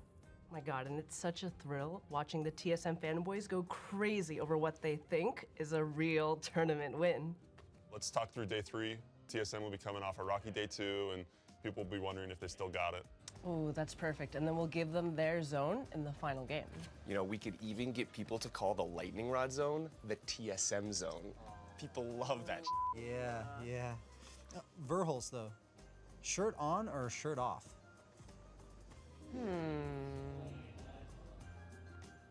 So part of my role on this team is making sure that Hal doesn't get too angry. You idiot! What the f were you thinking? What are you doing?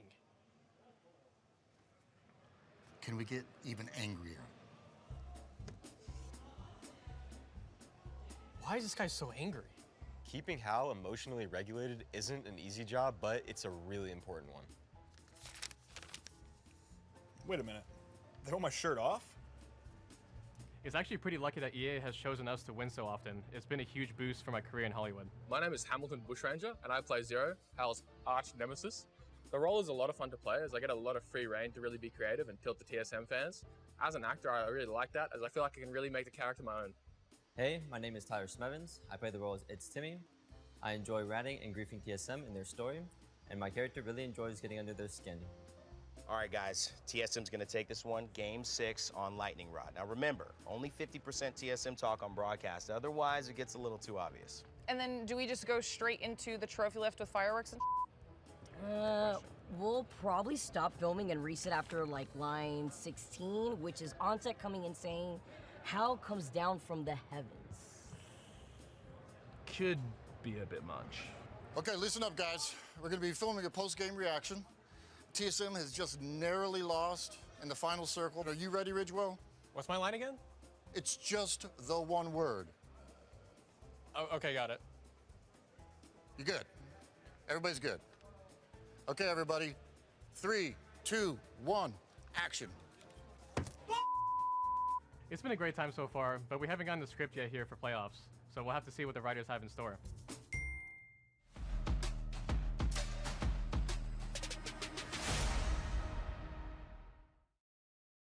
Hello, I'm Guy Sweeney, my teammate are Slayers and Fuda, our coach is Bozy. Climbing over the rock on you, Slayers deals with this Exo Clan. Take that fight by storm. And we play for Exo Clan. I mean, we were in a really good position, the whole Prolix split. It was heartbreaking. Pressure of failing impact the whole team way too much. From that day 4. That's where experience make the difference. We need to learn from it. We throw the final and miss the LAN. Hard to take since I never missed a LAN before. But now I'm back with my duo. So I guess it's probably the destiny. With Slayers, it's been a couple years now. We have the same goal, same passion. We're gonna give it all. We shared so many unforgettable moments during the bootcamp, during the LAN. So I guess it was just meant to be. We are back together. We're not gonna fail a split anymore. Slayers come back with a lot of character. He take a lot of responsibilities on the whole team he was playing. He was in a comfort pick with Element 6. Realize all the stuff he have to do for a team after leaving us. And yeah, he come back with a lot of character. Which I love the way he is right now. Talking back when he have to, giving his opinion like every time. And Slayers, who holds it down. I gotta be honest. I kind of wish we could do something about the long days, man. It's just the best right now. I think we finally found the perfect pick we needed with Slayers, feeling completely with I can do my 2 ideal sessions. side. I love Fuda. I've never felt These 3 session days, man. So time for us to show Like better after team the with second Fuda and break, Slayers I'm just now. like, we barely have any time. We have 3 days left. No mistake allowed.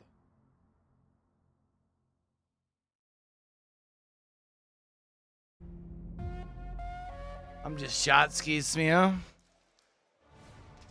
Welcome back to your Mannheim aperitif. It is our POI draft segment before we get into the big business moments. My name is Randy. I'll be your host for this one. And if you didn't see it yesterday, this is a live showcase of what happens behind the scenes for our pros when they have to go into a new lobby. They must pick their draft locations. This is new to Split 2, and we're giving you a sneak peek behind the scenes on what is going on. We might even have some player comms as well. The players are getting ready in their booths right now as we're getting ready on the desk. I'm joined by Glitter Explosion Genome. They stayed with me from the last series, but we've got a new man on desk. Mr. Nasky in the building. Welcome, Nasky. Thanks for joining us. Thank you so much for having me. I was with you guys in EWC, and that was so much fun. So here we go again. That was a blast, wasn't it? But, you know, it's great to see everyone gathered back again. How do you feel it's been just having such a short time between international lands when that's usually such a rare thing for Apex? I actually think it's kind of cool because sometimes you do bad in the first LAN, and you really want to get back up on the horse again. So having a little time is actually really cool. But it also has its downsides, right? You don't have as much time to prepare. You don't have much time to, you know, what if you need a new teammate? What if you did this and that? But I think overall it's pretty cool. I mean, yeah. One more question, and I think we've all been thinking about it as well. Reflections on playing for Legends Gaming. I mean, you guys subbed in. Now it's Blair K, Strafing Flame. You know, they're going to be in this elimination bracket. You're going to watch the draft, but it's only by 1 point. You guys did everything that you needed to get them into a position to succeed. So just how was that playing this weekend, even though your team didn't fully qualify? I'm going to tell you, it was a pleasure. That team dynamic they have at Legends Gaming, it caught me by surprise. They have a phenomenal coach. They have a great environment. They work really hard. Me and Amphi were put in a tough position. We played 2 new characters, you know, new teammate, new everything, new landings, blah, blah, blah. But we made it work, 2 days of practice only, and I'd say we did pretty good. You guys did great. Right? I mean, Lauren, they're in a position to win. That's all you can ask for. I mean, we heard you saying that you had been promised if you made 100 points, you could play through the whole thing. You got to 70. That was an incredible start, setting them up for success, moving to the next stage of the competition. Yeah, Strafing said on Twitter that if we get 100 points on average, I don't know if it was throughout the 12 games or the 6 games. Oh. Yeah, he didn't stipulate. He had some room to maneuver around. Me and Amphi were trying our best because we wanted to play. Well, you know, Gino, this is something that you get a privilege of being on. Last night we had that POI draft. You watched it as well. To kind of shift gears a little bit and get into that, what do you think the impact of it was watching? I mean, to me, I saw a lot of teams drafted first and had good spots. I mean, you look at, you know, Falcons kind of barely made it. Some teams got comfort picks. Some teams, you know, like VK Gaming came in on the lower seed. They made it into winners. What's the takeaway here? Yeah, I know you guys talked about it being 30 seconds only that you have to pick your draft. Usually during the split, it was 90 seconds. That's a lot more time. There's a lot of factors you've got to take into consideration during the POI draft. So that is, you know, quick decision making. Apex is all about that, and it feels like the POI draft now also feeding into that mentality. Now let's talk about the rules of the POI draft. If you are unfamiliar with how this works in the ALGS, your pick order is based on team performance in the group stage. I didn't realize we still had this. I'm not gonna lie. It is going to be our 10 teams from winners bracket who did not qualify. So our bottom 10 teams, they will get the first 10 picks because they've already made it to winners. The 10 teams who won Elimination Bracket 1 will get the next 11 through 20 picks. So that will be the order for this one. Teams must pick their landing spots on both World's Edge and Storm Point. Teams have 30 seconds to make each pick, which is 66% less than they have when you're playing in a traditional ALGS pick. Somebody told me about that. I was doing the harder version of the math yesterday.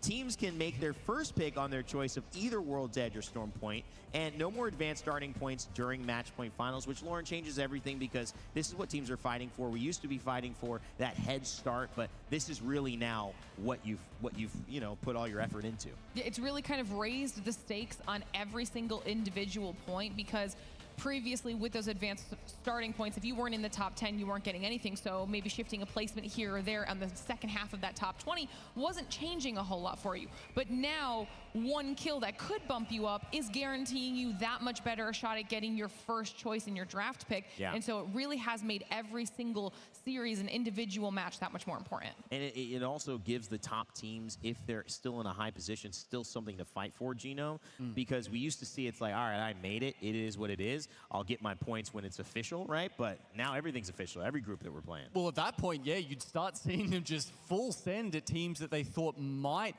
you know, try and lay claim to their own POIs at the end of a series. This way, they get to, you know, certify that it's their POI if they're above them. Yeah, I mean, this is a tough topic for you, Nasky. I know, I don't think you've ever done this, but contest at all? I know this is rare for you, but how do you feel that those are gone now? And what does this change as we start looking into the draft with Not As Sincere leading with our first pick? Contest Cito. is definitely a fun thing. I'm personally a fan. Yes. It's cool. We can still contest a little bit, but it's a little harder now. You're I'd love to trying. see it again. I want to contest, man. I want to fight. I want to show who's crazy. I want to do it.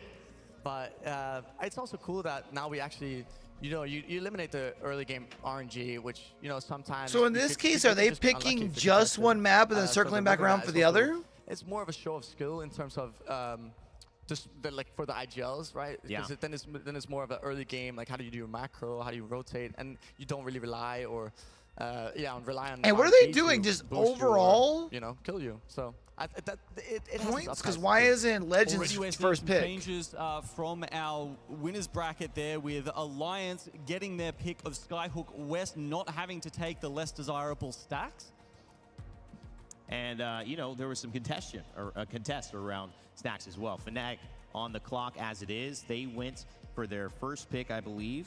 Last time, they were definitely going for launch side at one point. I'm not sure if they picked that first, but they go Echo HQ right away here. Another thing to mention about the Fnatic pick, last round in the winners, Fnatic was picking Northpad and Alliance was on Trident. And Alliance has been making a big statement about landing Trident, picking it very last. And if there's any team in Northpad, hey, we will just push you. And it didn't work out for either of the teams, but Alliance did pick World's Edge first, which means that they had the opportunity to pick Trident second. And we saw Fnatic, they first picked a different POI on Stormpoint, so they might be like, hey, we don't want anything to do with that. We don't want anything to do with that. You're right. Nasky's still noticing the people trying to sneak in a semi-contest as we jump into this. You just can take the contest out of the man, but you can't change the situation here. He's always going to fight for it. Launchpad for LG. Solid spot. LG maybe coming in as a favorite genome in here. Yeah, look, LG, after that 93 point, I think it was just domination of the elimination bracket number one. That was fantastic. Hopefully they can continue that from there. We're seeing a lot of teams get POIs that they're probably not used to getting, better ones, because of those teams already moving on to the final day. So Shadow being able to pick up Cenote Caves, it's going to be interesting to see what a very aggressive team like Shadow... Is it based off the order they were in? There and be running at people, or even driving at before people now they've got access to the Trident. Yeah, LG. Is it still based off their group stage points? First, so they have switched up their draft. Exo Clan, they've been interesting. They've got some fans as well. I would say let's listen in. I hope we can hear them if their crowd does not scream so loud. But let's see if we can think about that. All right, no, I think we do know it's a danger. You see the crowd already starting to roll when we just mentioned the name. So Harvester will go to Exo Clan, and we'll just imagine what they were saying. One of the things that I'm noticing is that we were saying just how much less time the teams have to make these picks coming into this live draft situation in comparison to what they're used to with normal Pro League. But we are having a lot of these instantly locked, especially when it came to those top four. They were locking in their preferred POIs as quickly as possible. They already had planned for this, had a little bit of time to really think it through, and they made sure they locked them down, especially Complexity had played down from the south. They were down there at Echo HQ last time we saw them, now instantly locking down a massive POI in Lightning Rod. It's a lot easier at the start, right? There's less variables going on. You can pretty easily predict where the other couple of teams around you, and you can just go back. All right, so Legends should be able to get a decent spot then, probably on World's Edge. Actually, we'll have four other people picking in front of them. Usually you know where people are going, so you can kind of prepare your first pick. You will usually know, oh, Na'Vi, they might go Barometer. That's what they usually do. But fun fact, Na'Vi actually did not go Barometer this time. They went Ceto Station. They pick ahead of Legends. Legends went Ceto Station. Why are they doing all of this? It's actually because Team Liquid fights for Barometer. Anyone that comes Barometer, they do that last pick strat that Alliance does at Northpad, and they say, hey, you guys can pick North or South Barometer, but we will fight. So that shakes up the entire first pick of the lobby on Na'Vi and Legends. Look, considering that Na'Vi also took it in the winners bracket, though, where Team Liquid weren't a part of that, do you think there's another layer to that decision? I think if I'm being honest, I think Na'Vi probably had a talk going into this tournament, and they were probably like, hey, listen, we like Barometer, but we're scared of Liquid, or we just don't want to deal with the contest. And then in scrims leading up to it, they might have played Ceto, they might have prepared to land Ceto in the group stage, and they might have been like, hey, we actually like Ceto more than Barometer, let's just stick with this. And that might be what we're seeing here too. But their natural home is Barometer, so I think that's also a reason why they're not going Barometer. I think Liquid has a big play in it. Already gone through about a draft and a half so far. Legends Gaming on their second pick overall. It was Cascade Falls for 6. Stacks. They go Stacks. Currently, no one near them yet, but that starts to be a conversation. When you talk mod, Genome, you're very, very vocal about not liking that situation. You mentioned it with Makers earlier. Why are you surprised, Nasky? Legends Gaming is a very heavy zone team. You will see them sacrifice anything to get to a good spot in zone. Stacks doesn't offer good early, and even they have a very tough late rotates too, which is not necessarily what Legends is all about. You do, however, get a good amount of loot and isolated fights, which would make it a very good edge POI. But that's not what Legends is about. But maybe they know something. I mean, I got faith in them. I mean, a lot of those other zone POIs were already picked, obviously. Yeah. You know, they like Landslide, SWQ's there, Harvester gone out of EXO. So, you know, I agree, though. That's a fascinating decision, considering they have a comp tailored specifically to them. And maybe they don't think anyone's going to come challenge them at mod, not really seeing out of any which gives them a big... Here. Are they throwing all that preparation away? Like a nice loot pool. A lot of this comes down for the rotate. Even though it might not be the quickest, they'll at least be looted. You've got to go for what feels right, even if it doesn't necessarily align with the stats. How much are you rolling the dice here in terms of something that you feel, you know, hey, I just got a feeling, guys, we got to go here. It's not been working. We got to switch something up. How much does that impact your decision? Hey, it impacted us, my team, for the regional finals. So it definitely has an impact. But I don't know if that's what we're seeing here. Maybe Legends just has something up their sleeve. I mean, they did go. They know stuff. They wanted me playing Wraith. I was like, hey, this is not a meta pick. What's happening? I trusted it, and I liked it. I believe in them. ExoClan shouts around. Lauren, they're getting ready for their second pick. Also, it would be a big moment for ExoClan to move on into match point finals. Yet they've got a lot of work to do starting off here. Yeah, I mean, they've got an opportunity here to at least get themselves into a solid spot. We're gonna hear the crowd every single time we've got EXO coming through the building. They at least have the advantage of being central when it comes to World's Edge, being there at Harvester. They just need to figure out of the available spots left where they want to go. They end up going with Lift when it comes to Storm Point. They picked Jurassic first out of the gate with their pick earlier on. They ended up going back over to Countdown with their 35th pick. They seem to be prioritizing obviously that Harvester pick earlier on, which is a big deal. Nasky, like, relay that thought process. Is EXO just realizing we need to prioritize World's Edge, something wasn't clicking, we need to get points when we can? Or? Well, Harvester's a great pick. Having it on 16th pick is actually, I think that's a really good read from EXO, taking Harvester. I like it. The Lift pick is very interesting to me. I'm pretty sure Swinny has tried playing Lift before in like some, you know, Realm or some small tournaments. But Lift is not a good POI by any means. And I'm surprised. I mean, Coastal was open. I think maybe Coastal is better. Coastal is not a good POI either, but at least it has a beacon. As you see here, the options are endless, but they will end. Now, as much as SWQ taking the contest at Barometer, huh? Elimination Bracket. What that means is these teams have decided potentially their fate, guys. I'll kind of start with you, Lauren. I think anything that kind of stood out, especially in terms of some teams picking different spots. We saw a little bit of hesitation. Na'Vi going for Sito, having that different strategy here. A team that, you know, came into this feeling like they should be winning, but obviously not getting that job done.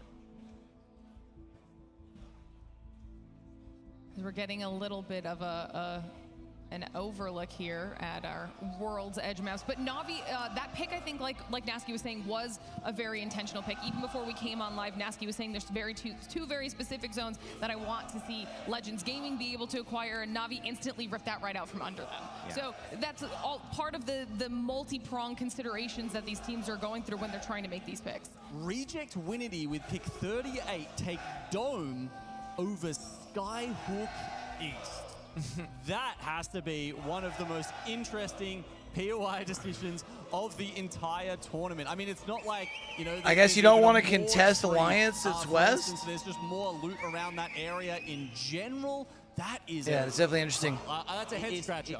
That hurts Legends more with their mod pick, or Stacks pick. In from their run and committing to that squad. To me, maybe that just means they trust the flexibility there, and they're respecting Alliance. Nasky, at the end of the day, this is a newer team, especially their first LAN, coming in saying, we don't want to fight with someone who just won 3 LANs ago. Well, I'm sorry, not too 3 weeks familiar ago. with the new RC roster. New but J of old. Yeah, Yeah, but yeah. I believe that they are a more stone-heavy team. And obviously, the most obvious factor at play here is that Dome has a beacon, Sky East doesn't. I'm, however, personally, I'm actually a big fan of Sky East. It's by no means a top POI, but it's by no means a bad POI either. But I think maybe they're just valuing the beacon very highly. Maybe they know something about the zones. Maybe I don't know what it could be. I'm not big a fan of the pick, but it's 2 bad picks. I mean, you know. Yeah. I mean, you were asking for things that were jumping out at me too, and I noticed that obviously Echolos have been taking Overlook the whole time, but the benefit now that they don't have to deal with this is the fact that they won't have Moist over at Clima East. There was a team at Clima West, but they've got a little bit more breathing room. We've seen a couple of those zones shifting north in that direction, which would at least open a lot of rotational paths for Echolos, and we saw them fall off a little bit after they had that explosive series, but this could be an opportunity for them to start getting those points back. Echolos is the type of team that's odd to me, but also a great story because they come into this without, too much of a high stake in draft. Coming in from South America, though qualifying obviously at the top of their region, the ability now to have such a high pick means that they've got to answer this question. All right, we've got a 3rd pick. Do we go for the best zone? Do we go for the best spot? Or do we go for the comfort picks we were training and knowing that we would have coming into this, which netted us 62 and 63 points in our first groups and put us into the position to be in winners? That's a good point. That's a question that I think will be interesting to answer, Genome, especially when they're given this opportunity now. It'll be interesting how Zoo Station works for them, as well as their pick on World's Edge.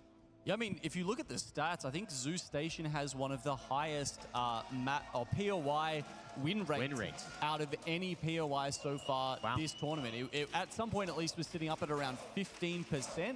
Huh. So, in this elimination bracket too, where sometimes one big game will be enough to get you most of the way to a qualification for Sunday, look, maybe that's what Echolos have got in mind, because, the first 2 days were very, very good for the South American team. Great points there as well. Nasky, thank you so much for joining us on this one, man. I know that we'll be seeing you around the venue. There's always fun times to be had when you're around, brother, but it's been great to have you. They're starting on to the jump now, huh? You'll be joining us a little bit later for next show. So we're going to be making good use of you out here at the ALGS. Yes, sir.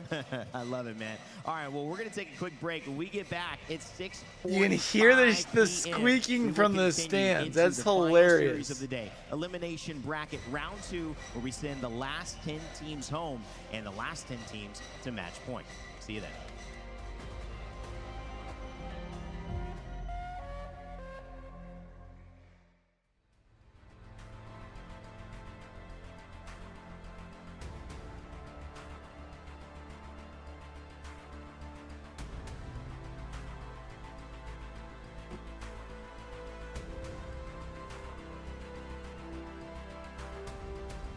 You don't got a timer or nothing, huh?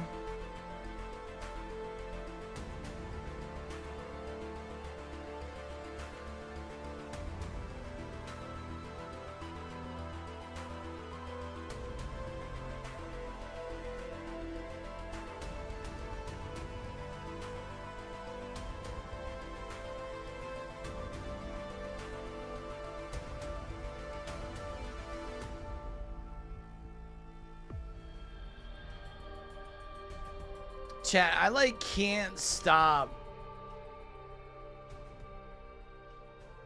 wanting to eat. Now for the best part. Although, I do know that I haven't really been eating that much comparatively, or it feels like I haven't, or I know I haven't been eating as much, even though it feels like I have, just because I haven't done much. Shoot, we've been live for 8 hours.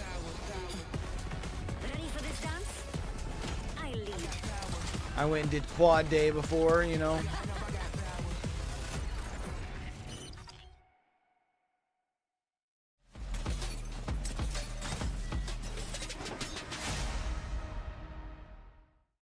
we might see Snipe Down brought back into the action to have a little bit of a say in how this Bro, game we have another finishes. 30 minutes? Respawn beacons can be absolutely massive in the end game, and of course you drop with shields Oh, now, Wanna. you can pick up your loot, and every team is going to be trying to drill you, but if he can get to his box, if he can armor swap, get those weapons, that could be absolutely massive, as now teams are starting to move towards the circle, because this building is not going to be it. Reps just waiting for the drop. Hal doing likewise. Shots coming down from above, but going to be exchanged. They're going to be caught in a caustic gas mess at the moment, but TSM kind of just watching everything go down. Yeah, because I just got done with the draft, so I need to get everybody in, and I get it. The ultimate goes down from the caustic, keeping our eye on the feed as these teams fight. I get it. Doesn't mean I'm not gonna bitch. He's only got an heirloom to work with, but Snipe Down still trying to do what he can do. He got 2 kills with the heirloom, but he's going to go down, and the rest of TSM is all down to Reps, and Reps goes off. And what have I just seen? What did Reps just do? Let's see the France. Joke's going to be taken down to barely any HP. He's going to have to pop a battery as well. Hardeki is still alive here for Gambit. And this is looking like all of a sudden it might be a slightly more winnable situation than previously. The bubble goes up. It looks like Lecita France aren't aware of Hardeki's positioning here, and that means the fight's going to break out between these two teams. There's a lot of damage that can be done by Hardeki here. All he's playing for realistically is top 2, but certainly will have his sights on the first place. Well, here comes the Ape, and there comes the Nox. Lecita France get the first one. Joke is trying to connect with the second as well. Lecita France will pick up the kills they need necessary to at least secure that second place. But here comes Hardeki. The one-man army. Is he going to be able to pull off one of the craziest plays we've ever seen in the ALGS? Of course he is. Hardeki is built different.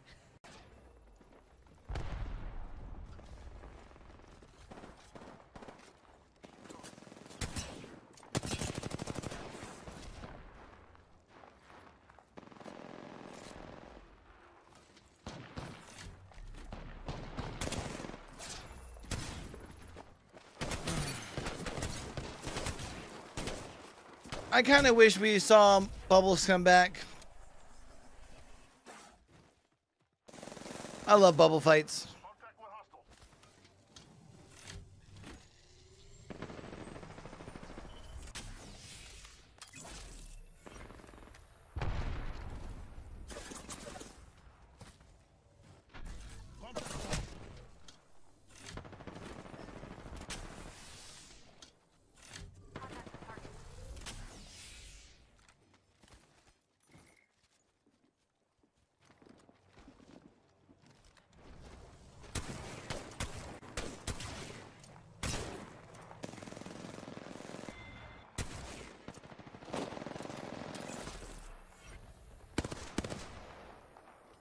Bro, push too far. Hey, he gets caught.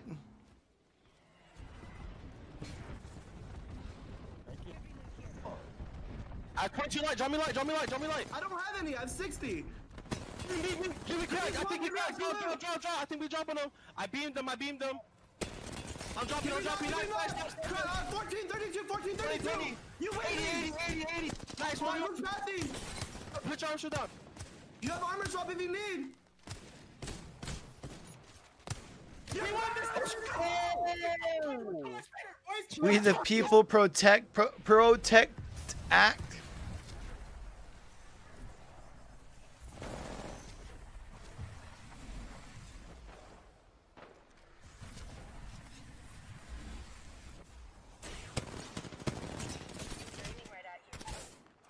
Shut up.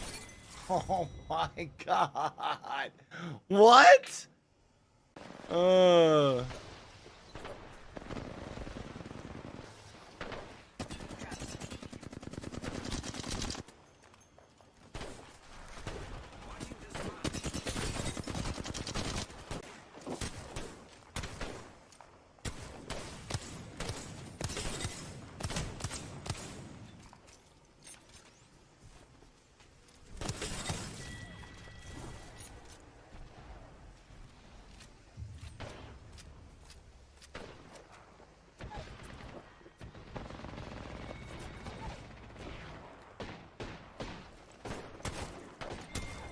No heals?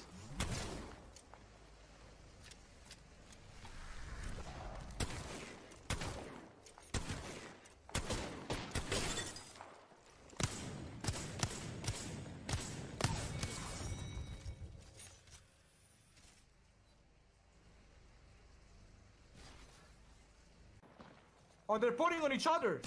Nice. Yeah, Left team went on them. So we gotta focus right. Focus Holy, right. yeah. They're putting Right on us. coming. They give you ultiras. I have Gen on me. I'm holding here. I'm gonna beam them when they come in. They're up here. They're coming. I got hit. They might push. Watch them. They're gonna come now. Right now. All right, I gotta go move some things to the basement for Weevil. Focus only them. Yeah. I was gonna wait, but I'm gonna be honest. If I sit here and just watch these, a lot of these like. Just come. Watch Banner. Caustic. Get the skills. 27 flash. I'm cracked. Another one. Hold that. They're fighting. Beam the caustic. The big heavy down. Log on board. Nice. Yeah. Last team. Yeah. Get angles. I'm cracking. One down. On left side. Go. Fuck. All you. Shoot. 2v2. All day, but ow! Oh my god.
Inside. She armor swap to purple. He's coming. Cracked again.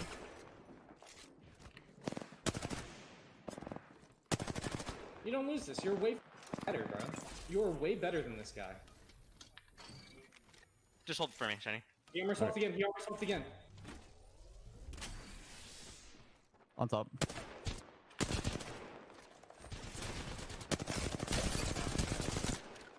Let's go! Get the f out of me! Reptar.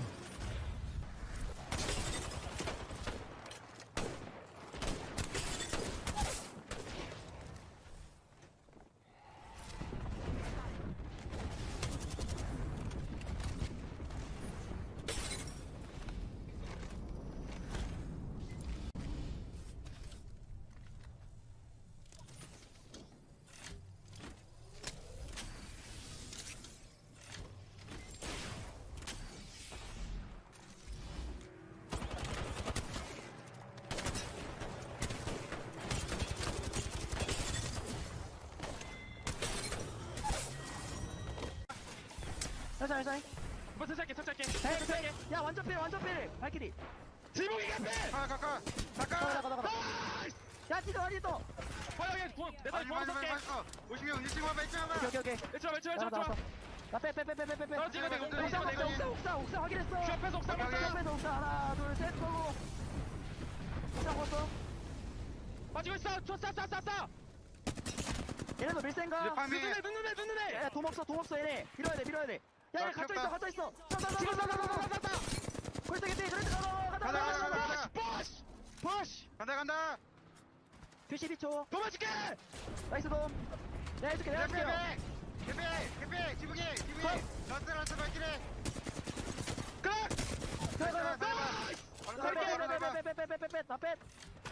빼. 정탈 내 다리 안전해. 나도 안전해. Teams having a fight here inside a survey camp, and there's going to be some great shots coming in from post-kill. However, Tyler has gone down, and that's the Wraith.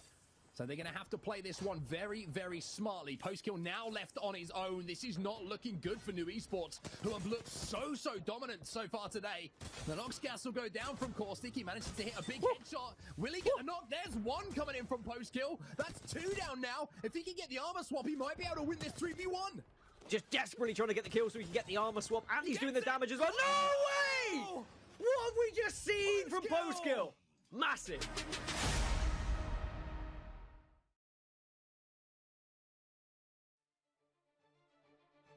Never really knew I was going to become pro in any video game. I always knew I was above average in most games that I played. Always had a kind of like a feeling that I could go pro, just never really knew how to. And then Nick happened, and he kind of paved the roadmap for me, you know?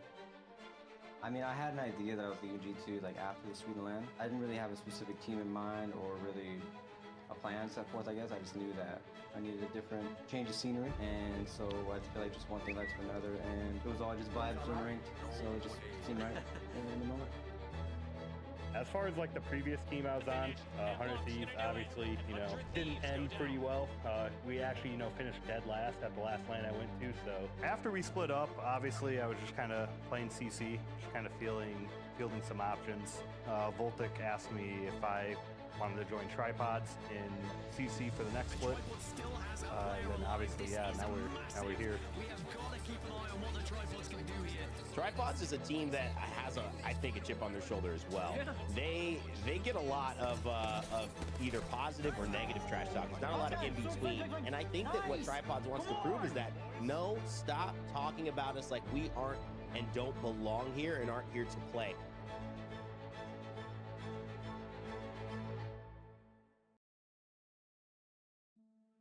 The original team of the Tripods, can you talk about that and how the team was formed, how the name came about? It was me and Nick. Found me in ranked. We wanted to compete. We wanted to just give it a go, have some fun. There was a few different trial and errors, and then came Luda. With Luda, we went all the way through Challenger Circuit, and wanted to make it Pro League with him. Shout out Big Lou. Yeah, so going into Pro League, we made a big adjustment as a team. We decided to part ways with Luda. We didn't mesh well together. Like, as humans, like outside the game, we didn't connect. And I think that was the biggest thing we were looking for in a teammate. When we won a Pro League, we had decided to pick up Gent.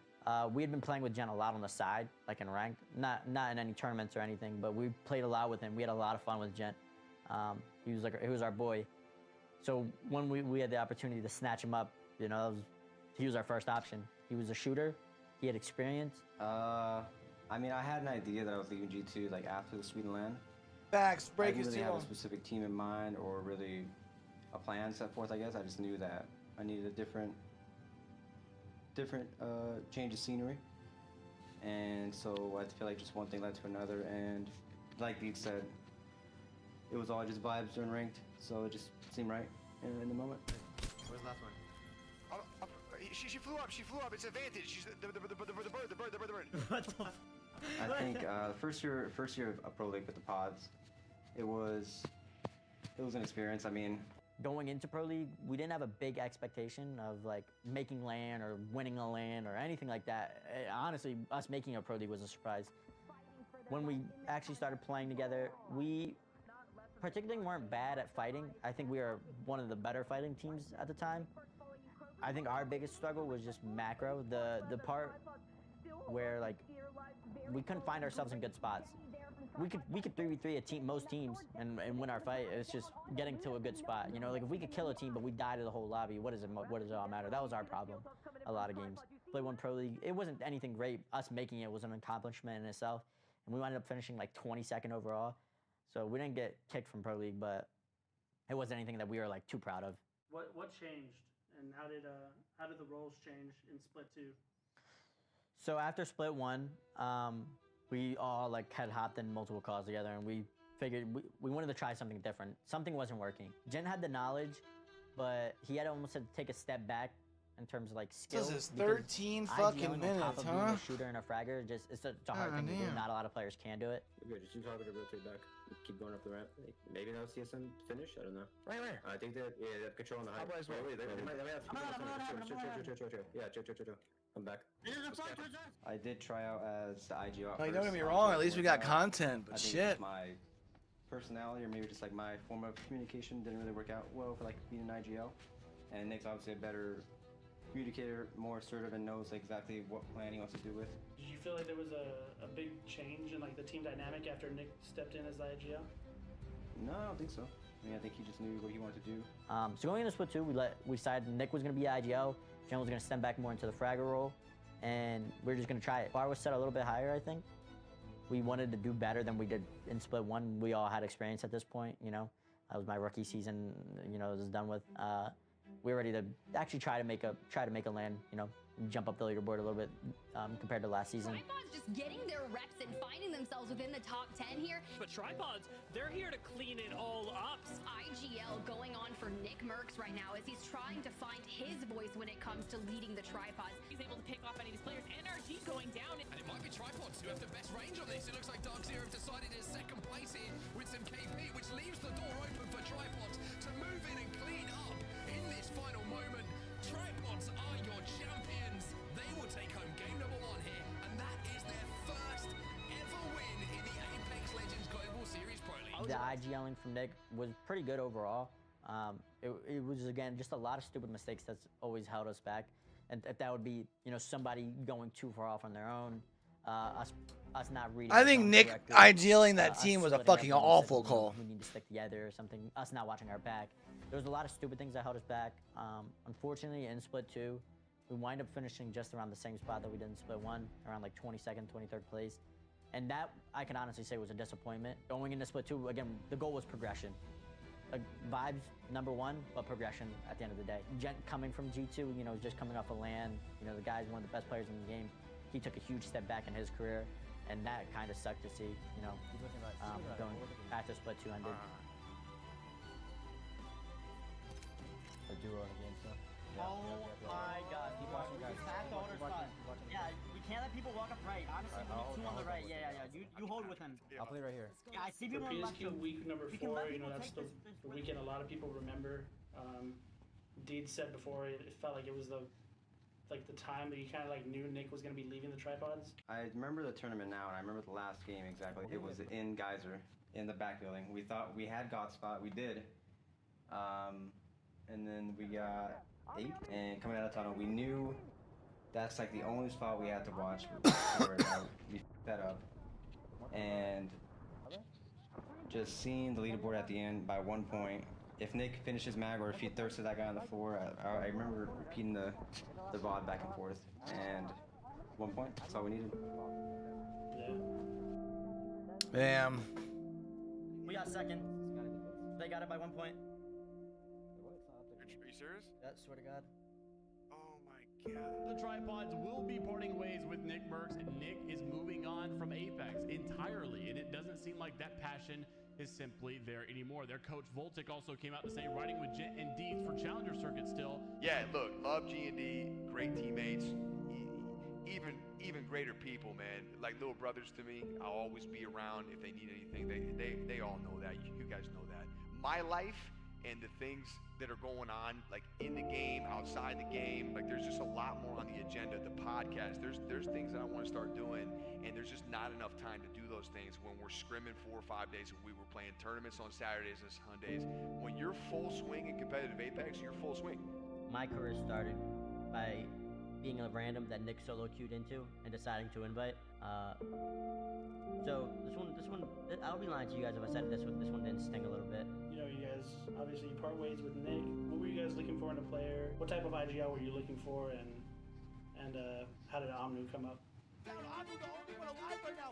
Can he miss some shots? He does. He missed the knock. It's gonna be a 1v1. The Seer versus the Watson.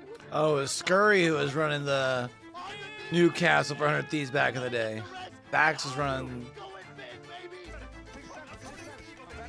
Valk. I always thought that was the other way around. Oh, Vax was? No, Vax was running Valk, yeah. Fine.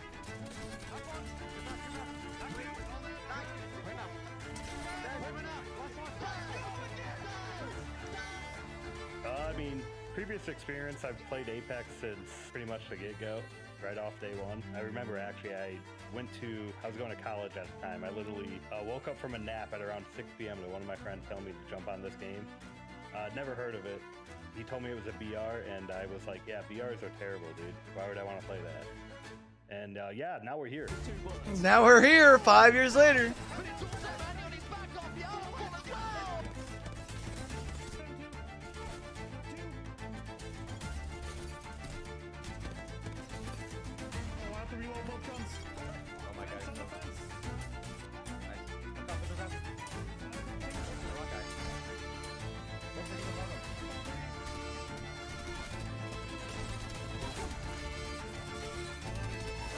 I think we were just looking for an experienced IGO.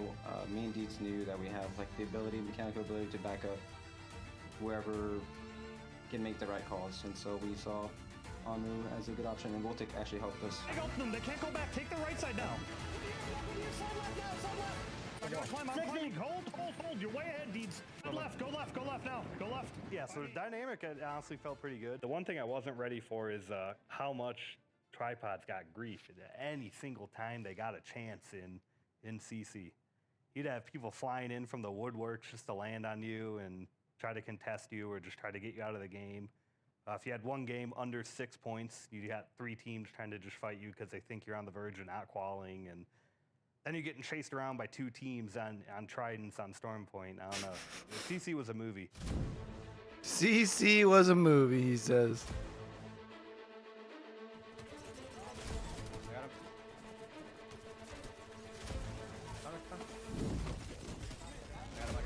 Got him. Last one. Crack one. Left hand another. Yeah, not good. I cut one. I don't have it. Crack off it. Got it. Crack one. Go for it.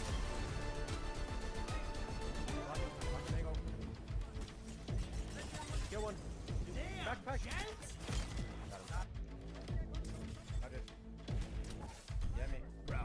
Shut up. I got a bad Deeds. One shot. Dead. 150 dead.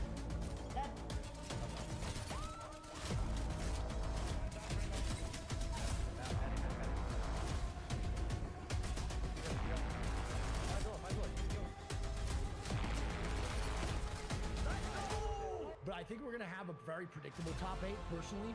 I think the 8 teams that are going to qualify for Pro League is going to be Edgers. LMAO definitely makes it. I think Temper makes it as well. I think Stallions makes it. CCE does make it. I think DNO is going to make it, which is 6. I think Beat's going to make it without a doubt. And this is where it gets tough. I think that 8th place spot is a little bit dicey. I'm going to say Tripods for sure. It's dicey. I'm not sure, but it's for sure Tripod. Get the kill. Nice. Look around. I have not. Play enough. I walk. Oh, I cracked one. That's a big game. We needed that. One more big game and we're back to it, boys. It was 21 points for Tripods. How important could that be in the grand scheme of things? Because that will put them a little bit higher in the leaderboard, or a lot higher actually than what they were, and closer to that top 8. Still a way to go for them yet, but definitely better signs for them. It was a circle that came towards them, so they had to really take advantage It is of the it. Edgers that are on the other side of the Gravity Canyon. They are looking at also known as, and NGNL are going to be sharing this building between CCE and Tripods. AKA are losing players, and Tripod still has a player alive. This is massive.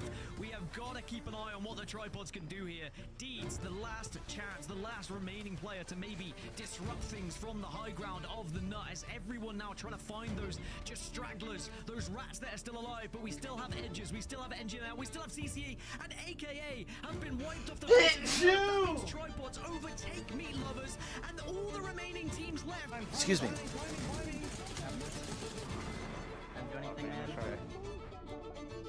That's not gonna be enough. No, Hank, it might be. How many did we get? You guys got 13. That's 13. No, 12. That puts us at 50. If me got KP, we don't pass.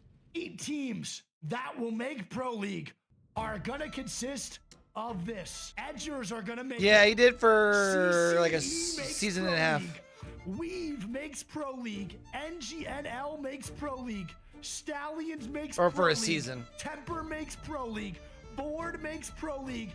And Tripods makes Pro League by 1 point over Meat Lovers. Tripods made it! No way, dude! And Tripods in 8th by 1. Let's go, Tripods. Let's go. I think they definitely got KP. No, they didn't. They didn't refresh. Oh my god. We got it! I always love hearing the celebrations, bro. What the? Holy the script is the script. Oh my god, it's a real thing. It's a real thing. The script is so real. Last time it was 1 point off. This time it was 1 point above. Oh my god. This was the most stressful I've ever played in my life. Shout out Gent. Shout out Onmu. Shout out Voltic, okay? I love them, bruh. These are my dogs. Yeah, they blurred the SpongeBob. Back to the real grind, bro. It's probably got some more work to put in. The job ain't finished, alright? Hey, chat. The job ain't finished, dog. I think all 3 of us going into Split 2 Pro League, we were all confident we were going to make land. Can't be getting pops, dog. Hmm?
What up, everybody? So Apex are more than just fans. We got creators, too.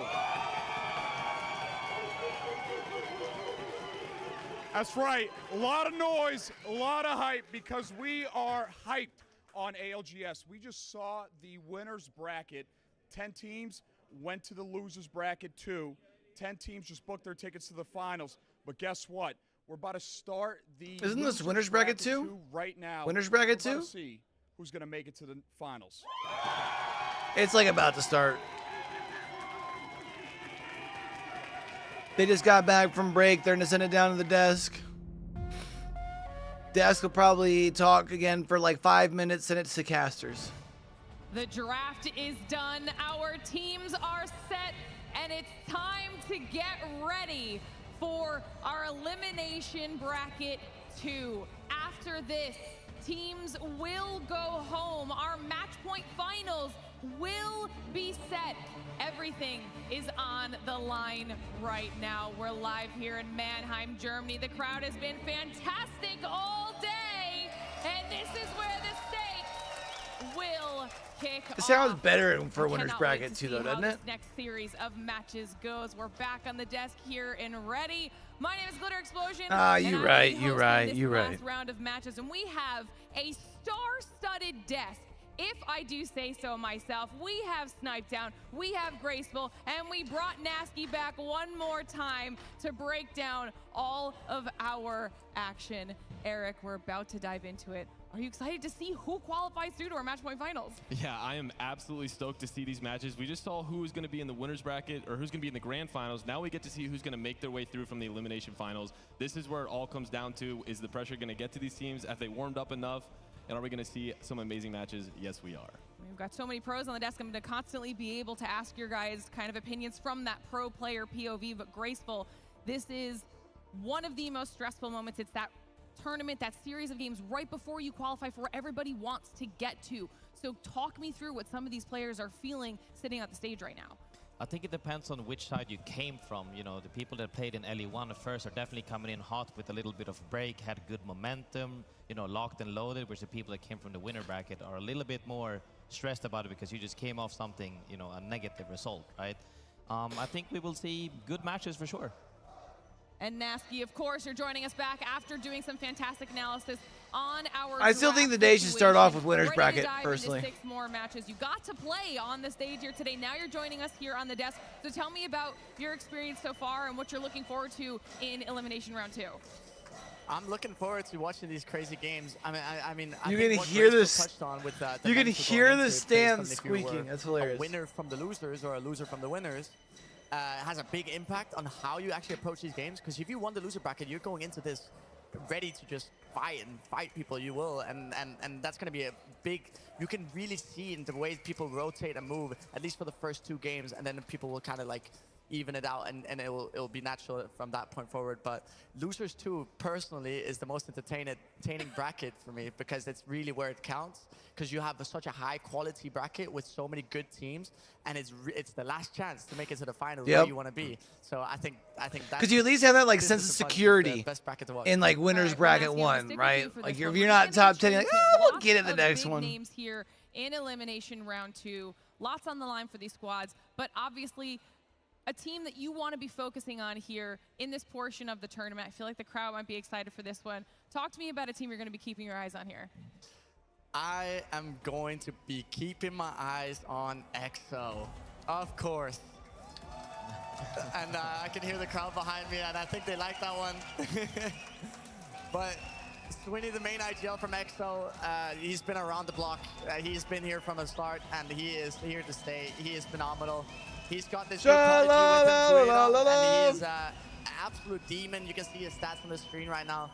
And Slayer's his longtime duo, absolutely just a rock. He is a solid player throughout. This team is entertaining. They have the best fans in the world. Did you know that? I mean, they are going crazy behind me right now. And if they have a win, hopefully, maybe a couple, we'll see an absolute showing from the fans behind me. I mean, I asked Graceful this last time, but since you picked EXO, I'm going to ask you about it as well. As a pro, when you're sitting up on stage and you have this type of fan support coming your way, what does that do for your mental? Oh my God, let me tell you, it is night and day. Because if you do feel nervous going into some of these games, let's say you had a bad game, you died early, you know, you're feeling nervous, anxious, whatever it is, that has a big impact on your game. But when you hear them, do you hear your fans saying something like this? Facts. You're like, yeah, let's go. Just get lit up, and you can't even explain it. It's amazing. Honestly, they've amazingly been able to keep up their energy from the start until the end of every single day here so far. Their support for EXO absolutely unwavering. And if there ever were a time where EXO needs all of the energy that their fans can give them, it would be right now. This is make or break for our teams. But of course, lots of other squads here in the lobby that we need to talk about. Graceful, who do you have your eyes on? I have my eyes on Liquid personally, definitely Liquid, because of the fact that they get to play their POIs the way they want to play them, and the way they finish up this game as well, coming into this bracket right now, is the fact that they had to win this game to make it. They were like a few points off and it could have happened, but you know, kills got stolen. Even though Respawn came out, kills got stolen again. They managed to close out the game by, you know, playing properly, by using the advantage of the team getting rest to take a better positioning and reflanking and then winning from height. You know, excellent gameplay. And I think that with good POIs and them having a little bit of a clutch game, you know, I heard Tiff say that she saw them in the hallway and they were skipping with happiness. You know, that's definitely a good, you know, a good start, I would say. Listen, I heard that Vicky might have been doing a little bit of brujeria in the back there to make sure that Liquid made their way through, clutching up their final moments. So a little bit of a Vicky Kitty buff there as well. But Liquid Alien were always a good shout, a squad that we're constantly talking about, really kind of hyping up their ability to be aggressive when they're really successfully synergizing as a squad. You can see that reflected. I mean, you've got Niazzle here with 11 assists, just making sure it's providing that damage, allowing everybody else to clean up those kills across the squad. So definitely a good shout. You can also see all of those adorable crochet Nessies that we've seen absolutely everywhere. Shout out to Nessie Makes as well for these gorgeous creations that we've been seeing all over the stage. But that's just two squads. Eric, we didn't forget about you. We still have one more to talk about, and a team that definitely cannot be forgotten for sure. Yeah, I've talked about them a lot. I'm going to talk about them again. It's LG. This team in the last round, sometimes when you go into that elimination round one, you know that you're the best team in the lobby, which I'm sure LG did. It gives you the confidence to go out there and do whatever you can. And Tiff was telling me in the back that she was actually in the pro lounge, went up to Sykes, and she asked him what was different. He goes, we stopped playing like bitches. So if I'm going to hear one thing from Sykes, I know he's confident. I'm expecting them to carry that momentum forward. They dropped more points in one set of 6 games than they had in 18 total through the group stages. I mean, and that's something we see a lot from LG, right? Sometimes they take a little bit of a while to warm up. They stopped playing like what? Can you say that again for me? They look like a team that is absolutely terrifying. We got to hear from Sweet in an interview with Peeps as well. He is someone that I feel like has kind of been waiting for that land win, right? Constantly always right on that bubble, looking for success. Is this the opportunity now that they seem to have found a groove here for them to get that? We'll see, because Sweet was a little, you know, in that interview, I expected a little more confidence out of him. Yeah, a little more. They just came off a huge win. And he came out and was like, you know, this meta's a little difficult for us. They're not as confident. And they were saying it's a little more unpredictable who's going to win. I think Moist might have something to say about that. So, you know, in one sense, you have some teams that are kind of all over the place, and then you have Moist, who's been rock solid the entire tournament. And if you're going to maybe need to watch a team, might take them. But if I'm going to count on anyone, I mean, Sweet has done this multiple times at this point, where he's come from the elimination all the way through. And the more momentum he gets at these tournaments, the stronger he does. And they got, what, 3rd place at EWC as well. So you can never count that team out. I love that when, you know, we talk about LG and Rainy talk about they paused being a love watcher, a hate watcher a lot of the times. I feel like Sweet, they paused the replays. Without meaning to get it, a lot of the time gets the hate just watcher, to prepare us. Kind of prey on his downfall in a sense. But he shows up time and time again. Time and time again, take a drink. He fell down into the lower bracket, but he keeps climbing to finals and he keeps popping off, and almost, you know, the passion we saw from the previous LAN as well, he was just up there. Everybody's, you know, he was like, I've never been this, I think he tweeted he's never been as hungry and passionate as before, and he was popping off. And I honestly, even though you fall on a knee, I had no doubt that he would at the end always be, you know, in the last stage. So I think he'll make it through like always somehow, even if it's super dominant or just in, he'll be in there. Passion, perseverance, determination, all things that you guys need as pro players in order to succeed in a very high stress environment that has different factors that can come into play that will affect the outcome of how all this goes. One of those possible factors being sometimes your team shows up a little bit late. Nasky, you had to sub in for Legends Gaming, a squad that we're going to be seeing here just by 1 point, not making it through to the match point final. So talk to me a little bit about Legends Gaming.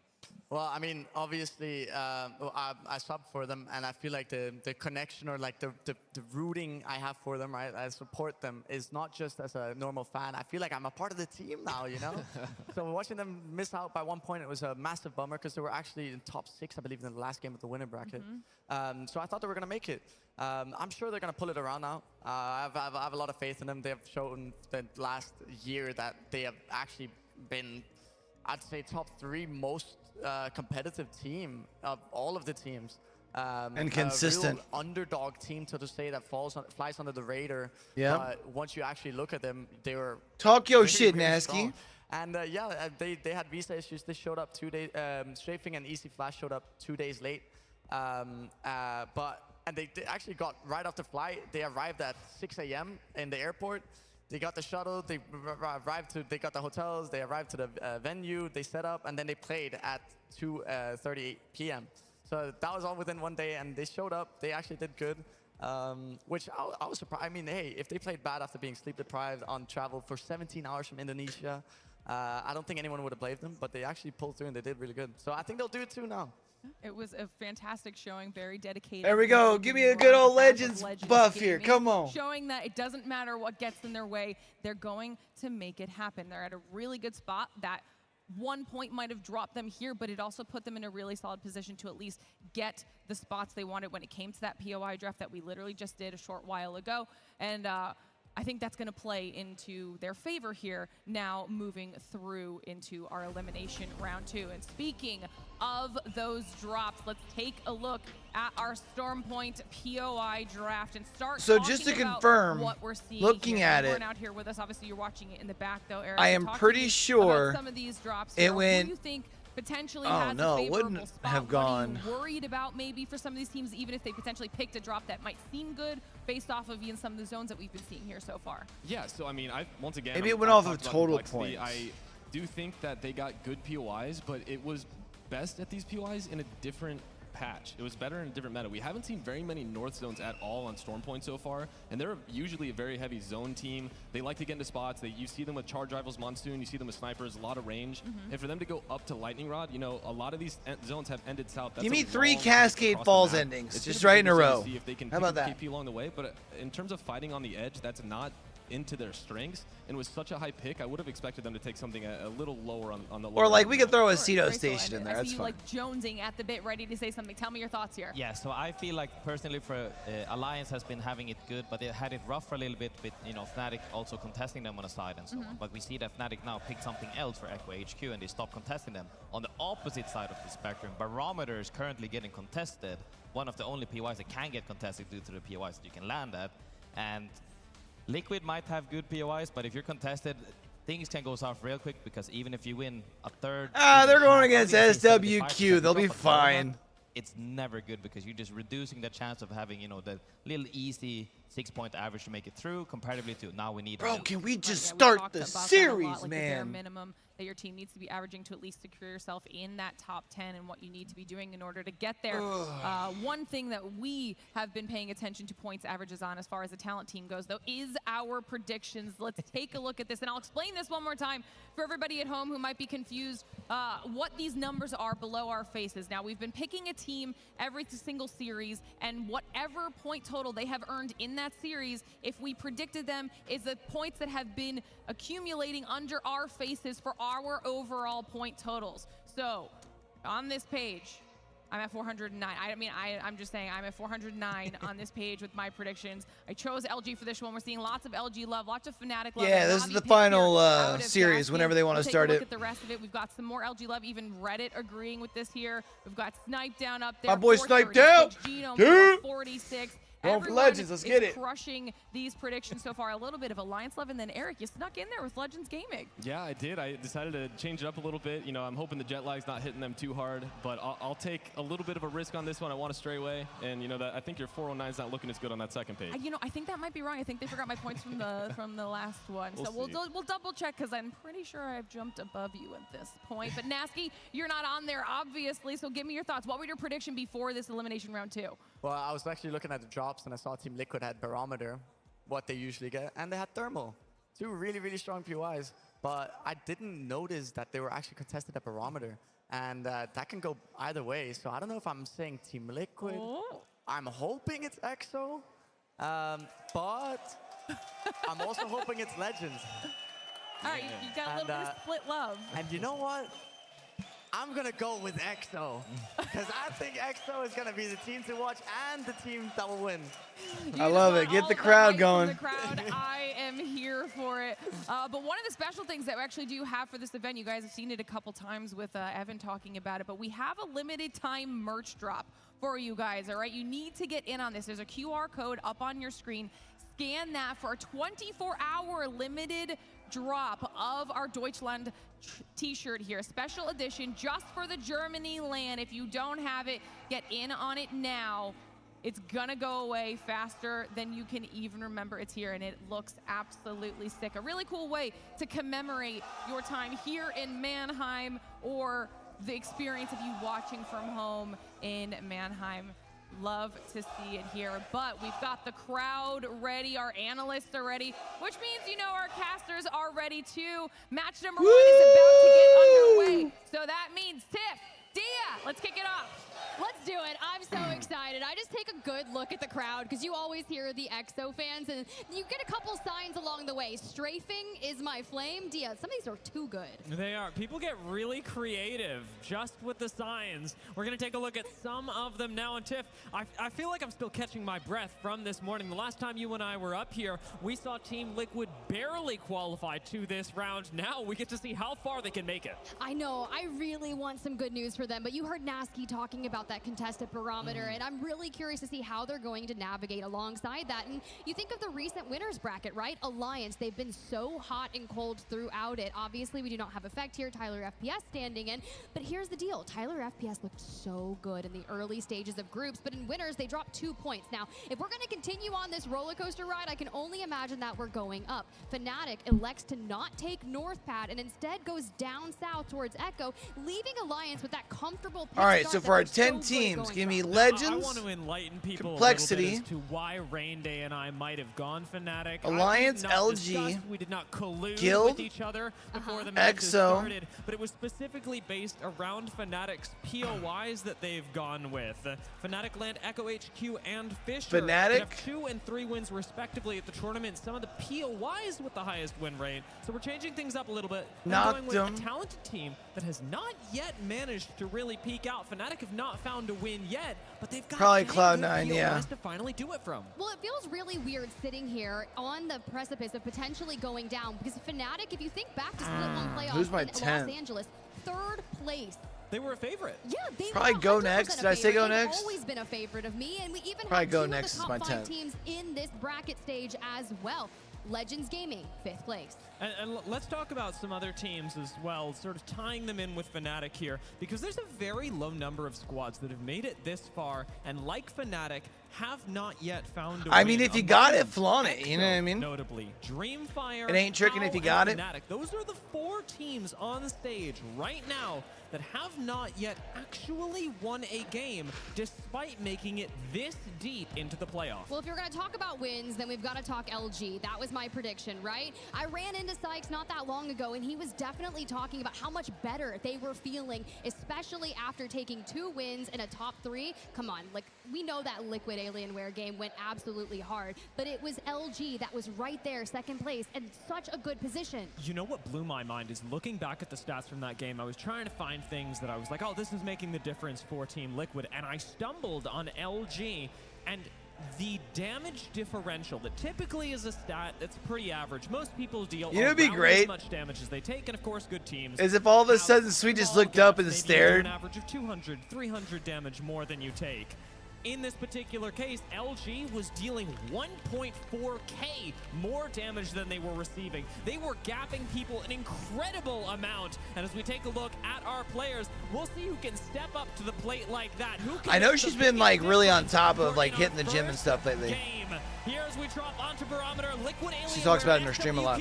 both land, and yet I'm not seeing any bullets flying, Tiff. I'm seeing someone running for the hills, and I don't blame them. That massive game from Liquid Alienware, especially in Elim round 1, to give them just the... I love their intro music for the games you have now. To think about this, right? They are so... Oh, wait, they ran Jaguar. Yes. The conduit for the contest? Yes, exactly. The fact that Team Liquid have gone with a very different composition, they were ready to fight, and I applaud them for it. SWQ, very weird strategy to immediately lock this in. And when they could have gone Coastal Camp instead, I can't help but wonder what SWQ is doing, because I can't lie to you and tell you I understand. Especially when they're rotating so We're quick. just along for the ride, and hopefully they make us firm believers. I'm looking at our legend picks, and I know I'll tell you what, though, I kind of like the idea of Team Liquid running an aggressive comp. They brought it back. The Path Rev is here. Ooh, that's exciting. Actually, Shadow could be a dark horse pick. I didn't end up selecting them, but they could definitely be a team to look forward to. Noctem Scan moving up the hill are going to be moving right into SWQ, an unlooted squad. It's not like Noctem's had that much time, though, and now sandwiched between two teams with SWQ moving up on them from ahead and EXO from behind. We could see Noctem as one of our first teams to leave us. Hear me out. The EXO clan fans in the stadium are just going to be hyped up here, because basically, if we can walk away with a couple eliminations for this and just start off with a one good game, I want to see like a 25-point game to get you through this. This is also, for a lot of teams, going to create a false sense of where the ring is going. If you All right, chat, let's take some guesses. What do we think is going to be cutoff point? Group up on the high ground near Jurassic. You're seeing EXO clan stop there. MKers rotate through. Noctem. I think cutoff point is going to be like their way out. That's typically where 29 we see our zone points. ending, but it's pulling much further into the west, over near where Guild and Cloud9 are sat at Mill, and Na'Vi have already claimed Godrock. But how many times have we seen a zone similar to this that Guild has been basically given with a nice rotation over it, only to fall not in a good spot? But you do see Cloud9 there. They do have the ring console at Mill, so the information will be given to them. They'll know they don't have to. It was what, 32 in the last lobby? One of the challenging things about rotating 32, 33, I think. Make your way through all these choke points. Val? North Eption have an advantage in doing so. Yes, that's exactly what I was thinking. With Valkyrie, they'll be able to pass. I just feel like there's a chance you might have one or two more otherwise, point sponges in this lobby. Be difficult to walk through. My question, Tiff, is this early in the game, where will they land? Do you play the ridge line? Do you try and find a spot in Cedo? We're going to find out 37 right would now. be dope, because that would mean that we'd have like a lot of like up and downs throughout the 6 games. You got a Valkyrie. You can cover so The team much popping off distance one and game rotate and that getting much like more 1 or quickly, 2 which is points the clearly next. What they're prioritizing. And So you have makes more me teams so with happy to higher see this in point comparison totals. to where that North Eption strategy was just a year or Yeah, so it's kind ago, of more playing what that I'm thinking, hyper-aggressive hard Oxy. edge. But we already know they can fight. And with Taida making the return back on the Newcastle, The question is who's going to be that top 4, because I think you've got a couple of teams who have quite a bit of pop-off potential. North Eption have given up some critical. You look at teams like a legend picks in order to Fnatic, make this who happen. haven't really Valkyrie's popped gonna be off yet, super valuable, like but it heavy does on mean the you're missing out weekend. on things like Bangalore and Crypto that have often Even a been Guild, I slotted think, into has the that third potential to place pop that off in allow a you to lobby like initiate this, an fights, to get alliance. aggressive. There's no real And when I say aggression on pop North off, I Eption, mean so like they roll will off, like rely rattle off heavily a couple on of like positioning. wins. Noctem Scan finally having made their way out of Jurassic. Will be Hard to doing a not say similar thing. Na'Vi after Will the, they what land was on it, the the ridge Friday line? It Na'Vi doesn't had? look like it. We've got a few respawns 6 different by winners, I'm for it. SWQ. Elsewhere, Noctem should be able to land relatively uncontested. I would like to see He's Zolos trying to move out of there on the distance. at but here we minimum go. advance. I don't hate this right now. You got the replicator, you've got a couple things. You can start looking for other teams that are rotating on in and clearly get some more information. That survey beacon in the Like even EXO plan, but is the a team that like Na'Vi could in the roll distance with on the a Godrock, first, just 2 seconds and a looking fourth over or some shit.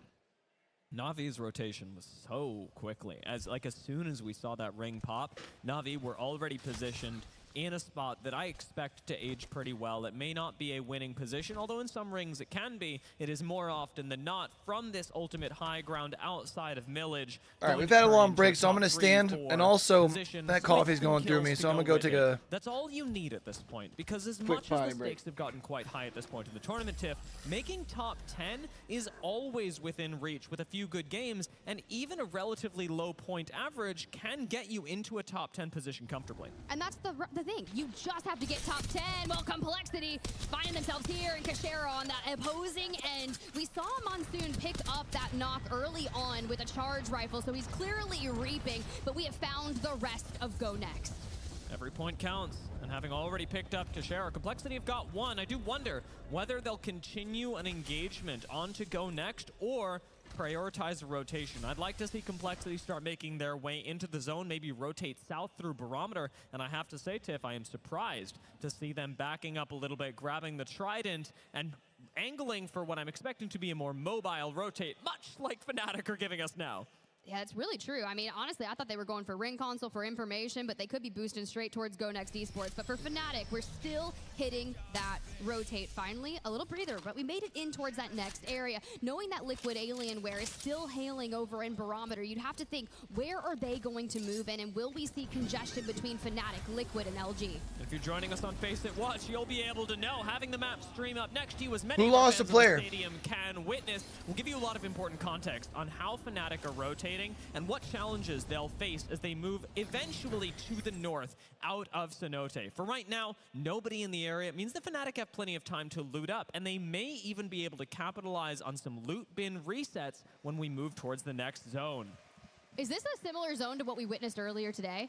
It's a little further north. We're it's a little further north. Critically further north, because otherwise Go Next would be posted up on the low ground rocks. And actually, speaking of Go Next, I am wondering, take a look over in Jurassic, how they've managed to recover. It does appear that they've made a banner recovery, and it's possible that Go Next, while they cannot play for position, could still go much further in this game. Horizon ult means that we've got Team Liquid fighting, and it's up against Luminosity, who I'm sure are going, what on earth is Horizon doing in my lobby? This is not what I was expecting. I was not planning for this. Back to Bamboo we go, and Kashara back to the lobby he is. Not the lobby. I'm sorry, Storm Point. My bad. The other lobby, the current lobby. This lobby, the lobby we're in. I went with you there. I just want you to know. It's a roller coaster, and I'm just on it. we all are, Tiff. Luminosity now making the rotation back into Go Next, who, as you noted, I honestly really love how this duo has come along. Here, and that's been a trend for Tiff and Luminosity Dia. this game. In the past couple of minutes, Because I used to really enjoy the Dia Zephyr combo because they just flows together so well. As we mentioned, they are a confident squad. They've definitely stepped into their own. Will they actually get to make this work at some point, or will they continue finding fights that are just too easily disengaged? And I'm really nervous about this. We have But I've really grown to love this duo. A lot of our teams have found themselves in Jurassic. LG, who just ran away from Liquid over in that Barometer area, have found themselves not only just surrounded by Go Next, but also Liquid, also How. This is not a fight you want to take. You see Funk, Digrass throw down the Newcastle wall and prepare for battle. I got confused as well, looking at Go Next and going, why aren't they pushing Luminosity? Because they're getting pushed back by Liquid. Yeah. That is making it a no-win situation for any team. How have no choice but to pick the fight. They run Oh no. And it's a trade that does LG's lost Sykes. Luminosity have now lost one. Right.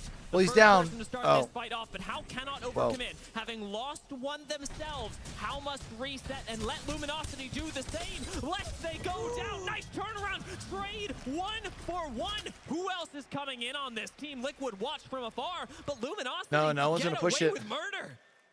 But it's not going to be done. Is this these Zolos running from Alliance? Has found themselves a hill to climb. Edge here, just in checkpoint. Each Cholos on the other side. Now, hear me out. Each Cholos had moments of brilliance throughout the group stage. I think the one thing that is hard about this duo is like I feel like Tiff is naturally more like an analyst, what they've been really good at this tournament, like focused caster, and they've moved her more into like the play-by-play. As of course Graceful would say, but she's getting it. I think she's doing a really good job. 79% of their games, the highest of any team in the tournament, they're landing top to the highest, Tiff. Even all of the teams that have already made it through to Championship Sunday, they have a lower top 10 percentage than each Cholos. Wow, that's actually crazy. It's crazy. But back on to Go Next. We knew they were trying to get wild. The Rolling Thunder were dancing. Shadow out 19. Alliance is full sending her onto each Cholos. The mobile shield with perfect time there. Unlucky. Gets hyper aggressive, but is punished for it and forced to reassess. See if this nade finds purchase. Hackis with a nice off angle on Crypto. Doesn't quite find any more damage, but Alliance do not seem interested in giving up the brief momentum that they managed to gather. Even through the Watson fences, they're not finding damage, but they're certainly taking ground, and eventually this will win Alliance the fight, lest they make a horrible misstep. One person out of position, and each Cholos can turn the fight. I just don't see anyone looking for a third party over here. They have the only two teams up in checkpoint, and Tyler FPS. Oh, Ironically, though, I think I would probably swap this duo in the Vicky Kitty Genome duo. And I'd just swap the girls. So I do think Genome is pretty strong in the play-by-play when he's like when he has to. Needed for Alliance. When you think about it this way, we already have more points acquired from that one team fight than they had in the entire winners bracket. I feel like we're moving upwards already. And what we've been sitting in checkpoint. I don't know though, man. Her personality with D is like gold. Check in on what is happening with the zone. Fnatic, who were last seen in Cenote, have moved their way up to a safe position underneath the bridge. Team Liquid in an unsafe position under another bridge are fighting against Dreamfire. Let's take a listen in with Dreamfire. 他死定了。我得想一下，我得想一下。准备交力吗？准备交力吗？不行，我们先没打架。你们先看，你们先看。我没闪是吗？填那个包看有闪行吗？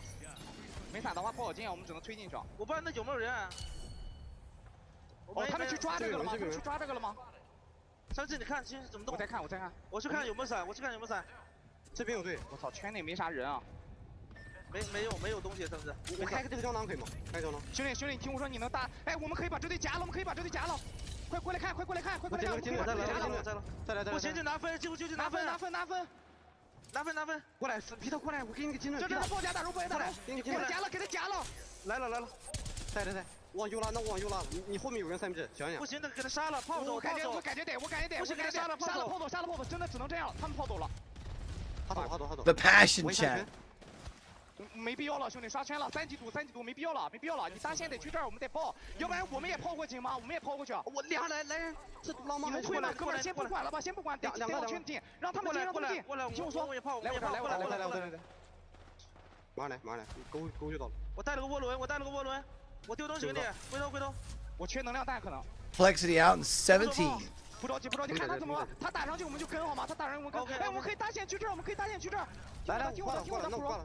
来，我直接搭防左边，对，防右边，防右手，大招防右手，右手是这边，对，没错，来这石头来，可以，别急拍，可以。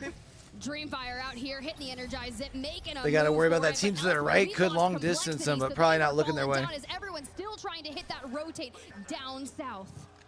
Complexity and Team Liquid in the fight. Some bleed outs happening as well. Team Liquid, unfortunately, not going to make it with everyone. Reject Winity going to fall as well, and Dreamfire having rotated into the zone by the skin of their teeth. Turn around and laser nades down onto the low ground. Reject Winity. Legends about to go out. Now gone as well. Legends Breath next to join, and Dreamfire putting down the hurt. This is not looking like a good position for a team like Go Next to be. No, they're all turtled up on the low side of this hill, and there's multiple teams. You can see Strafing Flames left as a solo. Nearby. We're investing our drone for information, and PETA just lets the frags connect. I think that they're going to go down in flames behind that boulder. Dreamfire even feels so comfortable as to swing into the zone, look for these angles. It's a risk, but it's one that ends in KP for Dreamfire if they can pull it off. Exo Clan hit a respawn in the meantime. We've got a few seconds for Dreamfire to stay alive. Yeah, Complexity went out in 17th, no? Room for either Dreamfire or Go Next.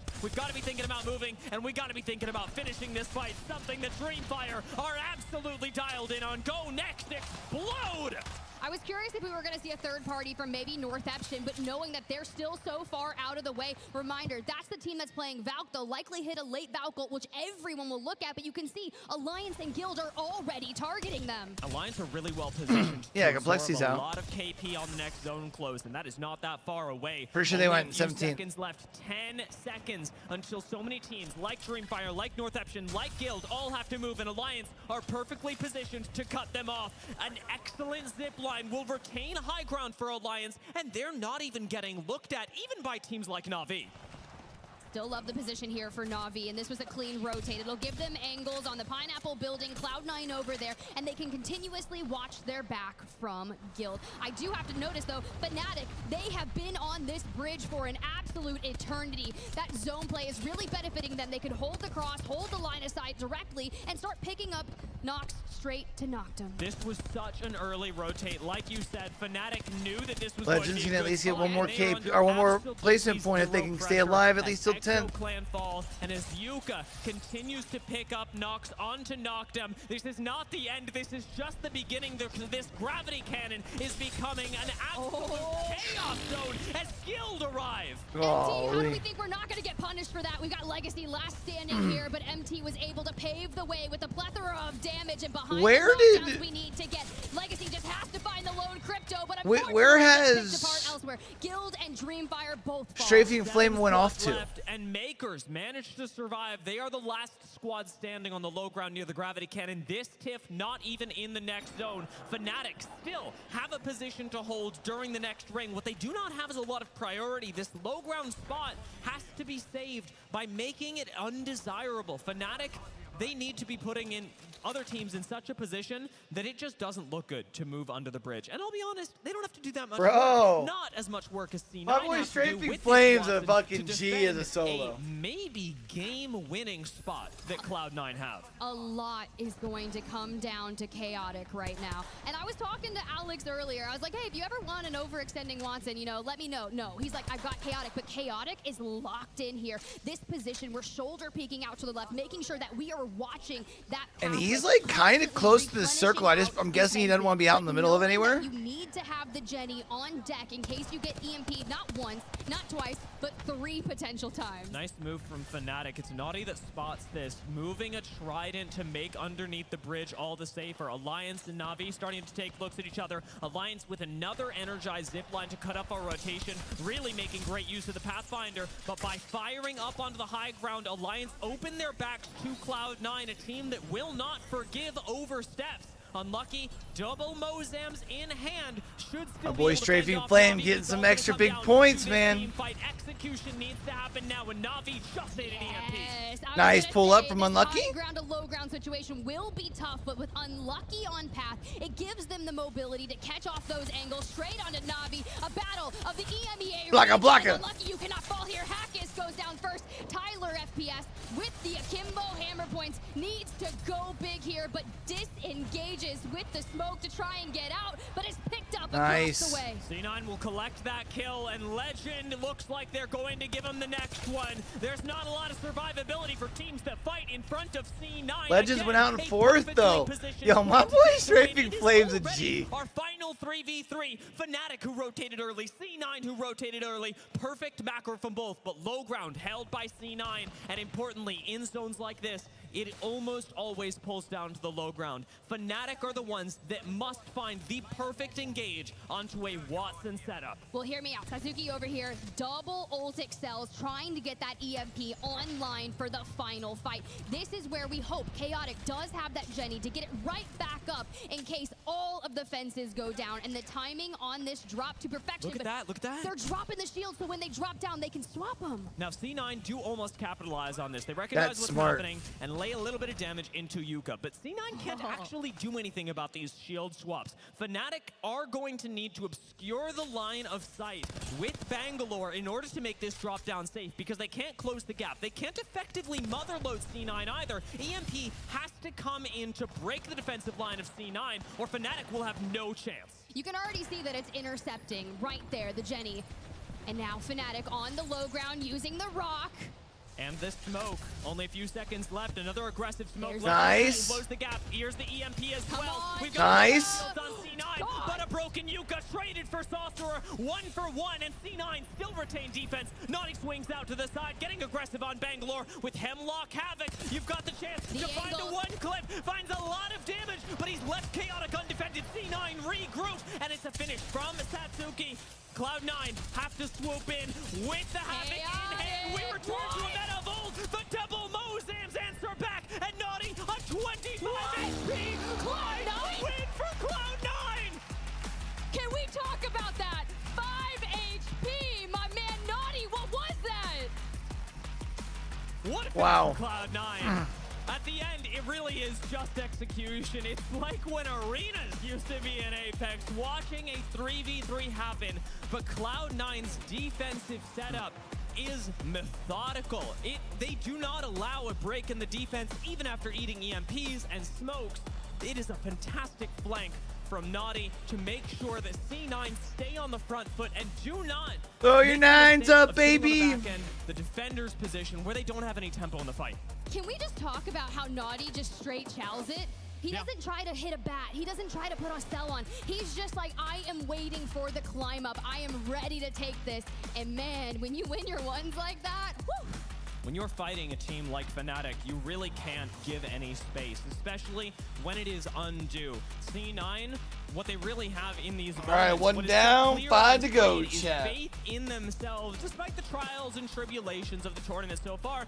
C9 have done pretty well, and they haven't hit their big stride yet. But this win is just one piece on the board to get them to finals and give them the opportunity to do just that. It is a low point win relative to some of the other placements that we've seen in the course of the tournament in Apex Legends, but a 17-point start certainly won't hurt. Look, honestly, if you even look at the top 3 here, Cloud9, Fnatic, Makers, a 17, 16, 15, this is brilliant. You have the one thing that's tough for that placement for Legends is if you get top 5, like you need more than 5 points, man. Break through that within the first 2 games, you're going to be what I mean? close to making you sure get top that 5, you need to be getting like 8, 9 points. I'm looking constantly at this, especially in a lobby like this where like those type of finishes aren't promised. Making in our first game, a pretty nice round from them. Na'Vi also standing out, and Alliance for proactive positioning on the edge of zone. He was also solo from like 12th squads. But when it came down to the end game, it was 13th these 2 teams, Fnatic and down to 4th, Cloud9, that so really like had the better lead on the zone, and especially for C9,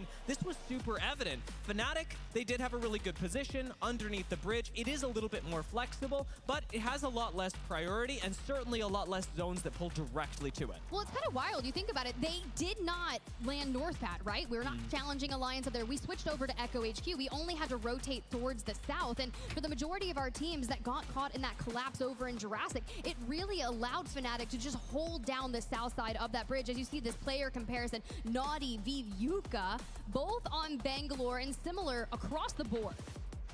Well, I am really noticing the difference in damage, but a large part of this is going to come down to composition as well and activity in the situation that they were placed in. C9 on their side of the zone really had nobody. The real benefit of playing the bridge where Fnatic were are A, that you don't need a Watson because you've got cover from above, and B, that you do get to fire on all the teams that eventually filter in around the gravity cannon. And there were quite a few teams that full sent gravity cannon moving into this side of the zone, so Fnatic certainly benefited from that, and it's been a really good game from them as well. It really has, but it was literally just the first game, Dio. We have so much in store. 5 more games, but 2 more on Storm Point. Will Cloud9 be able to back that one up? I can only hope. Let's take a quick break, and I'll see you in just a few.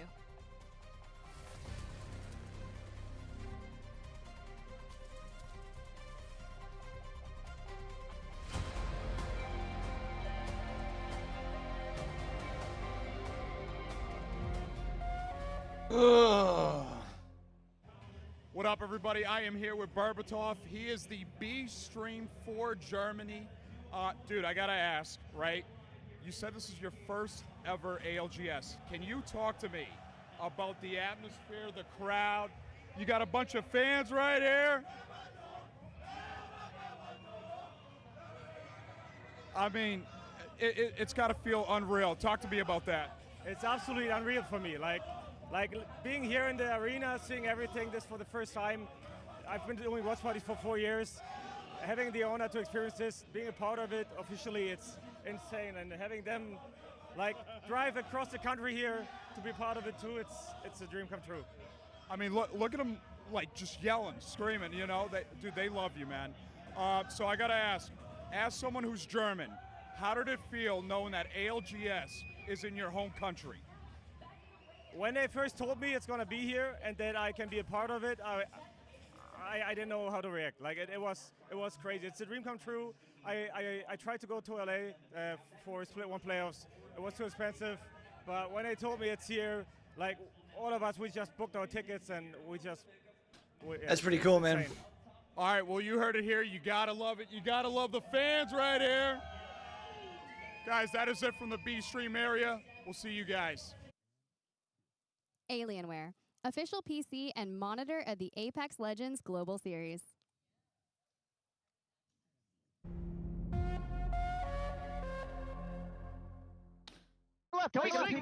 I don't know what it is about that like little notification sound, but I fucking love it. I'm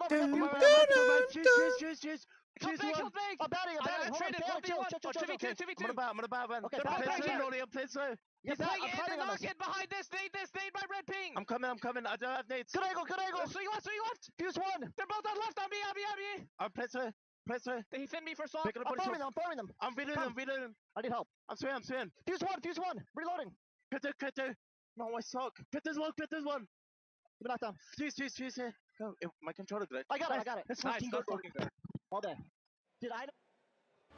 As the sun starts to set here in Mannheim, Germany, the action is just getting started. All of you loyal fans here in the SAP Arena, man, it is such a good sight to see, making sure that you're here cheering on your favorite teams. I saw Fnatic signs. I'm looking at Dia, and your prediction, my guy.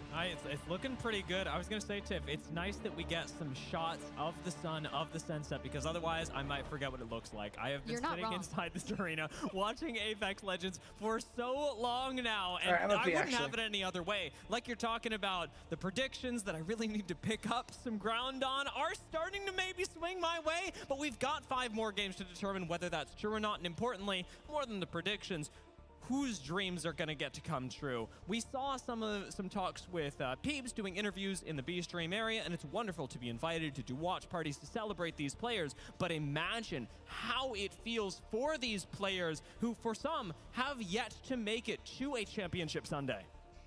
It's a long road, right? Each and every bracket for some of these players that hailed from that elimination round 1, who have already played that full 6, that didn't automatically go in, or some who just had to play back-to-back, dropping in the bottom 10 from the winners bracket. It can be exhausting on the mental, just locking in that booth and playing so much Apex Legends at the upper echelon. I will say, it reminds me of the feeling when you've been playing ranked for a while, and one more game.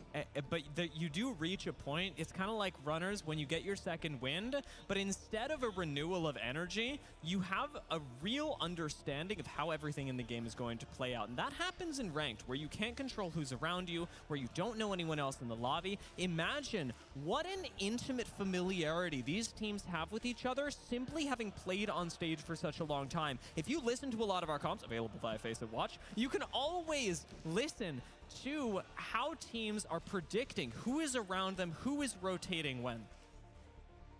It is incredibly difficult to get that level of familiarity with teams. Well, it is, and while we've got this beautiful view of Fnatic here and the team just locking in, prepping here for that next game, I heard Peeps got to check in with Satsuki earlier, and I'd love to hear it.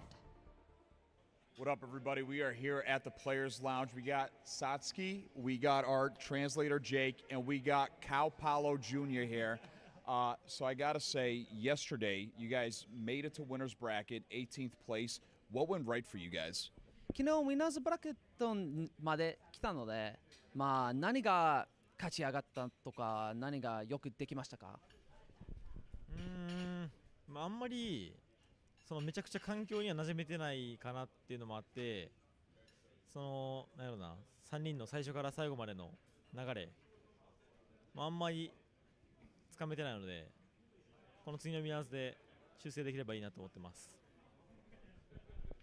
So he was saying that some of the things that they did really well were they were managing to survive. Staying alive as a 3-man team was really good for them, and that they were able to kind of make it to the final circles often. And so that's one of the things that they want to continue to do today as well.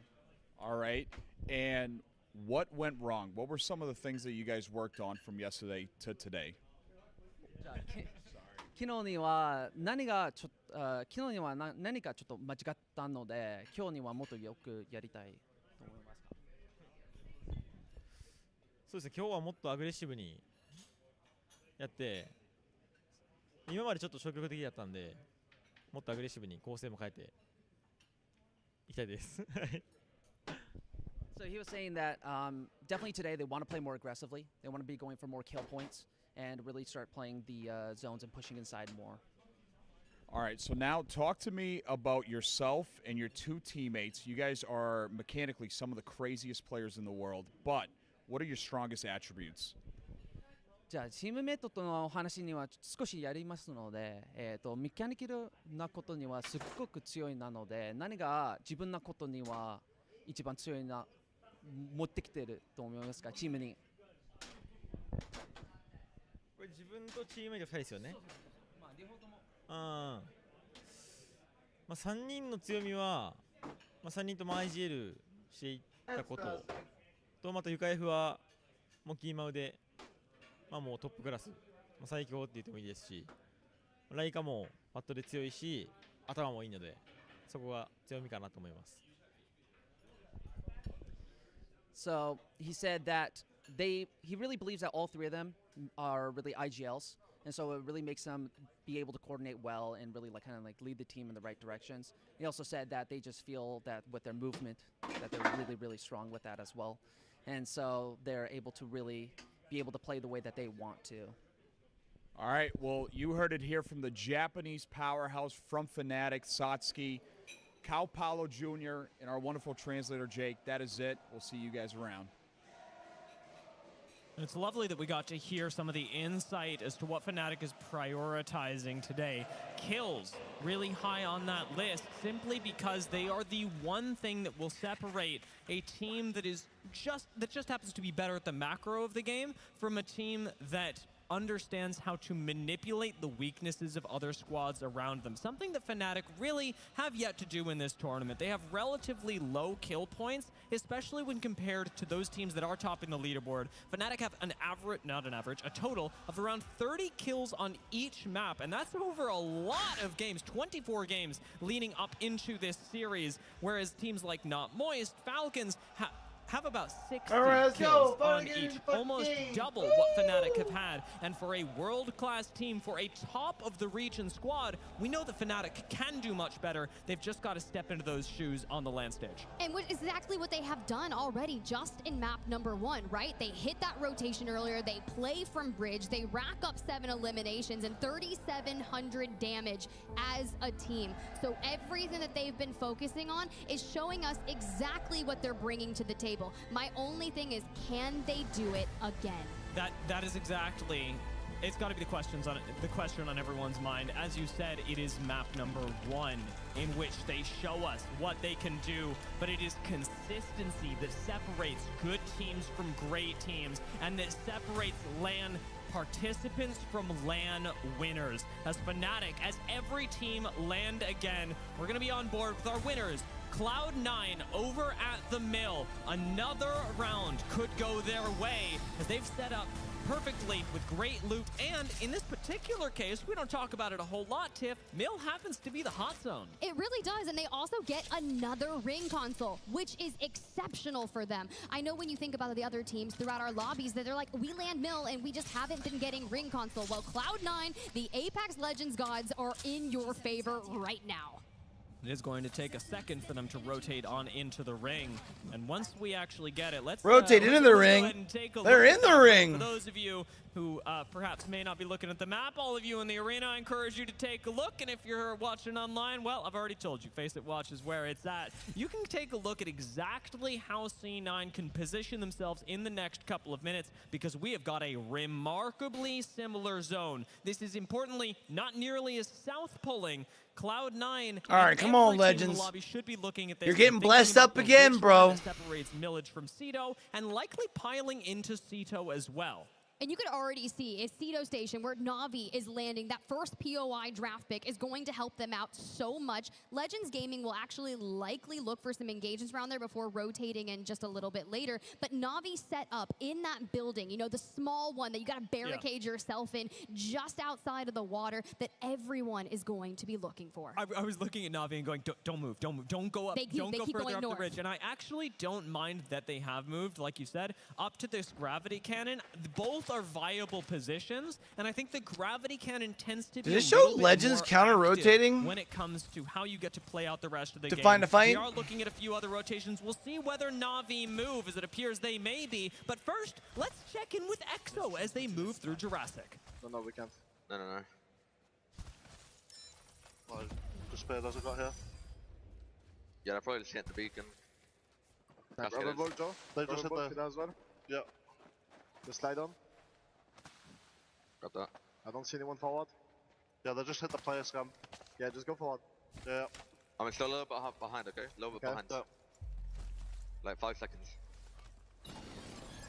One spot near us. Get the pyramid. Yeah.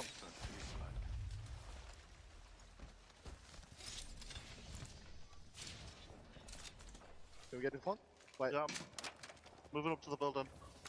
I'm on pyramid now. Still Coming, behind. Gary. Okay. I'm doing up. Yeah. Look up.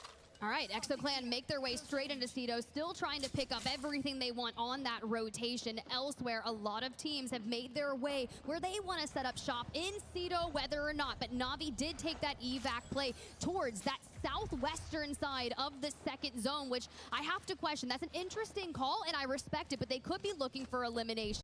Because other squads are going to rotate in from the north as well as from the eastern side, and you don't want to get caught up in all this. There is the option, and it looks like Cholos are taking it, to move over through Checkpoint, as Checkpoint won't have the end of the zone, but it should have relatively few squads rotating through it into the late game. Well, this is exactly what they did in map number 1, right? Remember the isolated fight against Alliance down there in the building south of Checkpoint, and there's a very real possibility that the same thing could occur for them. Elsewhere, we have Luminosity Gaming. They land over there in the south, and well, they're hitting the rotate down to the south side of, you know, Millage. Millage, thank you. I was going to say Bean. I was going to say Bean, but I was trying to get on your board, okay? Thank you for respecting my choices. Millage is what it should be called Millage. always. Luminosity making their way through, as you said, to that nice little area of safety, have stopped on the way for a bit of Evo and can look for a safer rotation with this evac tower. It should take you deep into Millage, and if they want, if LG want, Ridgeline that separates Cedo and Millage is actually still available. Not a lot of teams have claimed height, and I personally am very partial to a high ground position like that. I don't hate it, especially with Funk locking in on the Newcastle. It makes sense if they want to try to anchor down on Ridgeline. My only worry is if they take it too soon. For Complexity, hitting the Trident rotate, sometimes you just got to pop on off focus on hitting the Phoenix kit. I love that we preemptively smoke here for Monsoon to get that going, finding some cover just on the outskirts here. We have a long way to go. Elsewhere, we got a long way to go. But Fnatic has done one of the and a gnarliest short wipes. time Not to get only there. they get Echo HQ and they loot also Coastal Camp, but we're wrapping up through Launchpad. And like you say, Fnatic that are right behind Complexity are going to get a lot of Evo and a lot of loot by taking a late rotate. This is in sharp contrast to their last game in an almost identical zone. Fnatic are showing us two very different sides of the same zone, which is a fascinating way to test whether this squad is truly finals ready. Well, you heard Satsuki say it in that interview. We are focusing on the kill points, and this is the best way to start that off. Coming in looking like the S-tier raid bosses in a solo leveling dungeon, let me just tell you. Got a little while left as some teams make their way into Checkpoint. Alliance was thinking about it. Alliance may still do it, in fact, but seeing a few teams ahead of them, Alliance now have a bit of data given from the survey beacon as to who may be rotating behind. Something that when you're playing off of the edge is very important to know. Alliance now have to sit in a position where they constantly look behind them at where Go Next we're thinking of rotating through, and I'd like to see Alliance actually stick around for part of this zone close and make certain that a team like Go Next is not mirroring them. You can see just separated on out, looking for Is it worth all cracking the a different monster ways. after this game, chat? There's not I think really it a might be. rush here, but this is a typical rotation for them. For each Cholos, the Trident on out, making sure that we can acquire the Evo caches, get on blue before down straight towards where Dreamfire is. But a good look at where that zone is pulling. And respectively, if you think about Cloud9 getting that ring console straight in mill right off the rip, they move slightly north, and the bounce back is real. And I wonder what Cholos are going to do. Taking a look at Downed Beast, they have just hit a survey beacon, and will note that Dreamfire and Alliance are both ahead of them. It doesn't give you a lot of options as Cholos who don't have Evo, who don't have a lot of loot, who don't have the ability to pick up the gold bins on reset either. It's going to be a really difficult spot for the Cholos to make it out, where Alliance who actually gate kept properly like we talked about in the north, now have checkpoint almost entirely to themselves. And when they eventually have to fight Go Next, Alliance should be the ones with high ground advantage. I can't help but to think that North Option is just going to allow those fights to occur, right? They're going to take peeks at it, and they're going to want to make a play for that. But you do have that cluster of 3 buildings where multiple teams can kind of function and put the Watson fences down and kind of set up shop. But all eyes need to be on the teams and the Tridents and moving. Complexity, another late rotate here. A little bit odd for them, but they've certainly got time to make this work. Barometer is going to be rife with loot. And it does appear that they've got a few other teams on their side. Because of the tardiness of this rotate, Complexity should have company approaching them from both the north and south, teams that like to move through Jurassic and Cedo, that maybe get This time around, we're about to be having our second ring closing down, chat, and we're still at no one out of this lobby after we have a couple respawns. Such a wild time to get in there, especially when you've already got other teams kind of making their way across the bridge. Shadow has been a scary fighting team, and there's a very real possibility that this is going to happen. So Complexity, Monsoon, Kimchi, Lu, let's hear what you got to say. Go back. I mean, with this time, do you want me to all just... the way over here left? Nobody's in armory, but it's just whether or not Godrock. Let me speak armory, or look at Godrock. I mean, I can also hit beams. Yeah, we should go up and hit the beacon. Oh shit, team on me and bridge. Okay, I'm gonna play the cannon on you and shoot for you. Yeah. I mean, we just fight this team. They don't really have spaces to go. Can we shoot the fucking drone? Maybe, actually. We might get wrapped from this build here. We should probably just hit the beam. They're on blue. Oh, yeah, okay. We should probably hit the beam dude scan right now and then see what it looks like on our northeast. I'm in range. And then if we can make sure that we're not getting wrapped from here, they don't have a lot to play inside. If they're on blue, bro, we just kill them. Yeah, they're trying to fight us. Okay. Once we're closer on my left rocket. Okay. I'm gonna try to get this beacon still though. Just don't take damage. Yeah, drone's right here, by the way. Drone's right here, by the way. I'm gonna try to peek out on the left side, okay? Yep. Coast left is red team. Yeah, they are. Need to pop that. They're on blues. Yeah, they're so double fucking close. bad. They're double close. There's no behind us. I'm gonna bang with it. I need you to either watch my cross or help, because I'm gonna stay join that there, round. stay there. You have a good spot. Okay. Alright. I'm gonna bang with them now. Yeah, they can just fight them. Can I swing left here? They jump back. Probably. It's a Revenant team. Yeah, it's a red team. That's what I'm saying. It's Shadow. We're gonna get wrapped We need to break their drone, guys. We need to break their drone. I hit it 33. If you can break it. I can't see it. No, I can't. We're gonna get wrapped though, 100%. 100%? Yeah, there's a team right here. 33 on one blue. Okay. I'm peeking out a little bit to the left. Risky peek. No, I can't. He has the drone back out again. We need to break the drone. We're getting ready to go Cedo. Yeah, I mean, I want to kill them. Yeah, I want to kill them too. That's why we need to break the drone, right? Yeah. Because we no longer have fucking Bangled. And they're only safe inside of this. I'm about to kill the drone. About to kill the drone, okay? If you break it, I'm gonna instant EMP. Complexity identifying. We talked about that intimate familiarity with other teams. They know it's Shadow, and they know how important ult economy is in this fight. Breaking the drone has to be their prio, and yet Complexity have not done it yet. Knowing full Haven't been able to get a clear shot on it though. Like that's the issue. Have a minute to make it happen. Well, they recognize the shield disparity between them, and you can hear Lu just wanting to fully send it. But the moment they identify the Revenant, they identify that it's Shadow, they're like, oh no, we have to break this drone if we want to make this work. Unfortunately, they necessarily haven't been able to do that just yet, but we'll check in. Dreamfire and Alliance across the way. We knew Alliance was going to be rotating in from the north, but this is going to be in their way. They still have time to wrap back over to that checkpoint side, but this is going to be a much better position for them. Look at that nade. Wow. Yeah. Wow. Lucky and Tyler both down. I hate the world, no name, opening it on up, and there goes the Energized Zip to chase down the rest.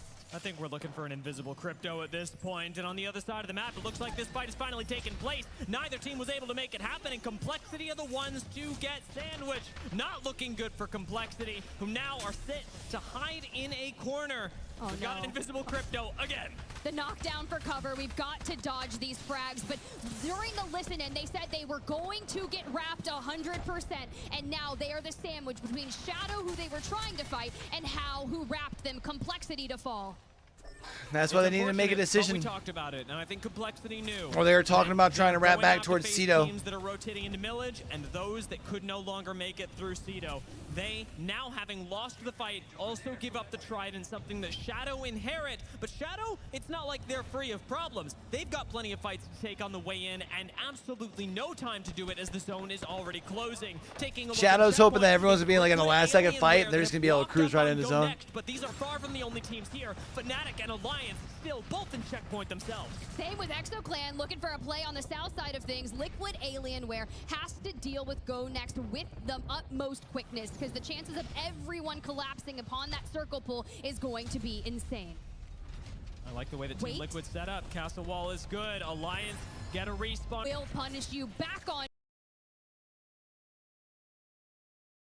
Down shields. Wakatashi is just going to play around the bins. Can we locate the rest of Legends Gaming? And Watagashi, he actually spots up on high ground LG, the team that has been large and in charge on this ridgeline for so long. The gatekeepers of this next zone who look down on the fight between How and Legends. And Fnatic doing everything they wanted to in that interview. Find the eliminations, finding themselves already at the top of the leaderboard. 18 points. We're still looking pretty good, but Go Next, this battle has been drawn out for so long, and we have 3 teams to get through. It's been drawn out for too long. 4 seconds left on the zone close, and even as Liquid collect these kill points, even as, in fact, they fail to collect the kill points, this zone is starting to close, and neither team can go anywhere. Go Next have fallen. Fnatic are collecting even more points. Did you guys just see that Hackus just scoots out? I was like, you know what? I'm gonna head towards zone. It's all good.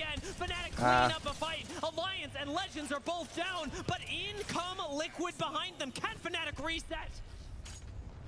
Oh my gosh, the wall to get ahead of them. Liquid Alienware can now just sit and fire into checkpoint. Fnatic so hard here for Yuka with the Mozambiques. Nice. We drop a couple, it doesn't matter. North Action down, Liquid Alienware fall, wow. and Fnatic join them. And Fnatic fall after so they just all die. Liquid Alienware getting themselves basically. to 9th place. Everyone back there just dies. Still a good game for Fnatic as we focus now this is awesome. on the survivors, on the 8 teams that have made it in. Dreamfire 1, make it 7 is how go down, and C9 take out Dreamfire in ruthless fashion. And now we're sitting with our final 6 teams, all 3 up. The zone calling perfection that we've been witnessing from Cloud9. However, it pops back to Mill. This house is a magnificent place to start from, but when we have to climb up that hill towards Mill, it's going to take a miracle.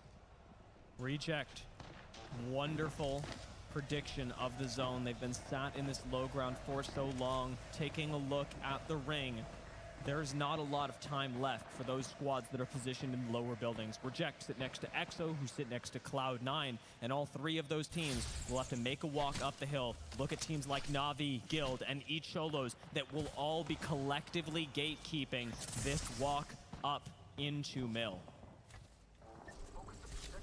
I'm keeping my eyes on Na'Vi. I kind of want to see them full send, but I like the high ground here, especially if you've got henchmen with the bow check, right? So if anyone pops into the open, they'll likely be able to take some angles here, using the Jenny for the regain instead of actually C9, another late but then you've got the fortress to the right, gameplay here. going to be a bit They'll be able to allow EXO and over there. EXO needing more Reject to more chaos, and worry about one enemies another. scanned. All right, the entire lobby almost. In sharp contrast to EXO, if Na'Vi play their cards right, they get 2nd place for free. They don't even have to shoot a bullet. If EXO play their cards perfectly, they might get 3rd. It's just not realistic to be making it up this hill in any real fashion. EMP makes this all the harder as EXO now have to run up with only temporary cover. The smokes provide a shooting wall for these teams, and while Fuda does a lot of work, Reject Winity go down. EXO will not be surviving much longer. C9 are the ones to wipe out both squads. We've got 4 teams left, and Na'Vi still under no threat on this rock. Get to watch it happen, but they cannot make a mistake. They cannot overextend. Well, they have time here for Cloud9 to make a move because Matafe had to focus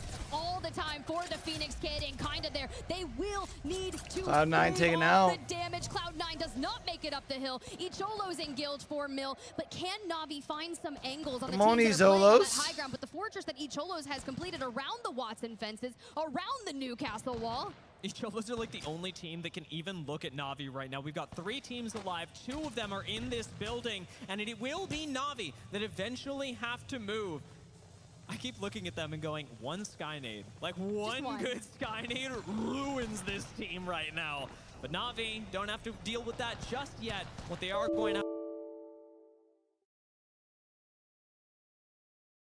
It is all about waiting. Chat, when this starts, there's a good chance that my OBS is going to die on me, just so you know. Cannot successfully engage on either squad.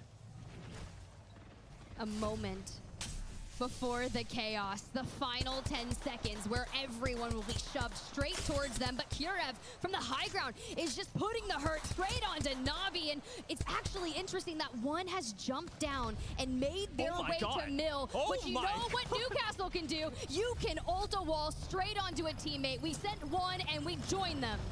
Kind of tries to Honestly, I might just like hard restart my PC after this anyways.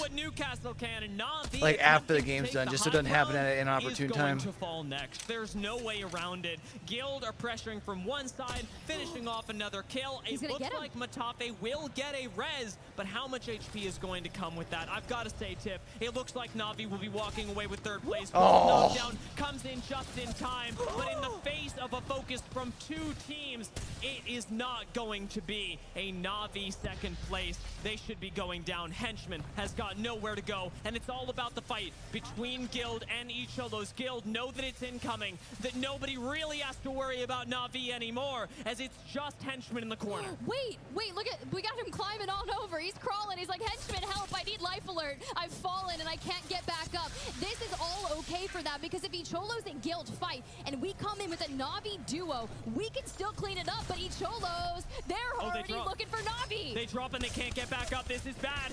No, it's okay. They know that they can fight for 2nd. Finish off Na'Vi. It's not a lot of damage. It's a straight 3v3. Icholos versus Guild. Guild have the high ground, and Icholos have cover on the low ground. A nade messes them up big. Guild start to drop down. They smell blood. It's 1-for-1 right now. Guild still with an advantage. Plenty left in the Mozam. We don't have hammer points, but I love the Jenny there. The jump from the top. Guild should win this. They've got the shield advantage. Yeah. I think they've done enough, and they do. Guild take map number 2. Clinical play from Guild in the end game. Grabbing a win in the 2nd map. This should be enough to push them very far up the leaderboards, as they collected plenty of kills along the way as well.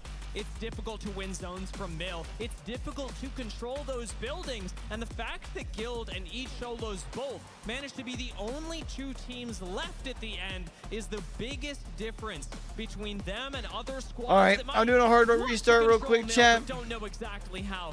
6 kills. That way I can make sure I'm back before game number 3. Well, but again, it's not a should be big same link win. on YouTube.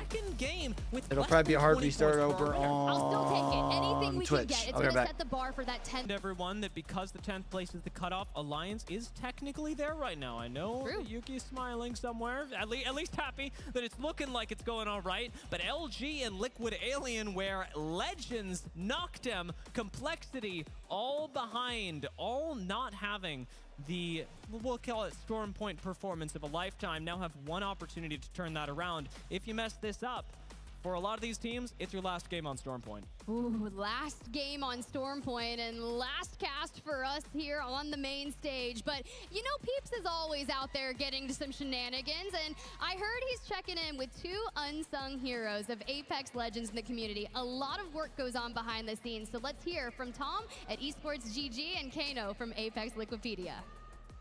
Unsung heroes they are. We got Kano from Liquipedia and we got Tom from Esports UG. Kano, tell us a little bit about what you guys do at Liquipedia. So at Liquipedia, it's basically like, it's the Wikipedia for esports. It's just run by this amazing community of contributors that day in, day out keep track of basically everything esports. I mean, personally, I've done like Apex for like since its launch, doing like every tournament there is. So it's been, that's basically like, we just make sure that everyone gets the information they need. All right. And why Apex? Why was that the game of choice? I think the moment I just like first like played Apex, like it was a fun game. I just wanted to create a wiki from the start. That was a fun challenge. But after going to Poland like in person for the first time, actually seeing everyone use like the wiki at an event, it was so amazing to see. It's like, okay, I want to do this more. And eventually, I got hired by Liquipedia to be a full-time wiki manager. So it's basically just given me my career as well. Well, I speak for the entire community, man. Thank you for what you do. Tom, I got to ask you, esports, crowd's making some noise, esports GGs. Talk to us about it. Yeah, so we cover everything to do with Apex Legends, from the updates, the patches, all of the things that change in the game. And then, of course, everything about the ALGS, speaking to players, speaking to guys like yourself who work on the broadcast, and really just trying to shine a light on everything that's great about this amazing community. All right, and when I was talking to you yesterday, you guys said that Apex is one of your true passions. What is it about the Apex community that is so special to you? So I think I've met so many amazing friends through the Apex community, like real friends for life. I met an Apex teammate of mine here at the event for the first time in person. But also I started playing Apex during COVID, right? So I couldn't go outside, I couldn't see my friends. So we jumped online, we played this game, and now somehow I'm here, you know, I'm working, I'm making it into a career at the same time. This community is just so welcoming and inclusive, and we're all so lucky to be a part of it. All right, and now, listen, let's talk a little ALGS, right? You said you were in Poland, so this isn't your first. How many ALGSs have you been to? And talk to us about the atmosphere right here in Mannheim, Germany. Okay, so I've been to like all the ones in Europe, even like back in Sweden when I was a coach for Alliance. So that's, I think so far, Birmingham was really great, but I think Germany can definitely top it up Sunday. All right, well, you heard it here. Tom, how you feeling about Mannheim, Germany? I mean, I think the crowd has been absolutely amazing. Like, I mean, the EXO fans are just absolutely out of this world. The energy's like being back in the UK at a football game. I've never seen anything like it. It really is the best esport out there. All right, well, you heard it here from our unsung heroes in the Apex community. Tiff and Dia, back to you. Honestly, I love those two so much. Let me just tell you, quite humble, but they put so much work in. Tom, in particular, might be one of my most favorite Apex Legends journalists. He's constantly here working, putting out some of the best articles. But not only that, he does a lot of commentating on the side. You might frequently see him on the Apex Legends Challenger circuit as well. I know Dia's worked with him. Challenger circuit. Always good to love a good Challenger circuit. Tom is a very funny commentator as well. I mean, I know that we're all used to it here because we've got on-set in Gascon, but Tom is very British. Oh my God, I actually spoke to him and we did a little interview in the back and he was like, yeah, this guy looked super British. And I was like, what does that mean? You're like, that's you. That's I don't know what that means. It is all right, nice Jay, I gotta go pee. I'll be back. Really wonderful people as well that we constantly get to interface with, be it about the stats or about the storylines, two very different sides with both Liquipedia and journalistic coverage of these events. Speaking of journalistic coverage, the one thing, we'll talk about it later because they're not here in this lobby, but he had a statement. He was like, you know, Zero has not won or has not lost a Split 2 playoffs. I know, it was crazy. That was one of the headlines I saw. But anyways, we got one more map on Storm Point, and our players are hitting their Legend Select. Now, we have to start thinking Alliance, 9 points in 10th place. And this is your final match on Storm Point. You actually got Trident and North Pad, your coveted spot that you feel the most comfortable with. I have to believe if we don't drop an absolute banger here on this game, we could be looking into a little bit of trouble. Alliance are a team as well that tends to drop slightly more points when we're on Storm Point than when we're on World's Edge. So if these games aren't enough to get them into the top 10, they'll have to give us a completely different view of a squad that has already made it this far into the tournament. But in some ways, Tiff, I'd argue that for Alliance, they didn't want to be here. They didn't want to be playing these last couple of matches. They wanted to have already punched their ticket. The nerves are certainly on them, whereas many teams will be sitting here going, it's all right, we've made it all the way here. We have the opportunity to go to Sunday.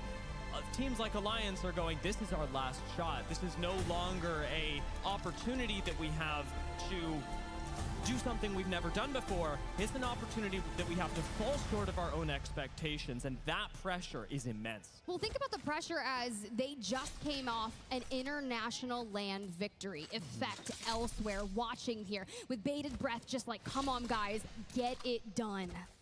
A team like Guild has certainly risen up. I remember they definitely surpassed expectations last LAN. They had some of the best zone play in Split 1. I know things have been a little bit different in Split 2. Well, the meta has been significantly different, and yet they have adapted in no small part thanks to their coach as well. I know we like to give Winnie a lot of credit, but the rest of the team certainly coalescing around the game plans that they've got. And Tiff, I will say, now giving us a different look at the zone, we will get to test our squads in a slightly different manner. Notably, a team like Liquid Alienware, who pulled off a miracle this morning to barely make it into Elimination Round 2, now have a zone coming directly to them. Exactly, and this is a barometer, right? They're contested there, but SWQ obviously not taking that fight. Contested in parentheses. They've been running every time. I don't blame them, but knowing that the circle is going to pull down towards this area, you have to look at where are they going to position themselves and how are they going to access the information that would let them know they need to go back. Yeah, a lot of this is going to come down to observing what teams around you are doing, and in the case of Complexity, picking fights early on is something that might not tell you where the ring is going, but certainly tells you about where they're at in the standings. Moving at 15th right now, Complexity have a lot of points to make up themselves and are getting aggressive in order to do it, punishing teams like Icholos.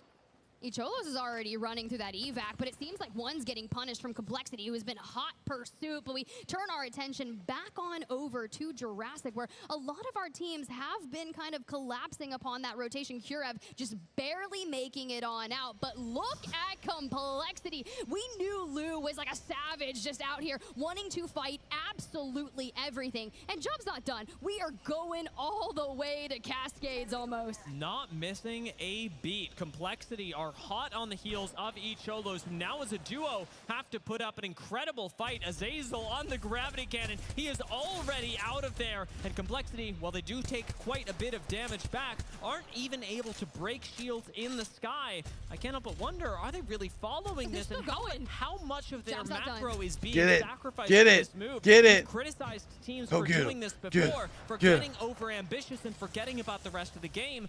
Is this 2KP, this possible 2KP, really going to be worth it? I guess we'll find out. I mean, 2KP puts him in the top 10 at the current rate of standing, so you know what? Full send it. I love a little chaos here if you're going to go for it, Complexity, but we are still moving towards where that next zone is actually pulling, so it technically is all part of a rotate. It's true, it's true. You can defend it.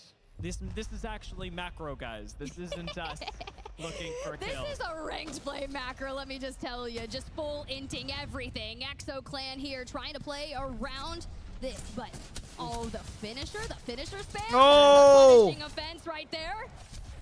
And it does get punished. Fuda going to take the Wraith Portal immediately afterwards, try and hit a res on Swinny, but getting into the building is what Exo need to do. This door, fortunately, still intact as Legends will leave us.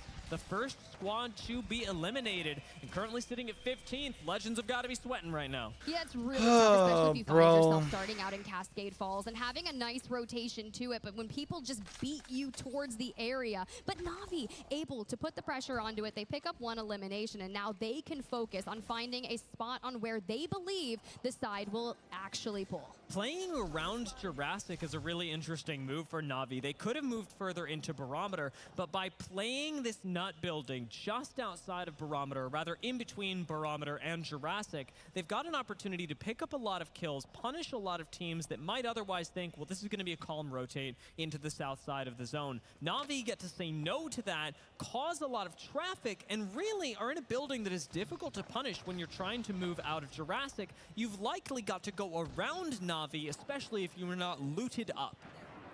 Team Liquid Alienware here on the high ground over at Barometer. It'll give them lines of sight across the way. They'll be able to gather information of the teams that have made their way in, which is quite a few of them. Shadow off into the distance behind Barrow. You can see one team right there as well. However, we're still waiting on one more team that starts in a Southern POI to make their journey on over. Very true, very true. One more. A team, I'm going to call them out by name, Fnatic. Another slow rotate from them. Starting at Echo HQ, Tiff, they are still in Echo HQ. The rest of the game here in Barometer is happening without them. As teams like Luminosity, C9 have already rotated in, picked spots for endgame, Reject, Winity, Japan alongside them. This zone that did pull pretty deep into Barometer to start is likely to go a little bit further north, and for that reason I'll say that I like C9's position, but we've also got to consider a spot like the one that LG hold over by the bridge, and even further on Little Palm Tree Island that separates Barometer and Jurassic. These are all viable end zones that we could and should expect in the next couple of months. Eption. Oh, well, North Eption flying on in, the object of everyone's attention. Taida gets the shields ripped off, but so far, so good. A coveted rock boulder, a nice space, right? You get the mobile shield down and start on swapping. I like that boulder. That's a nice boulder. It is really crazy to see. Yeah, how games have the been meta good. shift that brought Newcastle in There haven't has been also any like enabled teams to single play teams the that have been like game completely entirely popping the differently. fuck off and Macro like game just shift running away from everything, simply which is because kind of the nice. existence of Newcastle, and like you said, the ability to play spots like this. North Eption rotating Both lobbies here have come as late down as they to the did, last likely selected this spot because it's unlikely game to be as taken. far Nobody as would choose this position. But they're figuring now out the only squad qualifiers, here, eliminations, and there are etc. better positions available. In the next couple of minutes, we may see North Eption start to move over, see if they can take away a position like the one Makers How you been, hold, D? and maybe grab some high ground over by Pylon. We got to talk about the zone, though, because we did mention it would likely pull out of Barometer. I'd expected it to go a little bit further north. Now that I see this zone, it looks like Makers have one of the best spots in the lobby and are currently fighting Shadow 3690 for it. Yeah, and Shadow 3690, what they did was they were all the way on the back of Barometer, but rotated towards the east, and Shadow getting hungry, take out Makers. And Staying you said they busy had with the best girls spot in starting the school, game, I but feel it looks that. like Shadow just took it. They liking their teacher so far? It's mine now. It's mine. It is Shadow having secured this should be able Well, to I think grab I saw the you mobile guys respawn beacon as sent the well. girls I do back like 2 worry weeks ago, I about think, right? How long they'll be able to hold on to this position with relatively few defensive characters, but something tells me that Shadow getting into another fight doesn't really bother them. Yeah, we got to get our Pathfinder back in, but hopefully the reset comes through. Each Cholos who were on the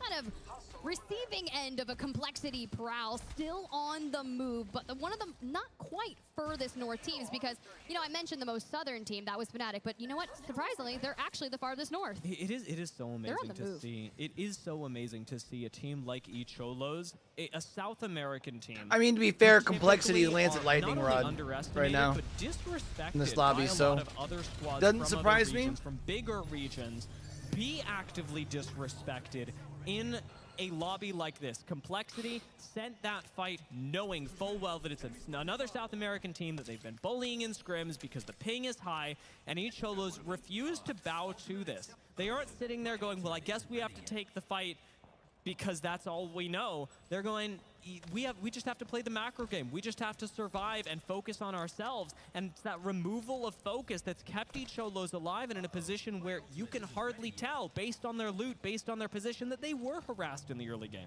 They really were, and honestly, I didn't underestimate them. I actually had them predicted to win a series in the group stages because they were looking like that macro is on point. But a team that wants to get into the mix here. I think she picked him to win winners bracket though, right? Like, Clan, an EMEA battle yet again. EXO v Na'Vi. Can we take that position away from them? If you're going to have Fuda smoking no, preemptively she to cut had them Na'Vi's win the last group information and angles, yesterday, I think. well, you hit that Jenny forward. But still. I like what I'm seeing. This fight now almost seems Like, Cholos look inevitable. good, They have but to I don't take know an if I'd evac tower say from that good. EXO Clan to avoid a fight with Na'Vi. And I gotta say, I don't like the looks of an evac tower. I would rather take the fight, given that you don't have information on what lies ahead I think of they you peaked in that Barometer, series. but They you know got the exactly whatever how it to was, approach a fight in a nut 52, building 62 like this. points, What EXO have to be careful something like that. of is other teams rotating behind them, and it's why we're not seeing them get aggressive right now. And instead, even with the aggressive position they had, D, using the you able to Watson get them to gens, turn this they're on and actually work? sitting back in this building That'd and be lit. prioritizing squads that late rotate into Jurassic.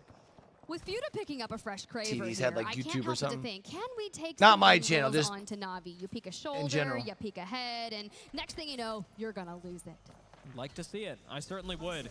Fuda, much like the rest of the team, is going to have to focus If it was on like who's Smart rotating in TV, behind if you them, pull it up because on I YouTube, guarantee you because they there have will a be main teams channel on behind EXO, YouTube but they a stream fair too. Kraber shot or two certainly can't hurt. EXO start to move up. How?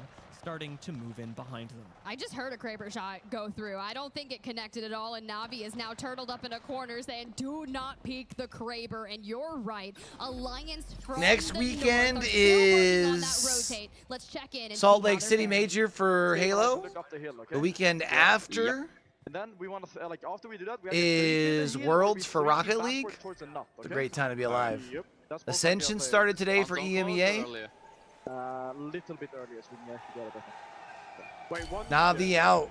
Okay, it's complete. There's one team here. They're fighting up right now, kind of. One team is Spider. Spiders, yeah. Wait, they might pre that now? Yeah, can we walk up? Can we walk up, maybe? Yeah. We can always evac next to this mountain. But this team just can UV. Yeah. Yeah, They know. I think they're running up. Wait, I'm watching. Yeah, they're running up. They're running up. Yeah, Oh, yeah. just don't shoot them. Don't shoot them. They saw us on the UV right now, going towards them if they're smart. No, I was scanning UAV. No. Yeah. Was not them at all? Okay. Alright, let's walk around. Yeah, I feel that. I feel that. Good, just pinch this and then fucking we evac if we need to. Okay. Just be Yeah. careful. Just be careful. Watch out. Yeah. Ready? Walking up. Let's wait a bit. They're not fighting it either, though. No, I don't hear shooting. Yeah, maybe. Yeah, they are knocks. Okay. I'm sending AP. Did that camera just go through the ground? Walking Hello? off the fight between How and Cholos. Luminosity could get involved in this as well. Alliance spot some folks off to their left and take a fry. How? Very low already. Go next. Do leave us. SWQ fall as well. Bro, the fucking Mozambique. Good. Retreating back into Jurassic through the Is Bangalore next Ultimates. weekend is 30 baby seconds weekend? left on zone You're close. hoping, right? Plenty of time to finish this fight. Yeah, but how well timed was this? They go in, invest damage, look for eliminations. How falls? That's a zinc. You know, that's a. New LG was Ain't no in way. the distance, and thank you, production, for the replay. You'd like to So think. they make the siege onto the Shit, hoping for this week? Yeah, you'd really like to think. And Fuda, I love to see that. That was a nasty grenade from Fuda, completely making Na'Vi evacuate the cover that they had. Wow. The shot immediately afterwards is sick, and it's enough to keep EXO in this building nice and safe, at least until now. Alliance, who were I guess that behind means I them, probably ought to are now pack my rotating out with an evac hospital tower, bag, and eh? EXO are alone on the north side of zone. LG between them and Barometer, and otherwise, no worries. My only worry is LG. LG and Bamboo. That's just going to be one of the biggest threats for them. And, well, you have to think about this. The only cost of taking height in Barometer for Liquid Alienware, yes, you get lines of sight on everyone, especially Alliance here. The 50% damage reduction is going to be so nice for that energy zip because Tyler gets in with just the nick of time. But Liquid is not going to have a lot of resources, but it doesn't matter for Alliance as Hack is last standing. As soon as the first knock goes through, you know that LG are going to capitalize on this. They themselves identified that the thing that they were missing from the group stages up into the elimination bracket was aggression. And now that they've got the knock, there's plenty of it for Alliance, who unfortunately now go out. This could have been Alliance's last game on Stormpoint. We'll have to see how they fare in the next couple of rounds. Now LG get to continue moving on, claiming the underside of Bridge as Fnatic move into North Eption's previous position. Not bad, right? Especially if you want to clean out the eastern side, considering they've already seen the compass, the trajectory. ExoClan still getting mixy, take down North Potception, find even more eliminations, and man, now we just have to figure out how to cross the open water. Let's go, EXO. Bro, if EXO wins a game, the place is going to go nuts. Y'all know that, right? On the western side of the zone, we'll have to move in. This is going to be through LG. Fnatic fighting through the east, have Shadow 3690 in their sights. A smoke covers Yuka F as he follows on through up on high ground, but Shadow are dead focused on this. ExoClan, where are they evacing? We've got to listen and prep with ExoClan. They've got to find some space, baby. Yes. He's getting farmed on the right. We might be able to get that kill. Yeah, I'm looking for it. Catch here. He's one. Stick on the Yes, Nice. Go. I'm back. Okay, let's go. Yippee! I'm walking up on this. Swinny's in the droney drone. They're blue, they're blue, they're blue. I'll get the side. Shannon. Oh, he tried it. I'm back. You guys got this. You guys got this. Yeah, I'm ban, right now. Go, Just pull them back. Let's not go that push, boys. Yeah. That sucks. Pick up nades. Who ended up finding Swinny? Was it Reject? I'm gonna nade it for now. We have no fences on the down bottom. Yeah, I'm doing it.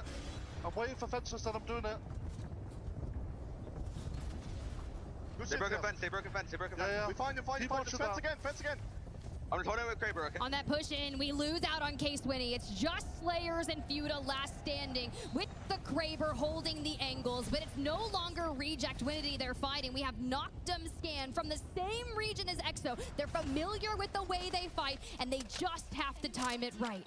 On the other side of zone, Fnatic made their way through 3690, but lost one in the process. LG, unfortunately, now go down. Complexity owning the western side of zone. We'll take a look in the upper left-hand corner at what we can expect over the next couple of minutes. Complexity, with a great southern wrap available to them, can actually survive. I like where Fnatic's at right now, because they literally have the whole, like, what is that, southwest side of the zone or southeast side of the zone by themselves. Positioning, and it is all Fnatic. And they're getting their third in. Oh, Fnatic's Gucci. Their location was Shadow. They're so Gucci. In the lobby. We get the reset back onto Leica, and we get to watch the entire lobby. Complexity should still be able to. Complexity, I'm loving their macro right now. I know that I was critical of it. Kind of hold down that opposite side of the zone. But now that we've gotten later on in, much like Ichildos, I'm sitting here going, you can hardly tell what their early game had for them, because Complexity have played from then very, very well. Now with a great spot in zone and a pylon for a little bit of safety,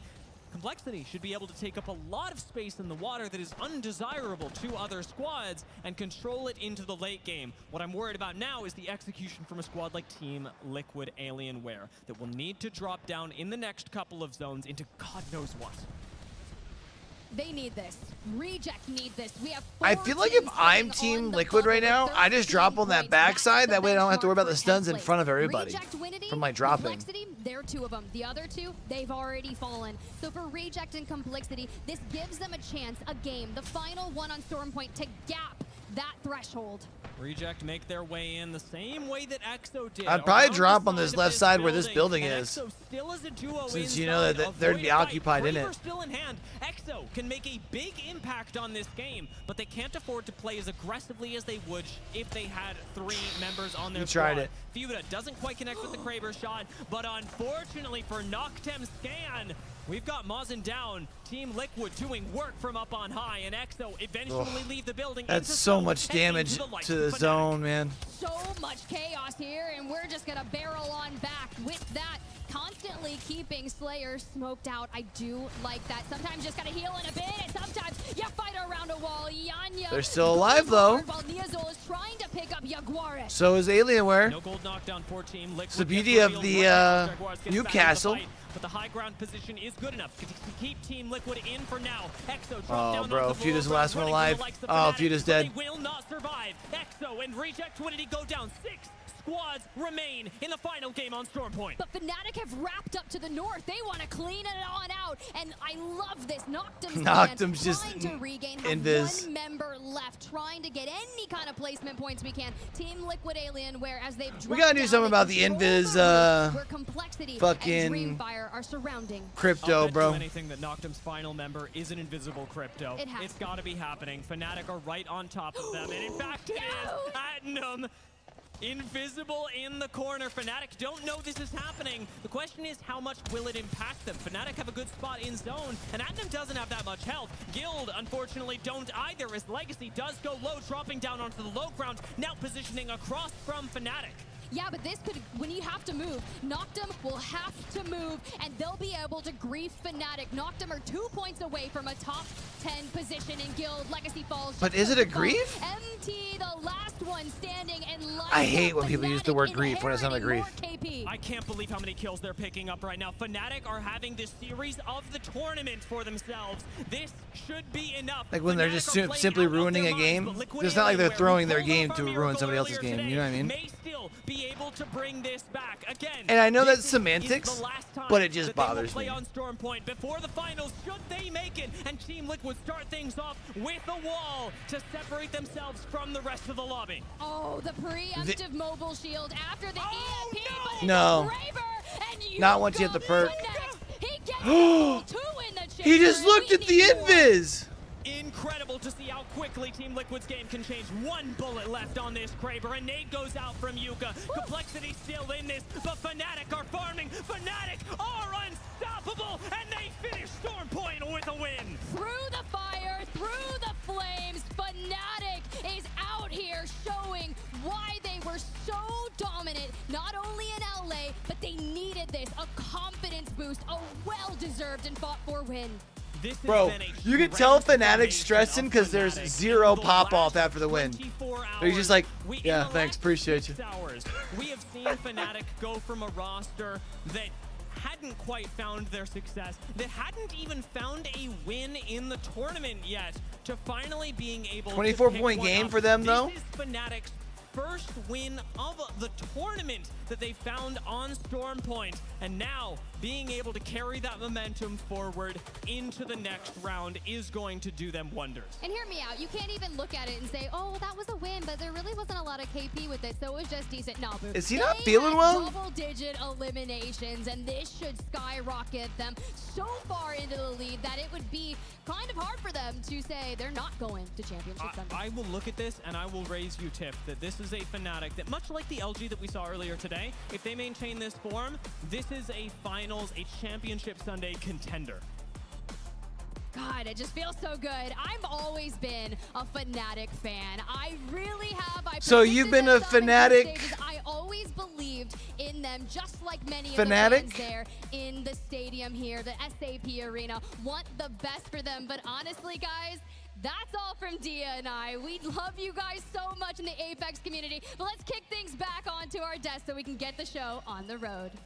Great job, Tiff and Dia. Thank you so much for getting us through the first half of this series. Phenomenal performances so far out of maybe some unexpected teams, which is going to bode well for them as we swap Surely over they're to the next map here. Really kind of nailing down their important points there. No, they're probably not. They're probably This is how you doing saw this going right out the gate. Gaskin, Like, we got a Onset, and Cloud9 Tiff and win. I think Genome these is are the Yeah, I mean, Cloud9 has once again been two an underdog caster throughout duos pretty for much this Grands, whole I bet. tournament, even leading up into this. People have really kind of slept on them, and I was hyping them up a little bit ago. They definitely got fortunate with back-to-back mill zones, but those are the zones that, you know, RNG is a factor of this game. You have to be able to capitalize on that, and we saw the way that ended, and Naughty absolutely clutched up, and you know, I think they're going to carry that momentum forward and carry it into tomorrow. Well, another team that'll carry that momentum forward will be the winner of our match 3. Obviously, as we take a look Show at us the the results, we see standings. exactly what that means for Not Fnatic, those a standings. massive game for them. Can we see the overall 24 standings? Points in total. That'd be Followed by cool. Complexity at 18, also not too shabby. I mean, we're seeing a really big spread here, Graceful, because so many teams have done well that the point totals overall are actually going to be pretty low because everyone's doing well. Yeah, I think this is the form that, you know, people have been expecting of Fnatic, and when they consider them one of the top tier teams in the world, that's the form we like to see, and you know, it's good to see them take that back. However, like you said, very good spread across the board because you see a lot of elims, even down at 10th place, like 6 kills. The points are getting spread out, which means that the average in this lobby will actually go up now, because normally if it's top heavy, the average points goes lower. This is getting scary now. Yeah, it's not going to be an easy final 3 matches. I mean, Yuka up there with those 7 kills. A little bit of love here for Fnatic as well. Get to see a comparison between our top 2 I still think the teams. qualifying On top compliance of would it, be like 12 28-29. to 9 placement points. Same with kills. holding on to it's it. the assists, though, where Fnatic stands out. But across the board, this is what we're talking about, Nasky. I mean, this is dead even, and you see where it ends up putting people here. You would think, you know, maybe that's a massive points boon, and it is. It puts them here at first place, but the point gaps are so closable by 1 pop-off performance. Well, typically you will see, over a set of 6 games, you'll see the average point even out towards being somewhere around 6 points per game to secure you in that top 10 location. There's 3 more actually, right now, games, it's so very probably like an top hour heavy, and a half. We see LG in 10th with only 14th, which is not the 6 points on average per game. So that means that a lot of the teams that are all the way down, I mean, even Go Next, who's in 20th with 3 points, they don't really need that many points. Okay. If they were to get, what is it, 15 plus 6, so if they get 21 points next Can game, you see if they the won't, box like, for this is move all the way up. And 21 points, it's a lot, yes, but it's a win. That's pretty much it. And so with the average cut off being that low, it's actually very doable for all these teams, which normally, if it would be around 18 by now, like it would be a little harder. Exactly, and that's what we're talking about. Nothing's written in stone yet. Opportunities abound for all of these squads, and they're going to need to kick it into high gear as we move forward. But before we do that, we'll take a look back at all of our matches, these final circle moments. I mentioned it before. Snipe, we kicked things off with a Cloud9 win, and they looked really strong. Yeah, so honestly, in this situation, Cloud9 does land mill, and they decided to wrap towards the low end side of the map. There were a lot of fights that ended up going on at the top. Navi was holding height, and there was just pure chaos. And usually, you always Or- think high ground is going to have the advantage. Cloud9 When are you, like, absolutely picking popped up off food on in the way this home? fight, Or are you just and gonna you make see the other teams start to come in. You see all these crypto ults go off, and this was one of my favorite parts of this. You see every single one of these players all putting down a lot of damage. Alright. Saucer went down early, and then you have the duo of Chaotic Okay. and Naughty in this fight Whatever. together. A lot of these crypto scans are giving the information. Naughty goes for a big side angle, does so much damage on the side of this map while Chaotic draws the attention. Chaotic ends up getting in their face, doing a bunch. You see, and this is the first time we haven't seen Mozambiques in this situation. It was actually very nice to get the Havoc back, even though we had just spent so much time with it. Naughty goes down here, so much damage, and then you finally get into this final fight, and he just pops up. And then my favorite part of this is when you see a Chaotic get up and go and just dab up Naughty right away. He's like almost like tears in his eyes is kind of what it looked like backstage. The reactions, I mean, when you're able to clutch up something like that with the amount of health he had at the end, it's always impressive. But then we move into match 2, and this time it's Guild. Yeah, Guild definitely played this game a little bit risky at the beginning because they had a good, like, as you can see how they're playing, they played 2 inside and 1 on the outside. They were trying to play a lot of space to deny teams from entering on any action or on any floor for that matter, because they wanted to be the team that pushes the other teams into each other, which you see happen on that side. The other team, the duo is getting 3-man dropped on, Na'Vi goes out. EXL now, it goes into a straight 3v3, and I think they just deathball properly here on the left side boxes and they just mop everything. They end up swinging the, as you can see here, the Gen comes down, Fences comes down, one guy overextends, gets punished, goes for a trade. Now it comes down to the cleanup here. They're gonna swing the box fast, and it's just smooth, fundamental gameplay. Playing space is something a lot of teams actually tend to get punished for because they lack discipline. Guild really didn't overextend. They took the risk of playing large amount of space, but it paid off with a game win. Yeah, definitely something that they need in order to keep them up there on that leaderboard. And then, of course, what we just witnessed here in the arena, match number 3, Fnatic absolutely skyrocketing themselves up the leaderboard, sitting pretty before we do our map swap here, Nasky. Fnatic played this absolutely amazingly. They had like a seesaw motion. They moved from the bridge side, and they were actually able to clear the west side, who I believe it was Guild that was playing on the side over there. As soon as Guild climbed up to look for stuff in the building, Fnatic moved in, they took the space on that side, and then essentially they were able to control all of the low ground, which led them to an easy access into the end zone. And at this point right here, as we see it on the screen right now, there is nothing for them to do except just enjoy their win. Liquid gives them a little bit of trouble, but they got shot in their back and before they were actually able to move down. So it was more so a 3-point like kill delivery for Fnatic, more so than any hardship or anything difficult. And right here, everyone's exiting the building, and Fnatic just sits back, enjoys the points, and it's a very simple win. But they did the right steps necessary for them to enjoy a free win at the end. I mean, Yuka absolutely putting in work there at the end with that Kraber, just decimating everyone in his path, helping Fnatic get that victory. And like we said, putting themselves at the top of our leaderboard, now halfway through the series. So we've got lots more in store. Like we said, the leaderboard is starting to kind of move in the right direction, but it's not done yet. So if you've got favorite teams, make sure you're still paying attention to all of them.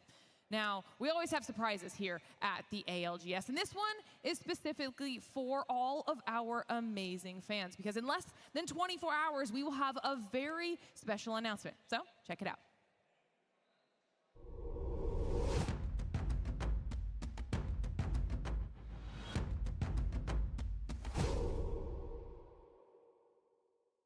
So if you are interested in finding out where that's going to be, you have to make sure you're here with us tomorrow through our match point finals at the end of the show, because that's going to be a very exciting reveal, if I do say so myself. Now, there's always been conspiracies here in the ALGS, one of them being, is there a script? Well, we answered that question, and now there's yet another one. This time around, though, I think Evan may have found the solution. So let's see what he has to say. You say you want to talk about something? What's up? What is going on here? I got it, man. I got it. Roster mania. Everything I love you've been this. experiencing, I got it right now. Look, man, the rosters all changed. There's nothing the same anymore, and there's someone behind it. And I can prove it if you just listen to me, Ray. Listen, man, I know the rosters have changed a lot since Split 1, but is this not a little bit excessive? Shh. Listen to Daddy. Just listen to Daddy, please. Let me explain. Now, listen. It all starts with the one man we know. This is like, what's that? What scene? Does anyone else find it suspicious that he leaves after losing Los Angeles Split 2 playoffs and he joins two of the greats? Now, where does Sykes go, Rain? To LG? Correct, to LG, but that means that TSM needs one. So TSM then picks up Zapdo. That means SSG picks up Koifo, but then Koifo leaves Nocturnal and Fun in the dust. And where does that leave them? Needing one more, Rain. They pick up Reptar and become NRG. Now, Fnatic rebuilds around UKF, but he doesn't want to IGL anymore. We pick up Satuki. Satuki now IGLs for Fnatic. Then we go to the other side, APAC North, and that's Reject when he's sitting right there with a late roster swap. But guess what, Rain? They fall short. They don't qualify for Split 2, and they can't defend their title. Listen, you lost me, bro. You said someone's behind all this. What does this have to do with anything? Don't tell me you're in on it, too. In on what? Listen up if you're not. MT joins Guild alongside Jesco and Legacy. And Timmy leaves DSG and joins Moist. Or not Moist. I'm still trying to figure out how moist they are. Hey, Wave, step out of it. I'm sorry. It's all right here, right in front of us, Rain. Isn't it obvious? Yeah, I mean, I wouldn't use the word obvious. It's all right here. Falcons, TSM, Guild, Fnatic. All of this madness comes down to one man. He controls the entire ALGS. Every breadcrumb leads to him. That's why he must have left TSM. You talking about Imperial Hal? No, man. Are you listening at all? Strings, they're all attached. Imperial Hal, always start with him. R. Luminosity Gaming, A. Very Moist, Always Wet, V. Sykes, E. Phony, N. It's all right here, right in front of us, and leads to this one man. Raven. It all goes to Raven.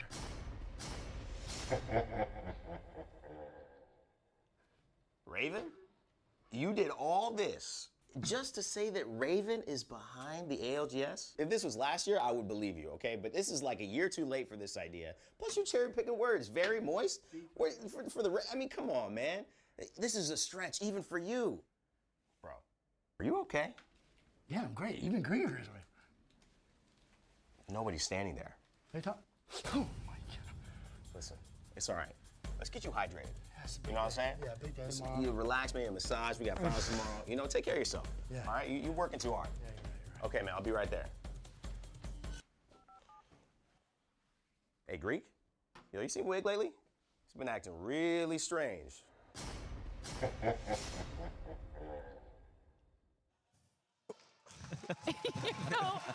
I want to know where Wig found the time to put together that much of a conspiracy theory board. He's been busy with the B stream. And Nasky, what do you feel about that, though? Is Raven behind the ALGS? I have not heard anyone saying that. I can't lie, Wig. To be honest with you. I'm still trying to wrap my head around it. Like BO6 doesn't even have Well, while you digest the information as well as everybody else in the crowd and BR, come to their own right? conclusions about whether or not Raven truly is behind the ALGS, it is time for us to get back into our elimination round 2, determine which of our teams make their way through to the match point finals and who will be eliminated right here, right now. Vicky, Genome, take us home.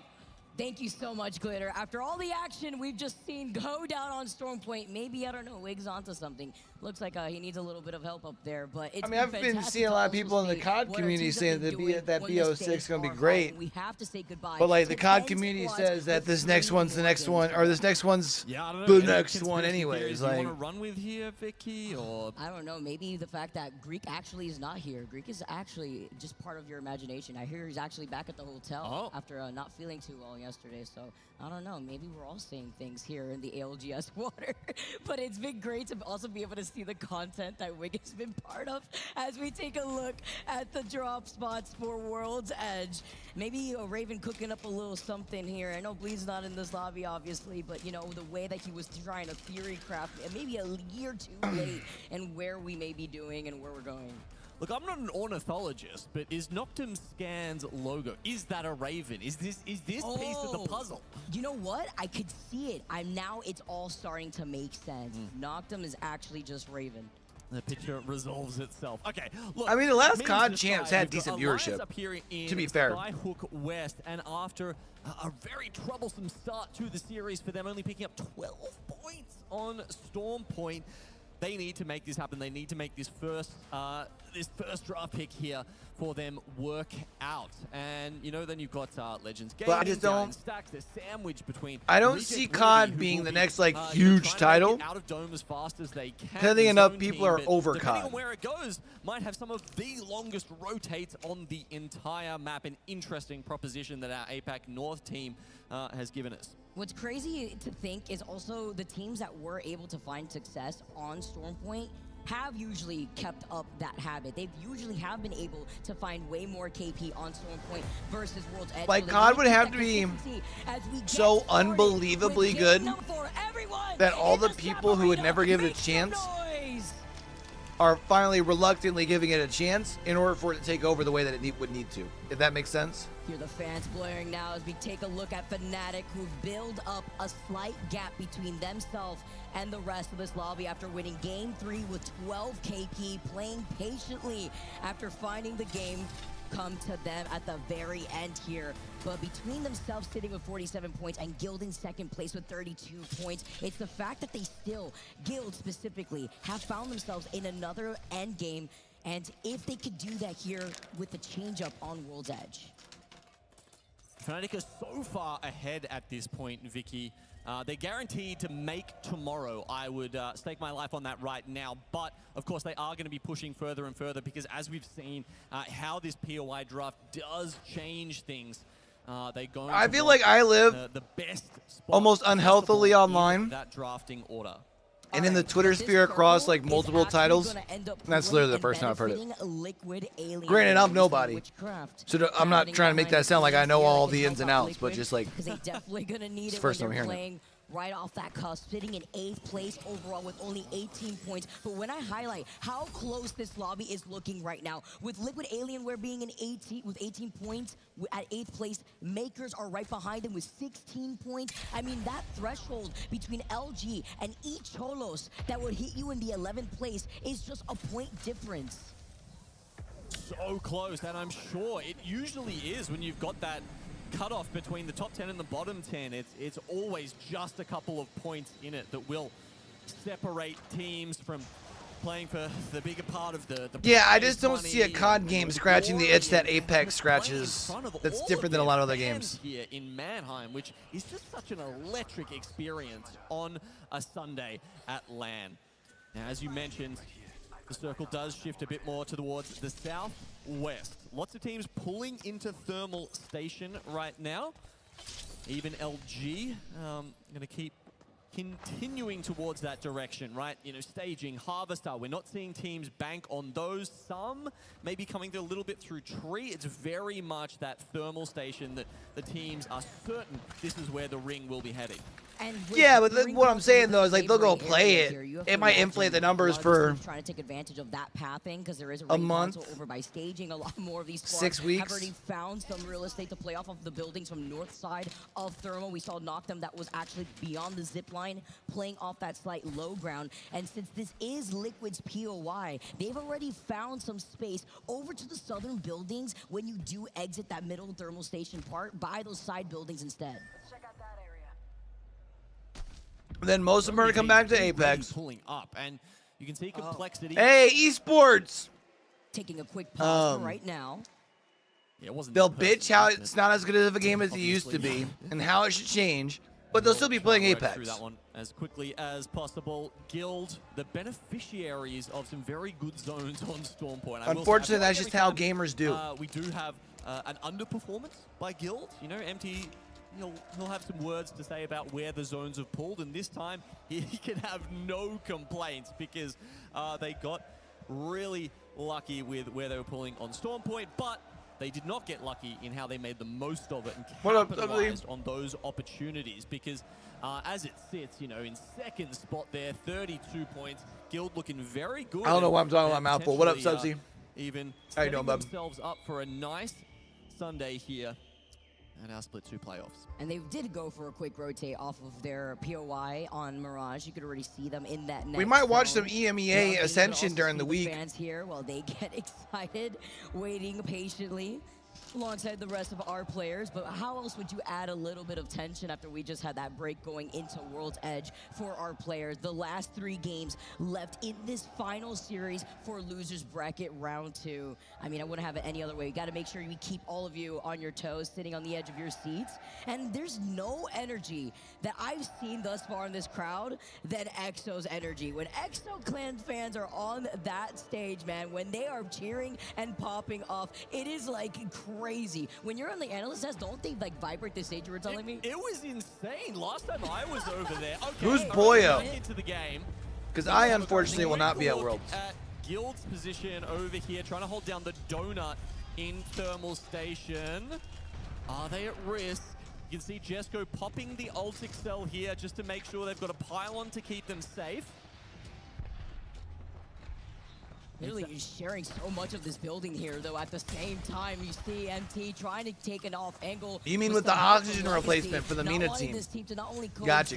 Yeah, it should be fun. So that way they could get early KP, since this is where they're banking on not only holding this side of the zone, but with that ring console being over to their north side, they know that there's so many other teams here as they get that first knock onto Kinda. It was Na'Vi that was here. The names are all one on top of each other with so many other teams. Just trying to peek through the plexiglass here, but of course they can't burst down the mobile shield in time to try and get that thirst when Na'Vi is resetting.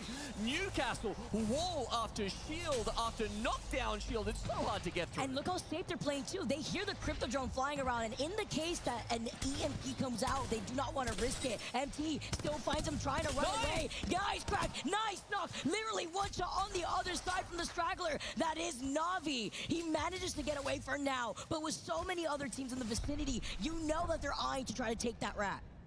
Yeah, you can see Guild rotating down from Lava Fissure. They are going to get there faster than Na'Vi from Countdown, so they get the better spot. They force them outside. Sure, Na'Vi have got the castle wall to play by here as they actually get fully finished off by EXO. But it just makes such a difference. And I'm even thinking back to caustic metas where you saw something similar happen. Teams are going to play the same spots, but it plays out so differently because of how you can hold those areas with the different defensive legends. So true here too, especially with the EMPs ringing out, having to be careful with where you want to set up. Icholos is going to be able to capitalize off of the vault. Even bigger here for them as they're going to take their time on getting to the next circle, but very looted up while they're at it. Yeah, well, you can see that they were on blues a second ago. I also don't think you necessarily need to be loyal to a game as a gamer. Just play what you like, bro. You know what I mean? If Apex ain't scratching the itch, don't try and scratch an itch. Grab a brick when you go into the loot vault. So Ban, they're already up to purple, red. A great start for Icholos. Even different look here for Alliance coming in from Mirage's side. Gonna be able to follow up and get that knock onto Leica Fnatic. A bit in trouble, but Alliance had given up that high ground for now. Nice smoke from Tyler, but having to move soon. Trying to see if they can climb all alongside each other with Unlucky, but they want to make sure that they get the finishing blow here, and they do onto Leica. But even on the other side, this is what I mean. Alliance holding a nice split position. We're able to get right back to Mirage and letting Fnatic now to get away. Yeah, they're going to leg it over towards staging. Is that going to help them in making their next move and maybe trying to get that third member back up? Of course, with all the was it really? That's funny. Now, it's a lot easier to Boyo. Get the insta-res on a beacon that's not necessarily in a safe spot. Icholos, after making that crazy rotate from Overlook, and we saw them getting access over to that tunnel. See them against Legends Gaming up north from launch site. Duking it out so far outside of zone here, though. And against the Fuse, nonetheless, with the way that Legends has been running this on World's Edge, playing a little bit more aggressively. They called in the Newcastle wall, and that's with the ring right behind their backs. Okay, but how weird is it seeing an Edge team that's got purple, red this early in the game playing a Watson Newcastle composition? I mean, that's this meta though, right? I mean, yeah, they don't have the crypto to start getting a little bit more aggro on. All right, come on. Legends, one of the teams that have been, you know, experimenting with some different things. We've seen Wraith for them quite often on World's Edge, but I think because they had to flex to Yeah, I'm wondering what of the Halo I'm gonna watch next week. I don't think I'm committed enough to watch the whole weekend. Adapt around what you're playing with your respective POI, not having to go for that Wraith instead, playing something a lot more traditional that we've been seeing. Monsoon so incredibly low, he gets knocked. This is what you expect though from Team Liquid when a circle pulls on top of them. Yeah, man, I was really hoping we were gonna get a NA RLCS LAN, and then of course literally it's scheduled the weekend after my little man's due. Naturally. One side fenced off the front with the castle wall there. North Eption just trying to find a hidey hole that suits them, that will not sap their meds endlessly. You can see the fire's coming from Sweet so far away. There's not really a lot they can do to dislodge him from that position. But by the way, the ring has moved a little bit more northerly.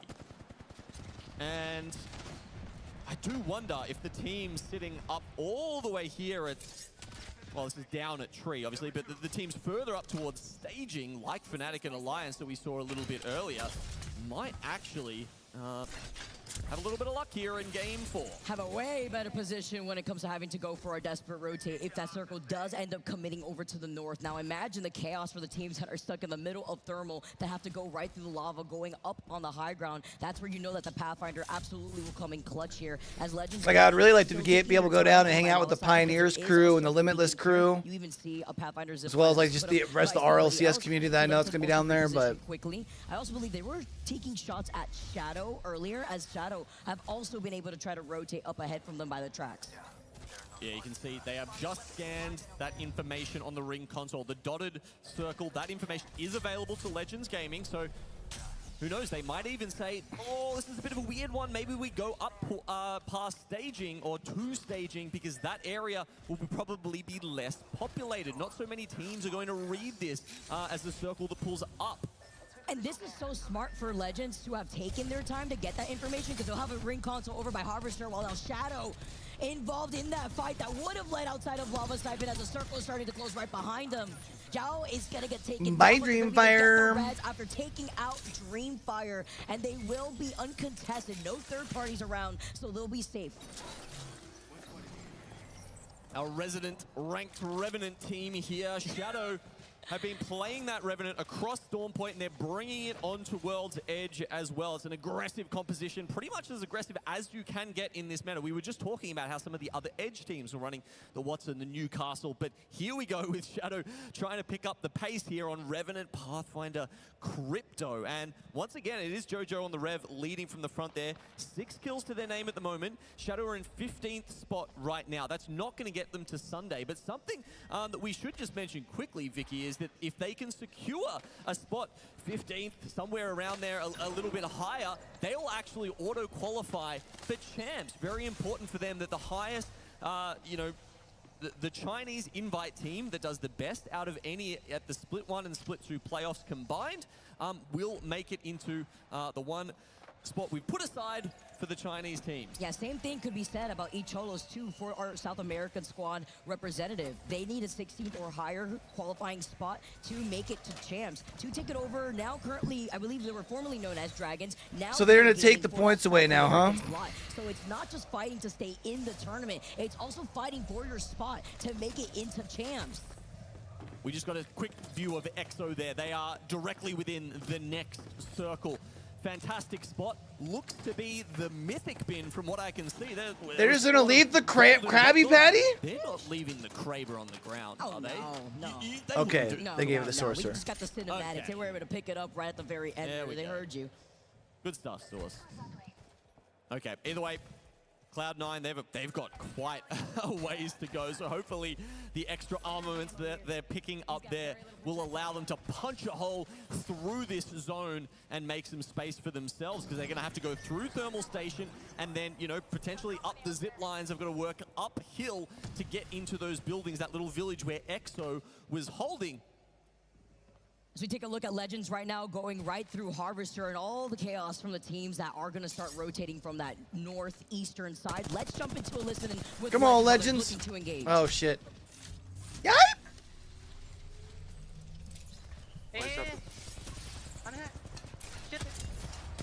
I'm ulting. Wait, just have to walk at them. They zip. They run. Okay, I hit all of them. Oh, fuck. Oh, why, player? I'm just going, bro. Yeah. I don't know where to go. Just I don't know where to go. Bro, come on, dog. This is not safe.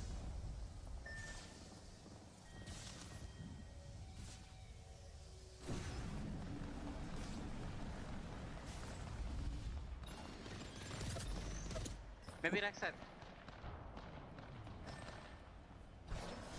Oh, someone there.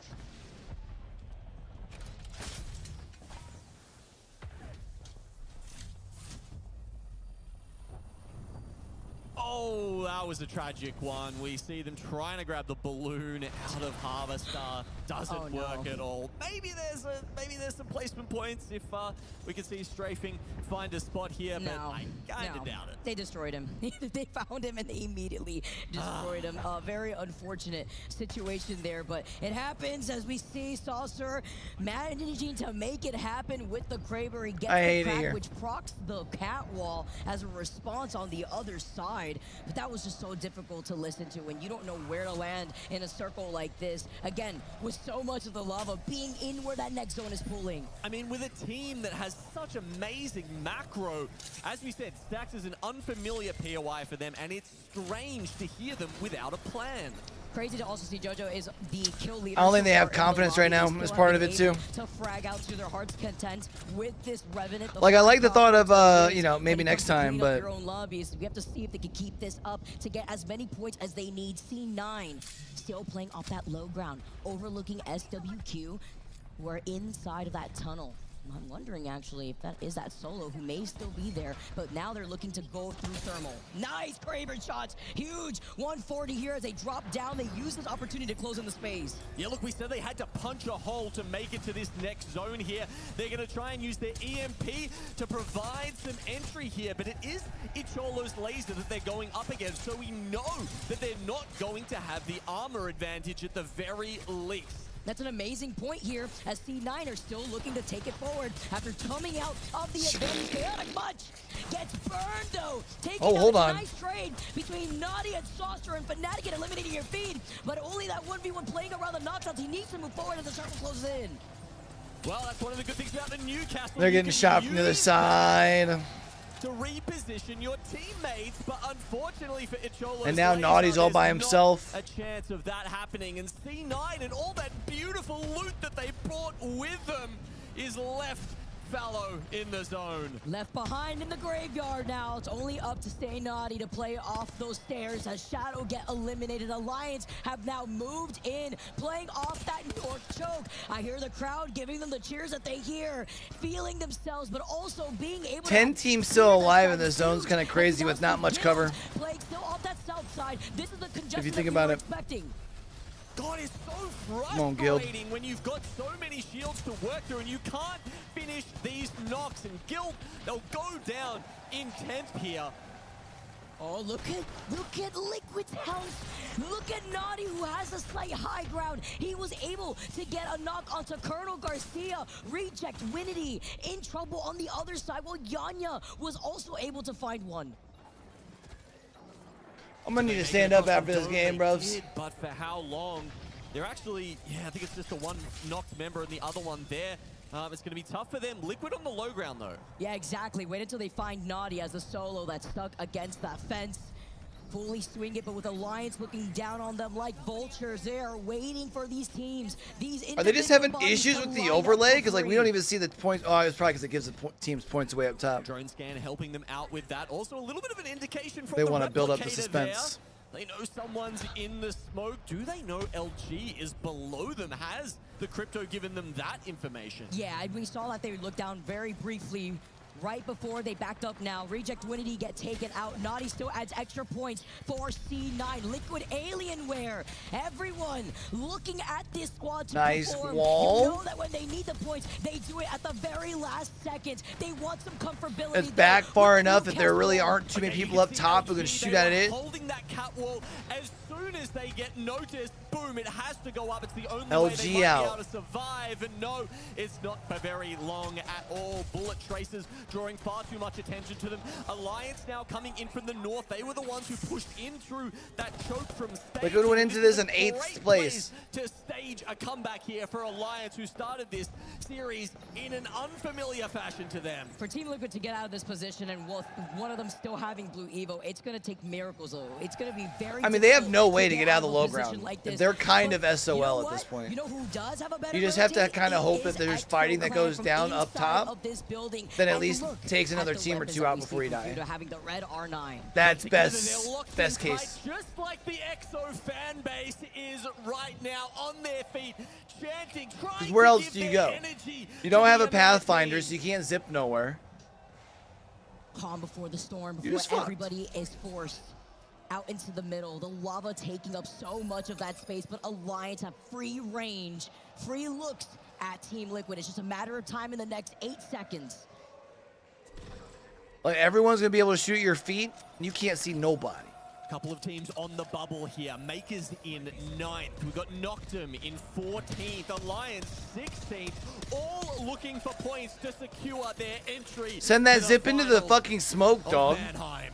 And then just send that on shit. The other side, Liquid are feeling the pressure as Unlucky unleashes with the Nemesis. He is hungry. The rest of Alliance drop down, although they do have a zipline they can set up quickly. But the other squads fighting in the lot right next to him can see this. They get the next knock onto Yanya. They have to trust their weapons so much here. They're playing that LG position now, grabbing kills, try as other teams go for the climb, but with 4 left. This is worth it, though. He's got to set up the zipline. Another one, though, drops down. That is Noctum, by the way, who had dropped down at least one of the members. I'm pretty sure he did that accidentally, because look at the rest of Noctum on the high ground. I mean, usually you'd go high and try and clear low, but Alliance flipped the script here. Can they come from the bottom of Thermal to take this game away? No, where were you going? Not the play here that Noctum wanted to go. Now having to forcibly play as a duo, but even better for EXO. Bang ults going down on top of Makers. Oh, getting stuck though originally by the Watson fences now. Fuda having to drop down, having to reset, pop this Phoenix kit. The circle slowly approaching right behind him. I mean, I don't think Alliance can go anywhere. Zip gets him up. I don't know if they're going to make it up. Oh, we have to see here with EXO Clan taking out Maker. Alliance is up. Alliance gets this for free. Easy. Unleash, Prowler in hand, Nemesis in hand, and the dub ready to go. Alliance, take game 4. And Alliance was down in 16th before that last game. A huge game when you were in 16th overall before that dub. Yup. With so much KP. They were just getting the small ledges, but they ended up needing to use the zip. Move up 14 positions. They're now in. Well, the group earlier was winners brackets. That's what sent them down here. That is a 5th. But now that puts them up into 2nd place because they popped the fuck off. Are you kidding me? I think they had what they have. Huge 10 or 11 Alliance. KP there, plus the first place finish. It always starts off So you have like a 22, 23 point game. They were at no, how many? No, they had more than 10 KP, didn't they? Look, they should have all the 15. So a 27 point game. After being the best in the world just a month ago. Plus the 12 KP or the 12 placement points, so a 29 point game or 27 point game. I can't fucking add. You know, even if we do make it into Sunday, plus the 12, so we're at 39. So you figure that's probably going to be at least above what's going to be the qualifying mark.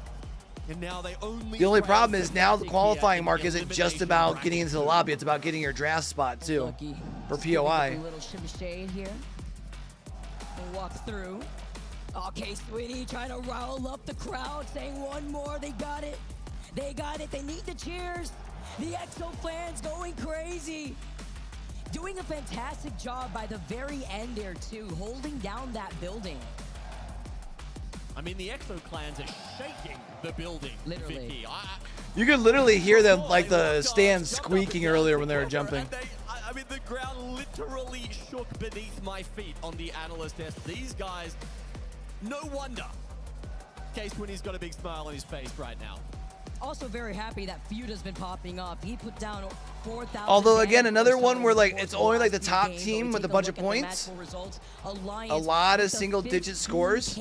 So that cutoff line around 10th is going to be close right now. And it's also going to be low enough that with these last 2 games left, there's still anybody who can move up into qualifying like contention. Yeah, Fuda and Adonam doing well there. We had Privacy in the back rooms earlier in the tournament. He was saying how both of those players were his sons, so I'm sure there's a big smile on his face right now as Falcons did, of course, for anyone who has just tuned in now, narrowly qualify through the winners bracket.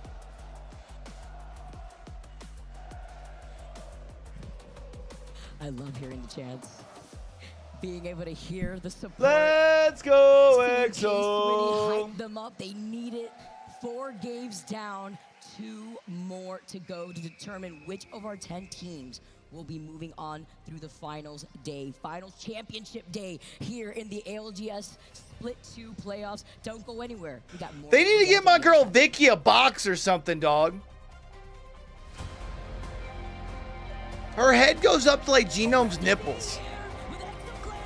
We can't get her a stool, an apple box.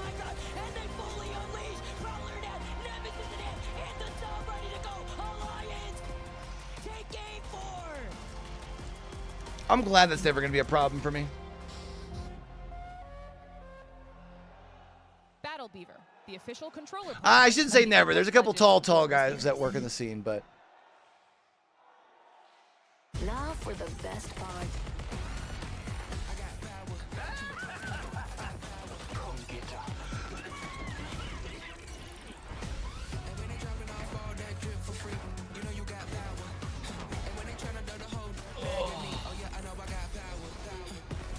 Ready for this dance? I lead.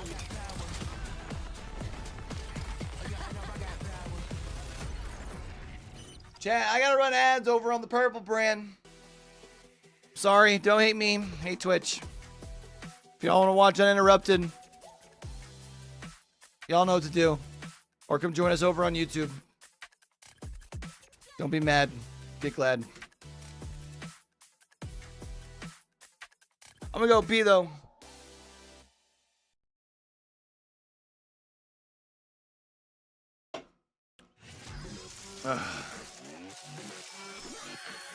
Q-Tings?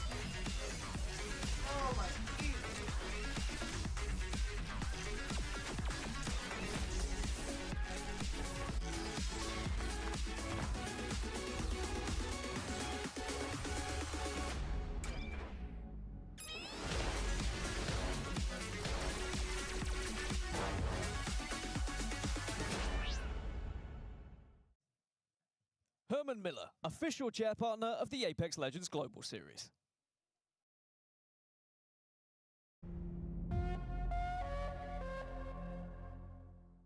What?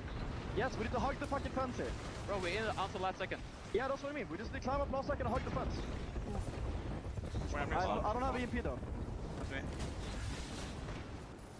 I'm making separating. Yeah, do the left corner. Trying. Doesn't work.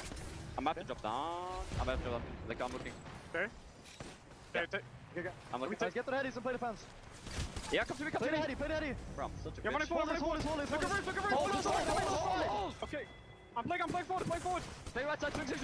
No team. Yeah, I'm swinging. Bang, Bang. Yo, one. Bang, one. Let's fucking go! Welcome back, everyone. Alliance with an explosive game number 4, taking the dub with double-digit KP. I didn't think they were going to get up that zip line.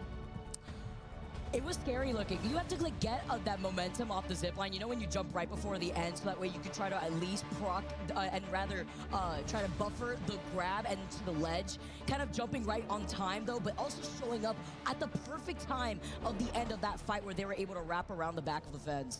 Yeah, I mean, I'd love to get like the comms from even before that, because I wonder if perhaps they were climbing the cliff just so that they could avoid zone damage for as long as possible to then get on the zip line and go up. It seemed like an extremely complicated play, but it worked out in the end and pushes them up into second spot.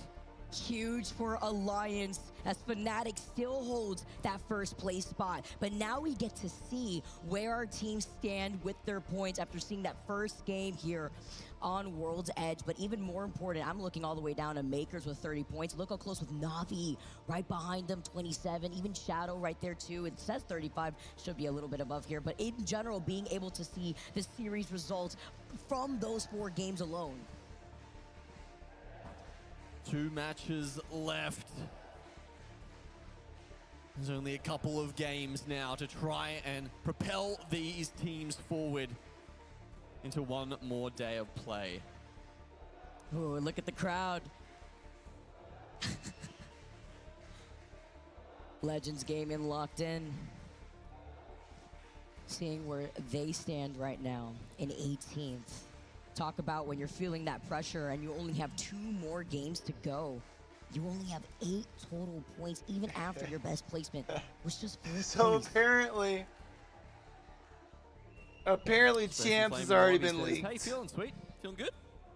Bit of banter coming out there. A couple of the teams not doing so well right now. A lot of people had predicted LG. I was thinking about it. Yo, Oxy, honestly though, for real, Twitch Turbo is fucking legit. Games to bring it back and show us why they were worthy of the 93 points that they did manage in Elimination Bracket 1, Vicky, because that was a big series for them, but unfortunately it's been the only big series that they've had so far. And while we do wait for a player to have their PC swapped right now up on the stage, I do hear that Peeps a is PC up in the crowd swap, come on, the dog. player setup. I hear he's got a special guest alongside with him. Take it away, Peeps. By the way. What's up, everybody? We are here with Nessie Makes. So listen, she has an insane talent, all right? She's been creating these Nessies and these characters out of crochet, is what it's... Yeah, 100% crochet. All right. 100% crochet, and Peeps is like, this is called How long crochet? Is that right? Or one of these Nessies? Fucking dweeb. With Nessies, usually about 2 hours, give or take. The characters depends on how complicated they are. So I sometimes make these kind of custom plushies, sometimes more like the normal ones. Usually, I would say take about 6 to 7 hours. If I have to design something, then maybe like 10. I want a Nessie plush, or I want a Nessie crochet. 10 hours of handcrafted work right here. So what got you started in making these? So I got into crochet some point last year, and then I realized no one was making crochet. She's like really young to be into crochet, right? So I decided to do it myself. Took me about 3 days. Some community member really liked it and asked me, can you make another character? So on, so on. And here we are. I made about 15, 16 by now. Something like that. I mean, and I got one as well. Thank you again for that. So did you expect the Apex community to fall in love with these Nessies and these characters as much as we have? I wasn't expecting it to be this big. I came here with the mindset of just sharing it to other people because I really liked it.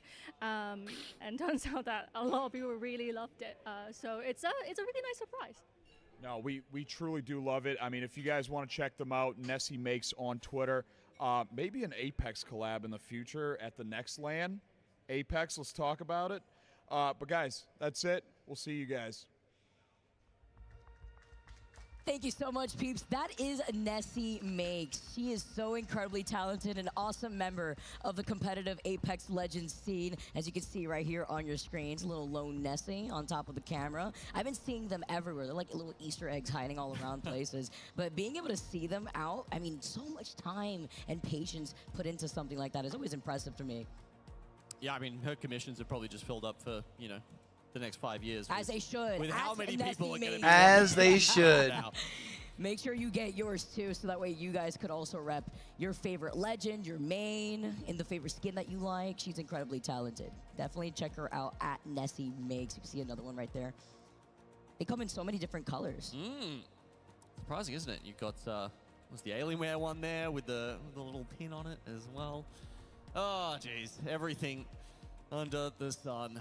Well, iSimp for Yuga F. We've got Strafing Is My Flame. Enjoying some of the signs that we've got up here. Obviously, you know, the Fnatic fans probably a little happier than the Legends Gaming fans right now. It's all right. Legends about to have 2 big games. Land, Vicky. Only 20 teams get to make Sunday. It is what it is, you know. It's part of the competition, and it adds. And we're gonna be good for tomorrow. You gotta trust the process, chat. Pressure that they may be feeling, because this is the moment where we'll also have to say goodbye to 10 other squads. But this is kind of how it goes, right? This is how all these teams work for when we play from Pro League and we make it over to these lands. It's the international competition to see some of the best from all around the world. Yeah, it's heartbreaking. It's heartbreaking for the teams. It's heartbreaking for us sometimes when the team you were rooting for just doesn't make it through. But you know, there's so much to play for that no one is going to give you an easy pass into tomorrow.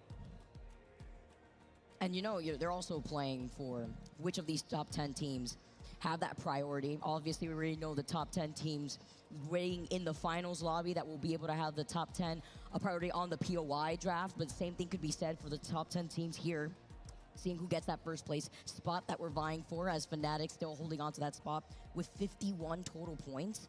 Big gap between themselves and the rest of this lobby. Love Kimchi's positive potato there as well. One way to keep up your vibes. There's the Cloud9 one with Bangalore. Bangalore. Oh my goodness. With the flag too? She's so talented. The little Bangalore was cute. I can't wait. She said that she has something ready for me for champs. Cannot wait to see what that's going to be looking like. I'm excited. Complexity just waiting right now. Team Monsoon locked in. Legends. Got a Let me lot find of this work real to quick. do. Hopefully where we go to Japan. POI that they are unfamiliar with. Now, maybe this short pause in the action that we've had Check this out, has given chat. them a little bit of time. Hold on, let me. I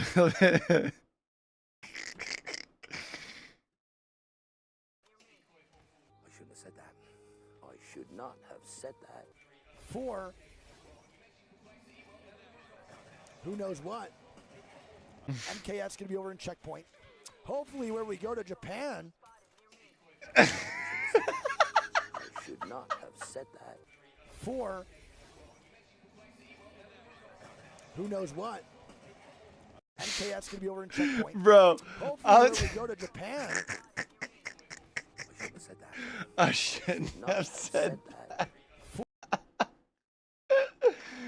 I'm fucking Out here dying. for a little bit, guys. We are hanging out here, and we appreciate you bearing with us while we deal with a small technical delay. We'll get the game back up and running in just a second, but we did get match 4 in the books, and let me tell you, talk about a turnaround for Alliance there, Graceful, because they were caught down on that lava, able to not only get the loot out of those loot boxes that they were using for safety, but then use Pathfinder, get back up, and then win the whole match.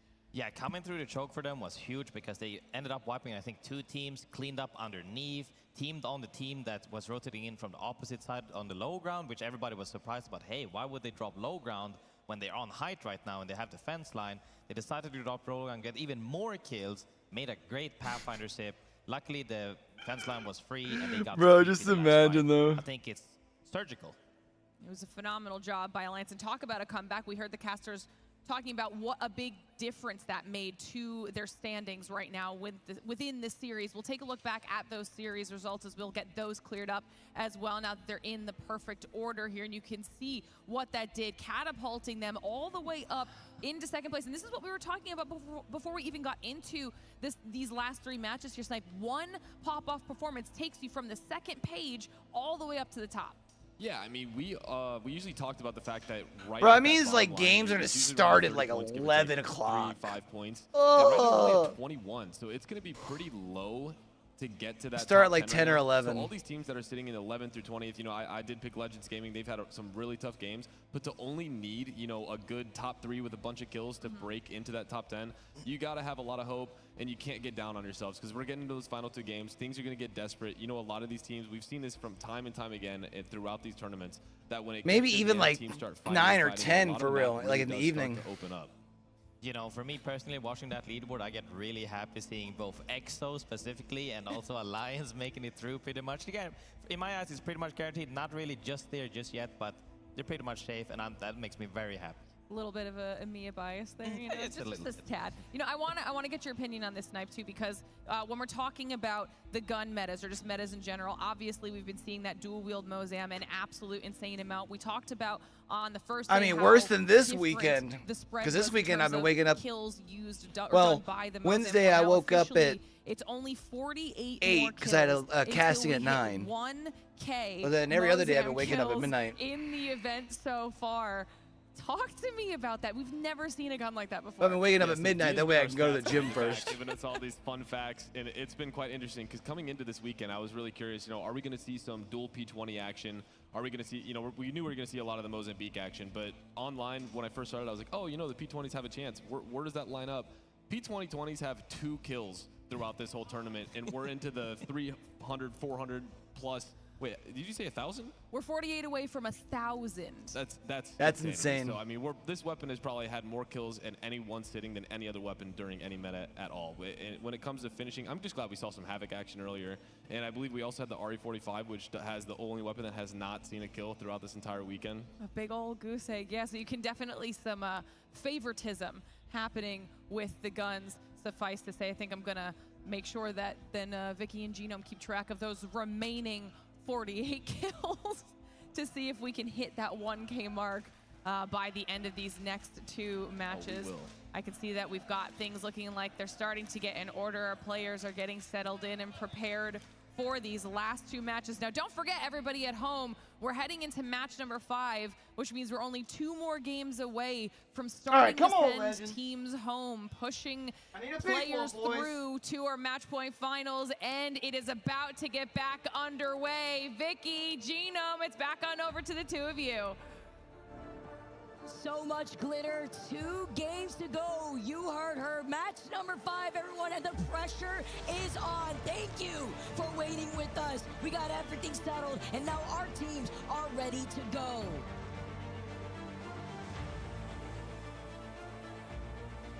Keeping our eyes peeled for every Mozam kill that comes across our screen. I'm predicting it probably won't happen this game. It'll probably, I think we'll cross the threshold for 1,000 kills in Game 6, but we will keep you updated on that one. And speaking of keeping you updated, we did show the scoreboard a little while ago. We should have to update that soon. I think the numbers you can see here on your screen, so Alliance on 39, they are the correct numbers as far as I know. So in second place, Alliance with 39. So they were just having issues with the overlay. It wasn't that they were trying to hide it. Snipe say that he was happy to see some Havocs. I was so tired of seeing all the Havocs. That was a wild everywhere. statement. I was like, hold up now. You didn't think that was going to come out of anyone's mouth 2 months ago, did you? Absolutely not, but I also wouldn't have expected the Mozam cheeks to turn into the Mozam bros, really, instead with the Akimbo. But now, you know what? We're so close to 1,000 kills. That is actually insane, as we also take a look at where this circle is going, moving back over to the south, but this time, it's not the thermal zone. It's going to be moving towards the east, towards Tree. Yeah, we've picked up the zone. We've just rested it a little bit to the right. All right, Legends. I don't know with this one. I mean, if Been it was blessed with 4-point another right, you'd decent say, yep, zone, pulling down boys. Come straight to on. Tree. For this one, who knows? Could be Harvester. Could be Lava Siphon. Will we get a debate? It's happened a lot to a lot of the IGLs here. Complexity also blessed up with the zone here on this one. But they're going to be in a fight with LG early. Tree, who have a survey beacon and a rain console. They see Complexity with a quick rotate on the map, as you could also see with Reject Winity wrapping around LG from the back. And with only 2 games left to not only get into Sunday, but also, you know, vying for placement, vying for the POI draft, this could be where things start to get a little kooky. I mean, we certainly saw that in our previous series, right? Teams just throwing themselves onto the bonfire to, you know, see if they can grab a couple of kills out of it. They will really just go for anything if they think it's a possibility, it gets them into 10th space. I wouldn't be surprised if you see some teams even take the risk on trying to get the KP, even if it means a risk of inting in that case, because that threshold, that 10th place spot that Makers is in, is 21 points, while Na'Vi right behind them are sitting at 19 points, and they're tied with 4 other teams that also have 19 points. With 2 games left, you know the way that these teams are going to be playing a slightly different to be able to stand across the rest. Yeah, so they're looking at, you know, at least probably 5 points per game, maybe even 6 or 7 if they want to cross into that top 10. 30, 35 points is usually somewhere around where we finish up. That's a number I'm going to be keeping my eyes on. See, kind of grabbing the cheese there as they're going to make their way up the balloon. And it's obviously Na'Vi have come all the way down here from Countdown where they had the ring console, got the info, but they're flying into a situation where there's already about maybe 8 to 10 teams set up. There's usually, yeah, under that bridge part, Na'Vi has found some space for now. Look how many other teams have also been trying to fly in and play off of that low ground. It was Cholos. And I don't mind this, right? Newcastle, Watson, teams already trying to force them out. Bam. Complexity being forced out. Complexity out. Complexity getting called out by Noctem, and Sweet also in trouble. He overextended ever so slightly with the threat to LG, but it's fine. They have that building bunkered down with Sykes. Complexity's in down 7th. The barricade on the doors. Funk being on that Newcastle. They're going to need to rely on their game but 6. That's just to highlight how many teams are sharing those buildings alongside them in Tree. Oh, Complexity, pressure ramps up a bit onto them. They were on 25 points. That won't be enough to get them through. They could have secured themselves that top 10 this game, but now they have to stare at their screens for another 20 minutes at least before worrying about sprinting over the line in game 6. Because now you have all the pressure for that last game, right? Because they had 25 points. Yeah, I'm there with you, bro. With my boys over at left, Legends. And the rest of this top 10 is so close. Minus Fnatic building up that gap. It's scary. Even looking at Dreamfire with their 22 points. That is why Complexity could not have been that last team to go down. Yet here we are. After match number 5 now, Dreamfire looking around, making sure that the train tracks are going to be cleared. You know what I think Legends needs to do? Like, I understand them playing hard zone because, like, strafing playing can put them in some really good positions. But they just need to, like, take that confidence because they're such a great fighting team that we see from great fighting teams. Just be okay with taking fights and fucking picking up KP. The crypto, right? The IGL. Or should you put your IGL on Bang? Obviously, Dreamfire sort of sidestepping that issue by being one of the only teams who don't choose Bangalore in this meta. And that's why we see 3MZ flying hack around. Prioritizing that rotate and having the Pathfinder instead with the zip lines as Na'Vi. Another Arc Star hurtled in their direction. Now make it a nade. You're trying to dance everywhere, but Matavi in the middle of trying to set it down. It goes out. The action goes out. Kinda is still alive. He also set down that smoke nade, but with the Cryptodome flying around, Exo Clan want to take advantage to try to clear up this space to get more at KP. Na'Vi get eliminated, and Exo fans roar out as now Exo is going to be forced to back away here, looking at the shots in front of them. What an absolute banger of Na'Vi was on the line. Now Na'Vi will also need a really strong game number 6. I mean, you can see how disappointed Matafe was. That look in his eyes. Fortunate here, but even better for EXO, who have now cleared that space from underneath the tracks. I believe SWQ on the other side of those tracks. We're able to also put in some pressure before EXO had put down that smoke nade. But look at where this circle is pulling. Continuously pulls towards that northwestern side of Tree. Still leaving the teams inside the buildings of Tree safe for now. It's going to pull up at the top of the hill, though, right?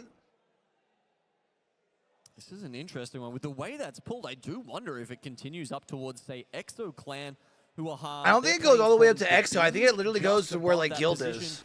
Where we saw Na'Vi go down. That's why they were using so much utility. I mean, we saw grenades raining in there right from the very first moment that Na'Vi tried to take up that position. And I was like, this is a very early time in the game to be using that many grenades, right? It's a very finite resource in Apex Legends. Is this the one that, like, almost like a powerful tool to push teams?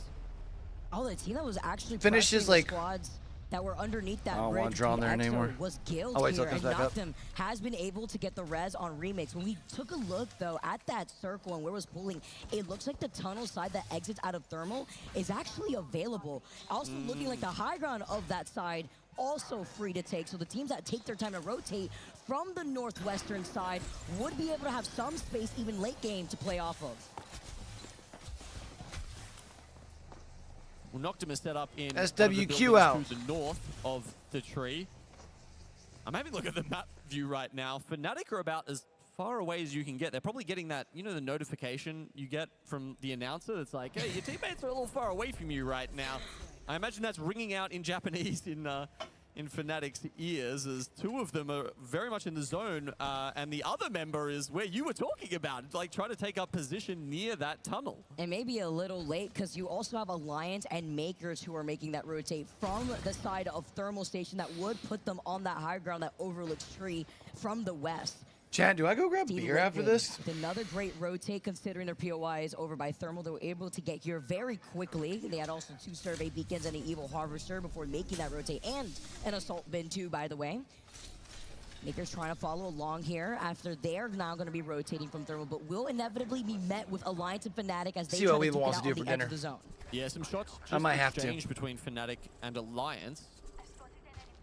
Makers, you can see pinging something that's most likely those two teams going at it and just trying to work out how they can make their way up a little bit further. Okay, there you go. Bam. 39 enemies scanned. Plenty of useful juicy knowledge. Yeah, I mean, here to for be Makers fair, to like I make get to their sleep next in tomorrow, move, and so I'm that not will worried have about to like be getting right to sleep. coming up the back of either Alliance or Since games Fnatic, don't whether start, they go since like, low because or I'm not go gonna high. watch the show match There are teams ahead of them. Yeah, it's and Alliance who are stuff, playing off and that low grands ground are that was free slated to earlier. start around Fnatic 10. now being on that high ground, sharing that with Makers as Makers now approach the So I'll top just of the make sure hill. I'm home from the gym around From this 9, fight, so I though, can be, playing a you know, little good by split up, there's still 9:30. A lot of space to coexist with Makers having the rocks right in front of them to play off of, and Fnatic having a very similar case with the building that the survey beacon is usually So I get to on. kinda You shift can my see sleep here, schedule too, while back. noticing where Alliance is posted up in. A lot of these teams just being very patiently waiting inside of their buildings.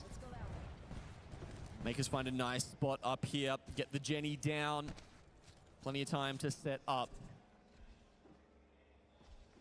Alliance chose to go underneath. So Also, like I was saying with hoping that, Weevil no earlier one when she was in here, like I do has a probably ought to late make my, wrap I around need to make here. my, make Meanwhile, my Fnatic, as we said, hospital very bag. split, but they managed to grab this building down to the southwest of Tree. It doesn't pull to them, as I was. Oh, it does go up expecting towards earlier. EXO. It does actually pull No, towards the no, I'm teams still on thinking. EXO I still Clan. think So it think closes. Those two teams, look, it's not a bad position. I but do it will still be think hard it for closes all of more them to like make it, here. up further towards where EXO sit. But I mean, yeah, look, if there's not a big chant going out from the EXO clan section of our crowd right now, I don't know, maybe they need to practice their zone reading, because they should be. Their team is in a phenomenal spot. They're amazing. Now being on the edge of where that next zone's going to pull right by Question the is, how is gates Legends here. gonna That get probably there? already reset at this point, but not only that, going to be able to clear this if North Epsilon They're want to sitting go down for a here. late rotate. Actually, they're taking to the skies. They're actually going to land right by How, but Shadow being the only other team to still, alongside Legends actually, Unless they're gonna be able to still redeploy or outside something. this next zone before making that rotate. Yeah, killer spot. Like, this is such a great spot if you've got some defensive legends like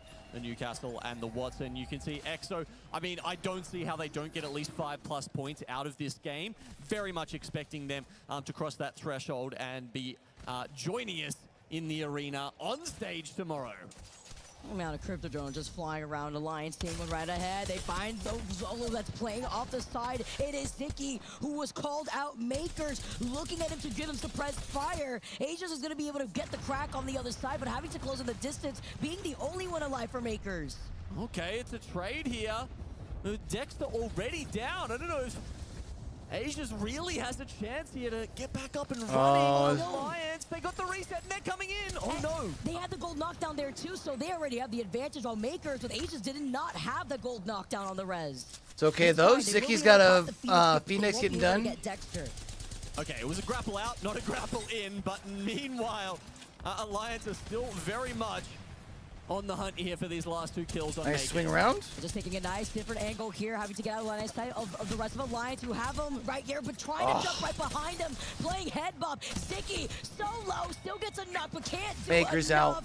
out. Alliance still had the advantage as a full 3-man, and look who's coming Makers up. were sitting The in third 10th party as before well. they fully reset. It is Fnatic. Okay, can they get the EMP in time? There we go, boom. It Dude, goes this last game's about to be crazy. the perfect time for Yuka to pull in with the Mozambique. Yuka with Fuck, a straight face now, looking out for blood, closing in the gap, chasing after what is left of the scraps of Alliance. Let the Mozams ring through your ears. And jumping up from the high ground with the hip fire shots, he gets another knock onto Hockey's. One member of Alliance still survives. It's unlucky on the Pathfinder. He grappled out of the last fight to reset, but this time he's grappling out to survive. Fnatic up the top here. Of course, Alliance were probably worried about Makers jumping on their head as they exited the tunnel from underneath. That's why they pushed the fight, but unfortunately couldn't do it cleanly enough to survive Fnatic. And now with Liquid moving in, they need to take this fight desperately because they were waiting in that building for so long, went for that early rotate, which is why we still see them on this blue Evo.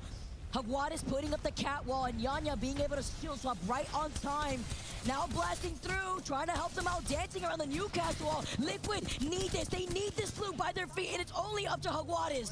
If you're good at dancing around knockdowns, you'll be good in this meta. There's so many shields that you need to be able to jiggle peek teams back to their days of playing around Gibby bubbles. Look at this 1v1 though. Currently with Hagwadis. You gotta force this and fucking set the fucking revive, bro. And they know playing even around that knockdown and the Newcastle wall, it's gonna be scary. He is able to fully reset here. Mozam, gold shotgun bolt and the hammer points. He lets it blast. He's got the 2 knockdown skills. He gets the crack first. He loses this. He clutch, though, right oh, he gets it. Liquid Alienware come out on top of the fight. They stay alive, and they get to move in slowly because that circle is going to start closing now. Staying alive seems to be their specialty today. Alliance, they were the only team who were on triple reds. They get removed. It's a big threat that is removed from the lobby. Adam's going crazy with the Kraber, by the way, in the feed, while Sweet also knocking heads with the 30-30. Slides in now with the rest of LG. Sice gets deleted. He gets taken out, though. Funk's still there. TH that we're looking at them. Liquid Alienware on their rotate. Damn. This is where we can expect a bloodbath. There's just too many gaps, too many angles to play under these buildings, and LG don't find a safe spot. And if you look at the leaderboard, they're not in a safe spot there either, Vicky. 11th. They need to make up points going into our last game. This last game is going to be absolutely insane. Zolo's laser Each of these teams up into 10. For comfort. See, now going to be able to hang out on the other side. With that Valk, though, they were able to try to find a position, but how have the safety from inside of this truck? Yuka moving back, not liking where he's forced to be, looking at the team that has high on the bridge above his head. North Eption, quite achievers in this LAN. Didn't see a lot of them coming into our last series on the Saturday. And they're going to have to make up a lot of room, a lot of space here if they want to get into that top 10. The zone has pulled down as well, by the way, so EXO Clan, they're not sitting pretty any longer. It's going over Dreamfire, over Noctum in the one of those southern tree buildings, and how? North Eption out. No. In a lot of trouble here. Now having Who's to also push away struggling, these How? circle damage is How? the circle. That's the nail in the coffin for How. And this is what you're seeing with the circle now also closing in behind EXO. They want to try to see if they can engage. Shadow were neighboring them originally before dropping down from the bridge. Yeah, it looks like it might be just the one member of Shadow. Shadow left alive. out. It is, so EXO pick up that kill and move forward. Bro, I kind of want to see EXO win just because I do earlier want to see the crowd kind of pop the fuck off. That allows them to make a better spot, take up a better spot there north of that little mountain. Icholo's laser, they're well set up here. Will anyone be brave enough to take that zip line towards them? I doubt it. And I'm still getting crazy knocks though with that Kraber. Exo Fuda playing safely around the barrier, but having to watch out for that Newcastle wall. He does not like this position, but it's fine with some help from K Swinney. They take out Dreamfire. They have time to perhaps get this rise here as K Swinney looks beyond with the crypto drone. Incredibly important that they do that without dropping a member. Exo now up to 41 points. What? They're huge shots, huge pressure from originally what looked to be an arc star here. It is unlucky as the solo for Alliance. Who says it just needs to be the crypto out here? But now it's the 1v1. Pathy onto Pathy here as Krev is looking to get the if he can get of course, you go for the Newcastle, that's up huge. Brutus will be able to get that res, you would think, if he can get a bat off at least. Actually leaves it up to Kurev in the end, but no getting knocked again. Damn, shots from the left. Again? Unlucky with these different angles. It doesn't matter. You can try to get your res now. It's another situation where Unlucky has knocked 2. Onto Icholo, still finishing off Kurev 2. Silly me thinking Alliance wasn't a threat still in this lobby. Vicky, they will always Exo's in find a good way. spot here. Up to 47 points. They're safe for now. They're gonna get to kind of watch these other teams fighting it out. Fuda leading as the kill leader here too, by the way, as Unlucky was able to finish off Brutus. Guild have been very quiet so far this game. Only 2 kills to their name, but they will be playing a part. Here he goes, here he goes. Nice. Wow. Now Exo's got the high ground, and Exo's about to win. This place is about to pop the fuck off. On the high ground for Exo. Shori goes down to Gil, but how amazing was that? 1 by 1, picks them off like a sniper, and then pulls in with the Mozams as well. I'll throw that thing out of the building. Counter pick for Icholos. Throw it out of the building. He has knocked him now. After the action we saw in the feed with that Kraber from Atnum, they were able to now move in here too. Let's jump into a listen and to see what their next plan is going to be as XR are going to be forced to drop down. Yeah, you're EMP. We fight, they're gonna fight, just wait. Okay, heal, we're good. Selling. They're fighting! Wait for them to fight, wait. Go! I'm going. One dead. Last guy. He's on the other Nice. side, He's gonna go high on Swinny. Yeah. We win it. I can't see him. Go high, go high. Nice. There it is.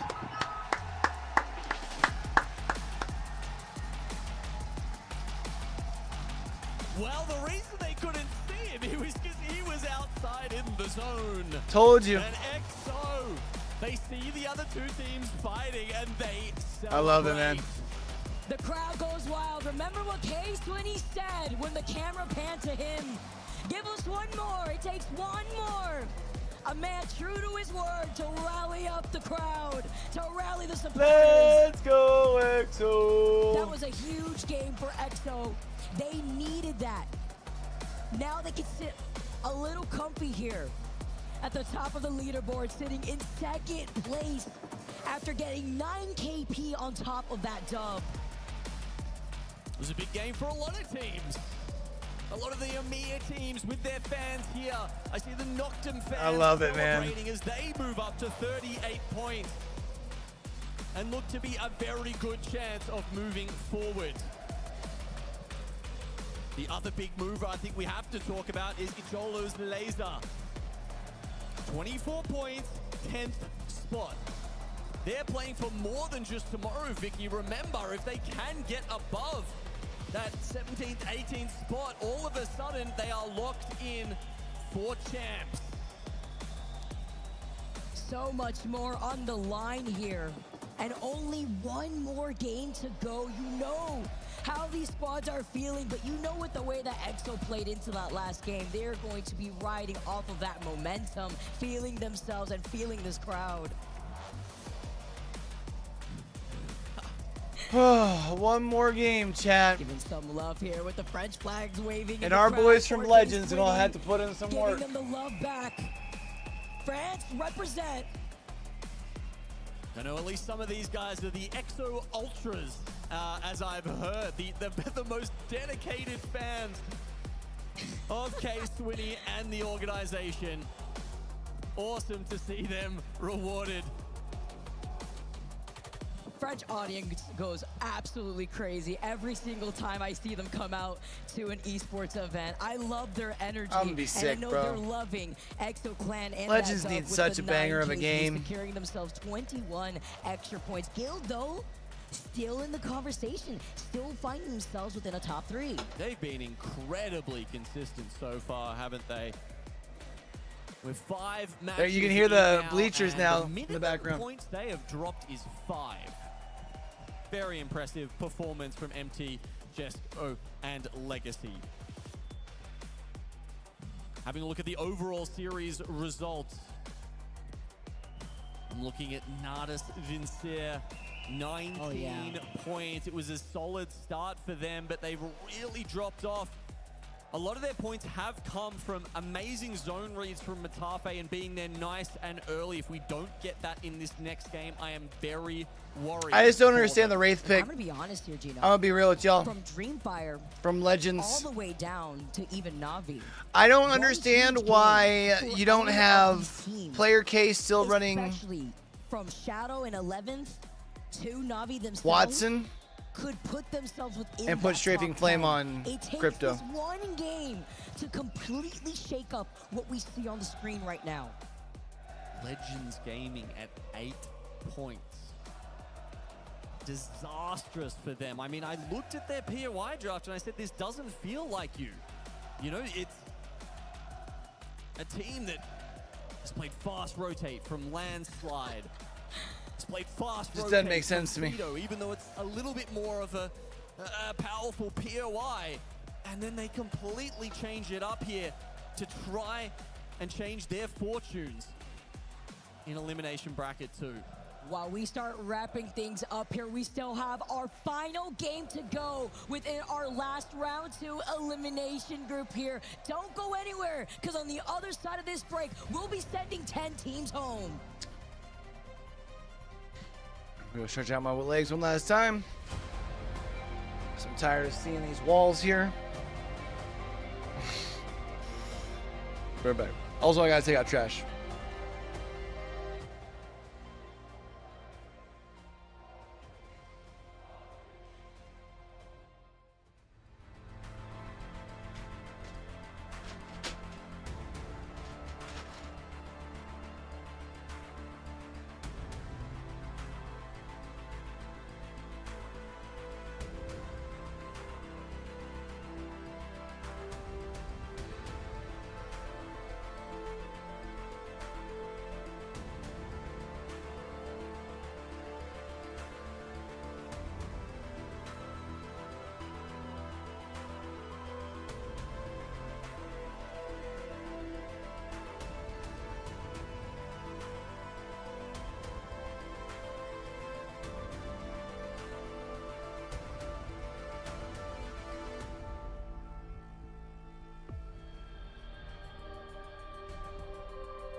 No nades, look for nades. Any No nades? nades, no nades, no nades. Good to watch.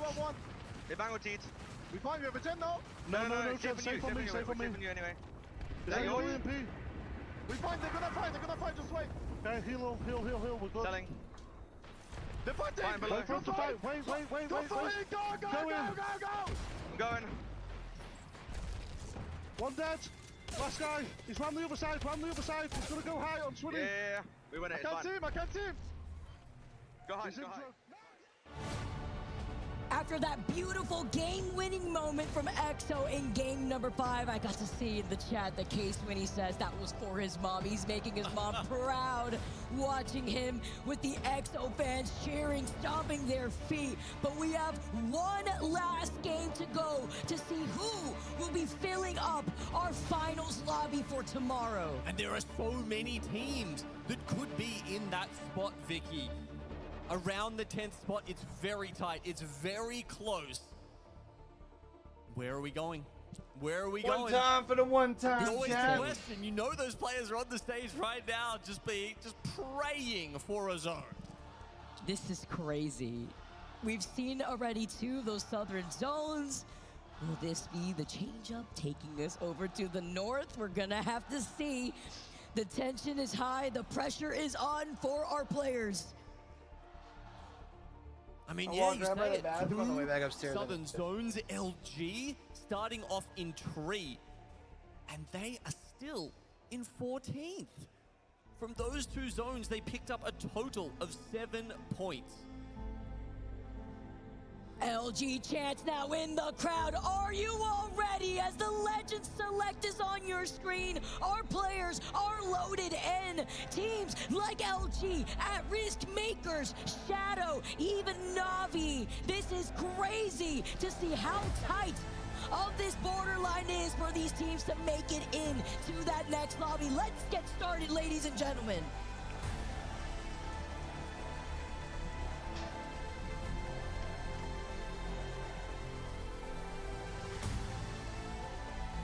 I think there's 4 teams that we can safely say have made it through. Fnatic, Exoclan, Guild, Esports, and come on, Alliance. Legends. From there down, there's some question marks.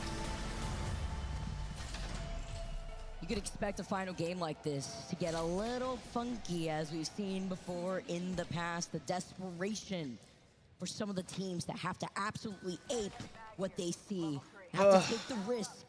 If they already find themselves all the way at the bottom end of these overall standings here, as EXO are going to be able to have access to that ring console over by their POI in Harvester, they will also have that survey beacon. And look at where this circle is pulling. Legends pushing over to reject right off rip. I don't think there's much of a chance it pulls north up to that Cholo's laser player there in Ghost Town or There we go. Name. I think go next. They want to bunker up in that We will building rush very much to the all east for Geyser night. and sit there for as long as they possibly can, whether EMP after EMP. And You try make and sure they their way up remember. From 13 Oh no, into the no top way! The double sky nade, easy flash, just got absolutely destroyed there as he just peeked for 2 seconds out of place. Those nades landing at his feet. And this is what we're expecting. On 8 points, Legends have to go absolutely ham this game to get through. Of course they're going to be chasing kills. Oh, they were able to get the res, but then right behind him, this is what I mean. This is what I expect for a final game like this. Teams right now are desperate to get KP. If they have to get overly aggressive, this is what they have to do, especially if you're like Complexity here that wants to solidify their position deeper in the standings, because they're right now sitting in 9th place with 25 points. Complexity had the ring console. They could have gone directly to Geyser, but no, they hear the shots, and on the bubble they say, hey, maybe even just a few easy kills early on is a better strategy in order to try and cement that top 10 spot. Desperation calls for some desperate calls here as Legends looking to see if they could reset by Domo. Complexity now move. Yeah, but not too much. So it's only the 1 kill for Complexity. They are content with that and they move forward. It could be a 3v2. It could be an easy cleanup. But maybe with LG, Reject, Winity even still in the area, they don't want to risk it. So they continue forward and Legends Gaming actually get the reset. I do like this option from Complexity. I like the fact that they have decided to keep rotating through stacks. There was an Evil Harvester there, and even though they know that the res is coming in, they want to make sure that they're going to be deeper in that next zone. As you mentioned, they had information on where that circle was going to be pooling as they approach Big Mod. So even some character changes, legend changes coming through here. They go for the Pathfinder now for Legends Gaming. They are absolutely planning to zip at everyone they see. So you're expecting here, you have to get aggressive. North Eption Paying the price, though, for losing out on Red Sea. And now having to forcibly play this out as a duo before moving right back to Taida. Up that hill here, though, is SWQ waiting for them and trying to fully collapse onto what is left of Taida. And on the other side, it is Na'Vi looking for blood. Na'Vi don't have to play quite as wild as some of these other teams. No way. They walk right past him. They walk right past him. Didn't even notice that he was behind the rock. It's days like these. You're crying out for a bloodhound. They missed the tracks, and they missed the third kill, the cleanup.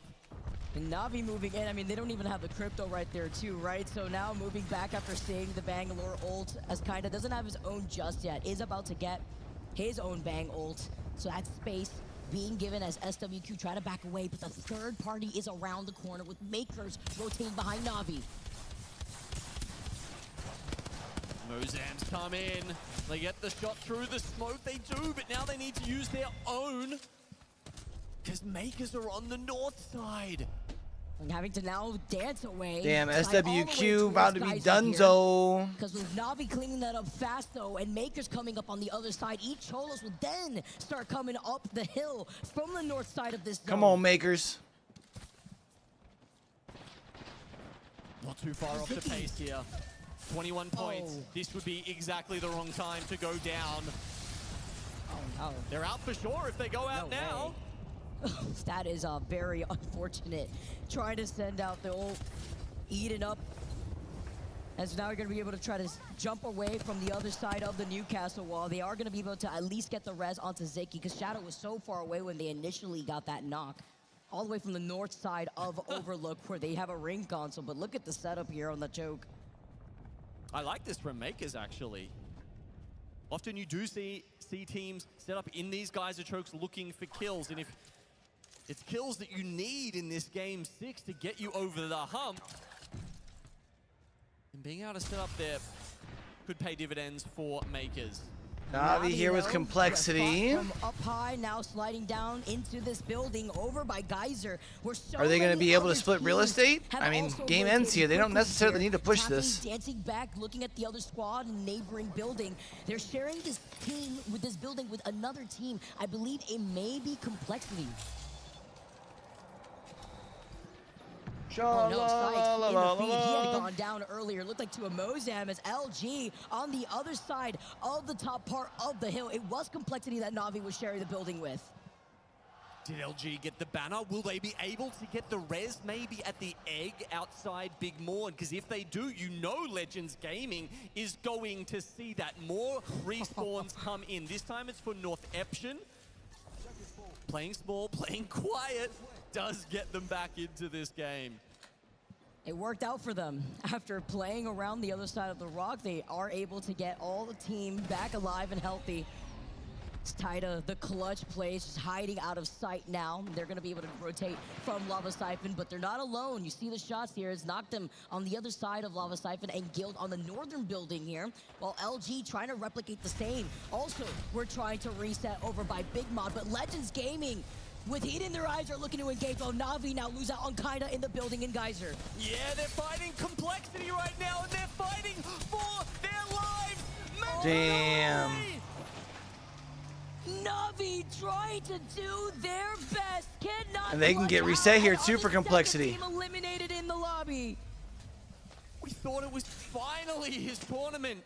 Here we go. And they fall just short of Sunday. And that's big for Complexity because they started this game in 9th at 25 points. Try to get as much as they that can. puts them up towards. From Legends Gaming, got to try to go out with a bang if you can try to get the KP that you need. Being able to get Come on, Legends. Funk LG crippling as they have tried to now desperately hold on. Player K looking like he takes no pleasure in that finisher. Maybe it was for just the extra shields, maybe it was for the extra Evo, but either way, it's significantly diminished Luminosity Gaming's chances of making it to tomorrow. With Just Sweet alive, he needs to keep the dream alive. As a solo, it is going to be so difficult Well, Alliance. My stomach is actually like in knots. For them for game number 4, still being able to. I normally don't fanboy like this on. Overall standings, not worried one bit, but making sure that they hold this high ground position, overlooking. I mean, Complexity is not necessarily on bottom, right? But yeah, I mean that set of kills there is at least separates them from Izolos for a bit. Teams that are near that 10th spot, Vicky, is that a lot of because Shadow went down too, right? Or am I tripping? Are sitting in those chokes, and will have no qualms pushing them, Sweet's a lobby rat, and ending their chances. Playing gatekeepers here, not only to the finals lobby, but into that Shadow's next not circle. out. See North Epson, who are finally now going from that northern building over to Lava Siphon. Once they get into the edge of the circle, it is going to be Makers who are waiting for them up on the top building that looks at the zipline that would lead into Geyser. And knocked him. Most of these teams will be congregated from the north side of Geyser. With all the buildings there, it's a lot of real estate that these teams could share. 38 points is a lot of points in this particular series. As you can see, the 10 teams closest to that red line, you want to be above it, not below it. They sit further up than that, should be okay. Crazy to see as it stands how close these teams are in points. RC in trouble though as Guild pick up that kill, but they themselves now looking around the trade-off as Icholos also trying to. Come on, let's get Izolos out of here. Let's get Shadow out of here. Gone in 16th place. Let's keep this qualifier mark as low as possible that haven't been able to that 10th find spot. their stride now. Not going to be able to make it into that finals lobby. That's why they were trying to bank so hard on their chance as Team Liquid, another team that wants to push themselves forward. Sweet still trying to keep it alive because he's got both banners at the very least, which is a huge thing if he wants to commit to the res here, if he has an opportunity. I mean, he's desperately looking around for meds here at Lava Siphon. He can't even go for the respawn yet because Liquid Alienware were close by. They would have seen it. A mythic bin comes the way of Icholos lasers. Of anything that you could see right now. Damn. That is exactly it. Oh no, well, LG.